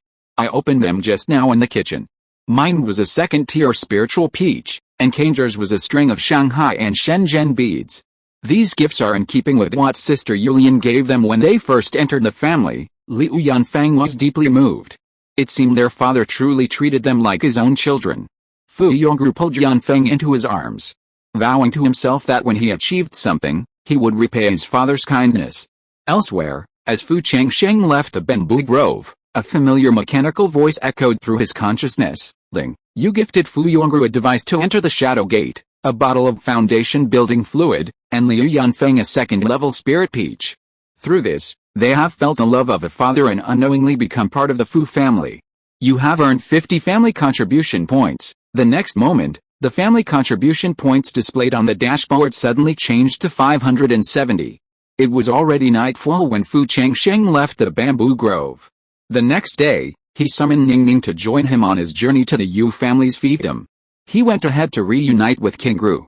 Yao was reluctant to go to the Yu family, so they planned to head to the blood-forbidden land first to explore the entrance. Ningning had been away from the Yu family for many years. This was her first time back. After hearing the news last night, she was so excited she couldn't sleep. Thanks to the wood-flying squirrel's magical power, Ningning had successfully reached the peak of key refining. However, Fu Changsheng feared her foundation was unstable, so he asked her to refine and purify her magical power to perfection first. She could wait a few years for the foundation-building spiritual herbs in his Yuangshi medicine garden to mature, then she could begin building her foundation. After all, Ningning was only in her early 20s. Throughout the journey, Ningning chattered with delight. Arriving at the gate of the Yu family's fiefdom, she saw Yu Kingru, Annan, and a pair of 6-year-old boys already waiting. Behind them, a group of family members followed. Upon seeing Fu Changsheng appear, everyone hurriedly saluted, unanimously saying, "Welcome, master." Unaccustomed to being kowtowed to, Fu Changsheng waved his sleeves, and a surge of spiritual energy instantly lifted everyone to their feet. Yu Kingru was startled by this. After not seeing her for so many years, her husband's power was almost as strong as that of a purple mansion. Fu Changsheng exchanged a few pleasantries with several of the Yu family's foundation establishment elders before taking his wife and children to the Patriarch's residence. Ever since Yu Kingru became pregnant with twins, Annan had been in charge of the fiefdom's affairs for the next few years. Initially, Yu Kingru feared that his youth wouldn't be enough to handle the situation. But over the years, she realized her son was more suited to the position of patriarch. So, the family had a dinner. When the couple were alone in the room, Yu Kingru said, "Husband, I want to discuss something with you." Before she could finish, she was silenced. Fu Changsheng waved his sleeve, and the bed curtains fell. "Kingru," a hoarse voice echoed through the room. The battle raged until dawn. Despite the twins' cries, The sensible nanny refused to escort them to Yu Qingru's courtyard. Only when the sun reached its zenith did Fu Changsheng let Yu Qingru go. If the two hadn't been anxious to reach the blood-forbidden land, he wouldn't have stopped fighting for 7 days and 7 nights. Yu Qingru glared at Fu Changsheng. Last night, she learned that her husband hadn't had sex since her second pregnancy, and she was delighted. Although she hadn't entered into a relationship, he had only been with 2 women. With so many beauties throwing themselves at him, he remained so chaste, a fact she found satisfying. The two of them clung to each other for a while longer. Fu Changsheng then said, "Qingru, you said you had something important to discuss with me. What is it?" Yu Qingru, upon hearing this, pulled herself out of Fu Changsheng's arms, smoothed her temples, and said solemnly, "My dear, Anan is now capable of managing his own affairs, and manages the affairs of the fiefdom better than I do. I'm thinking of arranging a marriage for him, and once he's married, I'll officially pass the position of head of the family to him." Anan possessed excellent cultivation talent and was also capable of taking charge. Yu Qingru didn't want to compromise on a suitable match, and planned to find a woman whose family could provide support to the Yu family. Upon hearing this, Fu Changsheng nodded. "We really need to think carefully about a marriage candidate. If the Fu family wants to advance to the 7th rank, a subordinate family must advance to the 8th rank. With their own son now the head of the Yu family, they're naturally the first to be supported. However, relying solely on the Fu family's power is still a bit limited." Fu Changsheng pondered for a moment. "Tell the Yu family not to make arbitrary arrangements for Anan's marriage. After we return from the blood-forbidden land, I'll personally visit the Shi family. Currently, there are 4 8th-rank families in Huainan Prefecture. If he and Hongai were to marry soon, the 2 families would be completely bound together. As for the remaining 2 8th-rank families, the Shi family and the Nanguang family, the Nanguang family was declining, so a marriage with a rising 9th-rank Kui family would be preferable. So, after much deliberation, marrying Anan to the daughter of the Shi family was undoubtedly the best choice. However, he had little dealings with the Shi family, and the Shi family was a well-established 8th-rank family, while the Yu family was only 9th rank. Therefore, he would have to personally visit the Shi family to find out if this matter would be successful. "Husband, don't worry. The elders of the Yu family all know that Anan's marriage requires your approval, and they would absolutely not dare to act rashly." Yu Qingru had assumed her son would marry the daughter of a 9th-rank family. She was overjoyed to learn that he could be connected to the established 8th-rank Shi family, which proved that she had made the right choice. Yu Qingru leaned sweetly against Fu Changsheng's shoulder again and brought up another important matter. "Husband, the spiritual roots of Shower and Qinger have been tested. Shower is better, having 4 spiritual roots, but Qinger has 5, and the coefficients of all 5 attributes are not high. I'm thinking of letting them return to the Fu family with Ningning. Your clan has a wide variety of cultivation arts, and they've all developed to a considerable scale. After they return, even if they're not very good at it, they'll be able to choose a skill that suits them." Yu Qingru was clearly worried. The 2 younger sons' aptitude was too poor. Without a special opportunity, they would have no hope of building a foundation in this lifetime, and they would have to die before their time. Fu Changsheng was under immense pressure. They were all his children. He had already improved the spiritual roots of Feiner and Fuer, so he couldn't ignore Shower and Qinger. Fortunately, the children were still young. He just needed to accumulate more family contribution points in the future. Of course, boosting the child's aptitude while also effectively doubling his own points was a win-win situation, something he was quite happy about. Thinking this way, he suddenly felt the urge again. "Qingru." Hearing Fu Changsheng's hoarse voice, Yu Qingru shuddered. She patted his chest and angrily said, "No, if you get twins again, I'll be worried sick." Yu Qingru felt she had a natural fertility. However, she couldn't resist Fu Changsheng, and the 2 of them, reluctantly giving in, engaged in another fierce battle that lasted until the next morning. If it weren't for the scheduled meeting with Aoiao, Fu Changsheng would still not let Yu Qingru go. As he stood up, a familiar mechanical sound echoed in Fu Changsheng's mind. Ding. After Yu and Yu Qingru had sex, Yu Qingru successfully conceived twins, earning 200 family contribution points. Then, the family contribution points on the dashboard instantly changed to 770. Fu Changsheng was stunned for a moment. He glanced at Yu Qingru, who looked like a ripe peach, blinked, and muttered to himself, "Qingru really has a fertility physique, but it wasn't so bad." Later, when he reached the Purple Mansion, According to common sense in cultivation, his chances of having children would decrease, so having a few more now wouldn't hurt. After leaving the room, Kinger and Shower, who hadn't seen their mother in a few days, had swollen eyes from crying. Fu Changsheng suddenly felt guilty. After a reunion dinner with the 4 children, Fu Changsheng and Yu Qingru set off for the blood-forbidden land. Before leaving, he repeatedly instructed Ningning, "Remember, stay in your mother's yard. Don't go anywhere, and don't show the flying squirrel to anyone. When I return, I'll return to the fiefdom with you, Kinger, and Shower." "Yes," Ningning replied. Her father had repeated these words in her ear countless times. On the road to the blood-forbidden land, Fu Changsheng saw a number of rainbow lights heading towards the blood-forbidden land, and he couldn't help but wonder, "This is strange. Why are so many people heading to the blood-forbidden land?" Yu Qingru nodded in agreement. While the blood-forbidden land had seen many cultivators enter and exit over the years, those who dared to venture in were either truly skilled, desperate, or near-death cultivators seeking a last-ditch effort. However, this was the first time they had seen such unusual activity. Yu Qingru's mind stirred. "Husband, could it be that some treasure from the blood-forbidden land has appeared?" Fu Changsheng frowned slightly. This would complicate his plan to seize the Star Stone from Guangxin Yi. When the two reached the entrance to the blood-forbidden land, they saw a dense network of tents.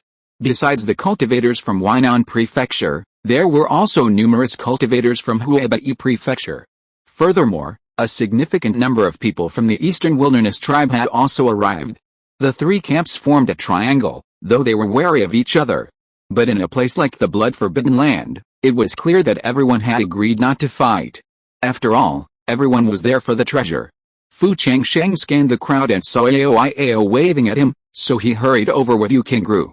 Yao Iao had been waiting for a long time. "Father, let's talk inside." Without even looking at Yu Qingru, Yao Iao instinctively resisted Yu Qingru. Yu Qingru tactfully said, "Changsheng, I'll keep watch outside for you," and did not follow her into the tent. Although her relationship with Fu Changsheng was known to everyone in Huainan Prefecture, outside, Yu Qingru and Fu Changsheng interacted like normal people, without any intimacy. Because of this, Yao Iao's resistance wasn't to the point of resentment. Father and daughter entered the tent. Yao Iao cast a spell on the core of the formation, and with a humming sound, the formation closed. Fu Changsheng then asked, "Yao Iao, what's going on with those tents out there?" Yao Iao had arrived a few days earlier and had thoroughly ascertained the entire story. She spoke methodically. "A few months ago, a map of the second level of the blood-forbidden land suddenly circulated. This map supposedly depicts the cave abode of a deceased cultivator in the northern frontier. Within, a 6th grader Thrank Gudeo technique was found, complete with instructions for raising and controlling goo worms. It said, the cave abode's owner possessed only 5 spiritual roots, yet with this technique, he cultivated all the way to the false core realm. He had hoped to break through to the golden core realm, but it seems he offended someone. Others say he stole a powerful goo worm from the northern frontier's myriad poison sect. To avoid the sect, he took a desperate risk and entered the blood-forbidden land, where he unfortunately died. Witchcraft was extremely prevalent in the northern frontier. Among them, the myriad poison sect has developed the Gudeo to its extremes. Relying on its goo worms, it has become one of the top 10 sects in the northern frontier." Fu Changsheng frowned. "Is this news true? A 6th grader Thrank Gudeo technique is extremely rare. Could someone have deliberately spread this news to lure someone into a trap?" Yao Iao nodded. "My daughter also has this suspicion. This topographic map appeared too suddenly, and the story of the northern frontier cultivator seems carefully fabricated. However, regardless of whether it's true or not, more and more people are gathering outside the blood-forbidden land. My daughter has also heard rumors that the myriad poison sect has also sent people to recover the stolen goo worms. If the Gudeo technique is truly in this blood-forbidden land, they will surely seize it." Fu Changsheng's heart trembled. He had heard of the myriad poison sect's style of operation, their ruthless methods, unscrupulous in pursuit of their goals. A conflict with a myriad poison sect in this blood-forbidden land would likely lead to considerable trouble. "Father, should we enter this blood-forbidden land?" Yao Iao looked at Fu Changsheng. Even in this complex situation, she still habitually relied on her father's decisions. The Gudeo technique was located in the inner layer of the blood-forbidden land. And the intelligence mentioned Guangxin Yi, trapped in a natural illusion array in the outer layer. The Starstone was crucial to him. They had to enter the blood-forbidden land. Hearing this, Yao hesitated and said, "Then, when we enter the outer layer, should we unite with the other cultivators in Huainan Prefecture? There's strength in numbers, and we'll have someone to look after us if we encounter danger." "No," Fu Changsheng shook his head. "People's minds are unpredictable. Now that news of the treasure's discovery has spread, everyone's eager to see it. If we team up with others, we'll likely be stabbed in the back. Let's stick with our original plan. You, me, and King Gru, the three of us will go into the blood-forbidden land with mutual support. Once inside, we'll avoid the crowds and search for the Starstone." Yao, though somewhat reluctant to go with you King Gru, knew this wasn't the time to act willfully, so she nodded in agreement. Fu Changsheng and Yao left the tent, and Yu King Gru came to greet them. Fu Changsheng briefly explained the situation, and Yu King Gru agreed to his plan. The entrance to the blood-forbidden land opens once a month. The three of them waited for several days. With a rumbling sound, they saw the dragon head barrier slowly dissolve. Fu Changsheng and the other two remained unhurried. After everyone else had entered, the three of them followed behind and entered the barrier. Upon entering, a strong, bloody odor filled the air, and the surroundings felt eerie and oppressive. "Everyone, be careful. This blood-red forbidden area is fraught with danger. Don't stray too far," Fu Changsheng whispered. The three of them cautiously explored forward, occasionally hearing strange noises around them, as if something were watching them from the shadows. Suddenly, there was a rustling in the grass ahead, and Yao cautiously drew her sword from her waist. A fox-like monster, covered in thorns, darted out. Its eyes glowed a faint green, its mouth dripping with saliva as it glared fiercely at Fu Changsheng and the others. "It's a thorn fox. Everyone, be careful of its thorns, they're poisonous," Yu King Gru shouted. Fu Changsheng formed hand seals, and a spiritual barrier appeared before the three of them. The thorn fox, upon seeing this, pounced, its sharp claws clawing at the spiritual barrier with a piercing sound. Yao, seizing the right moment, swung her sword, sending a stream of sword energy blasting towards the thorn fox. The thorn fox nimbly dodged the attack, then turned and spat a stream of venom at Yao. Yao flashed and hid behind a big tree. Chapter 292, The Netherworld Appears, A Turn of the Wine Goo, and Another Spiritual Art. Yu King Gru's hand gestures shifted, and the surrounding vines grew rapidly, wrapping around the thorn fox. The thorn fox struggled within the vines. Fu Changsheng seized the opportunity to gather his spiritual energy, transforming it into a spiritual spear, which he thrust at the thorn fox. The spear pierced the thorn fox's body with pinpoint accuracy, sending it yelping and collapsing to the ground.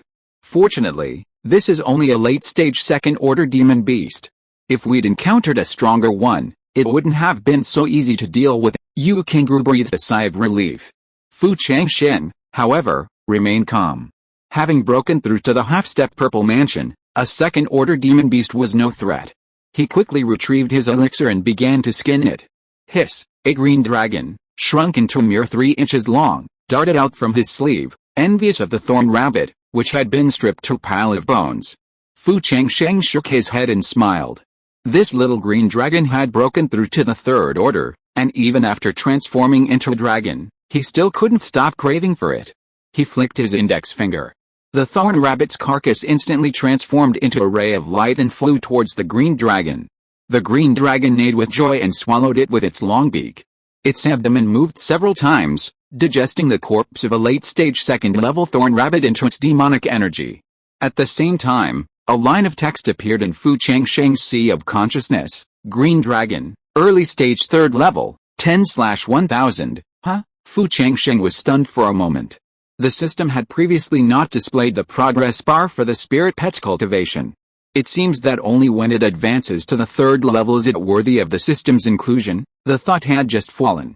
At the same time, a familiar mechanical sound echoed in his mind. Ling, you have harvested the demon core of a late-stage 2nd level demon beast and its materials for the clan, earning 99 clan contribution points. The clan contribution value on the panel instantly changed to 1069. Fu Changsheng withdrew his thoughts from the system, only to see King Gru and Yao staring intently at the green dragon wrapped around his sleeve. Feeling the dragon's overwhelming pressure, both looked shocked and exclaimed almost in unison, "Changsheng father, Zhao has broken through to the third level, yes, Fu Changsheng nodded slightly. Yao was overjoyed. Father, such a great event should be celebrated with several tables. Zhao Qing's third level is equivalent to a major purple mansion cultivation, a first for any aristocratic family in Huainan Prefecture. Father, you're too low-key, Fu Changsheng shook his head. There are always people who are better than you. Forget about the Gongsun, Shangguan, and Shi families, most of them are established, with centuries of heritage. It's likely they also possess third-level purple mansion combat power, but they simply don't want to show it. This was why Fu Changsheng kept a low profile. If he hadn't entered the blood-forbidden land, he wouldn't have easily revealed Zhao Qing. No arrogance, no impatience. Yu Qingru looked at Fu Changsheng with admiration. She was even more grateful for her original choice. Her husband was not only incredibly capable, but also possessed a remarkably steady character. With the Qing Jiao's assistance, his breakthrough to the Purple Mansion would be a sure thing, and the Fu family's advancement to the 7th rank would be within reach. A rising tide lifts all boats. In the future, their Yu family would also rise to the rank of an 8th rank aristocratic family. The three continued on their journey. The deeper they ventured into the blood-forbidden land, the more dangers they encountered. Not only did they have to contend with attacks from various demonic beasts, but they also had to be wary of potential traps. Suddenly, the ground beneath Yao's feet gave way, and she sank downwards. Yu Qingru, quick-witted, threw a vine to entangle Yao's arm. Fu Changsheng rushed to her aid, pulling Yao out of the trap. Thank you, father, Yao said with lingering fear. This blood-forbidden land is truly full of hidden dangers. We must be even more cautious, Fu Changsheng said solemnly. Just then, the sound of fierce fighting could be heard not far away. The three of them scanned the area with their spiritual senses. A group of cultivators from the eastern wilderness tribe surrounded a massive blood-red scorpion. The scorpion exuded a powerful aura, clearly no ordinary demonic beast. It's the blood demon scorpion, a third-tier demonic beast. These people are probably no match for it, Yu Qingru whispered. Despite their numbers, the cultivators looked somewhat frail in the face of the blood demon scorpion's attack. With a sweep of the blood demon scorpion's tail, several cultivators were sent flying, tumbling heavily to the ground. Let's go, Fu Changsheng, without even a moment's hesitation, quickly left the area. His target was the star stone in Gongsun Yu's hand. The sun was already setting. Yu Qingru's face showed a hint of anxiety. Changsheng, we have to find the temple with the statue before dark. Exiting the blood-forbidden land at night was forbidden. Furthermore, one must seek shelter in a temple with a statue, or else their remains would be lost. This had been a lesson for millennia. Fu Changsheng's spiritual sense swept across the surroundings, but he couldn't see any buildings, let alone a dilapidated temple. He immediately focused his attention on the control panel, exchange information, buzz. The panel vibrated. A large amount of yellow light surged. Then, lines of text appeared. 1. Gongsun Yu is trapped on an island in a lake in the blood-forbidden land.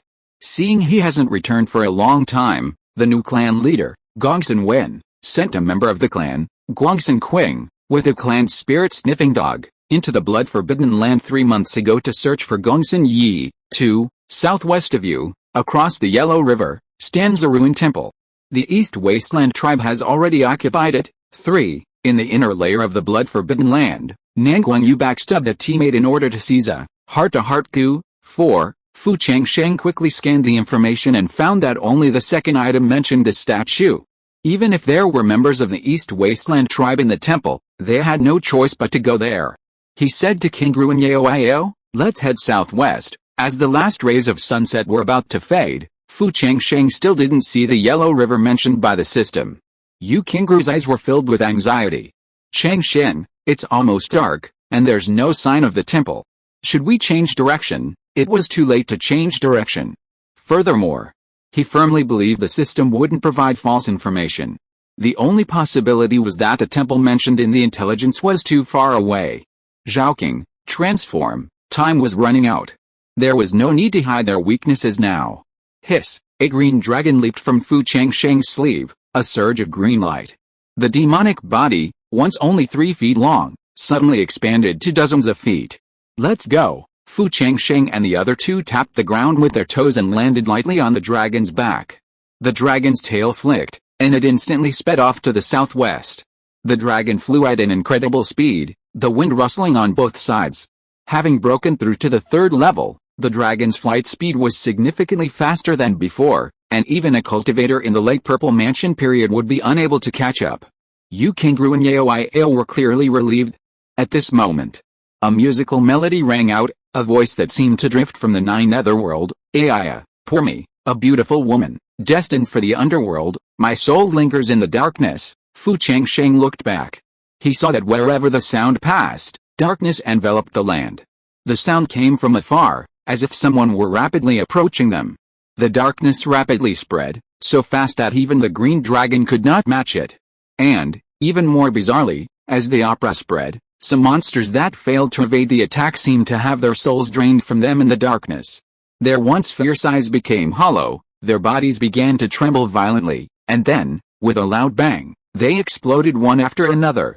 The scene of flying flesh and blood was terrifying. Zhaoqing, hurry, they must not be caught up by this evil creature.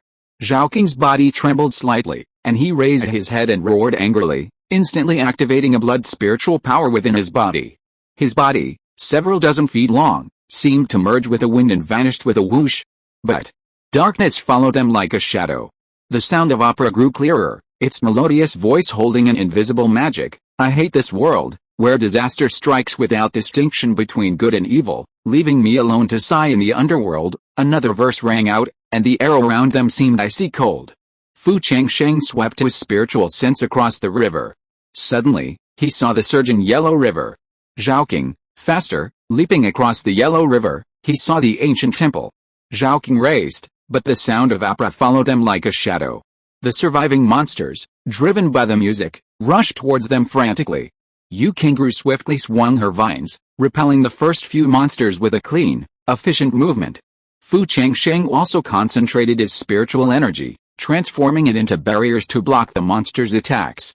When they reached the sky above the surging yellow river, the sound of opera suddenly rose to a high pitch. The grievances are deep, this hatred is endless, and must be repaid with blood. In the yellow river, spurred by the music, enormous river beasts soared into the sky with a clattering sound.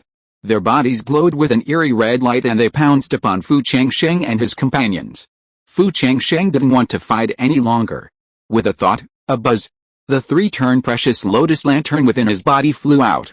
With a flick of his index finger, 4 lotus leaves instantly fell, spinning and transforming into shields to protect the three of them. Bang, bang, bang. The river beast's attacks collided fiercely with them. However, the three-turn precious lotus lantern, now a third-level spiritual weapon, remained motionless. The green dragon dodged and instantly leaped across the yellow river.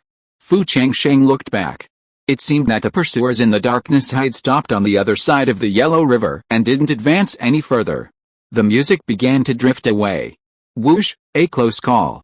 Fu Changsheng and the other two breathed a sigh of relief. They jumped down from the green dragon. What came into view was a dilapidated temple. The door of the temple was closed and covered with dust and cobwebs. Fu Changsheng's eyes fell on the dilapidated temple. The dilapidated temple looked gloomy and mysterious in the night, as if a huge monster was lurking there. Although the temple was dilapidated, it could block the divine consciousness.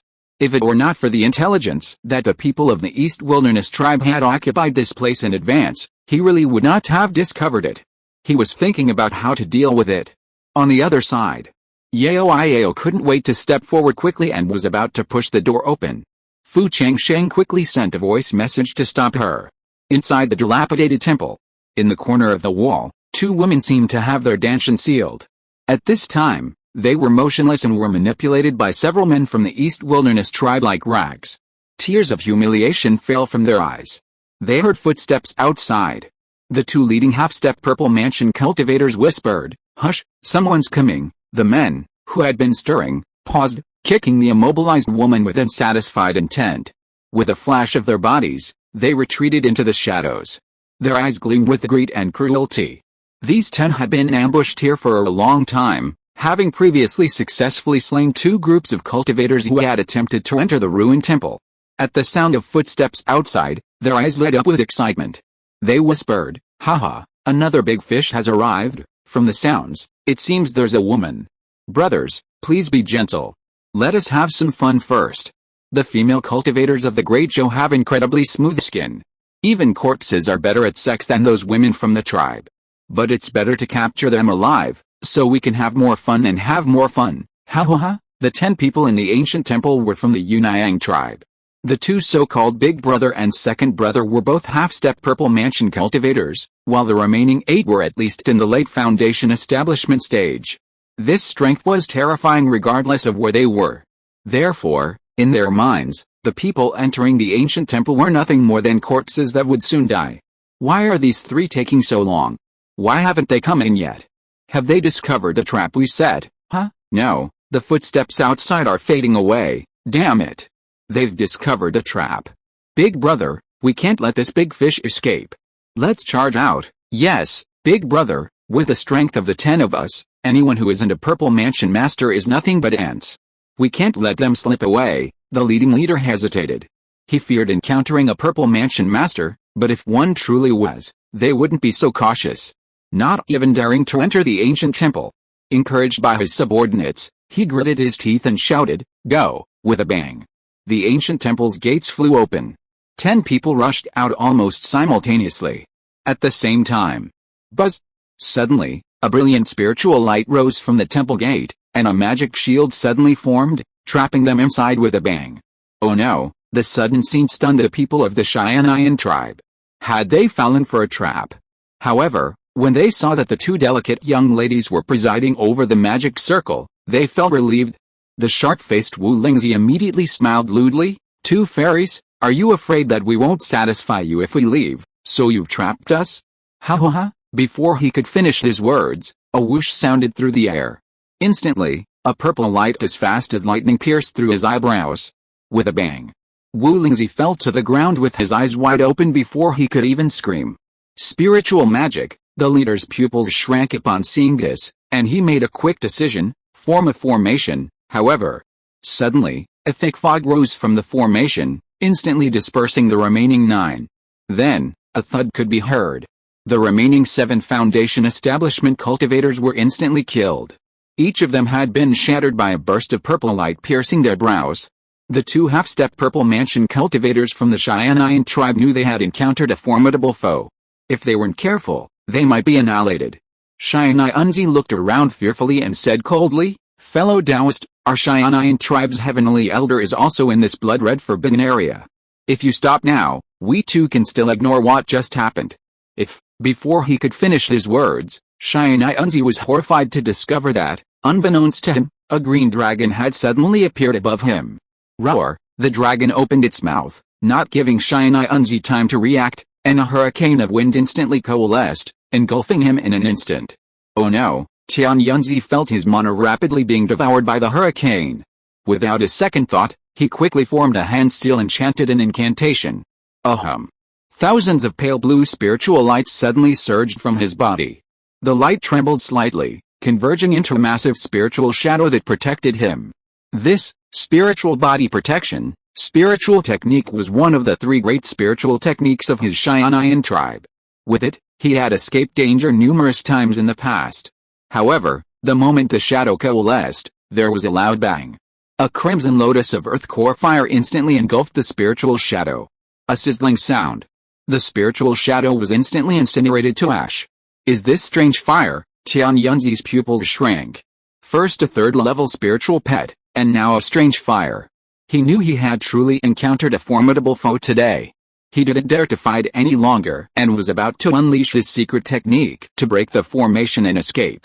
But the green dragon would not give him the chance. Its tail whipped through the air, and with a thud, a tremendous force instantly struck Yunzi. He spat out blood, his internal organs shattered and fell heavily to the ground. Simultaneously, a ray of purple light, leaving him no chance to breathe, instantly pierced through his brow. As he drew his last breath, he saw his second brother lying beside him. His death beyond mortal reach. From the moment the Changsheng tribe rushed out of the temple to the end of the battle, everything seemed slow, but it took only a few breaths. With the Qing Jiao's 3rd-level combat power and Fu Changsheng's 3 spiritual arts, the 10 trapped Changsheng tribe members had no chance of survival. Hiss! The Qing Jiao fluttered its tongue at the 10 corpses on the ground, clearly ravenous. Xiao Qing, wait a minute, Fu Changsheng shook his head with a hint of amusement, his gaze fixed on Chu Chan. Chu Chan was holding out a human emperor banner to collect souls when she suddenly trembled and automatically sank into the banner. The sudden scene made Fu Changsheng stunned for a moment. The next moment, he saw that the yellow river not far away had suddenly turned into a dark spring. On the shore of the dark spring, an old woman was choosing a paper boat. The paper boat was thrown into the dark spring and instantly turned into a small boat. The souls of the dead from all directions seemed to be guided and were rushing to the shore quickly, queuing up in an orderly manner to board the boat. Seeing this scene, Fu Changsheng felt his scalp tingling. This bloody forbidden place is too weird. Without his instructions, Yu Qingru and Yao Yao followed him closely and rushed into the dilapidated temple with a buzzing sound. And they closed the door immediately. Faintly, Fu Changsheng felt a looming gaze staring at the temple door. After a long time, this feeling dissipated. Hiss at this time. The green dragon tossed the corpses of Yan Yanzi and 2 half-step purple mansions in front of Fu Changsheng, saying, "Zhao Qing, you." Fu Changsheng instinctively glanced at the temple gate. Fortunately, nothing happened. He finally breathed a sigh of relief. Zhao Qing was truly greedy. Just now, Chu Chan had been so frightened that she'd fled directly into the human emperor banner, and Zhao Qing was still thinking about her own rations. He didn't dare release Chu Chan again, fearing that the old woman would take her away. He immediately took the storage bags of Yan Yanzi and the other 2 and nodded to the green dragon. Hiss! The green dragon cried out in delight. It opened its mouth and instantly devoured the 2 half-step purple mansion corpses. Its abdomen writhed, a green light flashed several times, and it instantly refined the corpses into demon essence. The next moment, the panel trembled slightly. A line of text appeared: Green Dragon, Early Stage 3, 500/1000, devoured all the way. The green dragon was clearly halfway to breaking through to the middle stage of the 3rd stage. "Father, there are people inside the temple." Upon hearing this, Fu Changsheng immediately put the storage bag he had obtained into his sleeve. Glancing around, he saw 2 female cultivators lying motionless in a corner of the dilapidated temple, their bodies bearing horrific marks of abuse. The one on the left had lost her luster in her eyes, tears streaming down her face. The one on the right, upon seeing Fu Changsheng and the others, a glimmer of hope crossed her despairing face. Fu Changsheng coughed softly. "Qingru, Yao Yao, I'll wait for you outside." He then turned and walked out of the hall, standing at the doorway. At the same time, his spiritual sense immersed itself in the storage bag and began to search. The first thing that caught his eye was a pile of spirit stones of various colors. The 2 storage bags together held nearly 100,000. Furthermore, there were several bottles of 2nd grade, top-grade recovery pills and healing elixirs for restoring mana, as well as a large number of spiritual flowers and herbs. A yellowed book prominently read, "Spiritual Body Protection. This is a 3rd grade, low-grade spiritual art, one of the 3 great spiritual arts of the Cheyenne tribe. I found a treasure. This way, the tribe would have another spiritual art. However, this spiritual art required those who practiced earth-attributed cultivation techniques to perform." Huh? Fu Changsheng thought that was all he had, but then he saw an inky box at the bottom of the storage bag, covered in layers of restrictions. As the restrictions were released, a transparent jade bottle came into view. Inside the jade bottle lay a plump goo worm with 2 long tentacles. A note at the bottom of the box read, "First stage wine goo. This goo worm can improve the quality of spiritual wine." The one in the bottle before him contained a peak level, 1st stage wine goo worm. Once it evolved into a 2nd stage wine goo, it could even elevate the quality of a top grade, 1st stage spiritual wine to the 2nd stage. The method for nurturing this wine goo was simple: simply keep it in a wine cellar. The stronger the aroma, the more diverse the spiritual wine, and the higher the grade, the faster it would evolve. This goo worm actually has such miraculous effects. Fu Changsheng was enlightened. He had assumed the goo worms of the northern frontier sects were all sinister and filthy, but now it seemed he had been short-sighted. No wonder so many people risk their lives to go to the inner layers of the blood-forbidden land to seize the so-called Gudeo inheritance, the inner layers. He had no intention of going. The outer layers were so dangerous, so wouldn't the inner layers be dangerous at any moment? However, he vaguely remembered, before this, the outer layer of the blood-forbidden land wasn't so dangerous. Otherwise, how could those key refining disciples have escaped alive? It seems something has happened in this blood-forbidden land. We must leave early tomorrow and try to find the Star Stone and leave this place as soon as possible. He turned and looked towards the main hall. At this moment, sobbing sounds rang out from the main hall. Judging by the sound, it must be the two female cultivators. Fu Changsheng was about to find a corner to meditate when a familiar mechanical sound echoed in his sea of consciousness.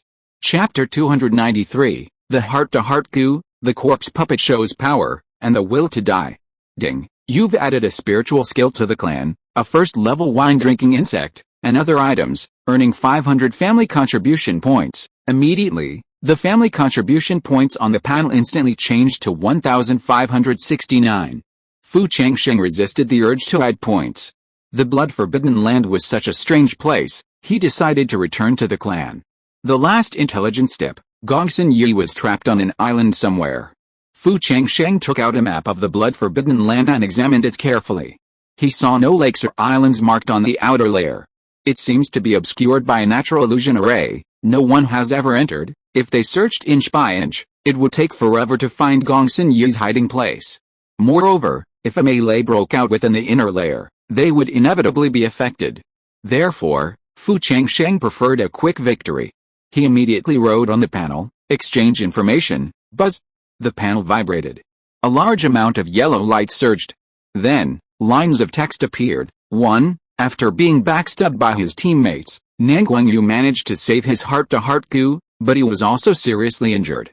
He was forced to leave the inner layer first. On his way to escape, he was encountered by Gongsun Qing, who had come to look for him. Seeing his serious injuries, Gongsun Qing immediately became determined to seize the treasure. Although Shangguan Hongyu used a secret technique to escape, he was already dying and was hiding in a dilapidated temple 100 miles away from your ancient temple. Fu Changsheng saw this message and sighed. If he remembered correctly, Shangguan Hongyu's father had died in the Wanning market riot over a year ago. It had only been so long, and he was about to die with regret. What is the power of this heart-to-heart goo that makes these people fight so hard for it? Fu Changsheng suddenly remembered something. He slapped his storage bag. A flash of light appeared. The box that had previously contained the first-level wine goo appeared in his hand. He vaguely remembered overlooking something earlier. Now, searching the box inch by inch with his spiritual sense, he made a surprising discovery. The box unexpectedly concealed a hidden layer.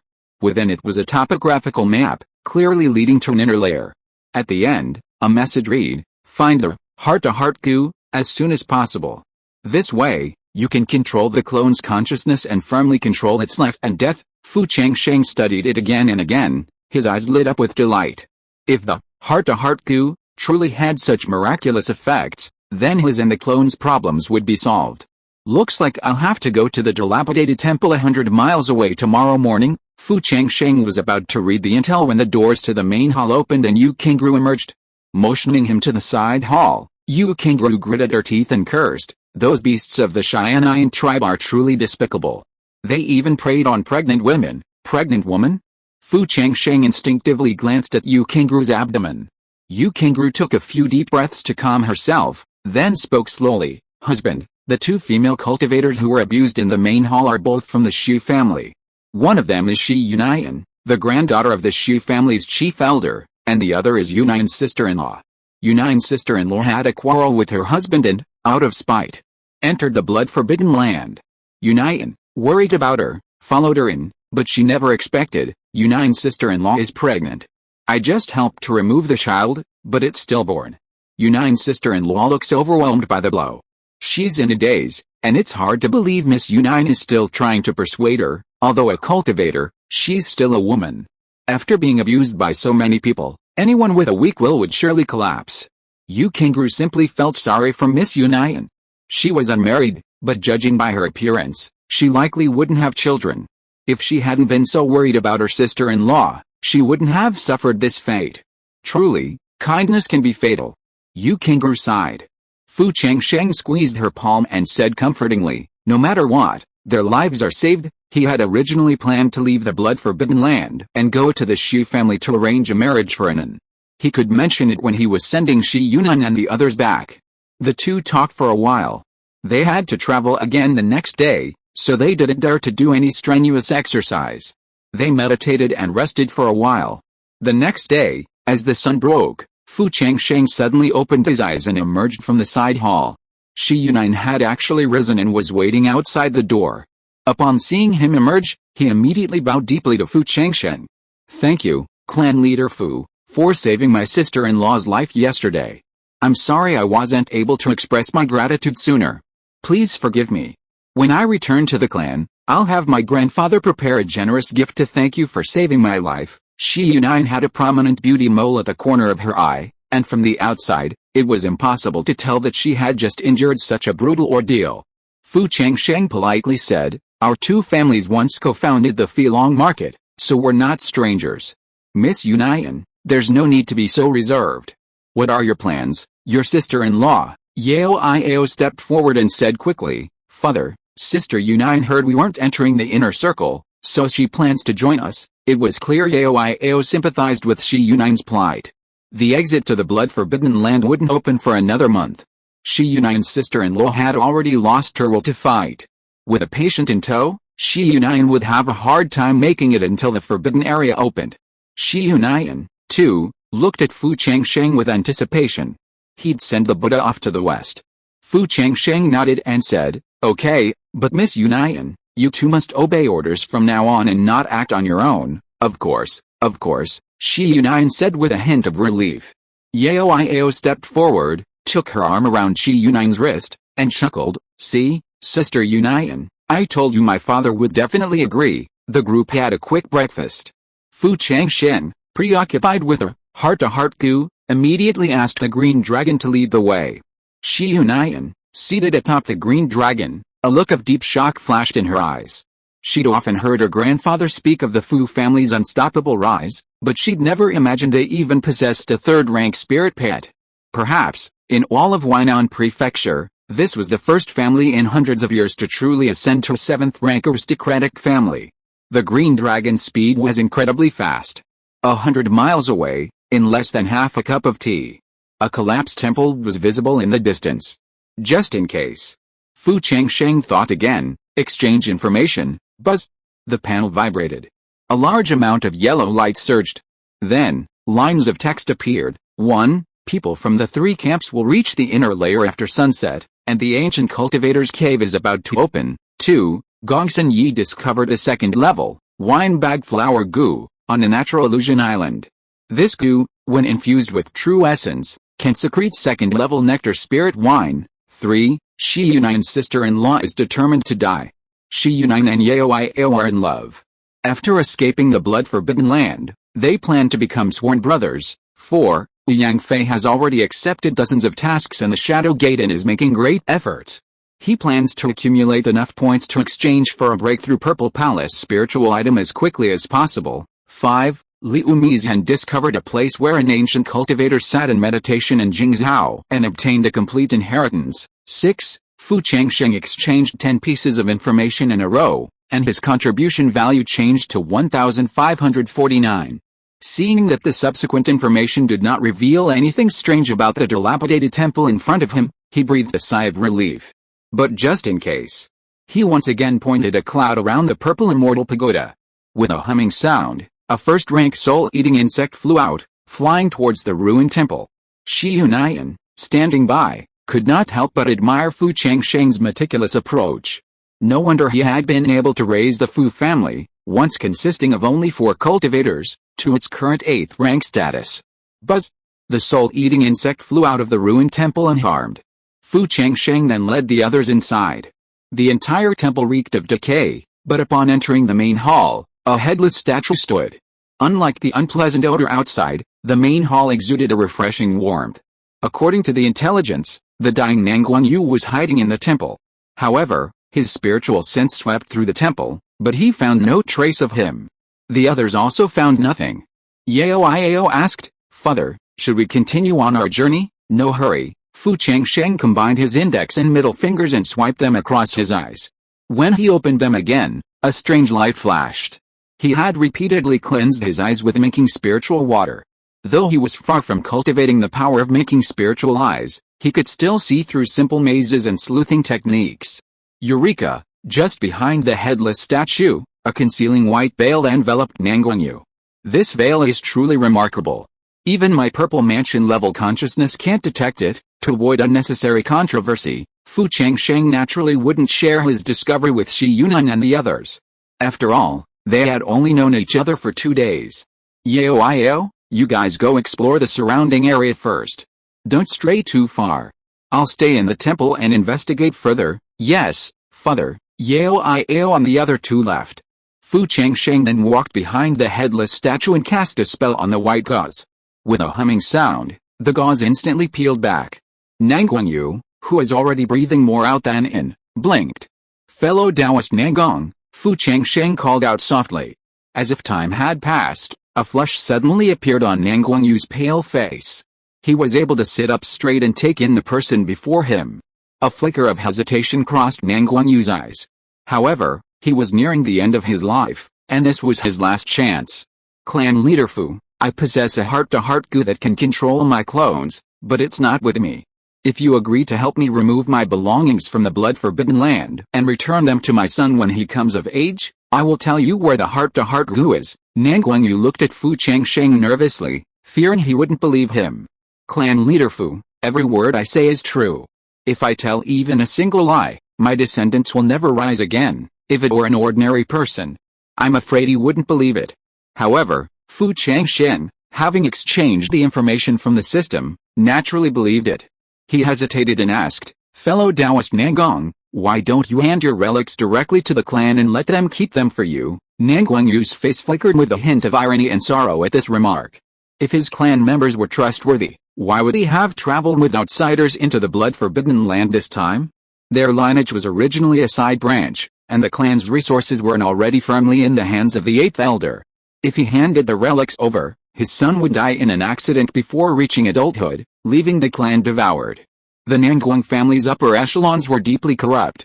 For those of them, illegitimate offspring, it was impossible to rise to prominence. It was the wealth accumulated by 3 generations of their ancestors that enabled him to establish his foundation. But shortly after he had established his foundation, his father died in the war in the market. Now, he himself had died in a foreign land. The efforts of generations of ancestors had been wasted. Thinking of this, Nangguan Yu felt a wave of self-blame and remorse. He listened to Nangguan Yu's explanation.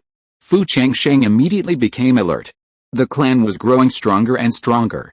If the same kind of family corruption and fixed power dynamics as the Nangguan family occurred, the clan would sooner or later fall.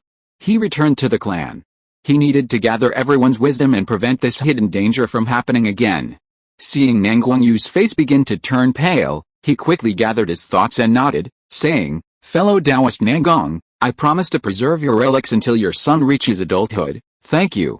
The Tongxin Gu is here. Nangguan Yu uttered a few trembling words. Having fulfilled his last wish, he finally breathed his last, though his eyes remained open. Fu Changsheng sighed. He took the man's storage bag into his pocket and patted it.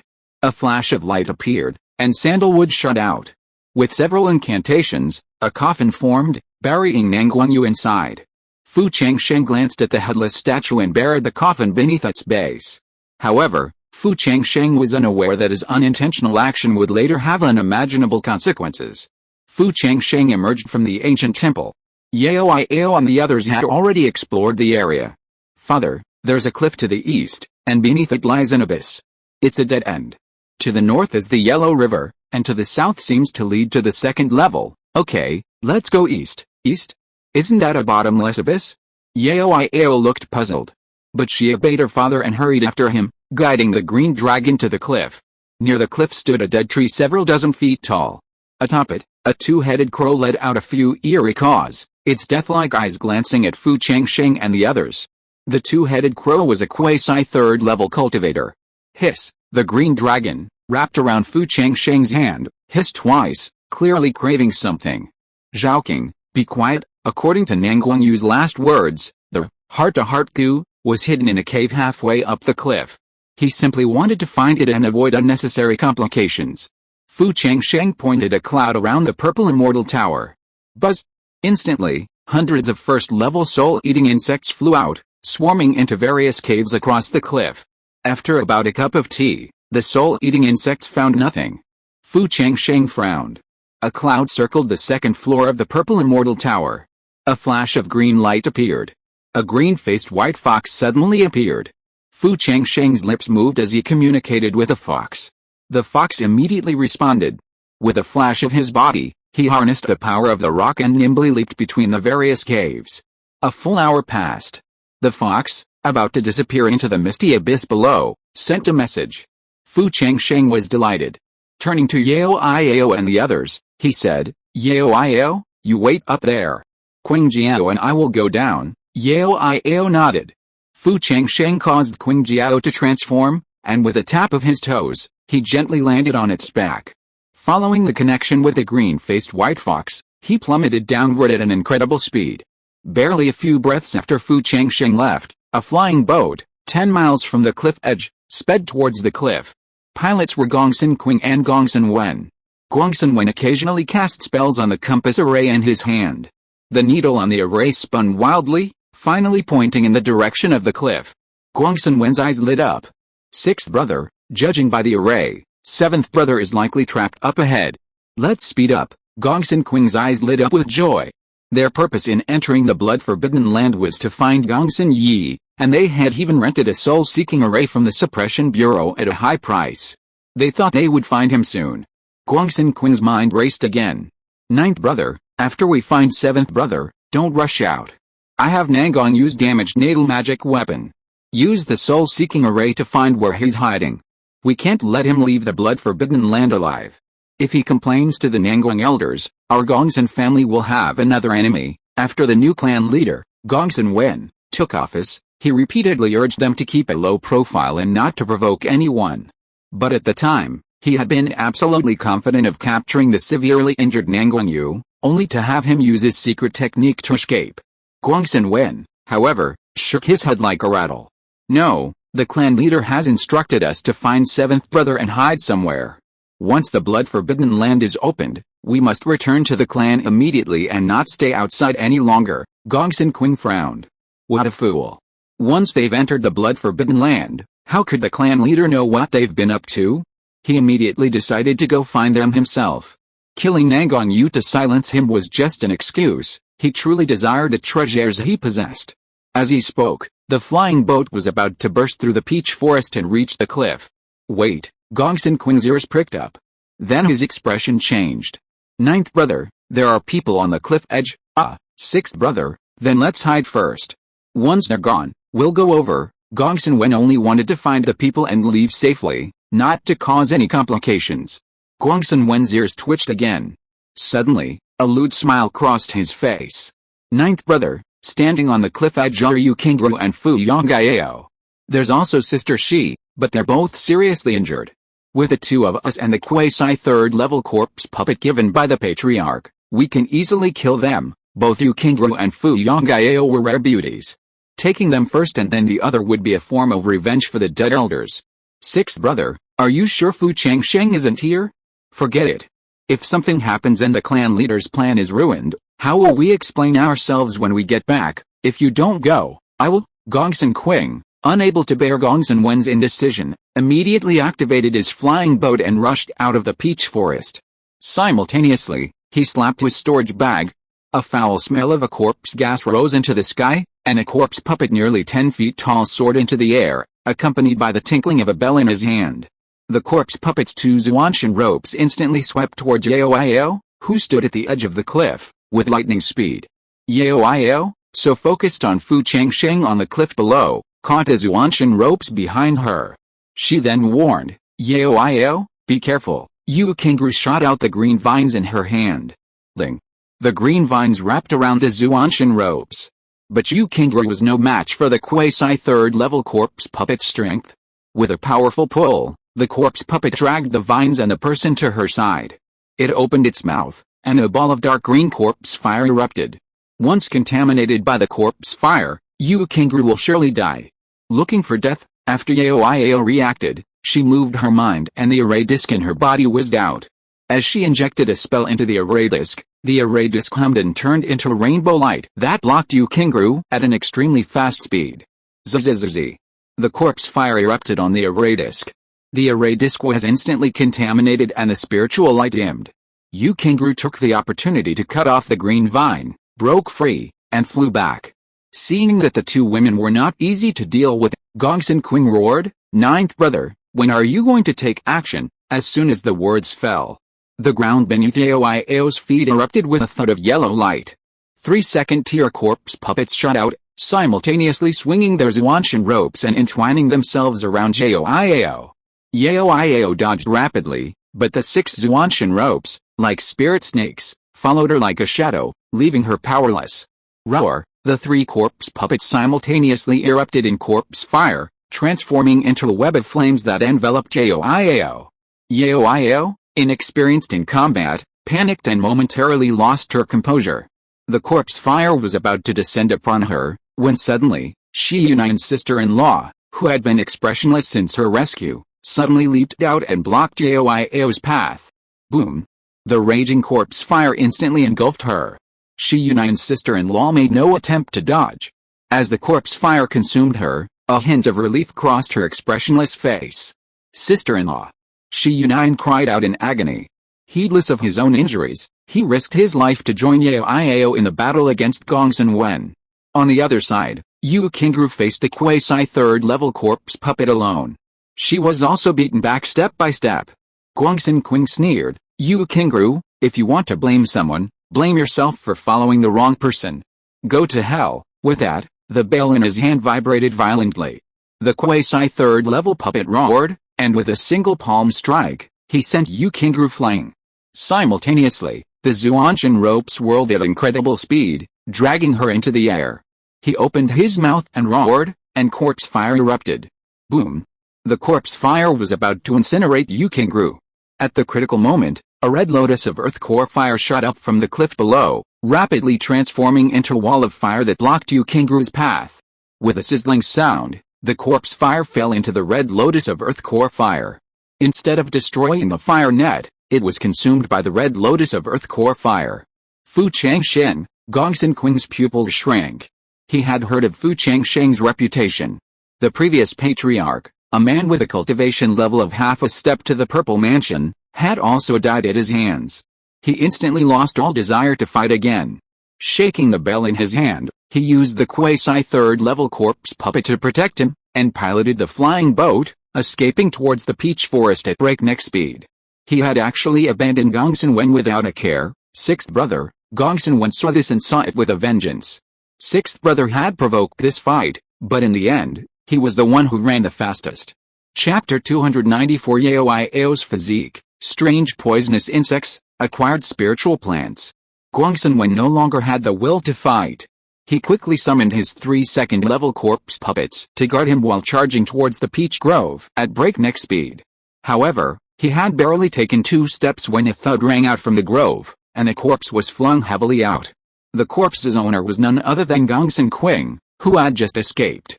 How is this possible? Sixth brother had a quasi-third-level corpse puppet protecting him. Gongsun Wen looked up, only to see a third-level green dragon swirling overhead. It's over, the thought had barely crossed his mind. Gongsun Wen was instantly slammed into a puddle of mud and slammed to the ground, clearly dead. Fu Changsheng flashed out of the peach grove. The entire battle lasted less than 10 breaths. Fu Changsheng had just found the heart-to-heart goo in the cave below and, upon hearing the sounds of fighting, flew up immediately. But he was still a step too late. Shi Yunan's sister-in-law was reduced to ash by the corpse fire, drifting across the mortal world with the wind, leaving nothing behind. Shi Yunan, usually a man of great fortitude, now gazed at the spot where his sister-in-law had vanished, his face thick with grief.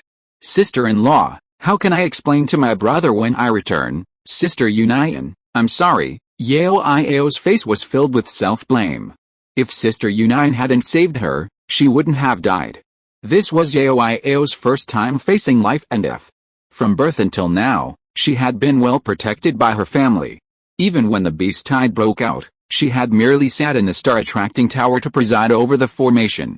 This was her first time experiencing such a direct life and death battle.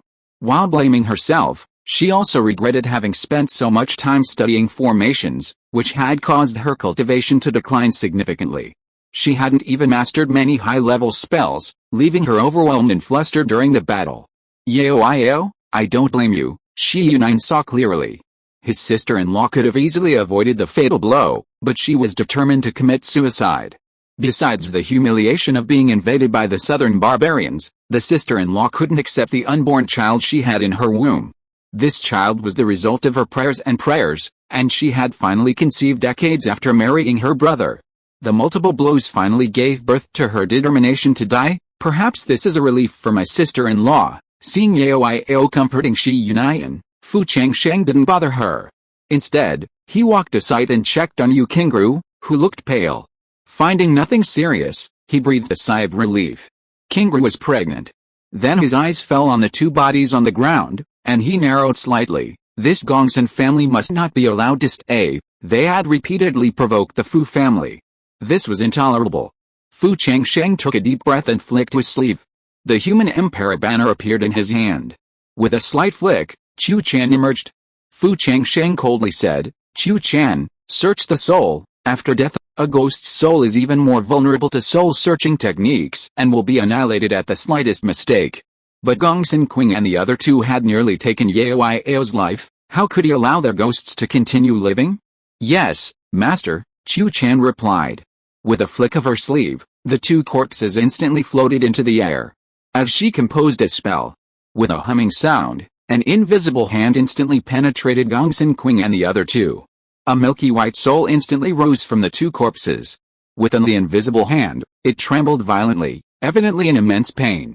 Over time, the milky white soul could no longer withstand the force and, with a bang, exploded, its soul shattering.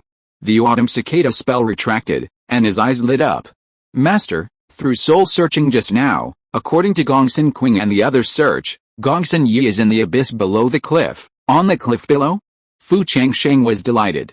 "So, that was a lucky break." Hiss, the green dragon drooled at the two corpses. As soon as Fu Changsheng nodded, the green dragon eagerly opened its mouth and swallowed the two corpses into its belly. A surge of green light, and the next moment, the corpses transformed into its demonic essence. At the same time, a line of text appeared on Fu Changsheng's Sea of Consciousness. "Green Dragon, Early Stage 3, 600/1000. The Green Dragon took another major step towards breaking through to the mid-stage 3. Then, a familiar mechanical voice echoed in his mind. "Ling, you saved your clan from danger and obtained a quasi-third-tier corpse puppet, 3 second-tier corpse puppets, a third-tier spiritual artifact, a spirit-seeking array disk, and more for the clan, earning a total of 1,000 family contribution points." Then, the family contribution value on the dashboard instantly changed to 2,549. Fu Changsheng's consciousness penetrated 2 storage bags, which contained several bottles of healing and recovery pills, as well as 50,000 spirit stones. Under one storage bag, a familiar-looking box was placed. He tapped the bag, and the box flew out. It was exactly the same box that had contained the first-level goo insect before. Could this also be a goo insect? The restrictions on the box were almost identical, suggesting this item must have come from the same person. Fu Changsheng cast a few spells, and with a hum, the box opened, revealing a refreshing aura. He took a closer look.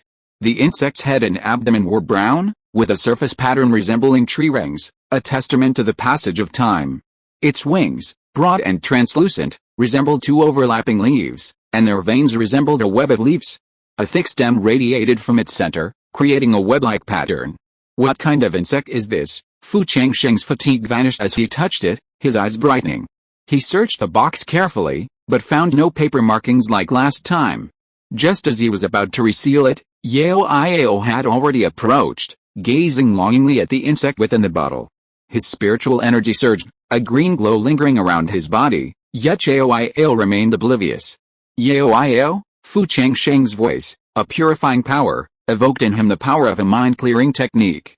Yao shuddered. Only then did she awaken from her trance, her gaze fixed firmly on the insect, her voice trembling slightly as she said, "Father, I feel this insect has a profound effect on me." If she hadn't been forcing herself to endure it, she would have been eager to immediately sacrifice the insect. Meanwhile, Yao's burst of green light dispersed, landing on the injured Shi Yunayan.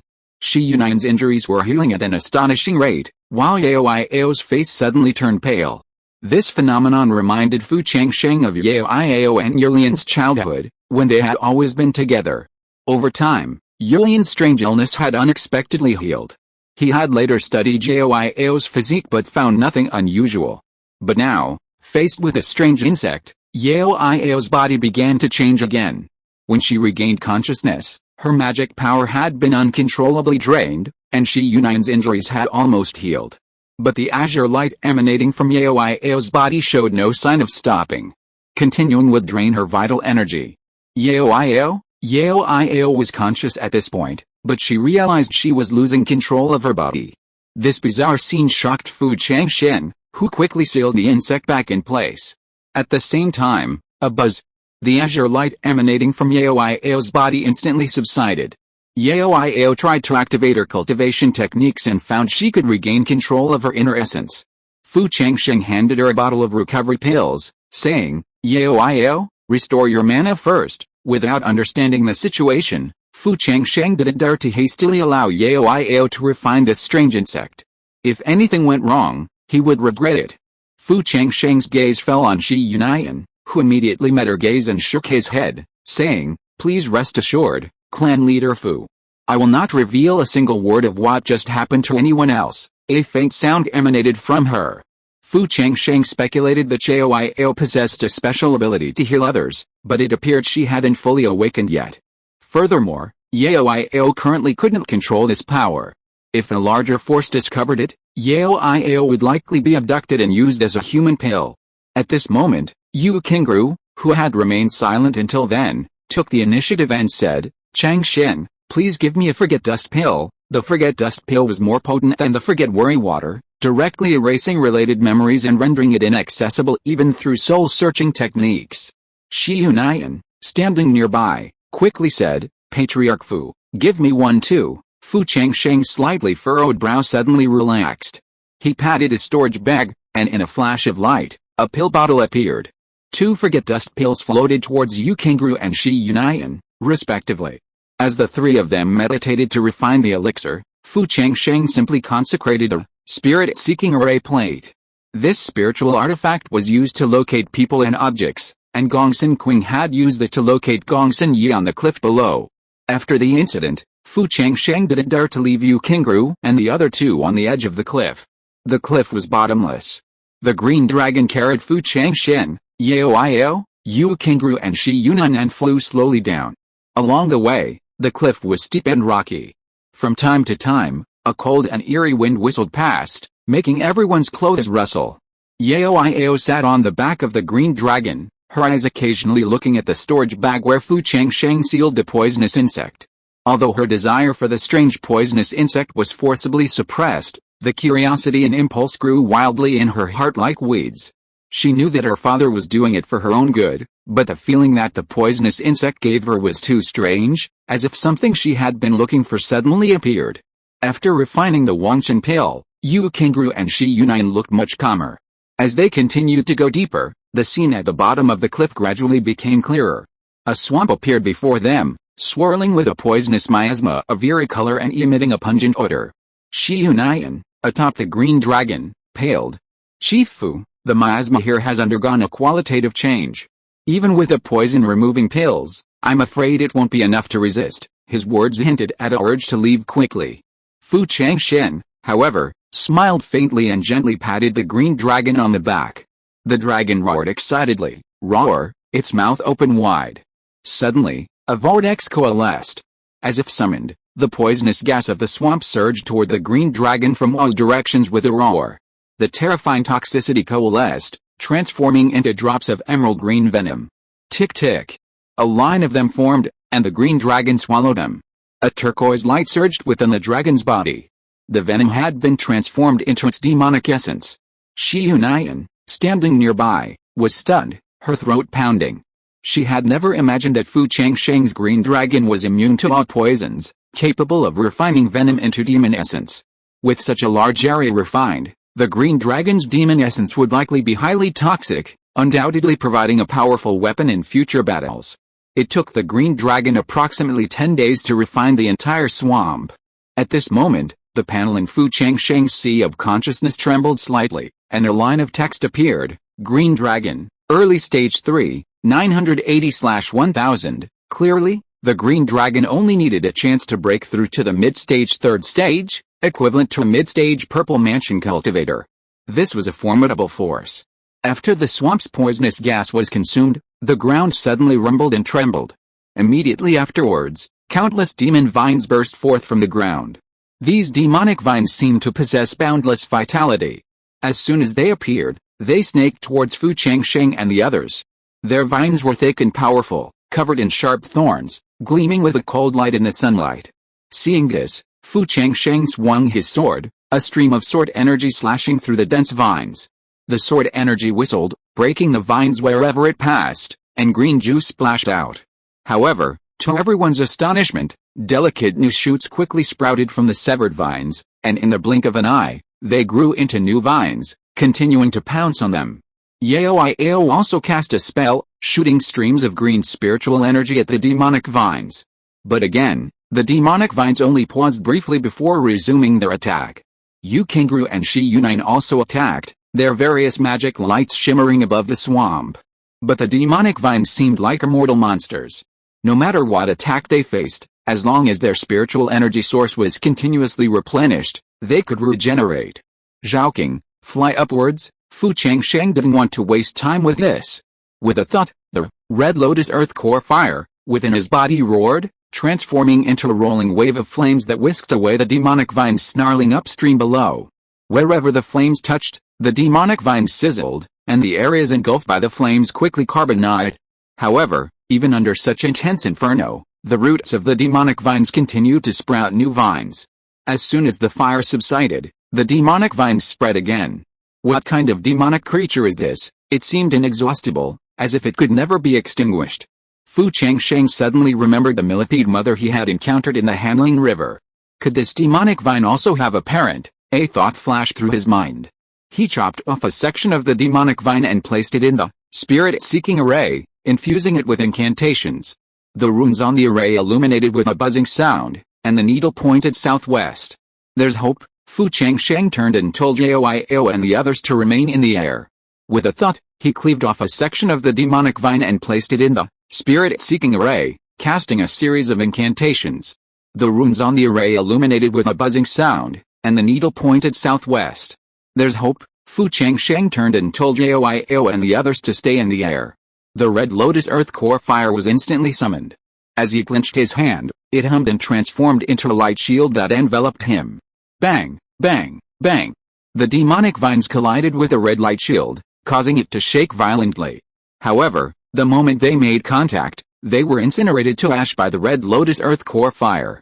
Fu Changsheng advanced rapidly, following the guidance of the spirit-seeking array, and quickly reached the heart of the swamp. A sweep of his spiritual sense revealed no clues. However, the spirit-seeking array pointed directly to his location.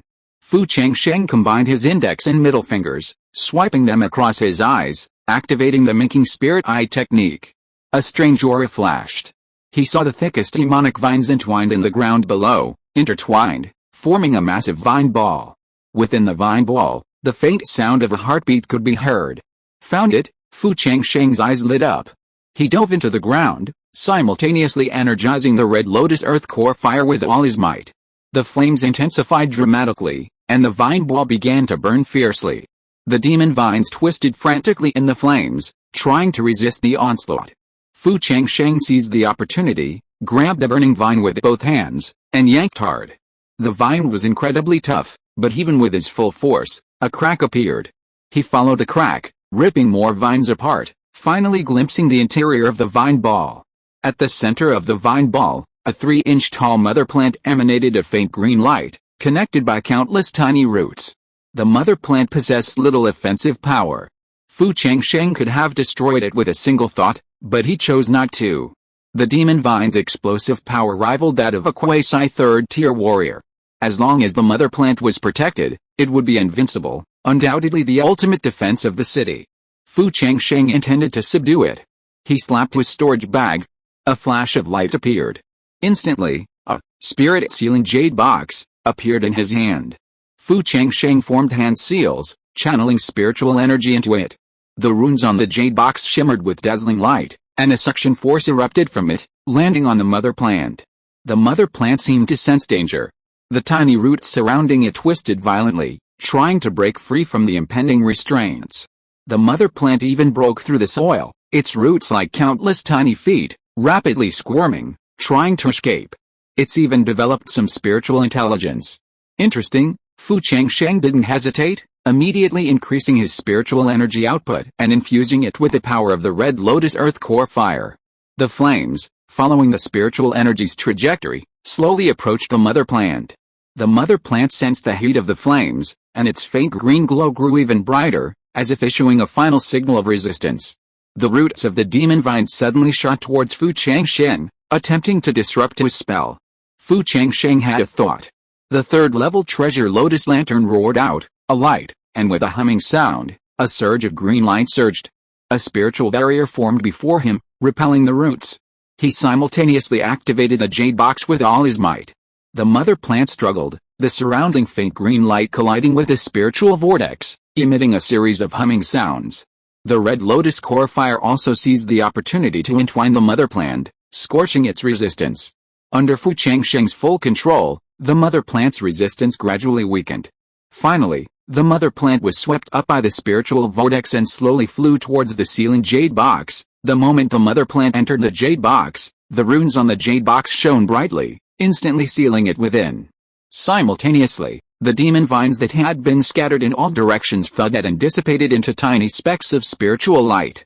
At the same time, a familiar mechanical voice echoed in his sea of consciousness. Ling, you have harvested a postnatal spiritual plant for the clan, earning 3,000 clan contribution points. Immediately, the clan contribution value on the dashboard instantly changed to 5,549.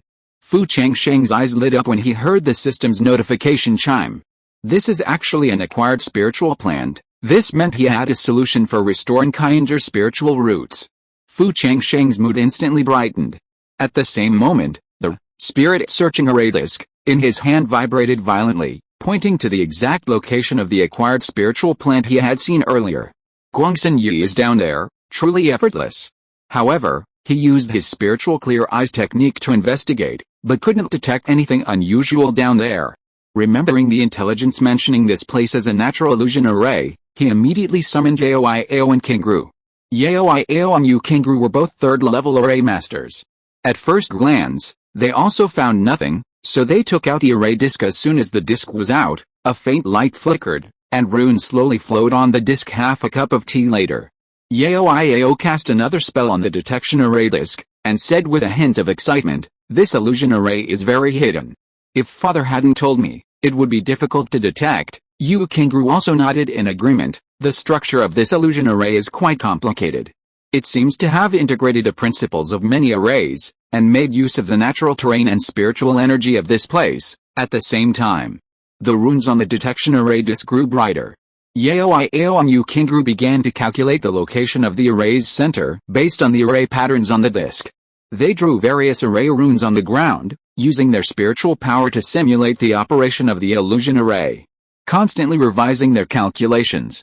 After some effort, Yaoi Ao's eyes lit up, and she said, "I've roughly calculated the direction of the array's center.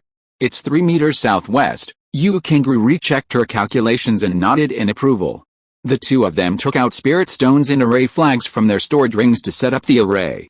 They set up the Yang spirit-breaking illusion array, which is Yang in nature, using spirit crystals as the medium. The array flags carry the array patterns and form the core, while the array's center focuses spiritual power. Illusion arrays are mostly yin in nature, and the Yang spirit-breaking illusion array uses Yang to overcome yin. When Yang array patterns touch Yin array patterns, according to the mutual restraint of Yin and Yang, they erode the illusion array patterns. Against the enigmatic array, the transparency of Yang breaks the confusion. Against the concealing array, the intensity of Yang finds the spiritual vein of the array's center. Spiritual energy poured in, and the new formation clashed with the illusionary formation, rippling the air and shimmering with light. The illusionary formation counterattacked, a surge of spiritual energy surging in. Yaoi Ao and Yu Kingru had already coordinated. Kingru cast a defensive spell, creating a shield to block the attack, while Yaoi Ao increased her spiritual energy output to break the illusionary formation. Fu Changsheng stood vigilantly by, ready to rush to her aid. With their combined efforts, the power to break the illusionary formation grew stronger, revealing a flaw in its defenses. Finally, With a crisp sound, the spiritual energy within the illusionary formation dissipated, revealing the scene behind it. The formation is broken. Yao Iao smiled weakly. At that moment, a tranquil lake appeared before everyone. The waters were clear and emerald green, like a giant emerald embedded in the earth. The surface was perfectly calm, like a giant mirror, reflecting the sky and the surrounding scenery. In the center of the lake lay an island, shrouded in a light mist, faintly visible beneath its lush trees and some oddly shaped rocks. The mist seemed to possess a spirit, its flow exuding a mysterious aura, as if to prevent outsiders from prying into the island's secrets. A rich aura washed over them. Meanwhile, the previously broken illusion array was repairing itself at an astonishing speed. Seeing this, Yu Qingru hurriedly said, "Changsheng, quickly enter the array. Yao Iao and I will stay outside to prevent it from healing." Shi Yunayan, standing nearby, also hurriedly offered to stay and help, clearly unwilling to get involved. Thank you all for your monthly tickets, recommendations, subscriptions, and supportive comments.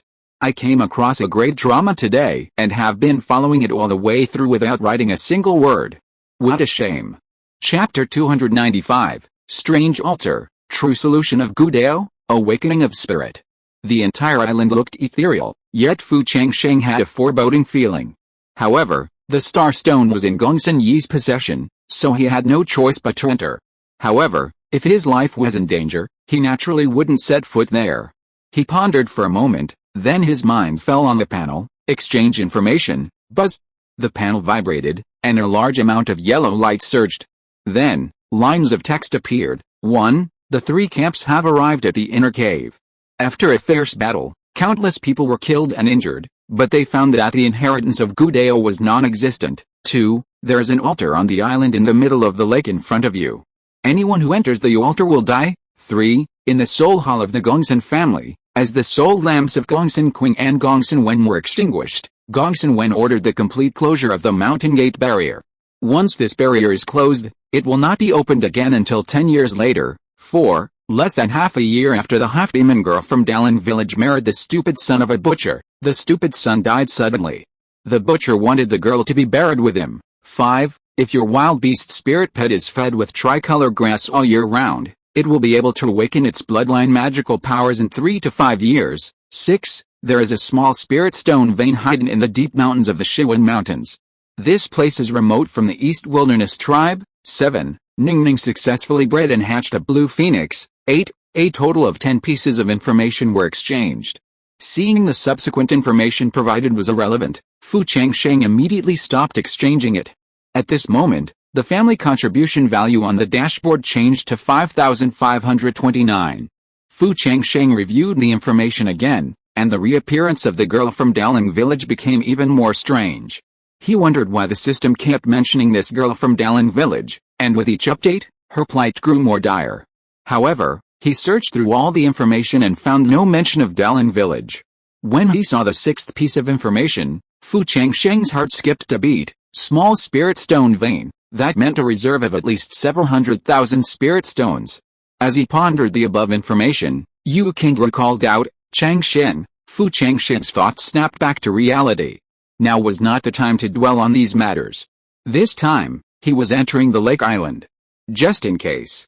He left Chu Chan outside and sent Qing Jiao to enter the Yunhuan Purple Immortal Tower first. Since Qing Jiao's breakthrough to the 3rd level, the Yunhuan Purple Immortal Tower was no longer effective. Fu Changsheng flashed onto the island in the center of the lake, simultaneously suspending the 3-turn treasure lotus lantern above his head. The moment he entered the island, he saw an altar standing in the center. 72 totem poles surrounded the altar, each depicting neither wild beasts nor mythical beasts, but rather statues of evil gods brimming with demonic power. At the center of the altar, a scarecrow was enshrined, its half-smile aloof. At first glance, it looked alive, a terrifying sight. On the path leading to the altar, monks sat cross-legged in orderly formations. They were densely packed, nearly 1,000 in number. These monks had long since passed away, and even after countless years, their skeletons still exuded a terrifying aura. The bones showed no sign of weathering. He swept his spiritual sense across the area. Gongsun Yu was nowhere to be seen on the entire island. HMPH, he's quite well hidden. Fu Changsheng remained silent, making no move to approach the altar. Instead, he kept his distance. At that moment, a chilling murderous intent shot out from behind him. Fu Changsheng bunched with a flash, instantly casting misty illusion and dodging with lightning speed. Simultaneously, with a thought, he unleashed the green dragon from the cloud ring purple fairy pagoda. Roar! The green dragon's tail whipped towards Fu Changsheng's original position. With a muffled grunt, a figure emerged from its hiding place in a panic. It was Guangxin Yi. Guangxin Yi, you can't escape today. Fu Changsheng's eyes were icy. He had been waiting for this moment for a long time. Guangxin Yi's face paled. He had never imagined Fu Changsheng possessed a third-tier dragon spirit pet. If he had known, he would have fled the moment Fu Changsheng and his companions activated the illusion array. Today is a dangerous day. Even so, Guangxin Yi feigned composure.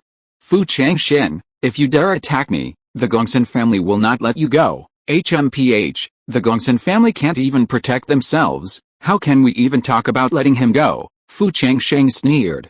Qingjiao, capture him alive. The Qingjiao, receiving the order, instantly surged towards Guangxin Yi with its massive body like a dragon emerging from the sea. Guangxin Yi fought back fiercely, but he was no match for the Qingjiao. Within a few moves, he was firmly entangled. Fu Changsheng, what are you going to do? You can't kill me. I know a shocking secret. If you let me go, I'll tell you, Guangxin Yi cried out in terror. Fu Changsheng remained impassive. He formed a seal with his right hand. A stream of spiritual energy, transformed into a mysterious rope, wrapped around Guangxin Yi's storage bag and landed in his hand. With a flick of his right hand, he forcibly erased Guangxin Yi's spiritual imprint. He swept his hand inside. A box covered in star runes came into view. Opening it, he saw 6 neatly arranged star stones inside. With these star stones, I should be able to cultivate to perfection in the tendon refining realm. Once the tendon refining realm is perfected, he will be able to connect the acupoints of the upper and lower danshan, completing the second level of the purple mansion. The purpose of this trip has been achieved. Fu Changsheng's gaze fell on the strange altar. Seeing this, Guangxin Yi's face immediately showed fear. Previously, one of his spirit pets had died just as it approached the altar. Seeing Fu Changsheng's look, Guangxin Yi wondered if he was trying to get him to explore the way. His face paled with fear. His dignity was now irrelevant, saving his life was paramount. He begged for mercy repeatedly. Clan leader Fu, no, Senior Fu, if you will only let me go, I will do anything you ask. Truly, even asking me to acknowledge you as my master and serve you for the rest of my life? Master, please spare my life, master. Fu Changsheng ignored Guangxin Yi's pleas for mercy. Instead, he focused his attention on the control panel in his sea of consciousness, checking to see if the system had any useful information regarding the altar. Exchange information. A buzz? The panel vibrated. A flood of yellow light surged. Then, lines of text appeared. 1. At the altar in front of you, the monk who passed away in meditation to the north holds a piece of gold foil in his arms. The complete Gudeo inheritance is recorded on the gold foil. Fu Changsheng's eyes lit up. The Gudeo inheritance was actually here. His spiritual sense swept through. Sure enough, he discovered an ancient box nestled within the withered danshan of the hunchbacked monk in meditation to the north. Fu Changsheng's gaze immediately fell on Guangxin Yi. You wish to acknowledge me as your master, don't you? Very well, hand over a strand of your soul. Yes, master. Guangxin Yi was overjoyed. Finally, he had saved his life. As for what would happen after leaving the blood-forbidden land, the world of cultivation was vast, and there would always be a way to break the contract. He could then avenge today's vengeance. He tapped his brow. A strand of soul detached itself and drifted toward Fu Changsheng. Fu Changsheng waved his hand, but instead of drawing it into his body, it lingered on his fingertips. Now, with a single thought, he could annihilate the opponent. He pointed at the altar. To the north, on the seated monk who had passed away, he said, Go, retrieve the box from the danshan of that hunchbacked corpse. Ah! Fu Changsheng, you? No, master, we can't go to that altar. If you get close, you're doomed. I've tested it before, and it's absolutely forbidden. This place is so eerie, we'd better leave quickly. You go alone, or I'll have Zhao King throw you in. 2 choices, your choice. Guangxin Yi was almost crying. He asked why Fu Changsheng suddenly changed his mind, and it turned out he was plotting something evil. A look of pain and struggle crossed his face. These two choices. Either way, they were all doomed. But if he went alone, perhaps there was a glimmer of hope. Alright, I'll go. Gongsun Yi inched toward the altar, feeling the chilling, evil force with every step. His legs trembled, and cold sweat drenched his back. Fu Changsheng stood still, his gaze fixed on Gongsun Yi's back. The green dragon watched closely beside him, ready to pounce if Gongsun Yi made any movement. As they entered the altar, Gongsun Yi's face suddenly changed. Oh no, he discovered that his magical power was being held captive by a mysterious force. He turned and was about to leave. Then Fu Changsheng's cold voice rang out, "If you don't want to die, keep moving forward." Gongsun Yi's expression was uglier than tears. Fu Changsheng, that damned bastard, knowing he was going to die, wouldn't let him go. But even knowing he was going to die, he didn't dare to confront Fu Changsheng head-on. What if he survived? Gongsun Yi gritted his teeth and quickened his pace. 1 step. 2 steps. In less than 3 steps, Gongsun Yi broke into a trot, quickly reaching for the box in the hunchbacked old man's danchin. Buzz! The moment he touched the box, the scarecrow's half-smile on the altar suddenly twisted, and the pressure emanating from the previously motionless skeletal monks intensified. The evil god statues on the 72 totem poles seemed to come alive, their eyes flickering with an eerie light. Damn it! I told you not to enter this altar. Gongsun Yi shuddered in fear. But he knew Fu Changsheng would not let him go if he retreated. Gritting his teeth, he grabbed the box and turned to run. But the altar seemed to be drawing an invisible force, making his steps extremely heavy. And each step required immense effort. At the same time, the scarecrow on the altar suddenly let out a sharp whistle that seemed to penetrate his soul. Gongsun Yi felt a sharp pain in his head, and he almost fainted. He bit his tongue hastily. The instinct for survival revived him, and he rushed out at a faster pace. Quick, throw the box out, Fu Changsheng called out. Gongsun Yi was stunned by the scarecrow's voice. Without a second thought, he threw the box out of the altar. The next moment, roar, the scarecrow let out a sharper cry. A black line instantly shot out from the altar and pounced on Gongsun Yi. Gongsun Yi screamed in fear and flared his hands desperately, trying to dodge, but the black line instantly sank into his danchin. Suddenly, the fear on Gongsun Yi's face faded, replaced by a strange smile. He slowly turned and looked at Fu Changsheng. Zhaoking, let's go. The moment Fu Changsheng caught the box, he immediately jumped onto the green dragon's back and instantly destroyed Gongsun Yi's soul. However, Gongsun Yi remained unharmed and continued to smile at him eerily. Buzz! The green dragon transformed into a whirlwind and instantly rushed away from the island. Fu Changsheng quickly called out, Kingru, Yao, quickly closed the magic circle. The 3 women, unaware of what was happening inside, immediately struck a formation with their hands like butterflies flitting through flowers. Boom! The natural illusion closed again. Fu Changsheng looked at the smooth ground, feeling as if it had all been a dream, as if nothing had happened. Seeing Fu Changsheng's panic, Yu Kingru hurriedly asked, Changsheng, what happened in there? Let's get out of here first. Before he could finish his words, the green dragon seemed terrified. Without even a word from Fu Changsheng, a surge of green light swept the 4 of them upstream, charging up the cliff. Without stopping, they fled towards the exit of the Blood-Forbidden Land. Based on their arrival time, the Blood-Forbidden Land would reopen in about 10 days. It wasn't until almost sunset that Fu Changsheng finally allowed a green dragon to rest in a dilapidated temple. Yu Kingru and Yao worked together to set up a protective magic circle. Only then did Fu Changsheng regain some composure. He looked at the crowd and said, Kingru, what we just opened wasn't an illusion array, but rather a forbidden barrier somewhere. As to why only one layer of the illusion array remains, we don't know. Within that barrier lies a strange altar. The Blood-Forbidden Land is truly eerie. In the future, you must instruct the Yu family members not to enter it again. After this experience, even if the Blood-Forbidden Land contained a divine artifact, he wouldn't set foot there again. He took a deep breath. Fu Changsheng's consciousness fell upon Gongsun Yi's storage bag. Besides the starstone, he saw a box containing a first-level goo worm. When the box was opened, a bottle of goo worm was found inside.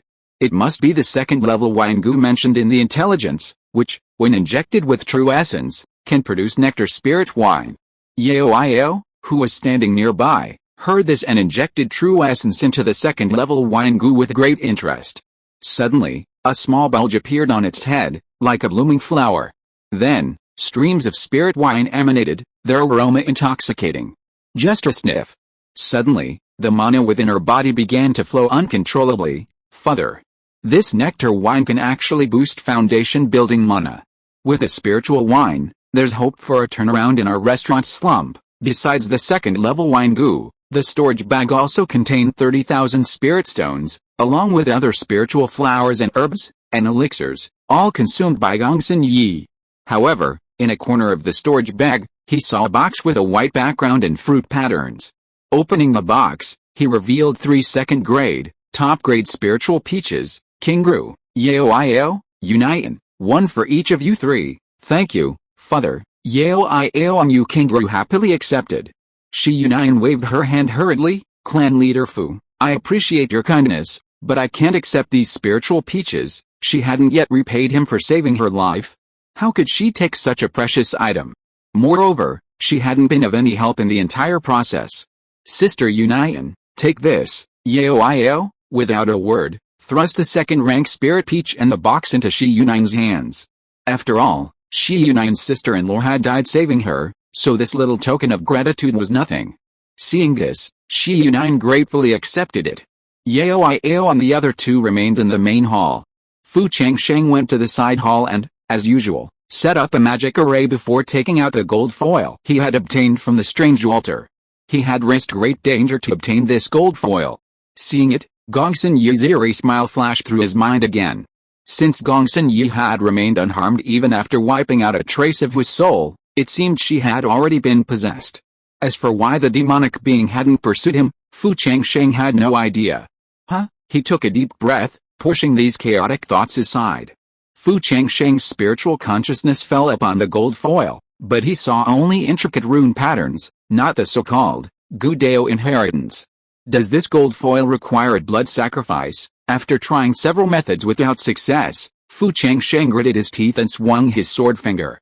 A flash of sword light landed on his right palm, and blood dripped onto the gold foil. Buzz! The gold foil trembled slightly, devouring the dripping blood. Then, with a bang, the rune patterns on it seemed to come alive, and a huge amount of information instantly flooded into Fu Changsheng's sea of consciousness. After a long moment, Fu Changsheng slowly opened his eyes, a hint of joy on his face. The gold foil recorded a fragment of the true explanation of the Gudeo, written by an ancient, peerless master known as the Spirit Gu Saint. He dedicated his life to the study and exploration of Gu worms, wandering the world in search of those hidden within deep mountains and forests, and in secluded caves. He accompanied various powerful Gu worms and endured countless life or death trials, all in his quest to understand their mysteries. The spiritual Gu Saint believed that Gu worms were not merely living creatures, but rather special beings nurtured by the spiritual energy of heaven and earth, inextricably linked to the cultivation of immortal cultivators. He spent nearly 1,000 years documenting his knowledge and insights about Gu worms, as well as his unique methods of refining them, ultimately compiling the book, The True Explanation of the Way of Gu. This tome is divided into 7 chapters. The first, serving as the general outline, is the first section required of beginners. It explains the fundamental principles of Gudeo, its historical origins, and the subtle connection between Gu worms and the spiritual energy of heaven and earth. Chapters 2 through 7 detail the methods for refining Gu worms from the 1st to the 6th level. Based on the text, a 1st-level Gu worm should be on the same level as a 1st-level demon beast, equivalent to key refining, Fu Changsheng lamented. Because the book he had only recorded the cultivation method for a 3rd-level Gu worm. However, the 3rd level corresponds to the Purple Palace, which is more than enough for him now. One should not be too greedy. After a rough review, Fu Changsheng suddenly remembered something. He slapped his storage bag, and in a flash of light, the Gu worm that Chao had been thinking about suddenly floated in front of him, 3 claws, 6 whiskers, and a small flower bud on its head. This is the spirit-attracting Gu. According to the book, the spirit-attracting Gu is a special Gu worm that can only be used to help cultivators with hidden spiritual bodies awaken. This proves that Chao is indeed a rare spiritual body. Fu Changsheng immediately cast a spell on the formation, forcing Yao to exit the main hall. He waited until Yao entered the side hall before closing the formation. Yao entered the side hall and saw the spirit-attracting Gu floating in the air. Her eyes lit up, and her body once again involuntarily emanated a green spiritual light. After listening to Fu Changsheng's description of the insect's efficacy, Yao Iao's face lit up with joy. She hadn't expected to possess a unique spiritual being. She stared eagerly at the soul-attracting goo, eagerly asking, "Father, can I refine this insect now?" "Yes, but the soul-attracting goo is quite special. To successfully refine it, I must utilize a formation specifically designed for refining insects, the soul-attracting refining and gathering formation." Fu Changsheng immediately relayed the key points of the formation. Yao Iao smiled confidently, "Father, this formation is only a lower-grade second-tier formation. It's not complicated. I can set it up in 3 days." He slapped his storage bag. A flash of light appeared. Instantly, the 5 attribute formation flags landed in different locations. With the formation plate and central platform complete, Yao Iao formed a seal with her right hand and shouted, "Return the spirit beads to their positions. Activate the formation." Buzz! Spirit stones of various colors fell into the grooves, instantly emitting dazzling light. The intertwining lights traced a mysterious pattern on the ground, the outlines of various goo insects constantly shifting within this pattern. Yao Iao cast her final spell into the formation. Boom! All strange phenomena vanished. The spirit goo has been refined into the gathering formation. Complete. She wiped the sweat from her brow. The entire process took less than 2 days. Fu Changsheng murmured, "It seems I need to find time to improve my talisman-making skills." With his current spiritual awareness, he should be able to refine a 3rd-level spiritual talisman. If the clan had a few spiritual talismans as a foundation, they could also cope with many emergencies. Yao Iao, meditate first to restore your mana. "Yes, Father." Yao Iao nodded. After several hours, she felt her body and mind had returned to optimal condition. She then walked onto the formation platform, sat cross-legged, and began to mobilize her spiritual energy according to the refining techniques Fu Changsheng had detailed earlier.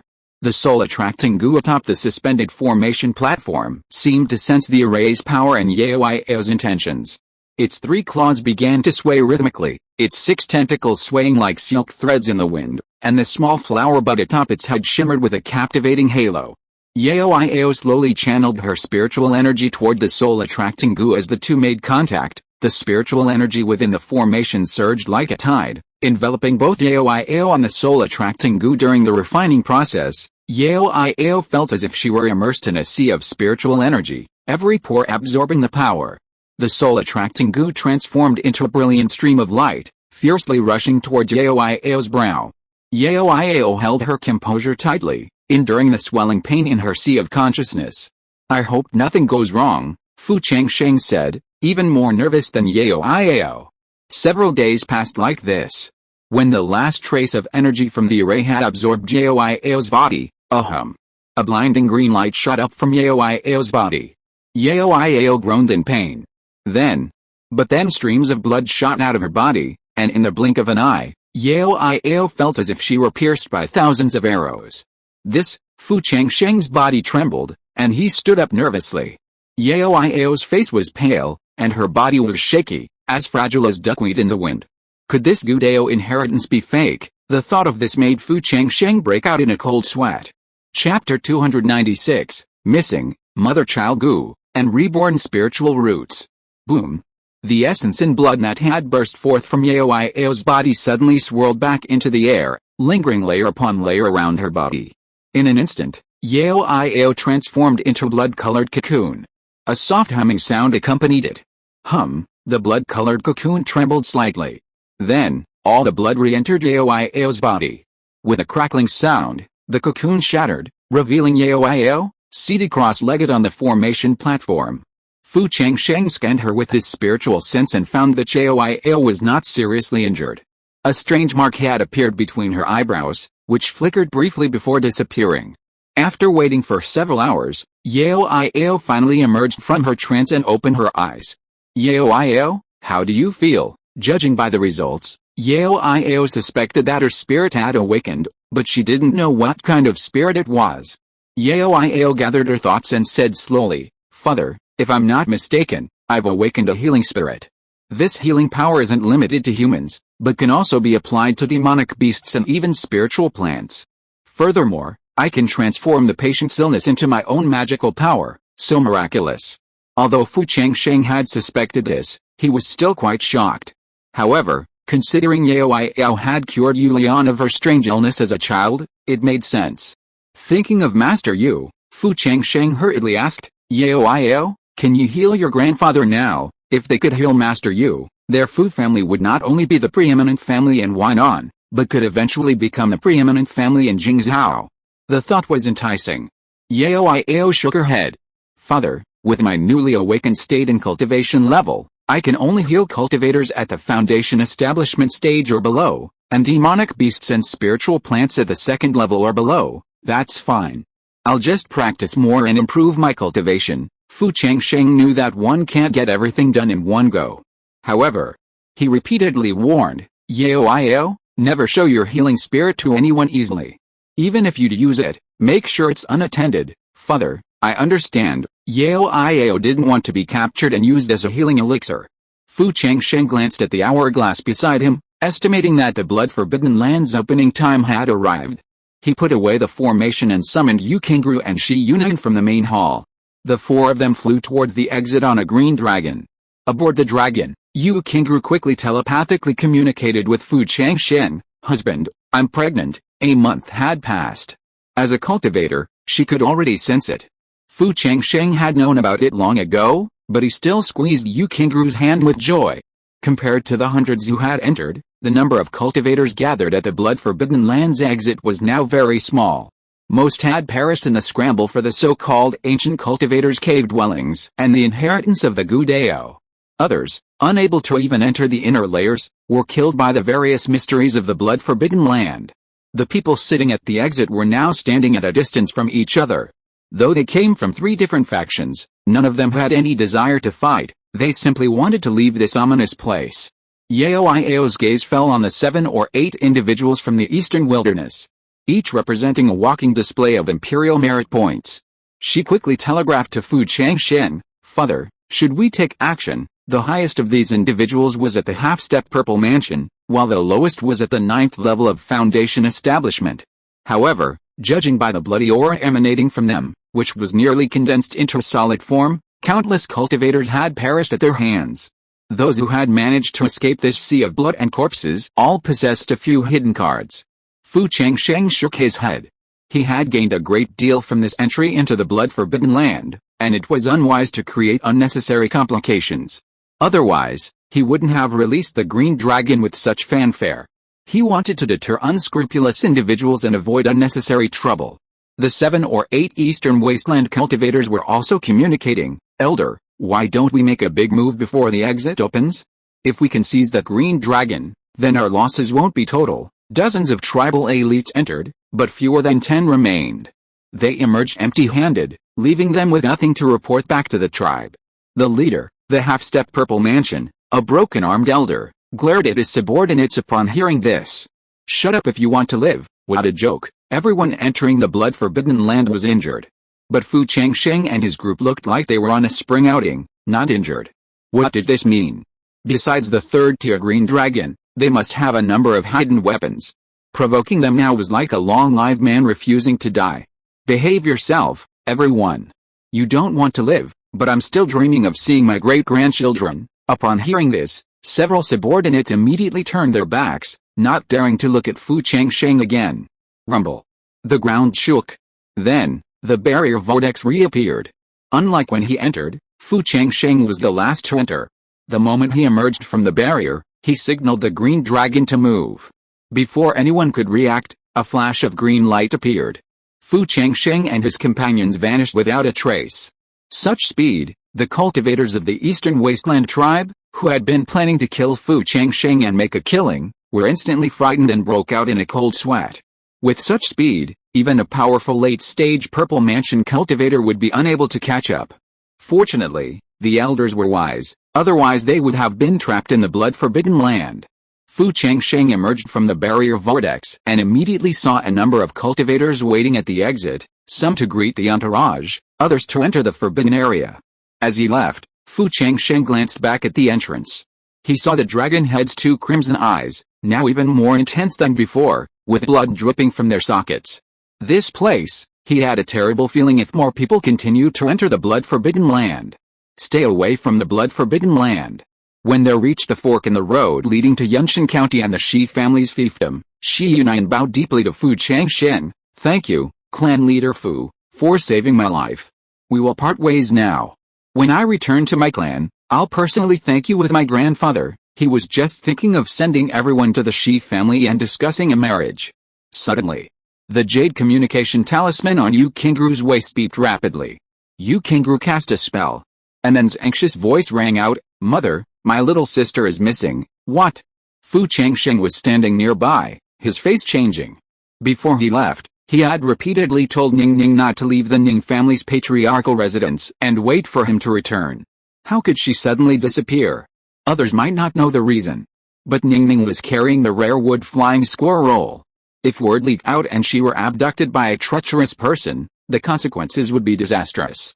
He was even more anxious than Yu Qingru, nodding to Shi Yunyan. "Miss Yunyan, I was going to give you a ride, but something's going on at home. We'll meet again later." He immediately piloted the green dragon towards the Yu family's fiefdom. Seeing Fu Changsheng's loss of composure, Yu Qingru grew vaguely uneasy. "Changsheng, Ningning is over 20 now, and it's not uncommon for her to need to go out for business." She didn't understand why Fu Changsheng reacted so strongly. Fu Changsheng offered no explanation. Only Grandmaster Yu, him, and the clan member who had discovered Ningning knew of Ningning's possession of the rare beast. But that clan member had clearly drunk the forget-worry water, obliterating all memories. How could Ningning have disappeared? The rare beast was gone. He feared Ningning would die. "Qingru, have Anyan immediately dispatch everyone to search, quickly." Yu Qingru, realizing something was amiss, panicked. She quickly relayed Fu Changsheng's message to Anyan. Meanwhile, Fu Changsheng, without hesitation, thought, "Exchange information." Buzz! The panel vibrated. A flood of yellow light surged. Then, lines of text appeared. 1. Shi Yunyan returned to his tribe, concealing the fact that he and his sister-in-law had been violated. He bluntly stated that it was the Cheyenne tribe that killed his sister-in-law, and that Fu Changsheng had appeared in time to save his life. Upon emerging from his retreat, Brother Yunyan learned of the tragic news of his wife's death and the loss of 2 lives. He regretted his actions, having just broken through his unstable aura, but he became possessed and half-dead too. The court had already sent Molan, Fu Yongru, and Fu Yongfu away to the Dazhao Academy half a month ago. 3. There is a small spirit stone vein at the border of the Shiwen Mountains and the Donghoang tribe. 4. Shangguan Feng has obtained the Purple Palace spirit object and is in seclusion to break through. 5. Fu Changsheng exchanged 20 pieces of information in one breath. However, not a single piece of information showed anything related to Ningning. How could this be? Fu Changsheng could only ask Qinjiao to speed up. When returning to the Yu family's patriarchal mansion, and then hurried over after hearing the news. Seeing Fu Changsheng's grim expression, he sorted out his thoughts and said in an orderly manner what he had found out, reporting to father, "The exact time of my sister's disappearance is uncertain. During this period, I was busy with miscellaneous affairs. The last time I saw my sister was 27 days ago. In addition, there were no servants to serve her in the patriarchal mansion. But please rest assured, my sister's soul lamp is still on. In addition, there is a letter written by my sister in her room," and then presented the envelope with both hands. The seal on the envelope remained unbroken, meaning Anan hadn't read the contents. Fu Changsheng reached out to take it and cast a spell into it. Once the seal was lifted, he quickly scanned the contents.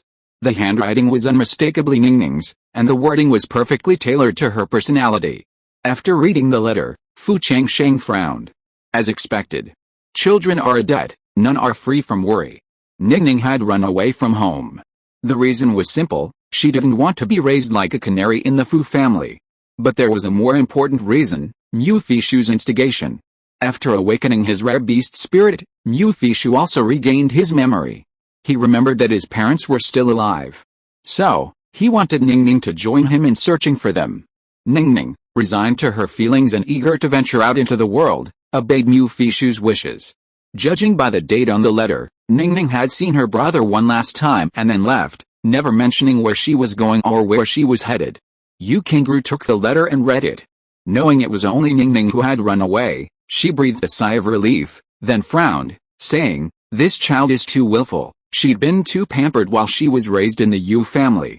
Yu Kangaroo cautiously glanced at Fu Changsheng's face. After reading the letter, Fu Changsheng felt relieved to know his daughter hadn't been abducted, but he still felt uneasy.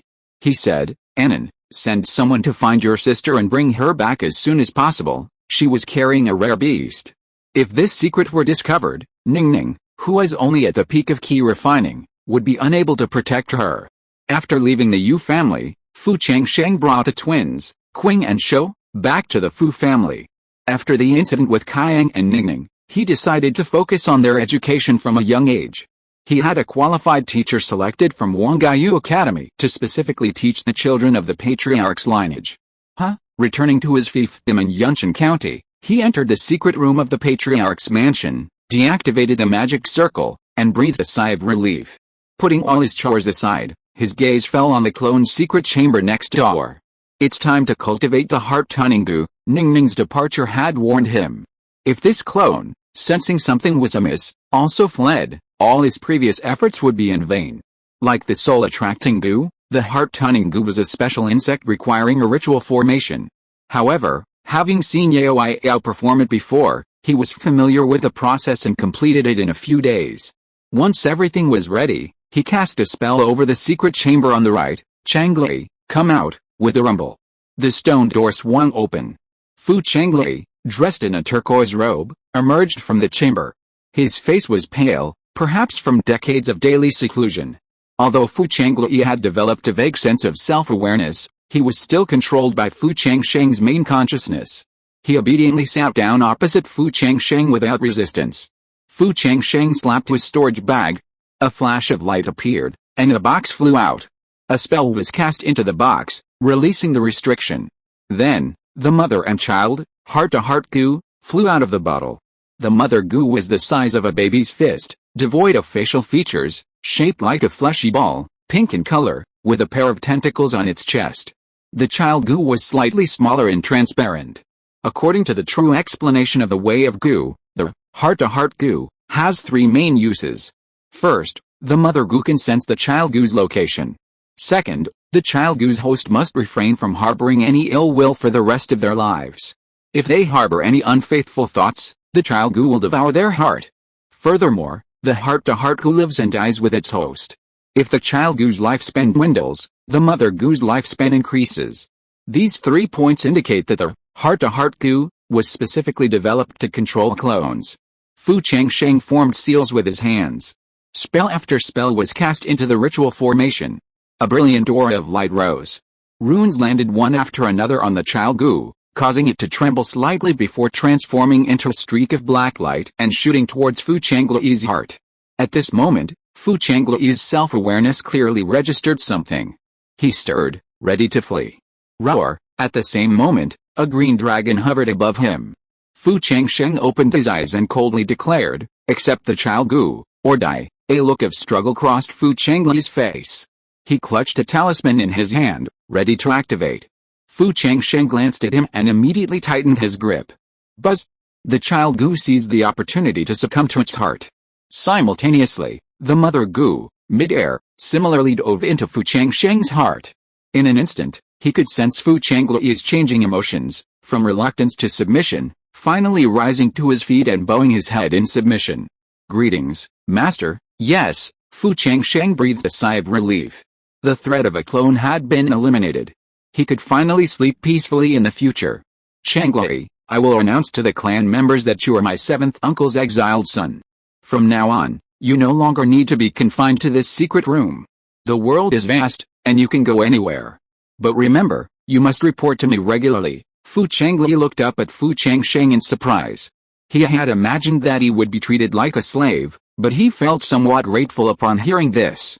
He offered a talisman hidden in his sleeve with both hands. "Master, this is the Yanlang talisman, I refined after comprehending the Linksa Talisman Sutra. Place the 2nd grade, top grade talisman you refine in it to nurture it.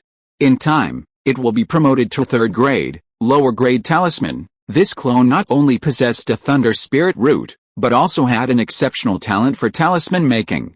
Excellent.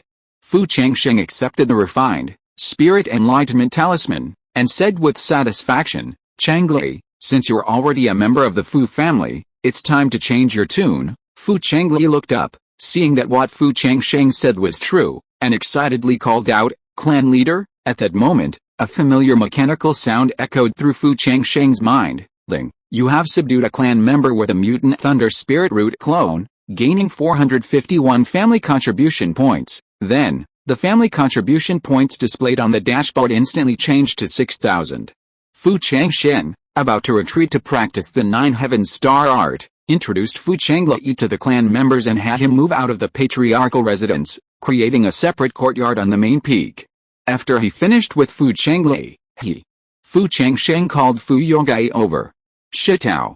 I've received information that there appears to be a mineral vein at the border between the Shiwen Mountains and the Donghuan tribe. Take Kijun with you and go explore. If you find anything, hold your ground until I come out of seclusion." Kijun held the human emperor banner. 22nd level ghost soldiers had already been cultivated within it, and with her own near 3rd level cultivation, Fu Yonggai should be safe with her leading the charge. Fu Yonggai nodded and said, "Father, when you sent for me just now, my wife Kingru had successfully broken through to the foundation establishment stage. I was thinking of waiting until after her foundation establishment celebration before heading to the Shiwen Mountains. I hope you agree. Well, there's no rush to go to the Shiwen Mountains, but I have something to do in seclusion, so I can't attend Kingru's celebration. This is my gift for her. Please give it to her for me." "Thank you, Father." Fu Yonggai happily accepted it. Fu Changsheng watched Fu Yonggai leave and sighed. It would be great if all children could be so sensible. After a while, a cautious voice came from outside the door. "Father, are you looking for me?" It was Fu Yongqiang. It had been a month since they last met.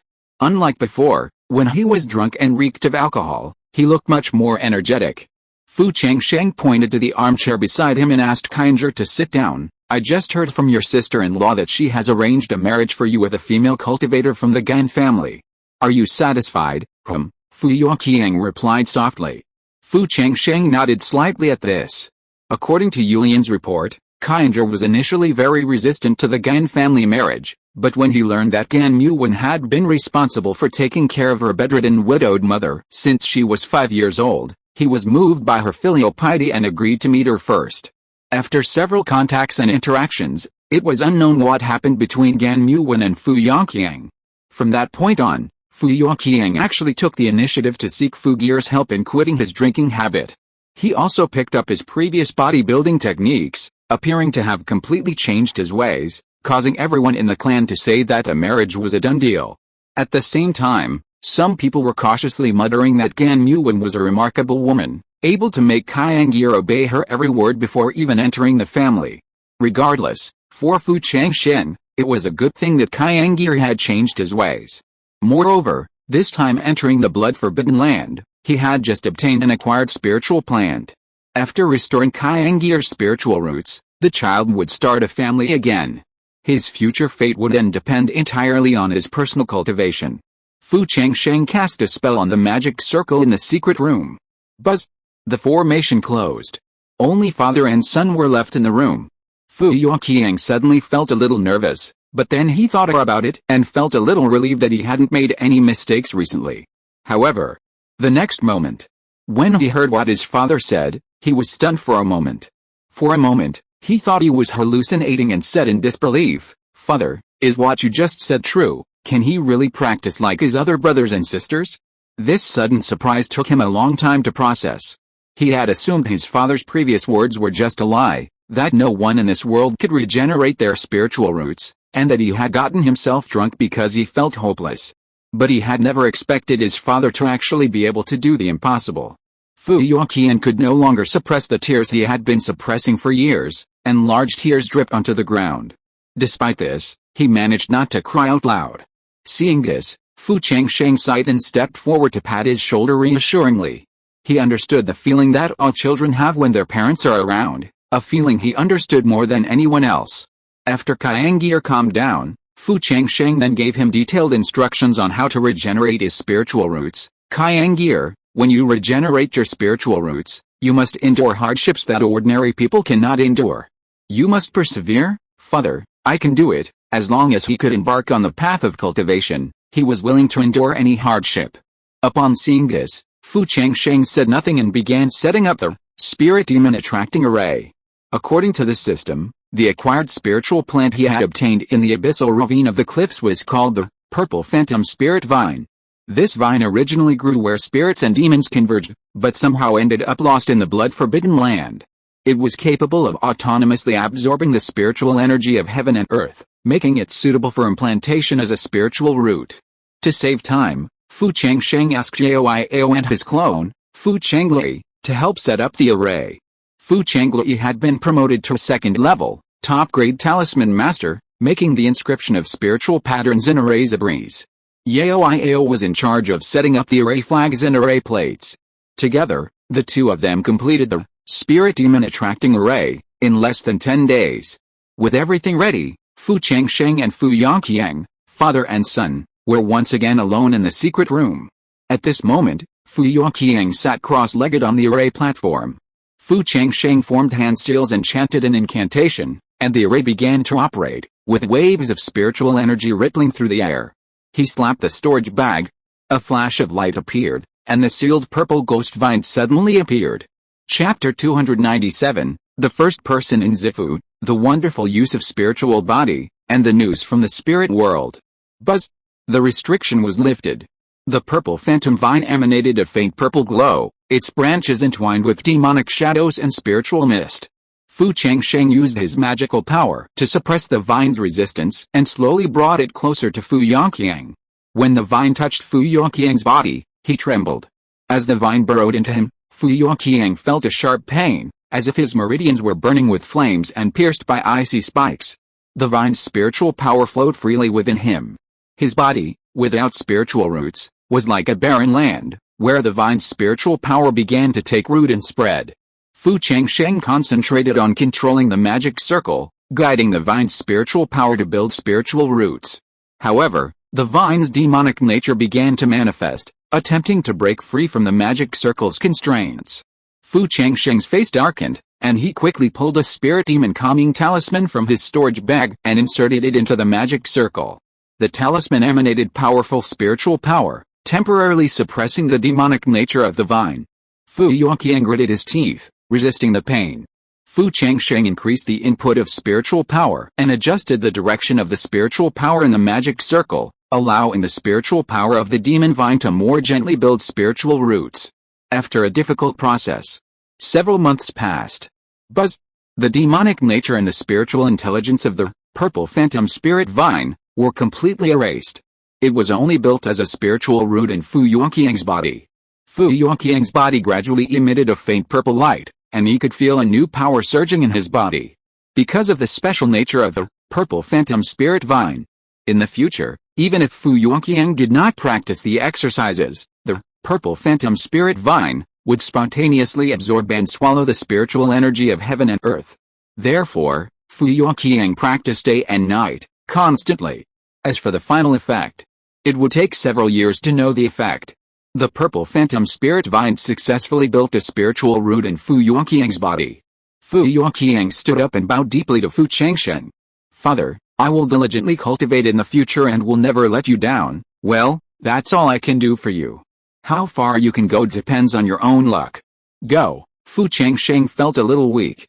Fu Yongqiang bowed again before respectfully departing.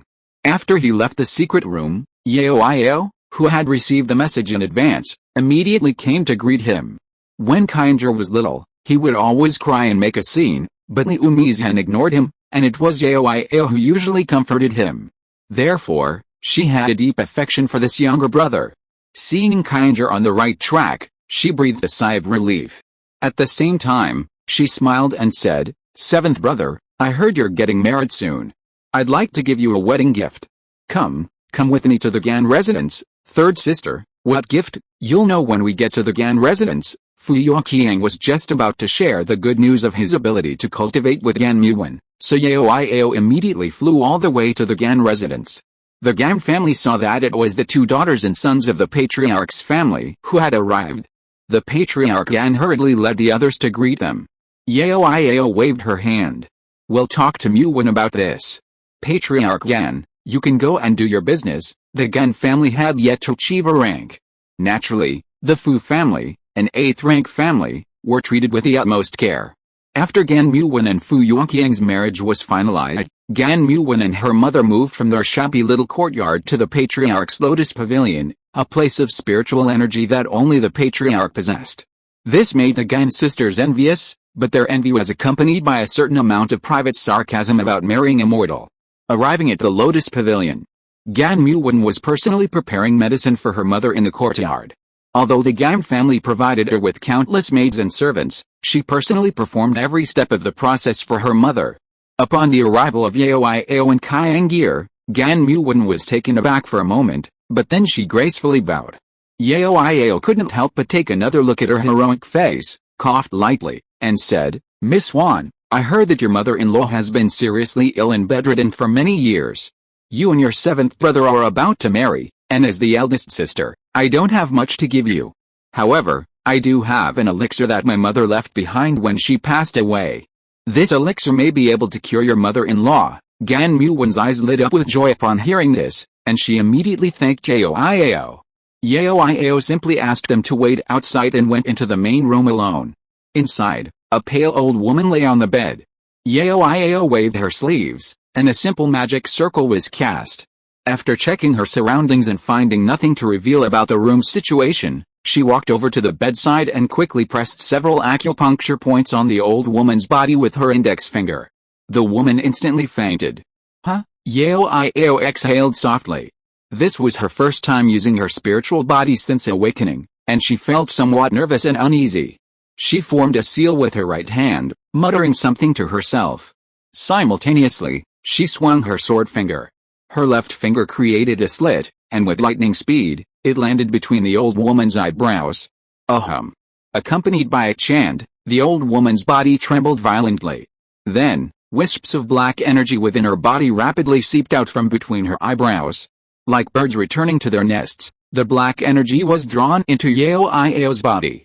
Yao Iao groaned, her face turning pale. However, as her seal changed, the black energy that entered her body circulated according to the technique, and in less than a small cycle, it was completely refined into her own mana. Her cultivation improved slightly. Meanwhile, the old woman's frown faded. Yao Iao retracted her spell and smiled, a healing body indeed. Furthermore, the mana gained from healing a patient returned much faster than she could through meditation and cultivation alone, like taking a lulling pill. In a daze, Yao Iao felt she had found her path to spiritual cultivation. She retracted the magic circle. The door opened. Gan Muwen, who had been waiting outside for a long time, entered. Seeing her mother's miraculous recovery, her first reaction was to offer Yao Iao a profound bow. "Senior, Gan Muwen, will repay your kindness tenfold in the future." From her tone, it seemed as if she would be able to repay this debt in the future. Yao Iao smiled and said, "You and my 7th brother will be married soon. We're family, so let's not talk about different things." Elsewhere, after Fu Changsheng finished all his chores, he declared himself in seclusion. In the secret room, Fu Changsheng's thought landed on the panel in his sea of consciousness. "Open the training room, buzz?" The panel vibrated. A large amount of yellow light surged. Then, his vision flashed. The familiar scent of sandalwood from the quiet room wafted into his nostrils, and his originally somewhat impatient heart suddenly calmed. Sitting upright on the strange cushion, Fu Changsheng took a deep breath. He patted his storage bag. A flash of light appeared. A box with star runes landed in front of him. A spell was cast, and 4 neatly arranged star stones inside came into view. He touched the box. A star stone emitting a faint blue light floated up and hovered in front of him. Fu Changsheng formed seals with his hands and, following the spells of the 9 heavenly star secrets, began to guide the power of the stars into his body. He saw the spiritual power in his body slowly flowing along the 8 extraordinary meridians, like a trickle of water converging into a river, and finally converging at the Zingyan point in his danshan. From this point, it circulated along the open star veins, which penetrated the tendons and veins throughout the body, like a starlit avenue. Wherever it passed, the tendons and veins were slowly tempered by the power of the stars. Every time the power of the stars washed over him, it was as if countless tiny stars were moving through his tendons and veins, gradually removing impurities from them. Nourished by the star power, his tendons and veins gradually became tough and elastic. The formerly thin veins began to slowly expand, like a drier river channel widened by the influx of water. 5 years of cultivation passed quietly, like a timeless passage. Boom! Fu Changsheng, who was cultivating, felt a sudden jolt. A powerful stellar force erupted from deep within his tendons and veins, sweeping madly through his body along the star veins. Buzz! The panel vibrated. A line of text flashed through his mind. Bone refining realm, 1/500. Finally, a breakthrough. Fu Changsheng's eyes lit up with joy. After completing the tendon refining realm, he naturally entered the bone refining realm. After this breakthrough, his tendons and veins seemed woven from star crystals, tough and strong, able to withstand even greater spiritual power. The power flowed through his tendons and veins like a galaxy, flowing instantly. He felt the changes in his body. Fu Changsheng's eyes gleamed with joy, but he had no intention of continuing, even though he still had a star stone in his hand. Now that he had reached perfection in the muscle refining stage, he would begin to open all the acupoints in his upper and lower dantian. This was the second step in breaking through the purple mansion. However, once each acupoint was opened, he would need a vast amount of true essence to replenish it. Therefore, he had to first establish a large-scale spirit gathering array. Fortunately, he had collected a considerable amount of spirit stones in the blood-forbidden land. He patted his storage bag. A flash of rosy light appeared, and one by one, they were laid out in the quiet room. A month later, with a humming sound, the last formation flag fell, and a large-scale spirit gathering array was instantly completed. Huh? Fu Changsheng exhaled softly and sat at the center of the spirit gathering array. He gathered his mind. The first acupoint to be opened was the spirit source acupoint, located in the very center of the lower dantian. It was the core of the lower dantian's spiritual energy. Once this acupoint was opened, it would be like a bottomless spiritual spring, continuously generating the embryonic form of spiritual power. The restrictions surrounding its world like a swirling vortex of spiritual energy.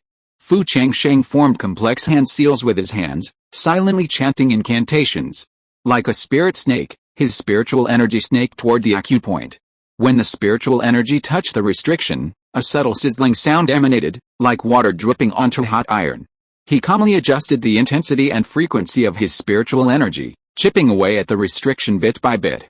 As time passed, the restriction gradually loosened, and the spiritual energy finally broke through, pouring into the acupoint. In an instant, a brilliant light shone from the acupoint, and Fu Changsheng felt a refreshing aura emanating from it, spreading through his meridians, refreshing his body and mind. Time passes in the blink of an eye. Another 10 years passed. During these 10 years, he conquered each acupoint in the upper and lower dantian, one by one.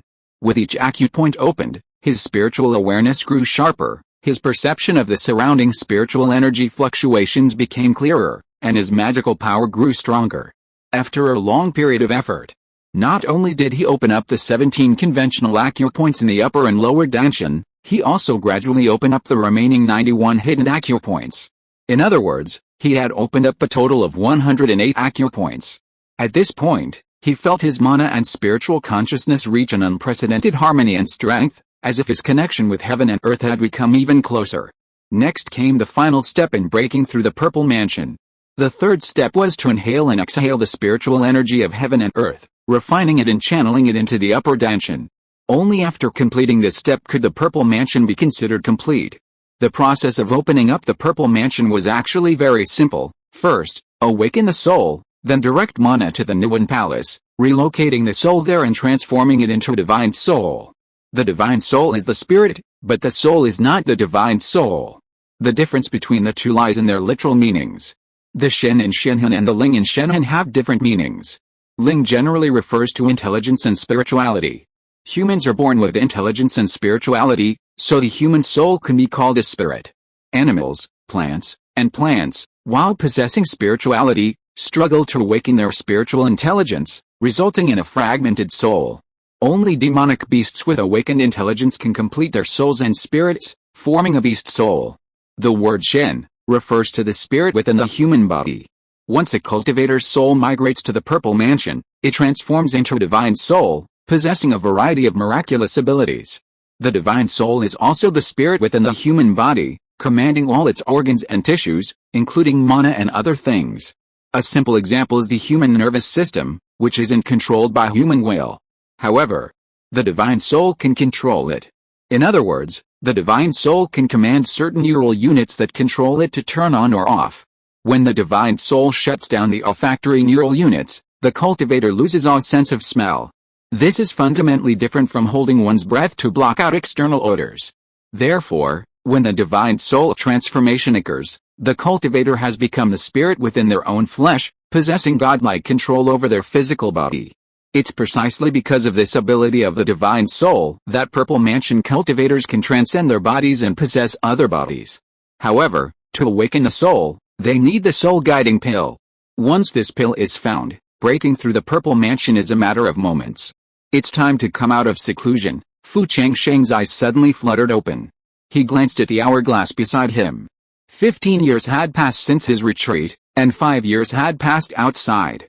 A thought struck him. A buzz. The next moment, he exited the training room. However, the family contribution value on the panel trembled slightly, instantly changing to 20. Seeing this, Fu Changsheng felt a pang of pain. Looks like I need to work harder to accumulate family contribution points. He was currently practicing the Green Emperor's longevity secret, and hadn't yet deduced the Purple Mansion chapter. By then, a significant amount of contribution points would be required. With a flick of his sleeve, the Huangshi medicine garden appeared before him. The foundation building spiritual herbs planted there had already matured by the time he had reached perfection in the tendon refining realm.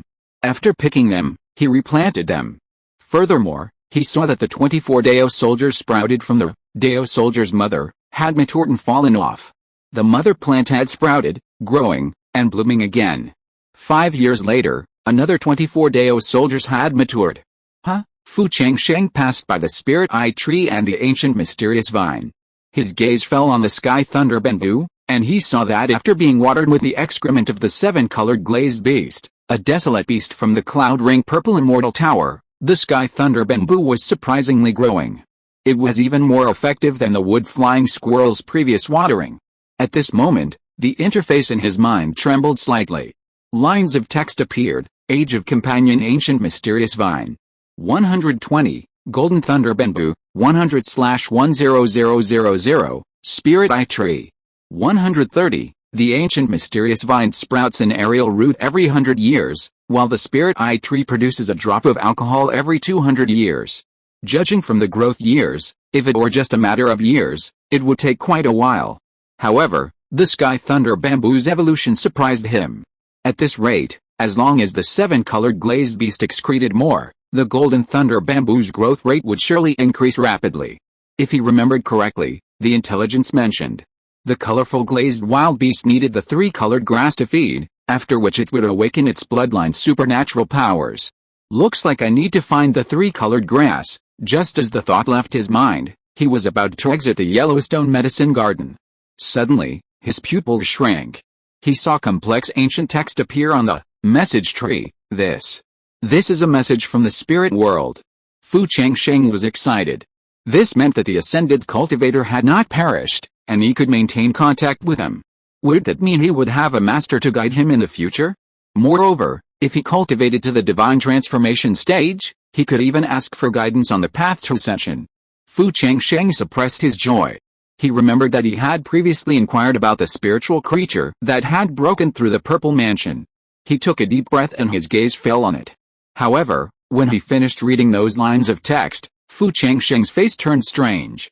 The words looked like they were written by a child, and the answer was irrelevant. He simply replied, "Today, my sister-in-law made killin cakes. They were delicious. I wish I could have killin cakes like my sixth brother on my birthday next year." It was written purely to express his feelings. Perhaps this was just some random kid writing this. Who knows if the ascended cultivator is still alive? Maybe he'll see it next time. He pondered for a moment. Fu Changsheng rewrote a message. Senior, hello. I am Fu Changsheng, a cultivator of the Fu family from Lufang Mountain in the Great Zhou realm of the Lower Realm. May I ask what precautions I should take when forming a pill? What auxiliary spiritual objects do I need to prepare? The words trembled slightly and vanished. He waited for a long time. No further communication from the message leaf was received. Fu Changsheng instantly withdrew his gaze from the Huangshi medicine garden. With a wave of his sleeve, the cloud-ring purple immortal tower suddenly floated before him. Inside the tower's first floor. Buzz! 15 years passed. The previously consumed first-level soul-devouring insects were rebred, and another early-stage second-level soul-devouring insect was born. He now had 4 second-level soul-devouring insects. On the second floor of the pagoda, Qing Jiao, who had been in seclusion for 15 years and was originally stuck at the last point, unexpectedly broke through to the middle stage of the third level. The panel trembled slightly. A line of text appeared: Green Dragon, Stage 3 Midterm, October 3000. Obviously, to break through to the late stage of the third stage, more energy is needed. If it relies solely on meditation and cultivation, it will probably take hundreds of years. It seems that we need to find a way to accelerate the Green Dragon's cultivation, of course. The Cloud Ring Purple Fairy Tower also needs to be upgraded. Fu Changsheng withdrew his thoughts. 5 years had passed in reality. He planned to exchange for some information first. Buzz! The panel trembled. A large amount of yellow light surged. Then, lines of text appeared. 1. Fu Yonggai has been stationed in the Shiwen Mountains for 5 years, investigating day and night. His hard work has paid off. He will discover the specific location of the small spirit stone vein in a month. 2. The Yu family has searched for years, but still has no trace of Ningning. 3. After Kaangir and Gan Muwen got married, he obeyed Gan Muwen's every word and became known throughout the clan as a henpecked husband. However, he enjoyed this. Under Gan Muwen's guidance, his cultivation speed increased by leaps and bounds. After 5 years, he actually broke through to the 4th level of key refining. 4. Shangguan Feng failed to break through the Purple Mansion and has been in a coma ever since. Shangguan Hongyu learned of this and immediately came out of seclusion. In order to find a cure for Shangguan Feng, she headed to Jingzhou. 5. The first level Wangu you gave Fu Changli has successfully broken through to the second level Wangu under his careful cultivation. Combined with the second level wine bag flower gu you brought back, your Fu family restaurant has regained its vitality. 6. Gan Muwen is quite talented in Gudeo. After studying the true explanation of Gudeo you brought back, she successfully cultivated a water curtain Xianhu gu, Vajra gu, and Herbu. Fu Yongsheng saw business opportunity and immediately mobilized his clansmen to learn from Gan Muwen. They also formed an industrial chain within the clan, continuously cultivating the 3 types of gu worms. This gave the Fu family market shop another exclusive product, and business is booming. 7. The court seized a batch of damaged warships on the battlefield and relaxed the purchase restrictions for families of rank 8 and above at a 20% discount. Only one ship was allocated to Weinan Prefecture, and it will be delivered to the Weinan town Shisi in 1 year. 8. Mulin and Fu Yongru successfully passed the entrance test of the Great Zhou Academy and officially entered the academy. Fu Yongfu failed the test and is currently being repatriated. 9. After entering the academy, Fu Yongru followed your instructions and did not take the foundation establishment pill, successfully establishing his foundation. 10. Your son Rongyir has just successfully broken through to the Purple Mansion in the Secret Realm. The 10th piece of information arrived. The system instantly stopped refreshing. Then, a familiar mechanical voice echoed in his mind. Ling, your son Fu Yongru has successfully broken through to the foundation establishment stage. Rongyir has successfully broken through to the Purple Mansion, earning 1,100 family contribution points. Then, the family contribution points on the panel instantly changed to 1,100. Rongyir broke through to the Purple Mansion. Fu Changsheng was stunned. Rongyir had not only survived the Secret Realm, but had actually turned a disaster into a blessing, successfully breaking through to the Purple Mansion. This made him the first person in the Fu family to achieve the Purple Mansion, even faster than his father. So, that's how it all came together. The clan currently boasts 3 Purple Mansion warriors. According to the requirements for advancement to the 7th rank, 3 of the 5 Purple Mansions are already there. If he successfully breaks through again, along with Jiu Chan, or if the Yu family can help raise the clan's 2 quasi-3rd rank corpses to the 3rd rank, then the first requirement for advancement to the 7th rank will be met. As the saying goes, the beginning is always the hardest. Once the Purple Mansion goal is achieved, the remaining requirements will simply become a matter of rising tide. The Fu family is poised to become the first family in Weinan Prefecture to ascend to the 7th rank in hundreds of years. Fu Changsheng's heart surged. It's a shame the other two treasures that block the secrets of the secret realm remain missing. His gaze fell on the seventh piece of information.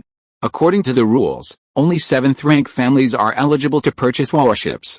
The Fu family had originally intended to purchase a treasure ship for trading. Acquiring a warship would undoubtedly achieve their goal in one go, and they wouldn't have to ask the talisman and formation masters to continue reinforcing the treasure ship. After all, the power of a warship was no joke. We must get this warship, no matter what. If they could successfully mine the spiritual stone veins in the Shangguan Mountains, they would certainly be able to purchase a warship. Using the warship, they could also travel to Jingzhou to find Mei Zhen and refine the Foundation establishment pill. Furthermore, the couple had been separated for many years, and he also wanted to see Mei Zhen. Perhaps there, he could find a spiritual object that could awaken his soul. Furthermore, if the imperial court declared war on the eastern wilderness, their warship would be useful. If you are listening to this novel on a channel other than Fanfic World, it means it was downloaded and re-uploaded without effort. We warmly invite you to visit our channel, Fanfic World. There you will find the original version of this story and many other novels of various genres. We look forward to seeing you dive into a world of incredible novels. Chapter 298, Changes, Death, Awakening. With an idea in mind, Fu Changsheng began to consider how to successfully mine the Spirit Stone Mine. The source of the Spirit Stone Mine bordered the Donghuang tribe. Once mined, spiritual energy would inevitably leak out. Therefore, they had to first set up a protective array. Of course, the level couldn't be too low, it had to be at least a lower grade 3rd tier 1 to be reliable. Grandmaster Yu was in seclusion, so Yao Iao was the only one who could find a 3rd tier array. Fu Changsheng waved his sleeve, and a communication jade talisman floated before him. He inscribed a spell into the talisman, and after a few moments, Yao Iao's voice rang out, "Father, I'm at the Wanmin Clinic. I'll be back in the city in a few days after I'm done." Wanmin Clinic? Fu Changsheng didn't recall any such clinic being established in his clan, but he quickly realized, it seems Yao Iao is taking a different approach. The thought had barely left his mind. A familiar mechanical voice echoed through his sea of consciousness. "Ling, your daughter has opened a clinic in the fiefdom. Over the past 5 years, she has treated thousands of patients, greatly enhancing the happiness and sense of belonging of the clan members, and has earned 666 family contribution points." Then, the family contribution value on the dashboard instantly changed to 1,766. Fu Changsheng's eyes lit up. Emerging from the secret room, he went directly to the meeting hall and summoned Fan Gear. After achieving a breakthrough in foundation building, Fan Gear took over the affairs of the Yunchen County fiefdom from Fu Changli. However, with the lessons learned from the past, he did not personally handle everything, but instead appointed a chief steward and 2 deputy stewards. Fan Gear had become a grandfather last year. Therefore, he grew a beard. Because he was mature from a young age, he looked even older than Fu Changsheng. "Father, how is it?" Yes, father and son had not seen each other for nearly 10 years. After a brief exchange of pleasantries, Fu Changsheng further addressed a few issues Fan Gear was facing with his cultivation, then finally got back to the point. "Fan Gear, according to the accounts, how many spirit stones can our clan transfer?" Currently, the clans Lufang Mountain Territory in Anyang County and the fiefdom in Pingshan County both pay spirit stones to the Yunchen County headquarters every 5 years. Fu Yongfen had just recently reconciled the accounts with the other 2 fiefdoms, but to prevent any errors, he still produced a list and carefully reviewed it. In recent years, with the resurgence of our Fu family's spirit wine, the increase in the number of puppeteers, and the 3 kinds of poisonous insects developed by my brother and sister Mu Wan, our profits have been steadily increasing. However, as our clan's membership has grown, our annual stipend expenses have also increased. Over the years, we have 378,000 spirit stones that can be transferred. Generally speaking, a treasure ship costs around 600,000 spirit stones, and a warship would certainly cost more. Even if it were damaged, the final price would still be higher than the treasure ship. Clearly, the clan's remaining spirit stones alone would be insufficient. Fu Changsheng said, "What about your mother's shop in Jingzhou? Has she asked this Henshisi to bring back the surplus spirit stones over the years?" Fan Gear shook his head. He put away the list and book. "My mother asked this Henshisi to bring a letter. She bought another shop in Jingzhou. I heard that she also took over a manor full of female cultivators. She is also short of money there. She is thinking of asking if the clan has spirit stones to bring over for support. As he spoke, Fangir handed a letter from his sleeve to Fu Changsheng. Father, this is a letter from my mother for you alone. Fu Changsheng opened it and took a look. A smile appeared on his face unconsciously.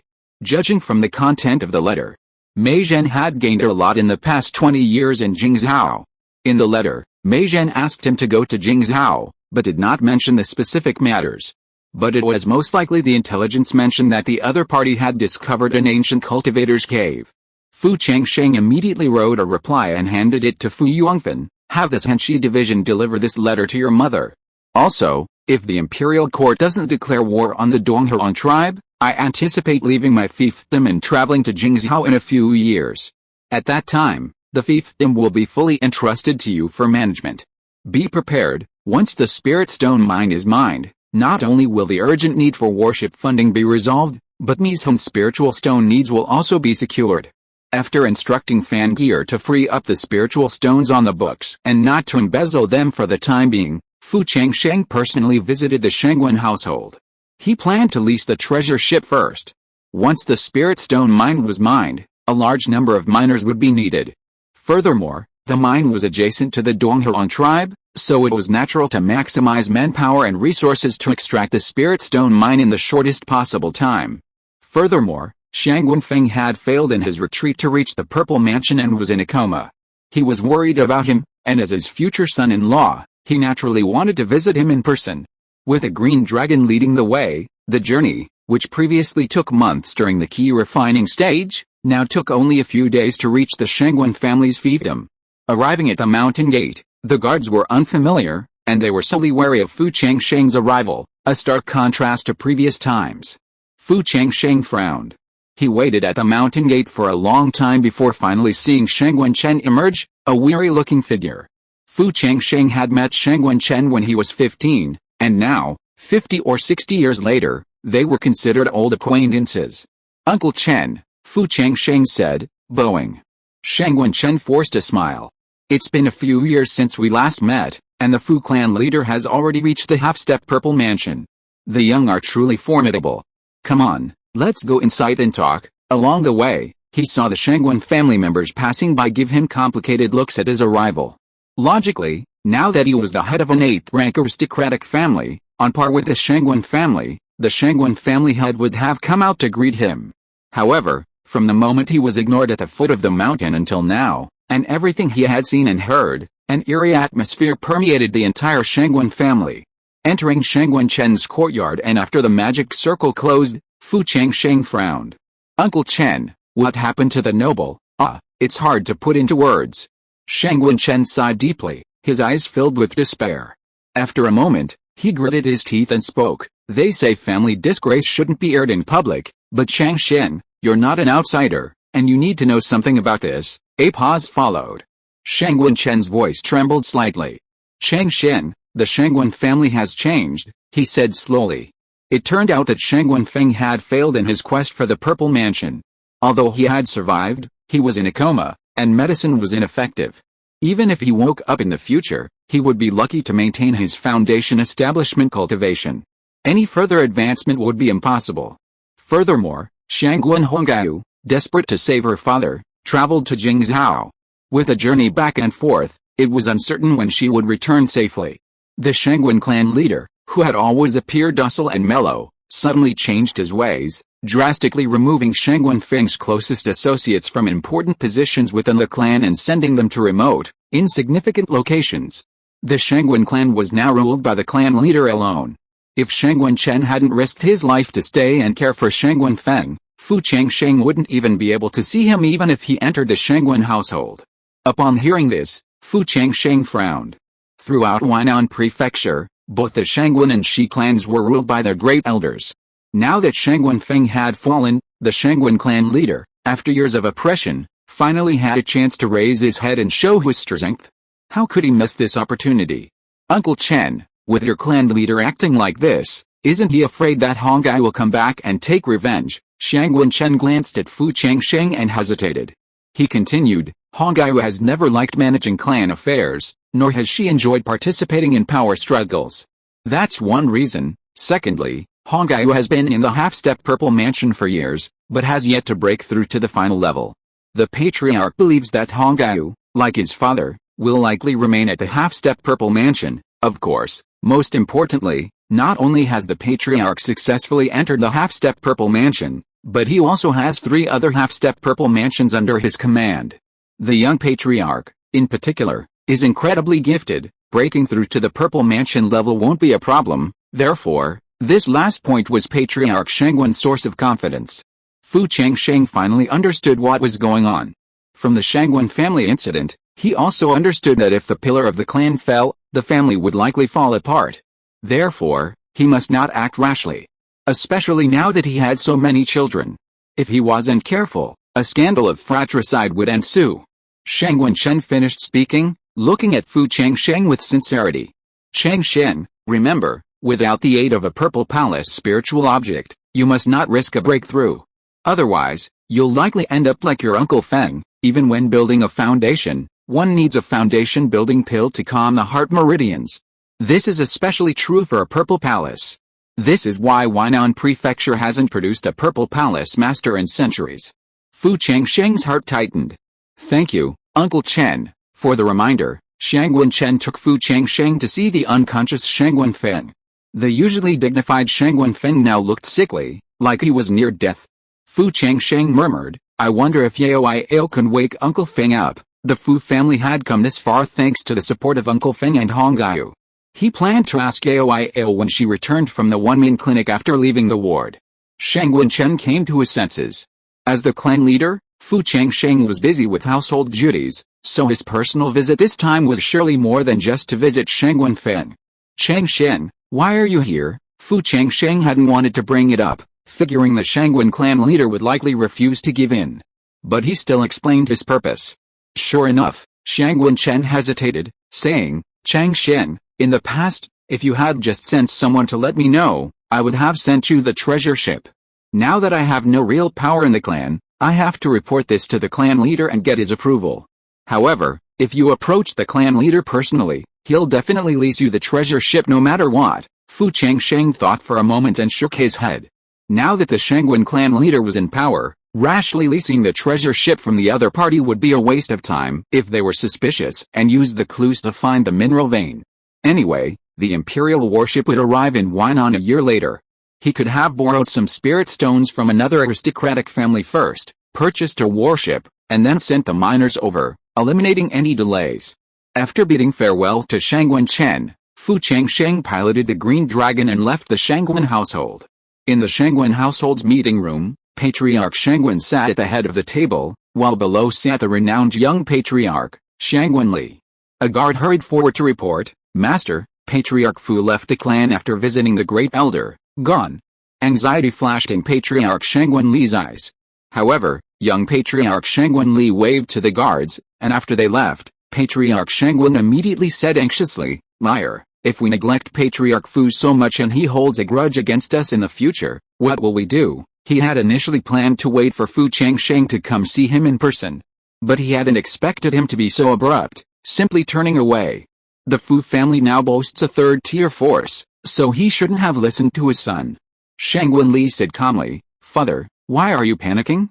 Our Shangguan family is a long-established family, after all. Back then, the Fu family was just a small, subordinate faction. Now that they've arrived in our territory, they should have bowed to us. You kid, everyone in Huainan knows the Fu family's unstoppable rise. Are we going to follow in the footsteps of the Ping family and others? The Shangguan clan leader had endured oppression for 100 years, but he'd finally gotten a break in recent years. How could he have lost his original intention? With that, he was about to rise and chase Fu Changsheng. No matter what, the Fu family couldn't be offended. Shangguan Li waved his sleeves, and in a flash of green light, a sky-feathered beast soared into the air. Sensing the pressure, the Shangguan clan leader churned his throat. Third tier sky-feathered beast, Shangguan Li nodded proudly. The reason he allowed his father to implement such drastic reforms, without fear of Shangguan Hongyu's subsequent retaliation, was naturally because he had strong backing. With a flick of his sleeve, Shangguan Li returned the Tier 3 sky feather beast to his spirit beast bag. His eyes narrowed slightly. Father, Fu Changsheng's visit this time couldn't simply be to visit that old immortal. Ask the spy planted with Elder Chen. The Shangguan clan leader hesitated. Even though his son possessed a Tier 3 spirit pet, he didn't want to offend Fu Changsheng. He shook his head and said, "Liar, it's best we stay out of the Fu family's affairs. Right now, our most important task is to find the Purple Mansion spirit object and help you achieve a successful breakthrough." Shangguan Li sighed inwardly. His father had been suppressed for years, drained of his drive and vigor. Fu Changsheng was now a half-step Purple Mansion cultivator. His visit was likely related to achieving a breakthrough. If he could find any clues and seize his opportunity, Shangguan Li would be the first person to achieve the Purple Mansion in centuries. "Father, if that's the case, I'll go into seclusion and practice my newly acquired spiritual arts." "Yes, go ahead." Seeing his son heed his advice, clan leader Shangguan smiled with satisfaction. Raising such a precious son was his greatest achievement. Shangguan Li left a meeting hall and returned to the secret room. While appearing to be in seclusion, he was actually using a deception. He turned and sought out the spies. After inquiring about Fu Changsheng's purpose for this trip, he sneered, "I knew it." Fu Changsheng's motives were definitely not pure. Fu Changsheng returned to his fiefdom in Yancheng County. Upon landing, he saw a look of sorrow on the face of Fu Yongyan, the mountain gate guard. Fu Changsheng's heart skipped a beat. "Yongyan, what happened in the clan?" Reporting to the Patriarch, "It's Hall Master K. Hall Master K is on his deathbed." Aunt Yao, upon hearing the news, immediately returned and has now reached the back mountain. Whether she can be saved remains to be seen. Upon hearing this, Fu Changsheng flashed and quickly disappeared through the mountain gate. In the water curtain cave in the back mountain, Kei's Yangu lay on the bed with a sallow face. She and Yao were the only ones in the room. However, the mark on Yao's brow flickered slightly. The death energy on Kei's Yangu's body was attracted up, lingering around Yao's brow, and then, with a buzzing sound, was bounced back. Yao's forehead was covered with dense beads of sweat. The spell was retracted. The mark on her brow disappeared. Yao sighed and pushed the door open. Outside the door, Yulian was already leaning on Fu Yongfan's arms, crying uncontrollably. Even the head of the Gan clan had rushed back from the Gan family.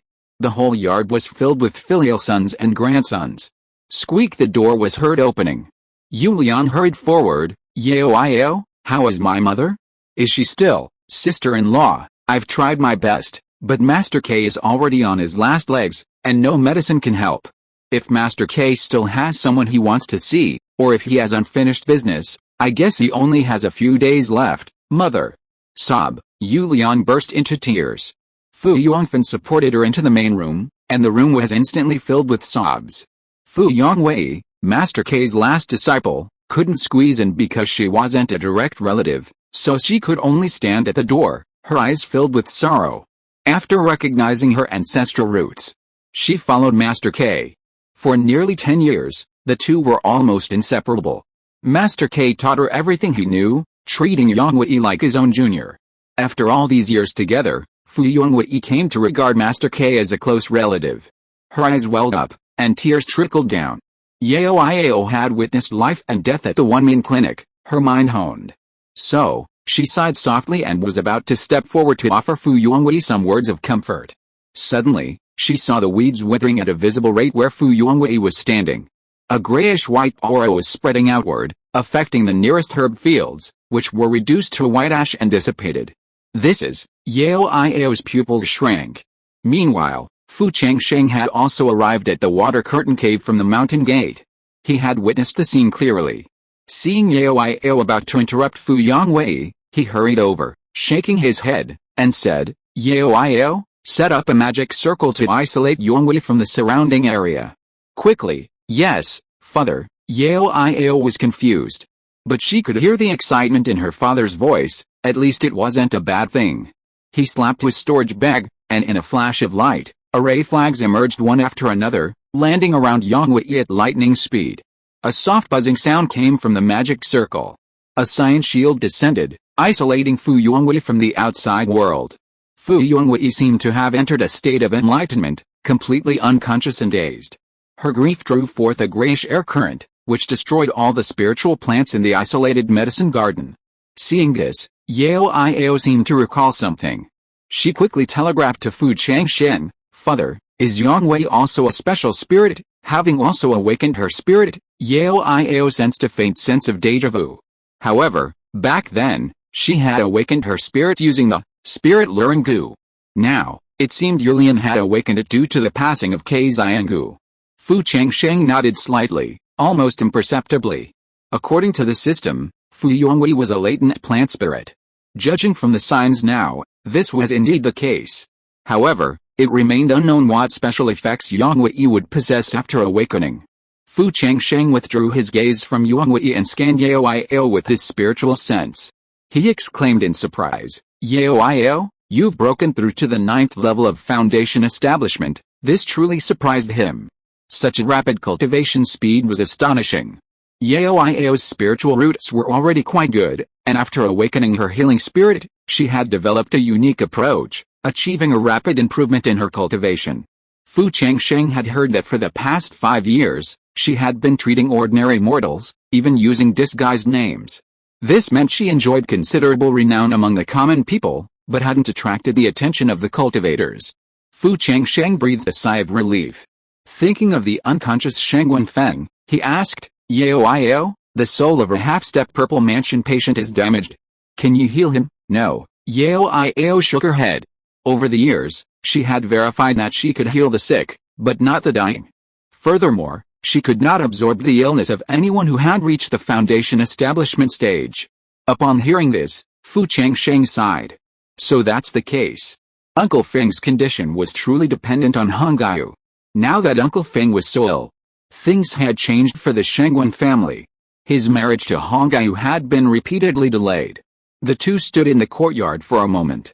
Fu Yongfen, who was inside, was the first to notice Fu Changsheng's return and quickly spoke to Yulian.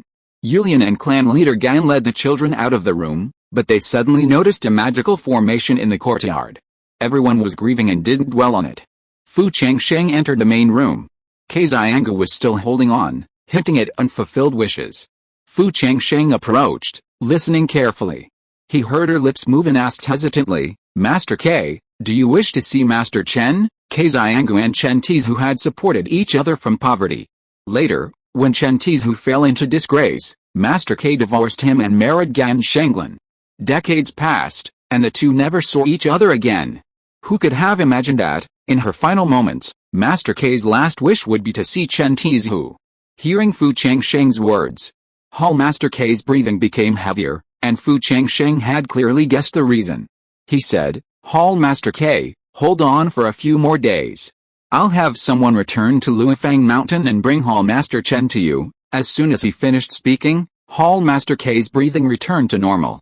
He emerged from the room. Fu Changsheng handed the green dragon to Brother Fan and said, "Brother Fan, quickly return to Luifang Mountain and fetch your father-in-law." "Father, why don't I go?" Yao Iao saw Yulian sobbing in her eldest brother's arms. He also had to handle Hall Master Ke's funeral, and he was afraid he wouldn't be able to handle it. Fu Changsheng shook his head. "I have something else important for you to attend to." Fu Yongfen took his orders and left. Clan leader Gan supported Yulian back into the room, where her filial sons and grandsons remained. Outside, the room was clear. Fu Yongwei, isolated by the formation, trembled. A surge of true energy roared out of her body. It reached mid-air, then with a thud, transformed into a multicolored glow, which fell upon the withered spiritual plant. A dead tree revived. In an instant, the spiritual plant experienced a second spring. However, Fu Yongwei's magical power was limited. Buzz! All the spiritual plants had barely sprouted new buds before their growth abruptly ceased. Fu Yongwei, who had previously closed her eyes, trembled slightly before collapsing. Yao Iao, swift and decisive, cast a spell into the formation, supporting her. Quickly examining her internal condition, she shook her head at Fu Changsheng. "She's fine, Yao Iao, bring Yongwei to the Patriarch's residence." Judging from the situation at the scene, Fu Yongwei had generally awakened her plant spirit, but she still needed to awaken to inquire about the details. After settling her in the Patriarch's residence, Fu Changsheng asked, "Yao Iao, do you have a third-tier protective formation?" Yao Iao shook her head. For the past 5 years, she had seemingly been treating patients, but in reality, she was deeply cultivating, leaving her formation skills temporarily on hold.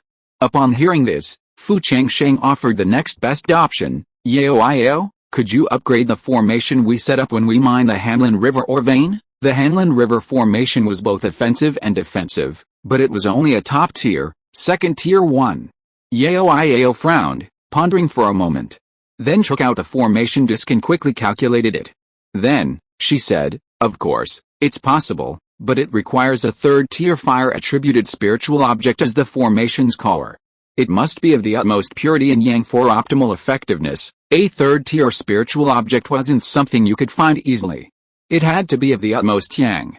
Fu Changsheng's thought struck a chord, and with a bang, the red lotus earth core fire within him instantly lingered at his fingertips. Yao, do you think this exotic fire would work? The red lotus earth core fire was ranked 68th on the exotic fire list.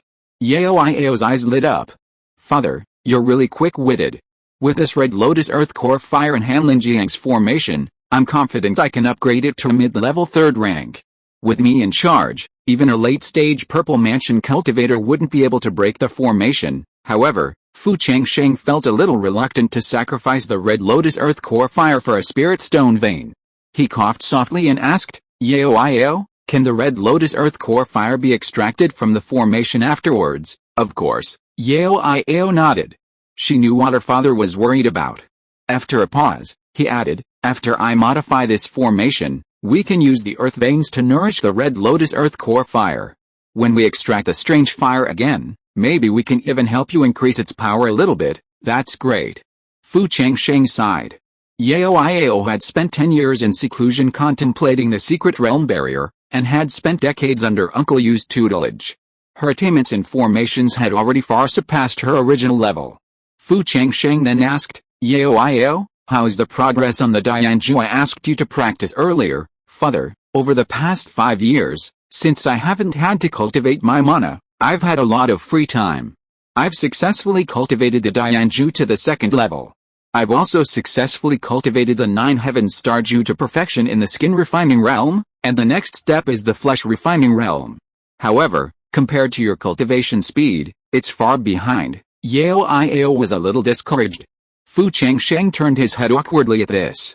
He had exploited the system, using various means to achieve such results. At this moment, he deeply felt Yao's spiritual body and spiritual roots were incredibly talented. At this rate of cultivation, Yao would be able to break through to the Purple Mansion in just 20 years, becoming the second of his descendants to do so.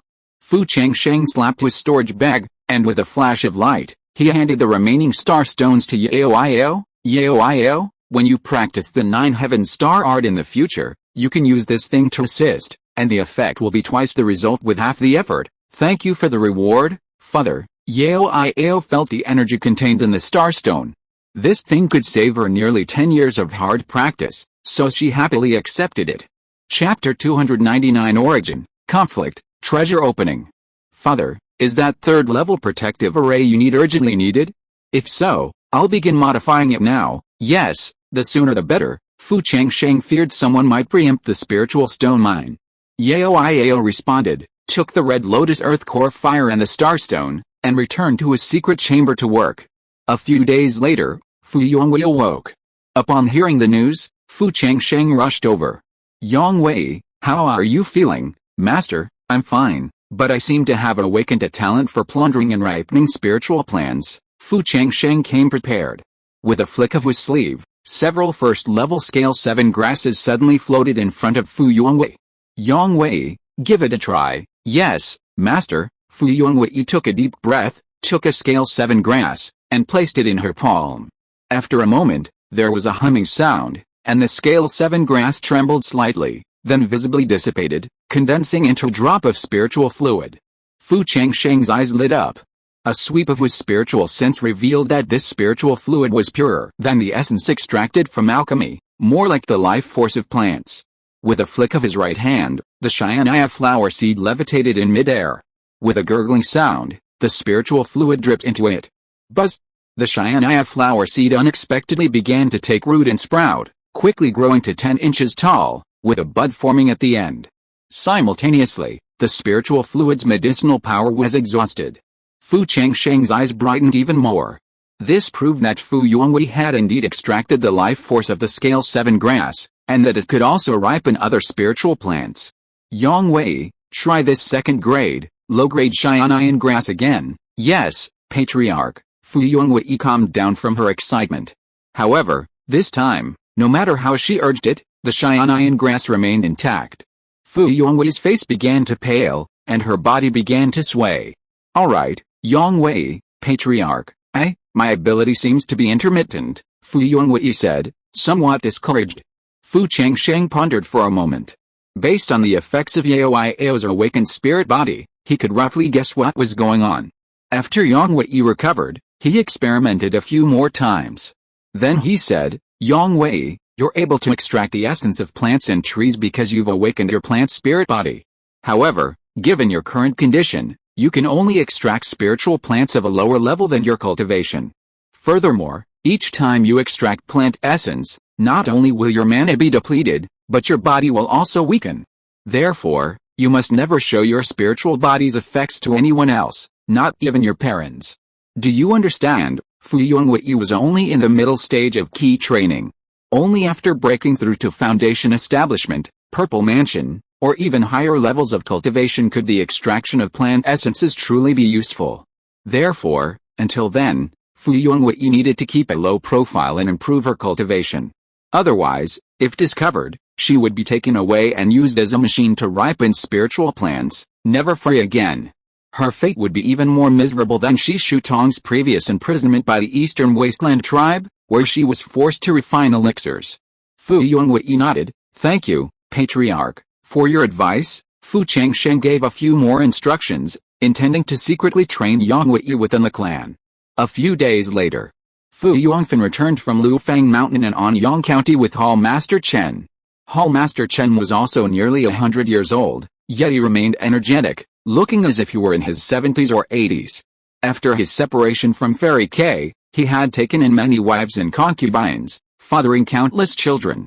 Recognizing his diligent contributions to the family for 50 or 60 years, Fu Changsheng designated the lower grade, first-rank spiritual vein in Kiri Mountain in Anyang County as ancestral land for Hall Master Chen's descendants, thus establishing the Chen family as a key refining clan. Chen Tizhu remained within the Fu family as the head of the spirit planting hall. Consequently, the Chen family had flourished significantly over the years, even producing a promising young man who had already reached the peak of key refining and should have no problem building his foundation. With further support from the Fu family, he could become the third ninth-rank family under the Fu family name. Upon seeing Chen Tizhu, Xiangu suddenly regained consciousness. The couple didn't know what they said, only that Chen Tizhu burst into tears. Xiangu passed away upon seeing Chen Tizhu. As the head of the Fu family's spiritual planting hall, she had devoted her life to the family's spiritual plant cultivation. Her passing plunged the entire Fu family into grief. On the day of the funeral, the sky seemed tinged with a melancholy hue, overcast and devoid of a single ray of sunlight. Inside the Fu family's spiritual planting hall, white curtains hung in every corner, swaying gently in the breeze, as if whispering of endless grief. Xiangu's body lay in the center of the mourning hall, her face serene, as if she were merely asleep. She wore her favorite plain robe, embroidered with designs of spiritual plants she had personally cultivated, now serving as a final adornment. Offerings and flowers, sent by members of the Fu family and friends from all over, filled the hall. The Gam family members, dressed in mourning attire, came forward one by one to pay their respects to Xiangu's remains, their eyes filled with reverence and reluctance. The disciples of Ling Ziehua wept bitterly, knowing all too well how much Xiangu meant to the hall. Under her leadership, the hall's spiritual plant production had increased year by year, and many rare species had thrived under her meticulous care. Now, with her passing, it felt as if the hall had lost its color. As the funeral ceremony progressed, mournful music filled the air. As Xiangu's remains were carried to the cemetery, guards from the Fu family carried the coffin, their steps heavy and slow. Servants of the Fu family knelt on both sides of the road to bid farewell to Xiangu. The cemetery was located in a tranquil area behind the Fu family's hills, surrounded by the spiritual plants she had nurtured during her lifetime. As the coffin was lowered into the ground, covered with earth, shovel by shovel, Xiangu's life came to an end. She would rest forever beneath the land she loved, surrounded by the spiritual plants. After 3 years of mourning, the Chen and Gan families arranged a marriage.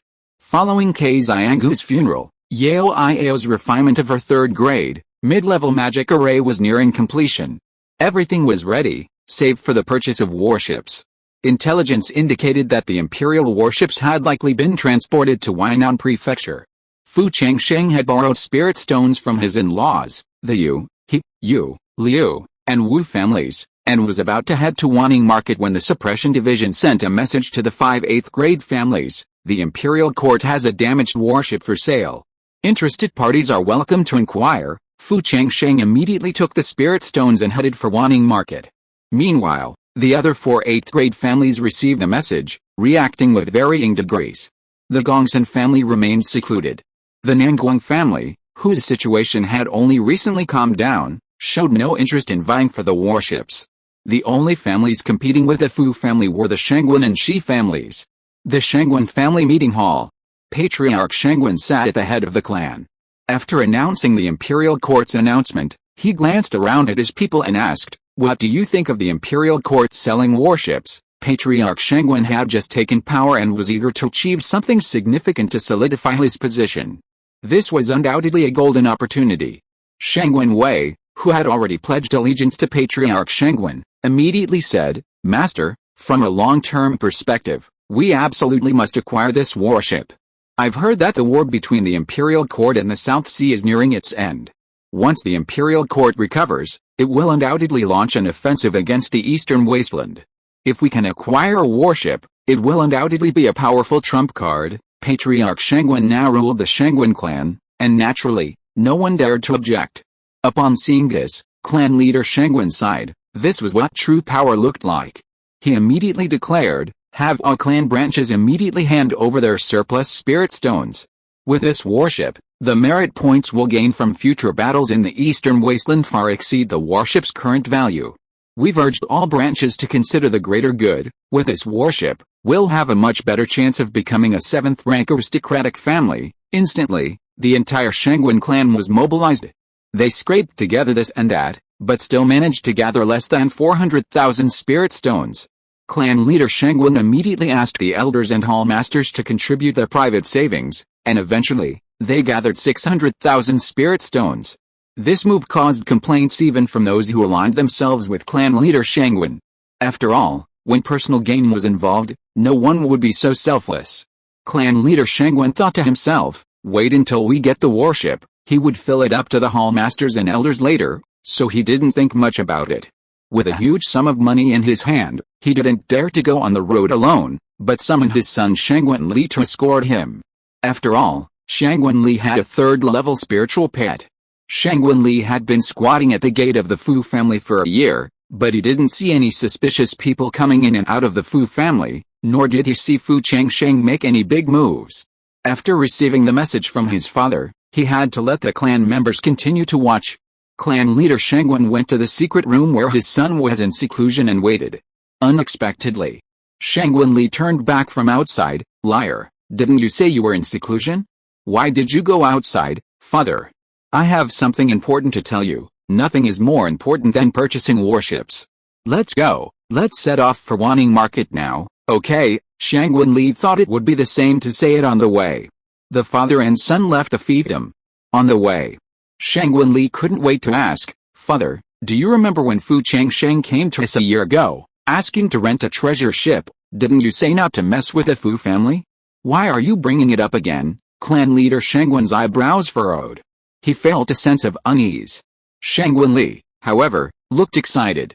"Father, listen to me first. This past year, I've been staking out outside the Fu family's mountain gate. Do you know what I discovered?" Clan leader Shangguan didn't want to hear it, but he couldn't help but feel curious. He asked calmly, "What did you discover, father?" "I discovered that the Fu family has been secretly recalling all their former miners to their fiefdoms. Furthermore, I've learned that their spirit-seeking master, Yangang, has been away from their fiefdoms for years. Add to that the fact that the Fu family rented a treasure ship, and I'm sure they've discovered some kind of mineral source." "A mineral source?" Clan leader Shangguan's eyes lit up. Since the Fu family came to power, they've been discovering numerous mineral veins.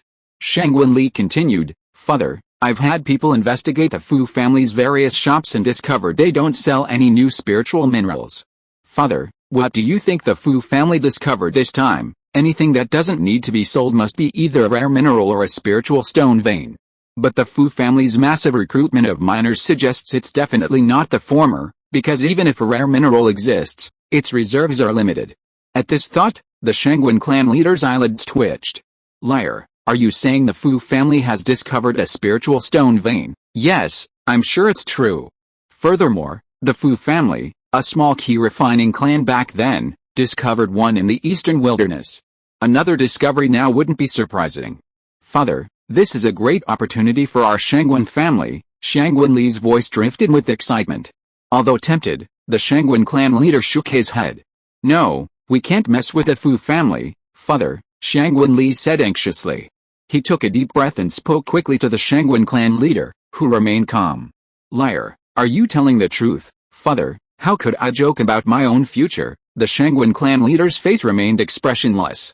This matter shouldn't be made public.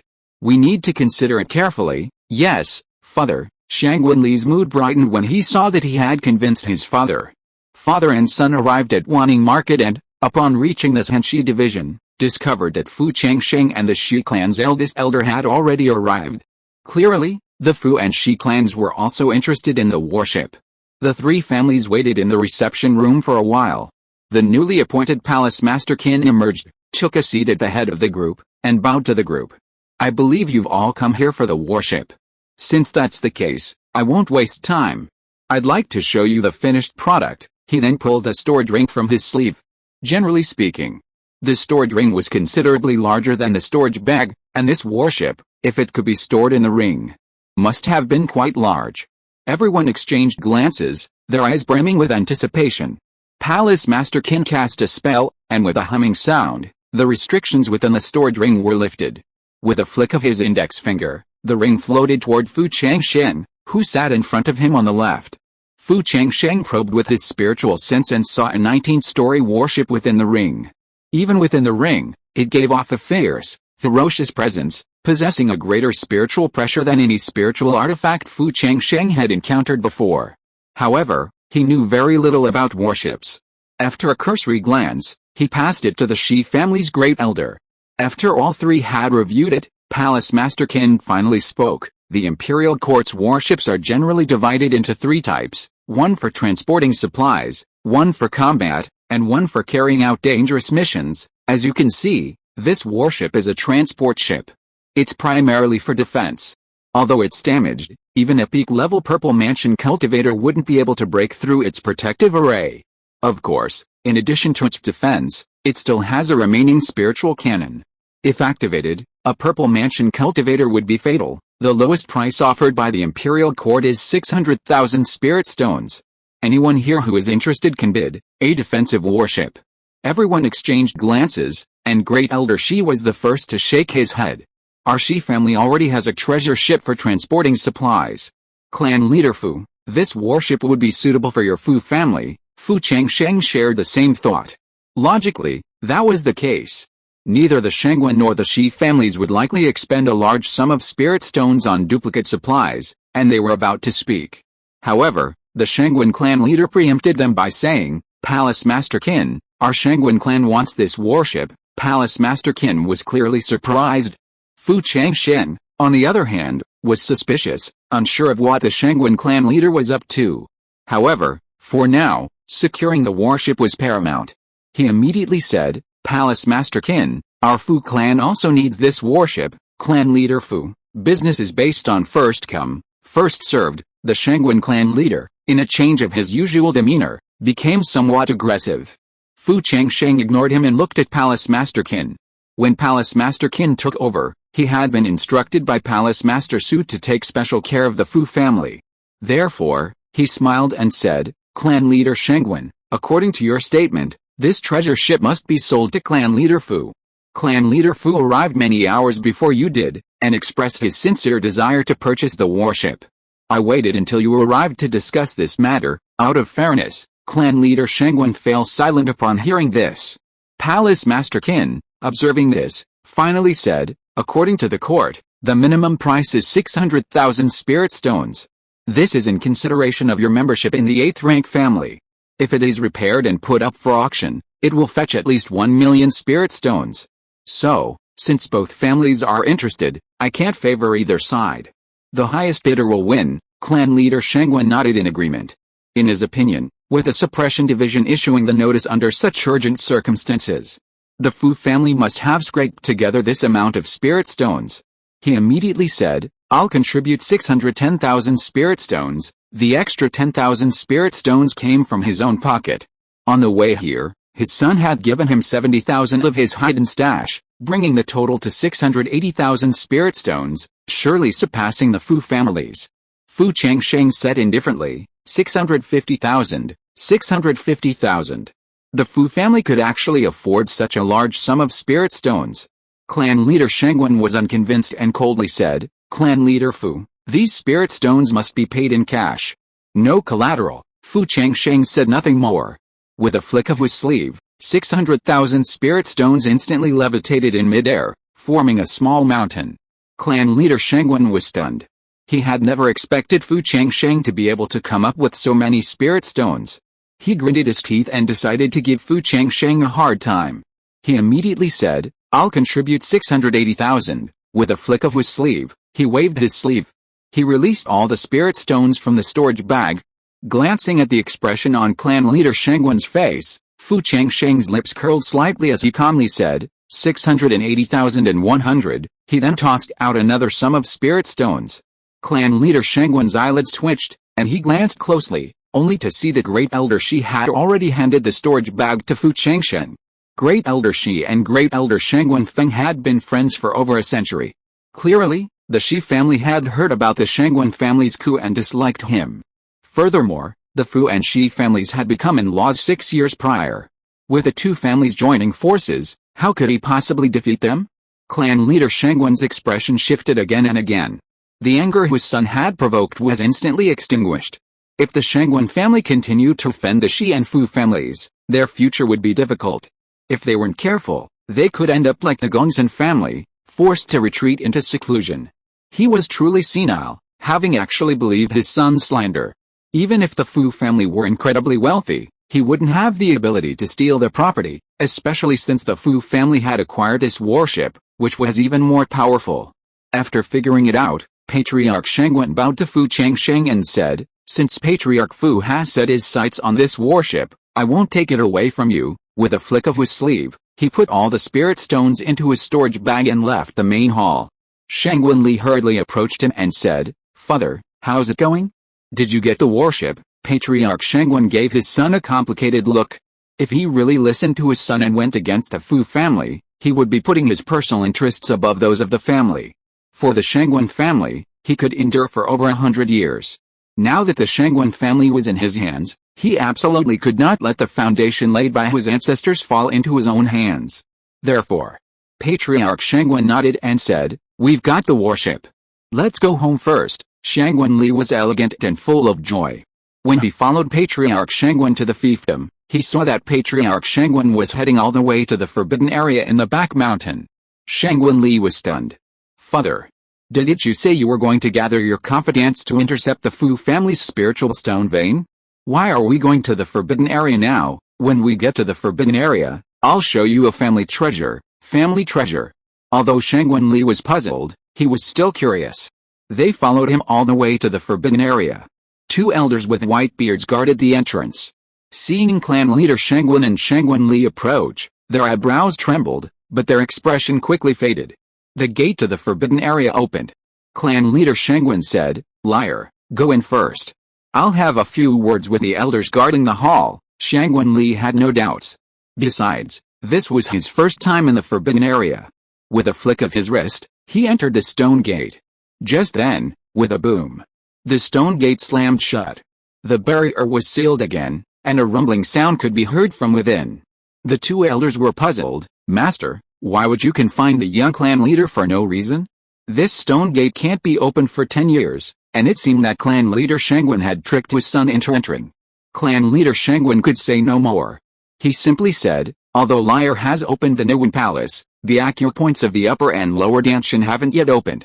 This is a good opportunity for him to retreat and concentrate on his cultivation. In reality, he was worried that his son would cause trouble if he ventured out. This son had achieved a breakthrough to the half-step purple mansion, and especially after his spirit pet reached the 3rd level, his courage had clearly grown. However, there were always obstacles ahead. For the sake of the clan, and for his own sake, the best solution was to allow him to concentrate on cultivation for a period of time and calm his mind. Deep down, clan leader Shangguan feared that his son's constant whispering might be causing him to waver. In the main hall of the World Suppression Division, after Elder Shi left, Fu Changsheng and Palace Master Qin remained. Palace Master Qin took only 600,000 spirit stones from the suspended spirit stones and handed the stored ring to Fu Changsheng, clan leader Fu. This sky dragon warship will belong to your Fu family, Palace Master. Here, the 680,100 spirit stones that had just been auctioned off. Palace Master Qin only took the lowest price offered, and even confiscated the spirit stones from the stored ring. A single stored ring cost nearly 10,000 spirit stones, totaling nearly 100,000 spirit stones. Palace Master Qin smiled and said, "Don't be polite, clan leader Fu. When the warships were distributed, the Governor-General had already informed me that if your Fu family is interested in purchasing this warship, I'll give it priority." Even Palace Master Qin cast an envious glance at Fu Changsheng. Rumor had it that the Governor-General had obtained a spiritual object for forming a Jindan, a elixir, and was currently in seclusion, striving for the Jindan stage. Word spread within the Suppression Division that the Governor-General had a 70–80% success rate for forming a Jindan, and a high probability of achieving an 8th-grade Jindan. The Fu family, with the support of a Jindan master, would undoubtedly ascend to the rank of a 7th-grade aristocratic family. Who wouldn't envy such an opportunity? Fu Changsheng understood that the Governor-General was paying tribute to him for his contributions during the Yanang tribe's attack on the market. Clearly, he wasn't being vain. Without further ado, he bowed and said, "Since that's the case, please convey my gratitude to the Governor-General." He unobtrusively handed Palace Master Qin a sum of spirit stones. After all, Palace Master Qin and he had no personal acquaintance. A scan of the spirit stones with his divine sense revealed a more genuine smile. He meticulously explained the various functions of the various Xianlong warships to Fu Changsheng, concluding, "This Xianlong warship was built by Grandmaster Qiu of the Imperial Court Swanqi Palace. Although it's damaged, it's still in good condition. Furthermore, if your Fu family finds a talisman master in the future, they can restore it to its original condition." Fu Changsheng had never heard of Grandmaster Qiu. However, those dubbed Grandmasters often possess skills at the 4th level. As he emerged from the World Suppression Division, a familiar mechanical voice suddenly echoed in his mind, "Ling, you have added a warship to your clan, earning 3,034 family contribution points." Immediately, the family contribution points displayed on the dashboard instantly changed to 4,800. Fu Changsheng had an idea. After returning to his fiefdom, he planned to have the system deduce the Purple Mansion chapter of the Green Emperor's longevity secret. The Foundation Establishment chapter had cost him a considerable amount of contribution points, and he wondered how much more would be needed to deduce it completely this time. After leaving Wanning Market, Fu Changsheng directly piloted the Green Dragon back.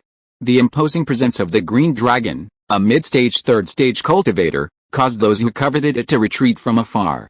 They returned safely to their fiefdom. Yao, who had been waiting for him for a long time, excitedly exclaimed, "Father, quickly show us the warship." Fu Changsheng soared into the air. His right hand touched his stored ring. Ahem.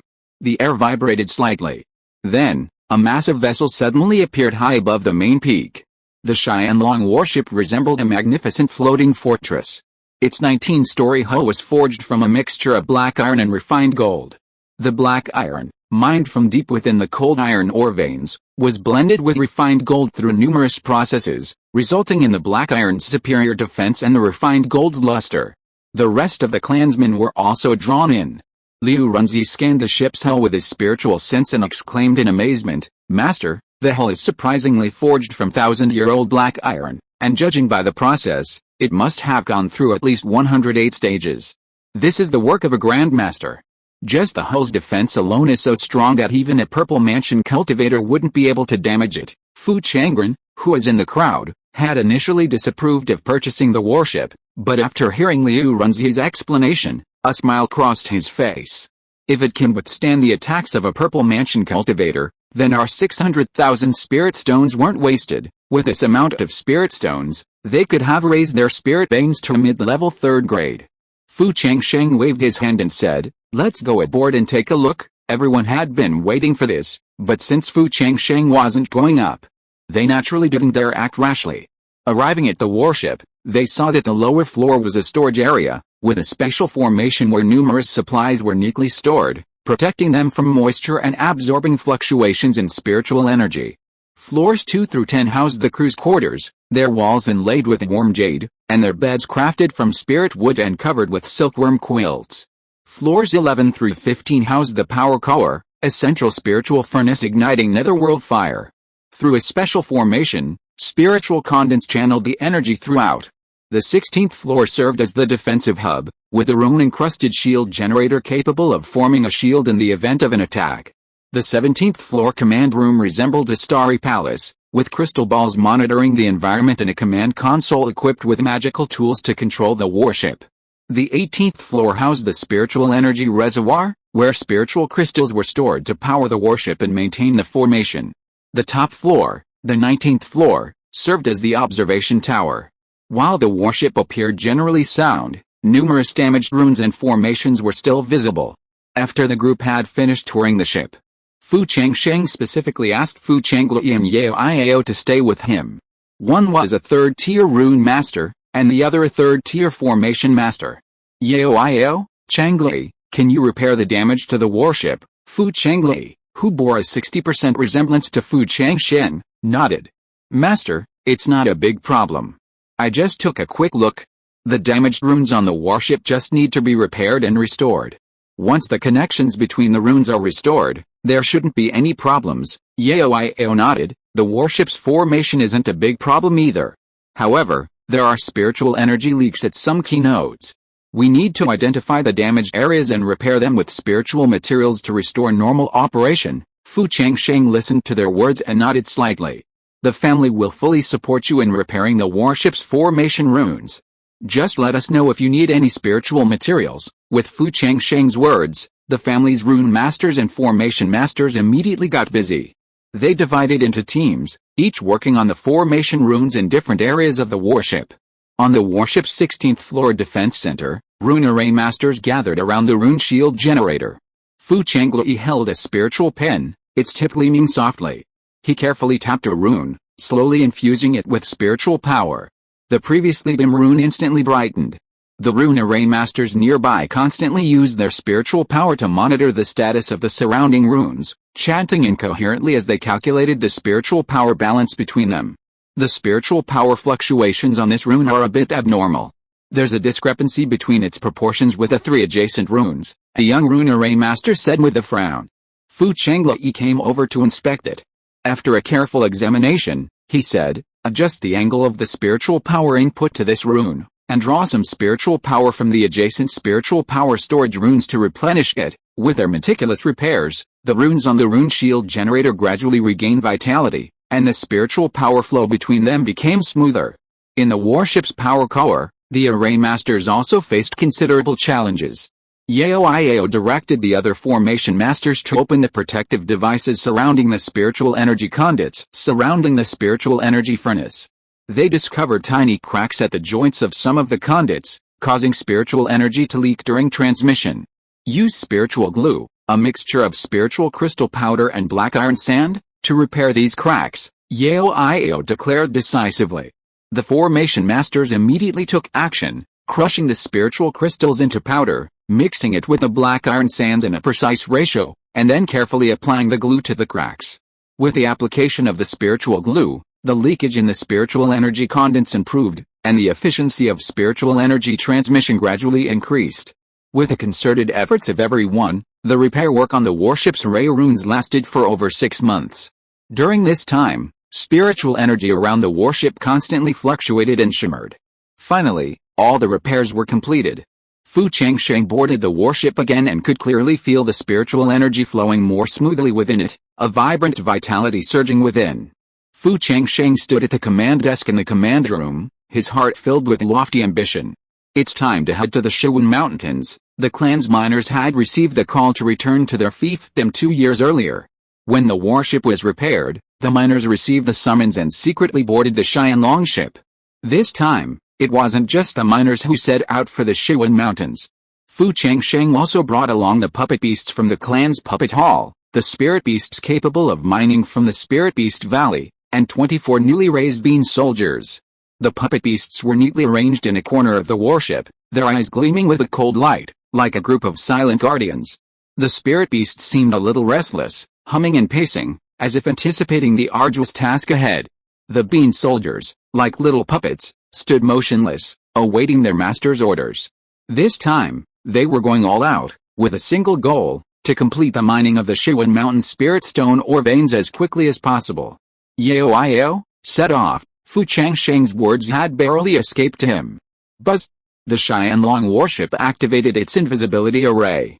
After leaving the Yunqian enclave, it sped towards the Shangguan Mountains at breakneck speed. Like a bolt of lightning piercing the sky, the warship darted through the clouds. Its powerful momentum scattered the surrounding air, creating ripples. Its speed was so rapid, even faster than a Qingjiao at full speed. Fu Changsheng couldn't help but feel even more satisfied. He let Yao take the helm while he returned to the cabin. His mind focused on the control panel, which hadn't been used for a long time. He took a deep breath and immediately said, "Deduce the Qing Emperor's longevity secret." Buzz! The panel trembled. A flood of yellow light surged. Then, mysterious runes appeared. Finally, the panel trembled slightly. Then, a line of text appeared, Qing Emperor's longevity secret, Purple Mansion Chapter, 25/100. At the same time, the family contribution value on the panel was cleared. Fu Changsheng murmured, as expected, the Purple Mansion chapter requires even more contribution points. Following this trend, it was estimated that it would take over 10,000 family contribution points to fully deduce the technique. I wonder how much contribution points this discovery of the Spirit Stone mine will add. If the reserves were astonishing, perhaps they could gather all the necessary resources for deducing the Purple Mansion chapter of the Blue Emperor's longevity secret in one fell swoop. The Xianlong warship sailed unimpeded. As it leaped over the Xianan dragon abyss, the green dragon, originally wrapped around Fu Changsheng's finger, suddenly trembled slightly. Then, with a whoosh and a flash of green light, it fled into the Yunhuan Purple Immortal Tower. What is this? Since breaking through to the middle stage of the third stage, the green dragon had never lost its composure. Fu Changsheng glanced back at the Xianan dragon abyss behind him. Could there be beings with bloodlines higher than the green dragon down here? Fortunately, they made it through safely. After months of flight, the warship finally arrived at Xianan Mountain. This towering mountain range stood silently like a natural barrier. It borders the Yanang tribe, separated only by the Yangang River, a river that flows endlessly. Standing atop Xianan Mountain, one can gaze out into the distance with a clear view. Guards, dressed in the attire of the Yanang tribe, their distinctive patterns and colors stand out against the sunlight.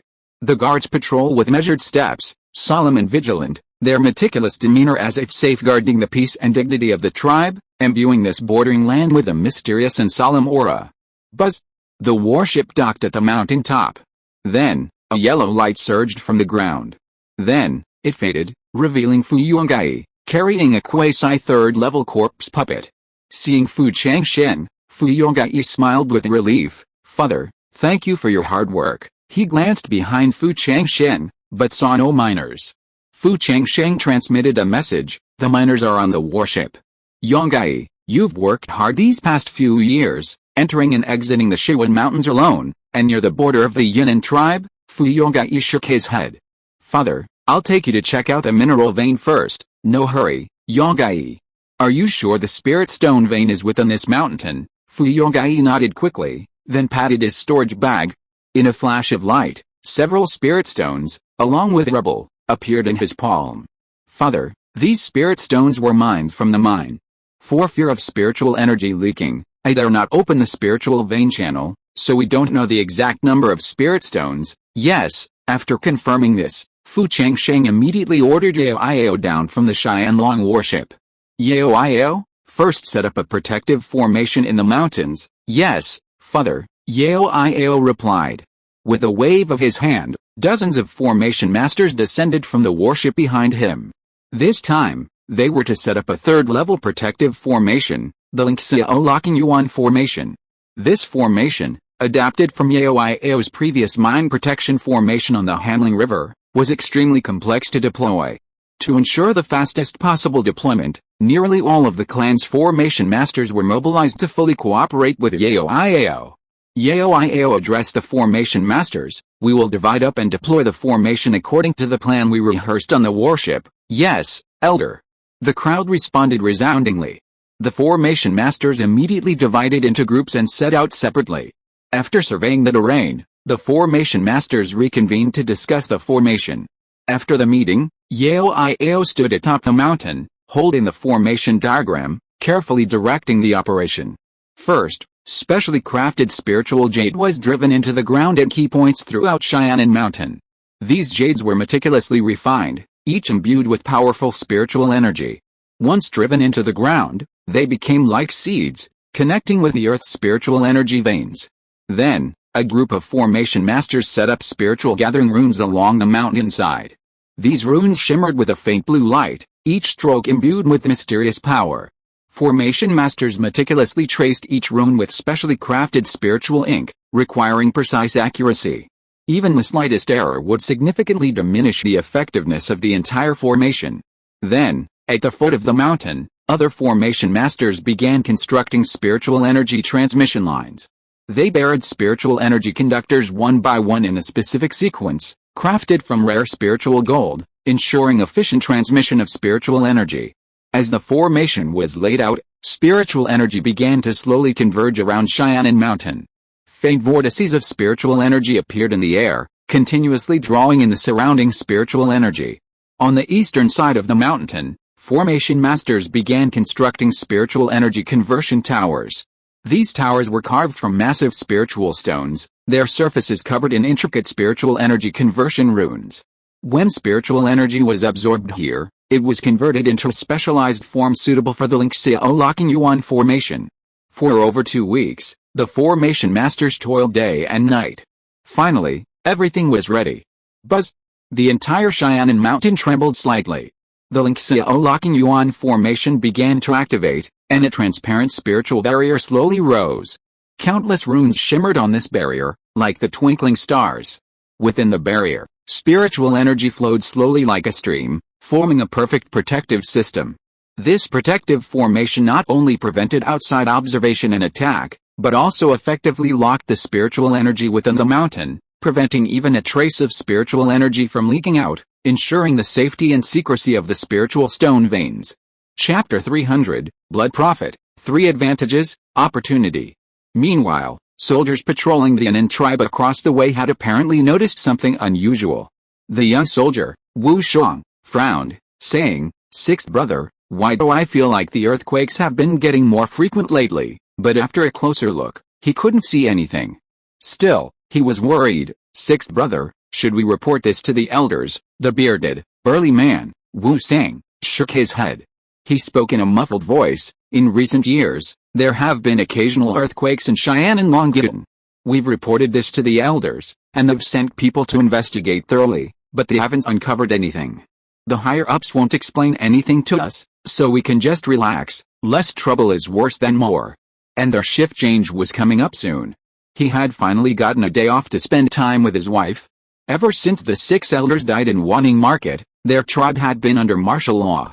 Fortunately, over the years, the nearby Changsheng tribe had shown no signs of encroaching on theirs. "Sixth brother," the chief said before, "that we must be vigilant against the Changsheng tribe. If I said no, then no. Why are you worrying? I'll take full responsibility if anything happens. The Changsheng tribe is busy preparing for their grand, once-a-century sacrifice. How could they bother to harass us?" The young soldier, Wu Shang, thought about it and didn't think much about it. The tremors quickly faded. Across from Changsheng Mountain. Buzz! With the tremors fading, an invisible protective shield descended. At the center of the formation, a strange fire shone eerily. This fire was none other than Fu Changsheng's Red Lotus Earth Core fire. Yaoiao's face paled. "Father, the formation is complete. The spiritual energy within the mountain has been sealed. Even if spiritual power explodes now, no one will notice. Thank you for your hard work, Yao. Recover your mana first. Fu Changsheng lightly touched the ground, his figure floating down like a leaf, landing steadily on the Xianlong warship. His gaze was calm, his hands quickly forming hand seals, and a spell struck the center of the formation. Instantly, ladders descended from the sky like swift, serpentine forms, landing precisely on the mountain. The miners, already waiting in the cabin, filed out under the foreman's methodical command, descending in an orderly fashion along the ladders. Under the foreman's resounding commands, the miners began constructing the camp. They expertly unpacked their tools, each assigned a clear division of labor. Some carried building materials, others dug the foundation. The initial outlines of the camp gradually took shape. Fu Changsheng turned to Fu Yonggai and said, "Yonggai, let's go and check out the spiritual stone veins below." "Yes, father." Fu Yongai's voice was thick with excitement. He had been waiting for this day for years, his anticipation like a volcano about to erupt. Fu Yonggai expertly led Fu Changsheng down the descent, the surrounding earth and rock flying by. After reaching several hundred feet underground, the spirit-seeking array in Fu Yongai's hands suddenly hummed and vibrated violently. Fu Changsheng's expression sharpened, and his spiritual awareness surged like a tide. A sweep revealed several spirit stones embedded in the rock wall ahead. The stones emitted faint yet unique spiritual energy fluctuations, like tiny pinpricks of light in the darkness. The two continued forward, following the guidance of the spirit stones. Less than 100 feet later, they came upon a massive boulder blocking the path. The boulder appeared incredibly heavy, exuding an ancient and mysterious aura. However, from within its cracks, a surge of spiritual energy emanated like a surging tide, powerful and full of vitality. "Father, behind the boulder should be the true spirit stone vein," Fu Yonggai said, his eyes fixed on the boulder, his tone filled with certainty. After all, the rock wall outside was merely dotted with a few scattered spirit stones. Compared to this spiritual energy, it pales in comparison. Fu Changsheng unleashed his spiritual sense again, only to discover that the boulder could still block his spiritual sense. He frowned, examining it closely. He realized that while the boulder had been there for a long time, its surface mottled with the marks of time, it was still clear that someone had deliberately moved it there. It seemed to be hiding a secret, or perhaps guarding something important. "Yonggai, stand back," Fu Changsheng said gravely. A cloud formed around the purple immortal pagoda. A flash of green light appeared, and a green dragon flew out of the tower, hovering above him. The dragon radiated a faint azure light, its massive body exuding immense power. "Zhaoqing, break through this stone wall," Fu Changsheng commanded softly. "Hiss," Zhaoqing replied lazily, seemingly unconcerned with the task, but he slowly raised his tail. It whipped its tail through the air. In an instant, a flash of green light flashed, accompanied by a resounding boom. This blow was equivalent to a full-strength attack from a mid-stage purple mansion cultivator. Its powerful force slammed into the stone wall, causing the entire ground to tremble violently. Under the overwhelming force, the boulder crackled, and cracks appeared like a spider web. Then, with a bang, the stone shattered completely. Simultaneously, boom! A surge of overwhelming spiritual energy surged into the sky like a flood. The spiritual energy was so dense it practically became tangible, like a surging ocean of spiritual energy. Fu Changsheng had never before witnessed such a concentration of spiritual energy. Both Fu Changsheng and Fu Yonggai were slightly shaken by the impact of this spiritual energy, their eyes widening in shock. This spiritual energy held endless vitality and power, as if a vast treasure beckoned them. "Father, we've made a killing this time," his voice was filled with uncontrollable excitement. It was worth the years he had spent abandoning his family and career to come here. "Yonggai, stay back. I'll go in and take a look." Fu Changsheng had anticipated this, remaining calm. This impressed Fu Yonggai, who secretly admired his father, a man of great accomplishments. "Zhaoqing, lead the way." Fu Changsheng followed a green dragon, cautiously advancing. Entering through the broken wall, he was startled by the sight before him. The entire spiritual stone vein branched off into a network of winding caves, as intricate and complex as the veins of the earth. There were dozens of caves, deep and narrow, with no end in sight, like unknown, mysterious passages leading into the endless darkness. "Zhaoqing, wait," Fu Changsheng whispered softly, then waved his sleeve, releasing a surge of spiritual energy. A huge rock, as if lifted by an invisible hand, revealed something beneath. The first thing he saw was a scale. It looked like it had fallen from a python. The scale was large, with distinctive patterns on it, and exuded a faint fishy smell. Looking at the height of the spirit stone mine, Fu Changsheng secretly thought, if there really was a python lurking here, it would surely be enormous, far more massive than an ordinary python. He hesitated. Suddenly, roar, a furious roar echoed from the mine. The sound reverberated through the cave like thunder, and then the entire Changsheng mountain began to shake violently. The mountain shook, earth and rocks fell, as if a disaster was about to strike. A tremendous pressure erupted from the central mine, like a tangible wave, sweeping towards Fu Changsheng. Fu Changsheng narrowed his eyes slightly, his mind certain, there really is a python lurking here, a thought flashed. Buzz! A 3-level treasure lotus lantern hovered above his head. It emanated a soft, holy light. He flicked the lantern, and instantly, green lotus leaves materialized, intertwining and shielding him. A faint spiritual light flickered from the green lotus leaves, forming a solid defensive barrier. The next moment, boom! A 4-winged red python shot out from the central mine. The red python exuded a fiery aura, its body massive and sturdy, its wings spread out with an awe-inspiring presence. The red python's aura had reached the early 3rd stage, its powerful spiritual energy pulsing with chills. Fu Changsheng was startled, secretly thanking his luck. Thank goodness I told Yonggai not to explore the spiritual mine. He knew full well that with Fu Yongai's strength, he would have been dead by now. Roar! The 4-winged red python glared at Fu Changsheng for disturbing its lair, its eyes filled with deep hostility. It opened its bloody maw, bearing sharp fangs, ready to attack, as if to tear Fu Changsheng to shreds in an instant. Hiss! But then, the next moment, the green dragon wrapped around Fu Changsheng's arm flashed out. Its previously restrained aura suddenly erupted with a roar. The spiritual energy within the green dragon ignited like flames, its powerful aura from the awakening of its dragon bloodline permeating the entire cave. Under this spiritual pressure, the once indomitable 4-winged red python trembled in fear. Its massive body began to shrink, like a deflated ball, until it collapsed to the size of a palm and lay on the ground, refusing to move.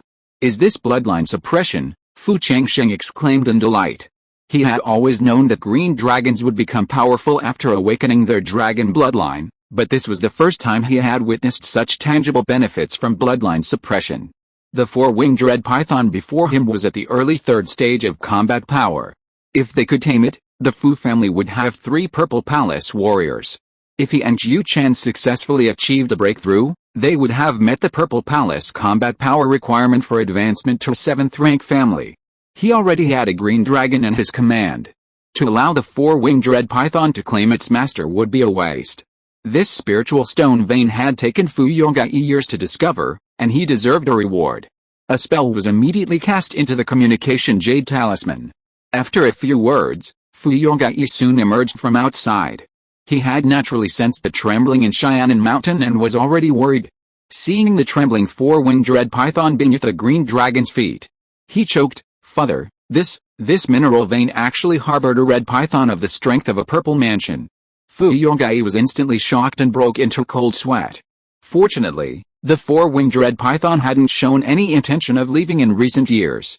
Otherwise, even with the protection of a quasi 3rd level corpse puppet, he would have been killed. Yonggai, you have been instrumental in discovering the spirit stone vein. This 4-winged red python is your reward? Fu Yonggai was stunned for a moment. Then he waved his hands repeatedly. Father, absolutely not. You revealed the location of this spirit stone vein. The credit belongs to you. I cannot accept such a generous gift, a 3rd level spiritual pet. Now, only his father had one in the entire Fu family. If he truly accepted, what would happen to his father's biological brothers and sisters? Furthermore, if the clan members thought his father intended to establish him as the crown prince, that would be a huge uproar. He was able to save his life and successfully embark on the path of a spiritual master thanks to his father. The 3rd-tier spiritual weapon in his hand was also a gift from his father. He was already very satisfied and didn't dare to desire more. Therefore, Fu Yonggai refused to acknowledge the 4-winged red python as a spiritual pet, regardless of Fu Changsheng's persuasion. Instead, he advised, Father, Yuyao City was able to survive the beast tide thanks to Sister Yao Iao. This time, Our spirit stone mines are also being successfully mined thanks to Sister Yao Iao. With Grandpa Yu in seclusion, Sister Yao Iao is the only third-tier formation master in the clan. This four-winged red python should be hers. Clearly, Fu Yonggai was thinking beyond that. Given Yao Iao's personality, she wouldn't even consider competing for the position of crown prince. Besides, even if a father gifted a third-level spiritual pet, the clan members would simply assume that the father favored his daughter more, and there would be no speculation about the choice of the crown prince. Seeing that Fu Yonggai refused, Fu Changsheng immediately said, "Alright, I'll remember your great achievement in discovering the spiritual stone vein." He immediately summoned Yao Iao to come down. Tears welled up in the eyes of the four-winged red python, which had been lying on the ground. It had painstakingly cultivated for hundreds of years, finally breaking through to the third level, only to lose its freedom in an instant. Just as it was feeling sad, it heard the green dragon hiss at it, conveying something incomprehensible. The four-winged red python looked at Fu Changsheng with suspicion, but the pain it had originally felt was less, and more hopeful. After a while, Yao Iao floated down from the ground. She was stunned when she saw the four-winged red python lying on the ground. Although the four-winged red python had been suppressed by the green dragon's bloodline, shrinking to the size of a palm, it still exuded a unique aura of majesty. Its four wings trembled slightly, as if still feeling a lingering fear. When Yao Iao heard that her father wanted to give her the four-winged red python as a spirit pet, her eyes lit up. She accepted without hesitation, a joyful smile on her face. "Thank you, father." Under the green dragon suppression, the four-winged red python, though reluctant, could only reluctantly accept its fate as a spirit pet. Meanwhile, Yao Iao and the four-winged red python began to sign the spirit pet contract. Yao Iao slapped her storage bag. A flash of light appeared, and a contract stone emitting a soft glow flashed out. The contract stone was crystal clear, and it seemed as if wisps of spiritual energy flowed within it. It was a precious item specifically used to sign spirit pet contracts. Yao Iao gently placed the contract stone on the ground, then quickly formed seals with her hands. Streams of spiritual energy flowed from her fingertips and poured into the contract stone. Infused with spiritual energy, the contract stone glowed brighter and brighter, gradually illuminating a small area around it. The four-winged red python slowly raised its head, its eyes filled with a complex mix of emotions, resentment at the loss of freedom and fear of an unknown fate. Yet, under the overwhelming spiritual pressure of the green dragon, it followed Yao Iao's guidance and spat out a trace of its own vital essence. This essence, a strange crimson, slowly drifted through the air toward the contract stone. When the four-winged red python's vital essence touched the contract stone, it trembled violently, radiating a powerful glow that enveloped both Yao Iao and the four-winged red python. At this moment, Yao Iao also cut her finger, and a drop of blood, imbued with her own spiritual energy and life force, flew out, merging with the four-winged red python's vital essence above the contract stone. The two bloods mingled, forming a strange blood-red rune that shimmered with a mysterious light and slowly imprinted itself into the contract stone. As the rune was fully imprinted, the contract stone suddenly erupted with an intense spiritual light. This light shot straight to the cave ceiling, then dispersed like fireworks, transforming into countless tiny points of light that fluttered down. These points of light landed on Yao Iao and the four-winged red python, as if it were a sacred baptism. In an instant, an invisible connection seemed to be established between Yao Iao and the four-winged red python. Yao Iao could clearly sense the four-winged red python's emotional fluctuations, and the four-winged red python also felt an instinctive closeness to Yao Iao. Hiss! The four-winged red python coiled around Yao Iao's arm, muttering something inaudible. Yao Iao's eyes lit up, and she pressed her cheek against its forehead, smiling. "Zia Hong, don't worry. Follow me.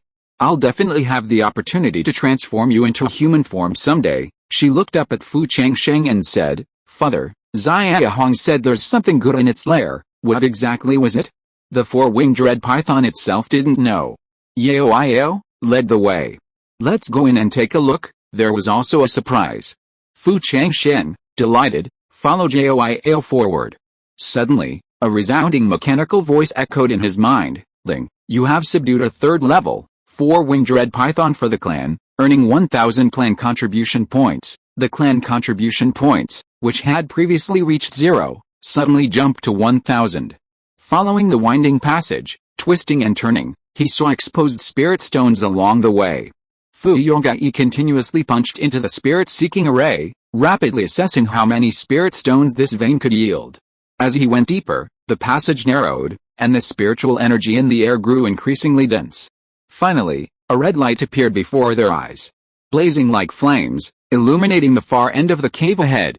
They quickened their pace, and soon reached the cave's end. A pool of water came into view, its water crystal clear, yet the red light wasn't coming from the water itself, but from the red stones surrounding it. The stones radiated a rich red light, like a burning flame, illuminating the entire cavern. However, even the green dragon wilted as it approached, as if wary of some power within the red light. Fu Changsheng frowned slightly. He could sense a powerful pressure within the red stone, a pressure that, though invisible, inspired awe. Father, this is, Fu Yonggai, who had the lowest cultivation level, instinctively took several steps back, his face pale, clearly overwhelmed by the pressure. Fu Changsheng looked at the four-winged red python wrapped around Yao Iao's arm. The python hissed several times. Yao Iao engaged in a long conversation with it before saying, Father, Zia Hong said this red stone appeared here when it was born. It vaguely remembers that the water was also blood red. Later, as it devoured and refined it in its sleep, the blood pool became a clear pond. Fu Changsheng's heart moved. He stepped forward, crouching down to sense it carefully. He discovered that these red stones contained a vast amount of red spiritual energy, the richness of which was no less than that of a third-tier spiritual material. Fu Changsheng wondered what the origin of these red stones was, and why did they possess such a powerful aura? Suddenly remembering something, he slapped his storage bag, revealing a thick book. He quickly flipped open the book, his gaze scanning the pages until he finally settled on an illustration. It featured a vibrant red stone, nearly identical to the one before him. Fu Changsheng carefully read the annotation below. When a dragon is injured, the stone infected by its blood, nourished over time, will form dragonstone. If enough dragonstone is tempered into my natal spiritual artifact, it can transform into a dragon phantom, at least raising it to higher rank. A flicker of surprise flashed in Fu Changsheng's eyes, and he thought to himself, it's dragonstone. Dragonstone, as the name suggests, is a stone infused with the blood of a dragon. This type of stone is extremely rare, as dragons are ancient mythical beasts, and ordinary cultivators cannot come into contact with their blood. The conditions for forming dragonstone are also extremely demanding. A wounded dragon's blood must infect the stone for a long time, nourished by spiritual energy for countless years before it can gradually form. Fu Changsheng was ecstatic. If he could temper these dragonstones into his third-rank treasure Lotus Lantern, his natal spiritual artifact would be able to ascend from a lower-grade third tier to a mid-grade third tier. This would undoubtedly be a tremendous boost to his combat power. However, after his joy, Fu Changsheng frowned. Yao Iao? Asked the four-winged red python. If any high-level demonic beasts have returned to this place in the past, Yao Iao nodded. After communicating with the four-winged red python, she shook her head and said, Father, Zia Hong said no other creatures have appeared here since it was born. In other words, the previous dragon was only here to recuperate. Fu Changsheng's mind flashed back to the Cheyenne dragon abyss, and he quickly said, Yonggai, after surveying the spirit stone veins, have the miners dig them out as quickly as possible to avoid any further complications. Yes, Father. With the help of the four-winged red python, this local tyrant, the survey was much faster. The four-winged red python seemed to be extremely familiar with the area, moving freely through the caverns, occasionally touching the stone walls or sniffing the ground, as if guiding everyone to the richest areas of spirit stones. As the survey progressed, everyone's excitement grew. Finally, Fu Yonggai, his face flushed with excitement, trotted over to Fu Changsheng and excitedly reported a figure. Father, if this spirit stone vein is fully mined, we should be able to unearth around 2 million spirit stones. 2 million spirit stones. Fu Changsheng couldn't help but be moved. This was a huge sum of money, and he quickly calculated how to use it. Not only would it replenish the spirit stones previously used to purchase the Xianlong warship, but it would also be enough to upgrade the spirit vein in Yansheng County to the third-grade upper grade. This would also fulfill the second requirement for advancement to a seventh-grade family. This was a huge opportunity for the Fu family. Fu Changsheng's eyes sparkled with excitement, and he shouted to Fu Yonggai, Yonggai, have the miners speed up. We will definitely reward you afterward. Yes, Father. Fu Yonggai replied excitedly. The unearthing was a dazzling display of spirit stones, each one emitting an alluring glow. Everyone was incredibly energetic, as if they had endless strength. The puppet beasts, in particular, toiled tirelessly. Fu Changsheng's 24 Dao soldiers also toiled tirelessly day and night, wielding their tools in unison. They mined piece after piece of spirit stone from the mine walls. The spirit beasts of the Spirit Beast Valley also provided significant assistance, some helping to transport the spirit stones, while others maintained vigilance. The mining of the entire spirit stone vein proceeded smoothly. At this rate, it would take approximately 5 years to be fully mined. Fu Changsheng had originally considered sending the miners to Xianan Mountain, then departing on the Xianlong warship for Jingzhou. After all, he had matters to attend to there, and perhaps other opportunities awaited him. However, with the 2 million spirit stones now within his grasp, he couldn't afford to lose them. He didn't want to risk any mishaps by leaving. Therefore, he decided to complete the mining of the spirit stone vein before leaving. He also had the opportunity to refine the Jiaolong stone into the third-rank treasure lotus lantern. After Fu Changsheng finished excavating the dragon stones, he carefully stored them in a specially crafted storage bag. He then turned to Fu Yonggai and solemnly instructed, "Yonggai, you'll help oversee the mining of the spirit stone vein. You have many years of mining experience, and I'm confident you'll be able to handle this successfully. Don't worry, father," Fu Yonggai assured, patting his chest. He understood the importance of this matter and was determined not to betray his father's trust. He turned to the miners and began to direct the mining work in an orderly manner. Under Fu Yongai's command, the miners worked even harder. They had clear divisions of labor. Some were responsible for digging, others for transportation, and still others for inspecting the quality of the spirit stones. The puppet beasts and Dao soldiers also worked in perfect harmony, creating a bustling and orderly atmosphere throughout the mine. Fu Changsheng did not intervene and boarded the Xianlong warship. The next moment, a familiar mechanical sound echoed in his mind. "Ling, you have added a spirit stone vein to the family, earning 10,000 family contribution points." Then, the family contribution value on the dashboard instantly changed to 11,000. 10,000 contribution points. Even though he had anticipated this, he never expected the system to reward so much. However, considering the rarity of a spirit stone vein, this was understandable. He had originally planned to sacrifice the dragonstone, but now he had no intention of doing so. He immediately thought, deducing the Green Emperor's longevity secret. Buzz! The dashboard vibrated. A large amount of yellow light surged. Then, runes lit up one by one, connecting into a chain, and then with a bang, they disappeared into a sea of consciousness. After closing his eyes for a long time to digest it, Fu Changsheng happily opened his eyes. At the same time, a line of text appeared on the dashboard. Green Emperor's longevity secret, Purple Mansion Chapter 90/100. The entire technique had been deduced to the 8th level. It also contained an extremely powerful secret technique. Fu Changsheng carefully reviewed this technique and discovered 3 major advantages. Once he reached the Purple Mansion realm, he would have a lifespan of 800 years, while the average Purple Mansion cultivator only lived for 500. This was equivalent to a full 300 years longer. With this long lifespan, as long as he diligently pursued it, he could achieve not only the golden core but also the nascent soul, and even the legendary divine transformation. This was the first advantage. Secondly, once the Purple Mansion chapter of the Blue Emperor's longevity secret was fully cultivated, there was a 30% success rate without the need for a dam-forming spiritual object. Furthermore, the resulting golden core, even at its lowest, would be a 6th-grade golden core, far surpassing the 9th, 8th, and 7th-grade golden cores. As far as he knew, most people only achieved lower than 9th-grade golden cores. As for the third advantage, since the technique had not yet been fully deduced, it was unknown. However, the secret technique of the 5 degenerations of the celestial being, derived from the Blue Emperor's longevity secret, was quite remarkable. This secret technique involves burning one's lifespan to summon the life-devouring beast.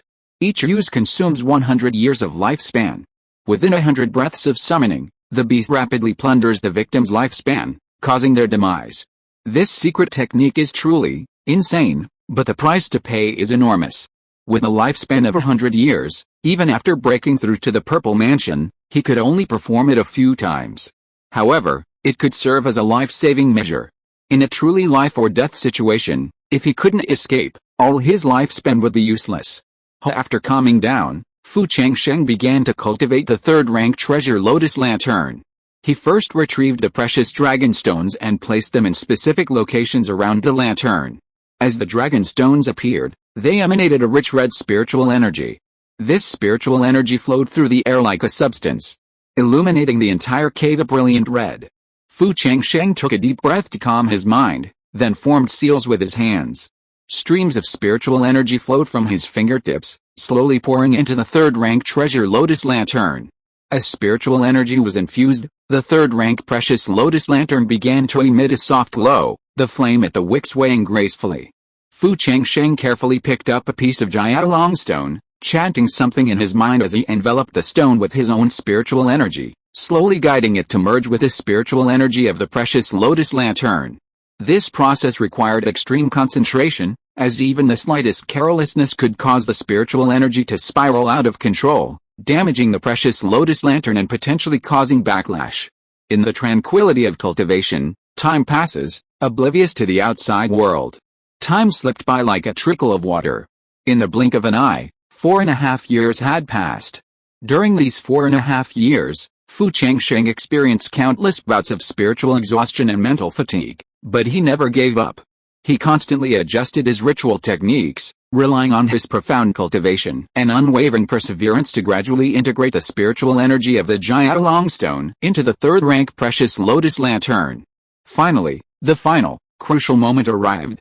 The third-rank treasure lotus lantern hovering before him hummed and trembled softly as he infused a spell into it. This spell, like a key, triggered a shift in the spiritual energy within the treasure lotus lantern. Roar, a furious roar echoed, a voice like that of an ancient dragon, imbued with majesty and power. The azure lotus shield conjured by the treasure lotus lantern was suddenly protected by a vague, almost invisible, dragon phantom. The phantom dragon was vivid, hovering atop the azure lotus shield. Its scales gleamed coldly, its eyes gleaming with life, as if a real dragon were guarding the treasure lotus lantern. Fu Changsheng slowly opened his eyes, a mixture of fatigue and joy. He gazed at the third-rank treasure lotus lantern with satisfaction and said softly, "Not bad. After refining so much dragonstone, I finally succeeded in elevating the third-rank treasure lotus lantern to a mid-grade third grade." This mid-grade third-rank treasure lotus lantern represented a qualitative leap compared to its predecessor. Fu Changsheng carefully examined the treasure lotus lantern's shield. If his estimations were correct, the upgraded treasure lotus lantern's shield should be able to withstand 5 attacks from a late-stage purple mansion cultivator. This was undoubtedly a tremendous safeguard for him. In this world of cultivation, fraught with danger and challenges, possessing a powerful natal spiritual artifact was like having an extra life. Fu Changsheng knew that these 4.5 years of hard work had been worth it. He stood up and stretched his stiff body. Not only had his strength improved, but his mind had also become more composed. I still have a dozen or so dragon stones left, which I can leave to future generations. As the thought left his mind, a familiar mechanical sound echoed in his mind. Ling, you have added dragon stones to the clan, gaining 340 family contribution points. Immediately, the family contribution points displayed on the dashboard instantly changed to 340. Unnoticed. Another 5 years had passed. It had been a long time since he had exchanged information. Fu Changsheng's thought landed on the dashboard and immediately said, "Exchange information." Buzz. The dashboard vibrated. A large amount of cucumbers surged. Then, lines of text appeared. 1. A recipe for a soul-calling pill is hidden in the secret chamber of the Yanang tribal chieftain. 2. A cross from Changsheng Mountain. Wu Sang glanced back impatiently, his eyes filled with anxiety and impatience, muttering non-stop, "It's past rotation time. Why haven't Brother Jiang and the others arrived yet?" His voice tinged with complaint, standing out against the quiet borderland. Guarding the Yanang tribal border is a yearly rotation. This place is truly remote, barren as far as the eye can see. Year-round, there's nothing new to see, and it's quite dull. Wu Shang, who was patrolling with him, frowned slightly upon hearing this. "Sixth brother, are you going to Changsheng Garden again?" Wu Shang's words were tinged with resignation, knowing Wu Sang's habits well. Changsheng Garden was a place for drinking and prostitution. Although it wasn't considered a top-tier brothel in the Yanang tribe, it was a popular destination for men seeking sensual pleasures. But sixth brother was already married, with several children. Normally, he should have taken on family responsibilities and taken care of his wife, children, and the elderly. But every time his salary came through, he'd become obsessed, diving headfirst into Xianlin Garden. It was rumored that he even kept a girl captured from the Great Zhou, and he spent money on her like water. Not only did he spend his own salary, but when he ran out of money, he even snatched sixth sister-in-law's hard-earned money to fill it up. Sixth brother, when I left home a year ago, sixth sister-in-law repeatedly urged you to come home. I heard Miss Fan is seriously ill, can you? Wu Shuang's words were filled with worry. He really couldn't stand Wu Seng's indifferent attitude towards his family. Enough, enough, why are you chattering like a bitch? Wu Seng, being lectured, impatiently interrupted Wu Shuang's persuasion. In his mind, his wife looked like an old sow, not even a whit better than Fairy Qiuxiang from Xianlin Garden. Furthermore, the daughters that foolish wife had given birth to were all impotent and devoid of spiritual roots, making them worthless in his eyes. He considered his daughter's illness as a problem. There was no reason for her to delay his enjoyment. He had toiled for a year guarding this awful place, and in his opinion, he deserved a reward, and his way of rewarding himself was to have fun at Xianlin Garden. He continued to mutter, "Why hasn't Brother Zhang arrived yet?" His expression seemed to indicate that nothing else mattered. As he spoke, from a distance, Manager Chiu arrived with a group of men, doubling their number. This unusual scene made Wu Shuang's heart tighten. Wu Shuang, standing nearby, whispered, "Sixth brother, looking at this situation, I'm afraid the border will be in turmoil again." Wu Shuang's gaze was fixed on the group, filled with worry. "You mentioned this 5 years ago, and what happened afterwards?" "Everything's been peaceful. The Changsheng tribe's centennial celebration is in a month. What's the risk of instability?" "I think you're just worrying about nothing." Wu Sang curled his lips in disapproval, scoffing at Wu Shuang's concerns. In his heart, he didn't take them seriously at all. After the group completed the handover, Manager Chiu's gaze fell on them, his expression serious and solemn. "I heard that the war between the Great Zhou and the South Sea has subsided. There's no guarantee that the Great Zhou will send troops to the eastern wasteland to start a war. If you don't have urgent matters, try not to go out." Manager Chiu's voice was low and powerful. He knew that if war broke out, the impact would be widespread, and those on the border must proceed with caution. "Yes, sir," everyone responded. Wu Shuang repeatedly winked at Wu Sang, hoping he'd take Manager Chiu's words seriously. Wu Sang glared at him, then, leaving the border, dodged the group and headed towards Xianlin Garden. He completely dismissed Manager Chiu's advice. He believed that even if the Great Zhou truly declared war, their Yangang tribe wouldn't be able to reach them for a while. After all, there were still many smaller tribes bordering the Great Zhou, acting as a buffer zone. It would be a long time before the war spread to their territory. Humming a little tune, Wu Sang quickened his pace. His mind was preoccupied with the fine wine and beautiful women of Xianlin Garden, completely unaware of the danger that might be creeping closer. Suddenly, a voice pierced the air behind him. "Enemy attack!" The sound, like a thunderclap, exploded in the silence. Wu Sang had barely conceived a thought when he was struck from behind, landing hard on the ground with a thud. He lost consciousness before he could even react. End of this chapter. Thank you so much for reading until the end. Don't forget to give it a like. Looking for more exclusive content and immediate access? Subscribe to our Patreon. Remember, every like, subscription or donation encourages us to continue. Thank you all. See you in the next video.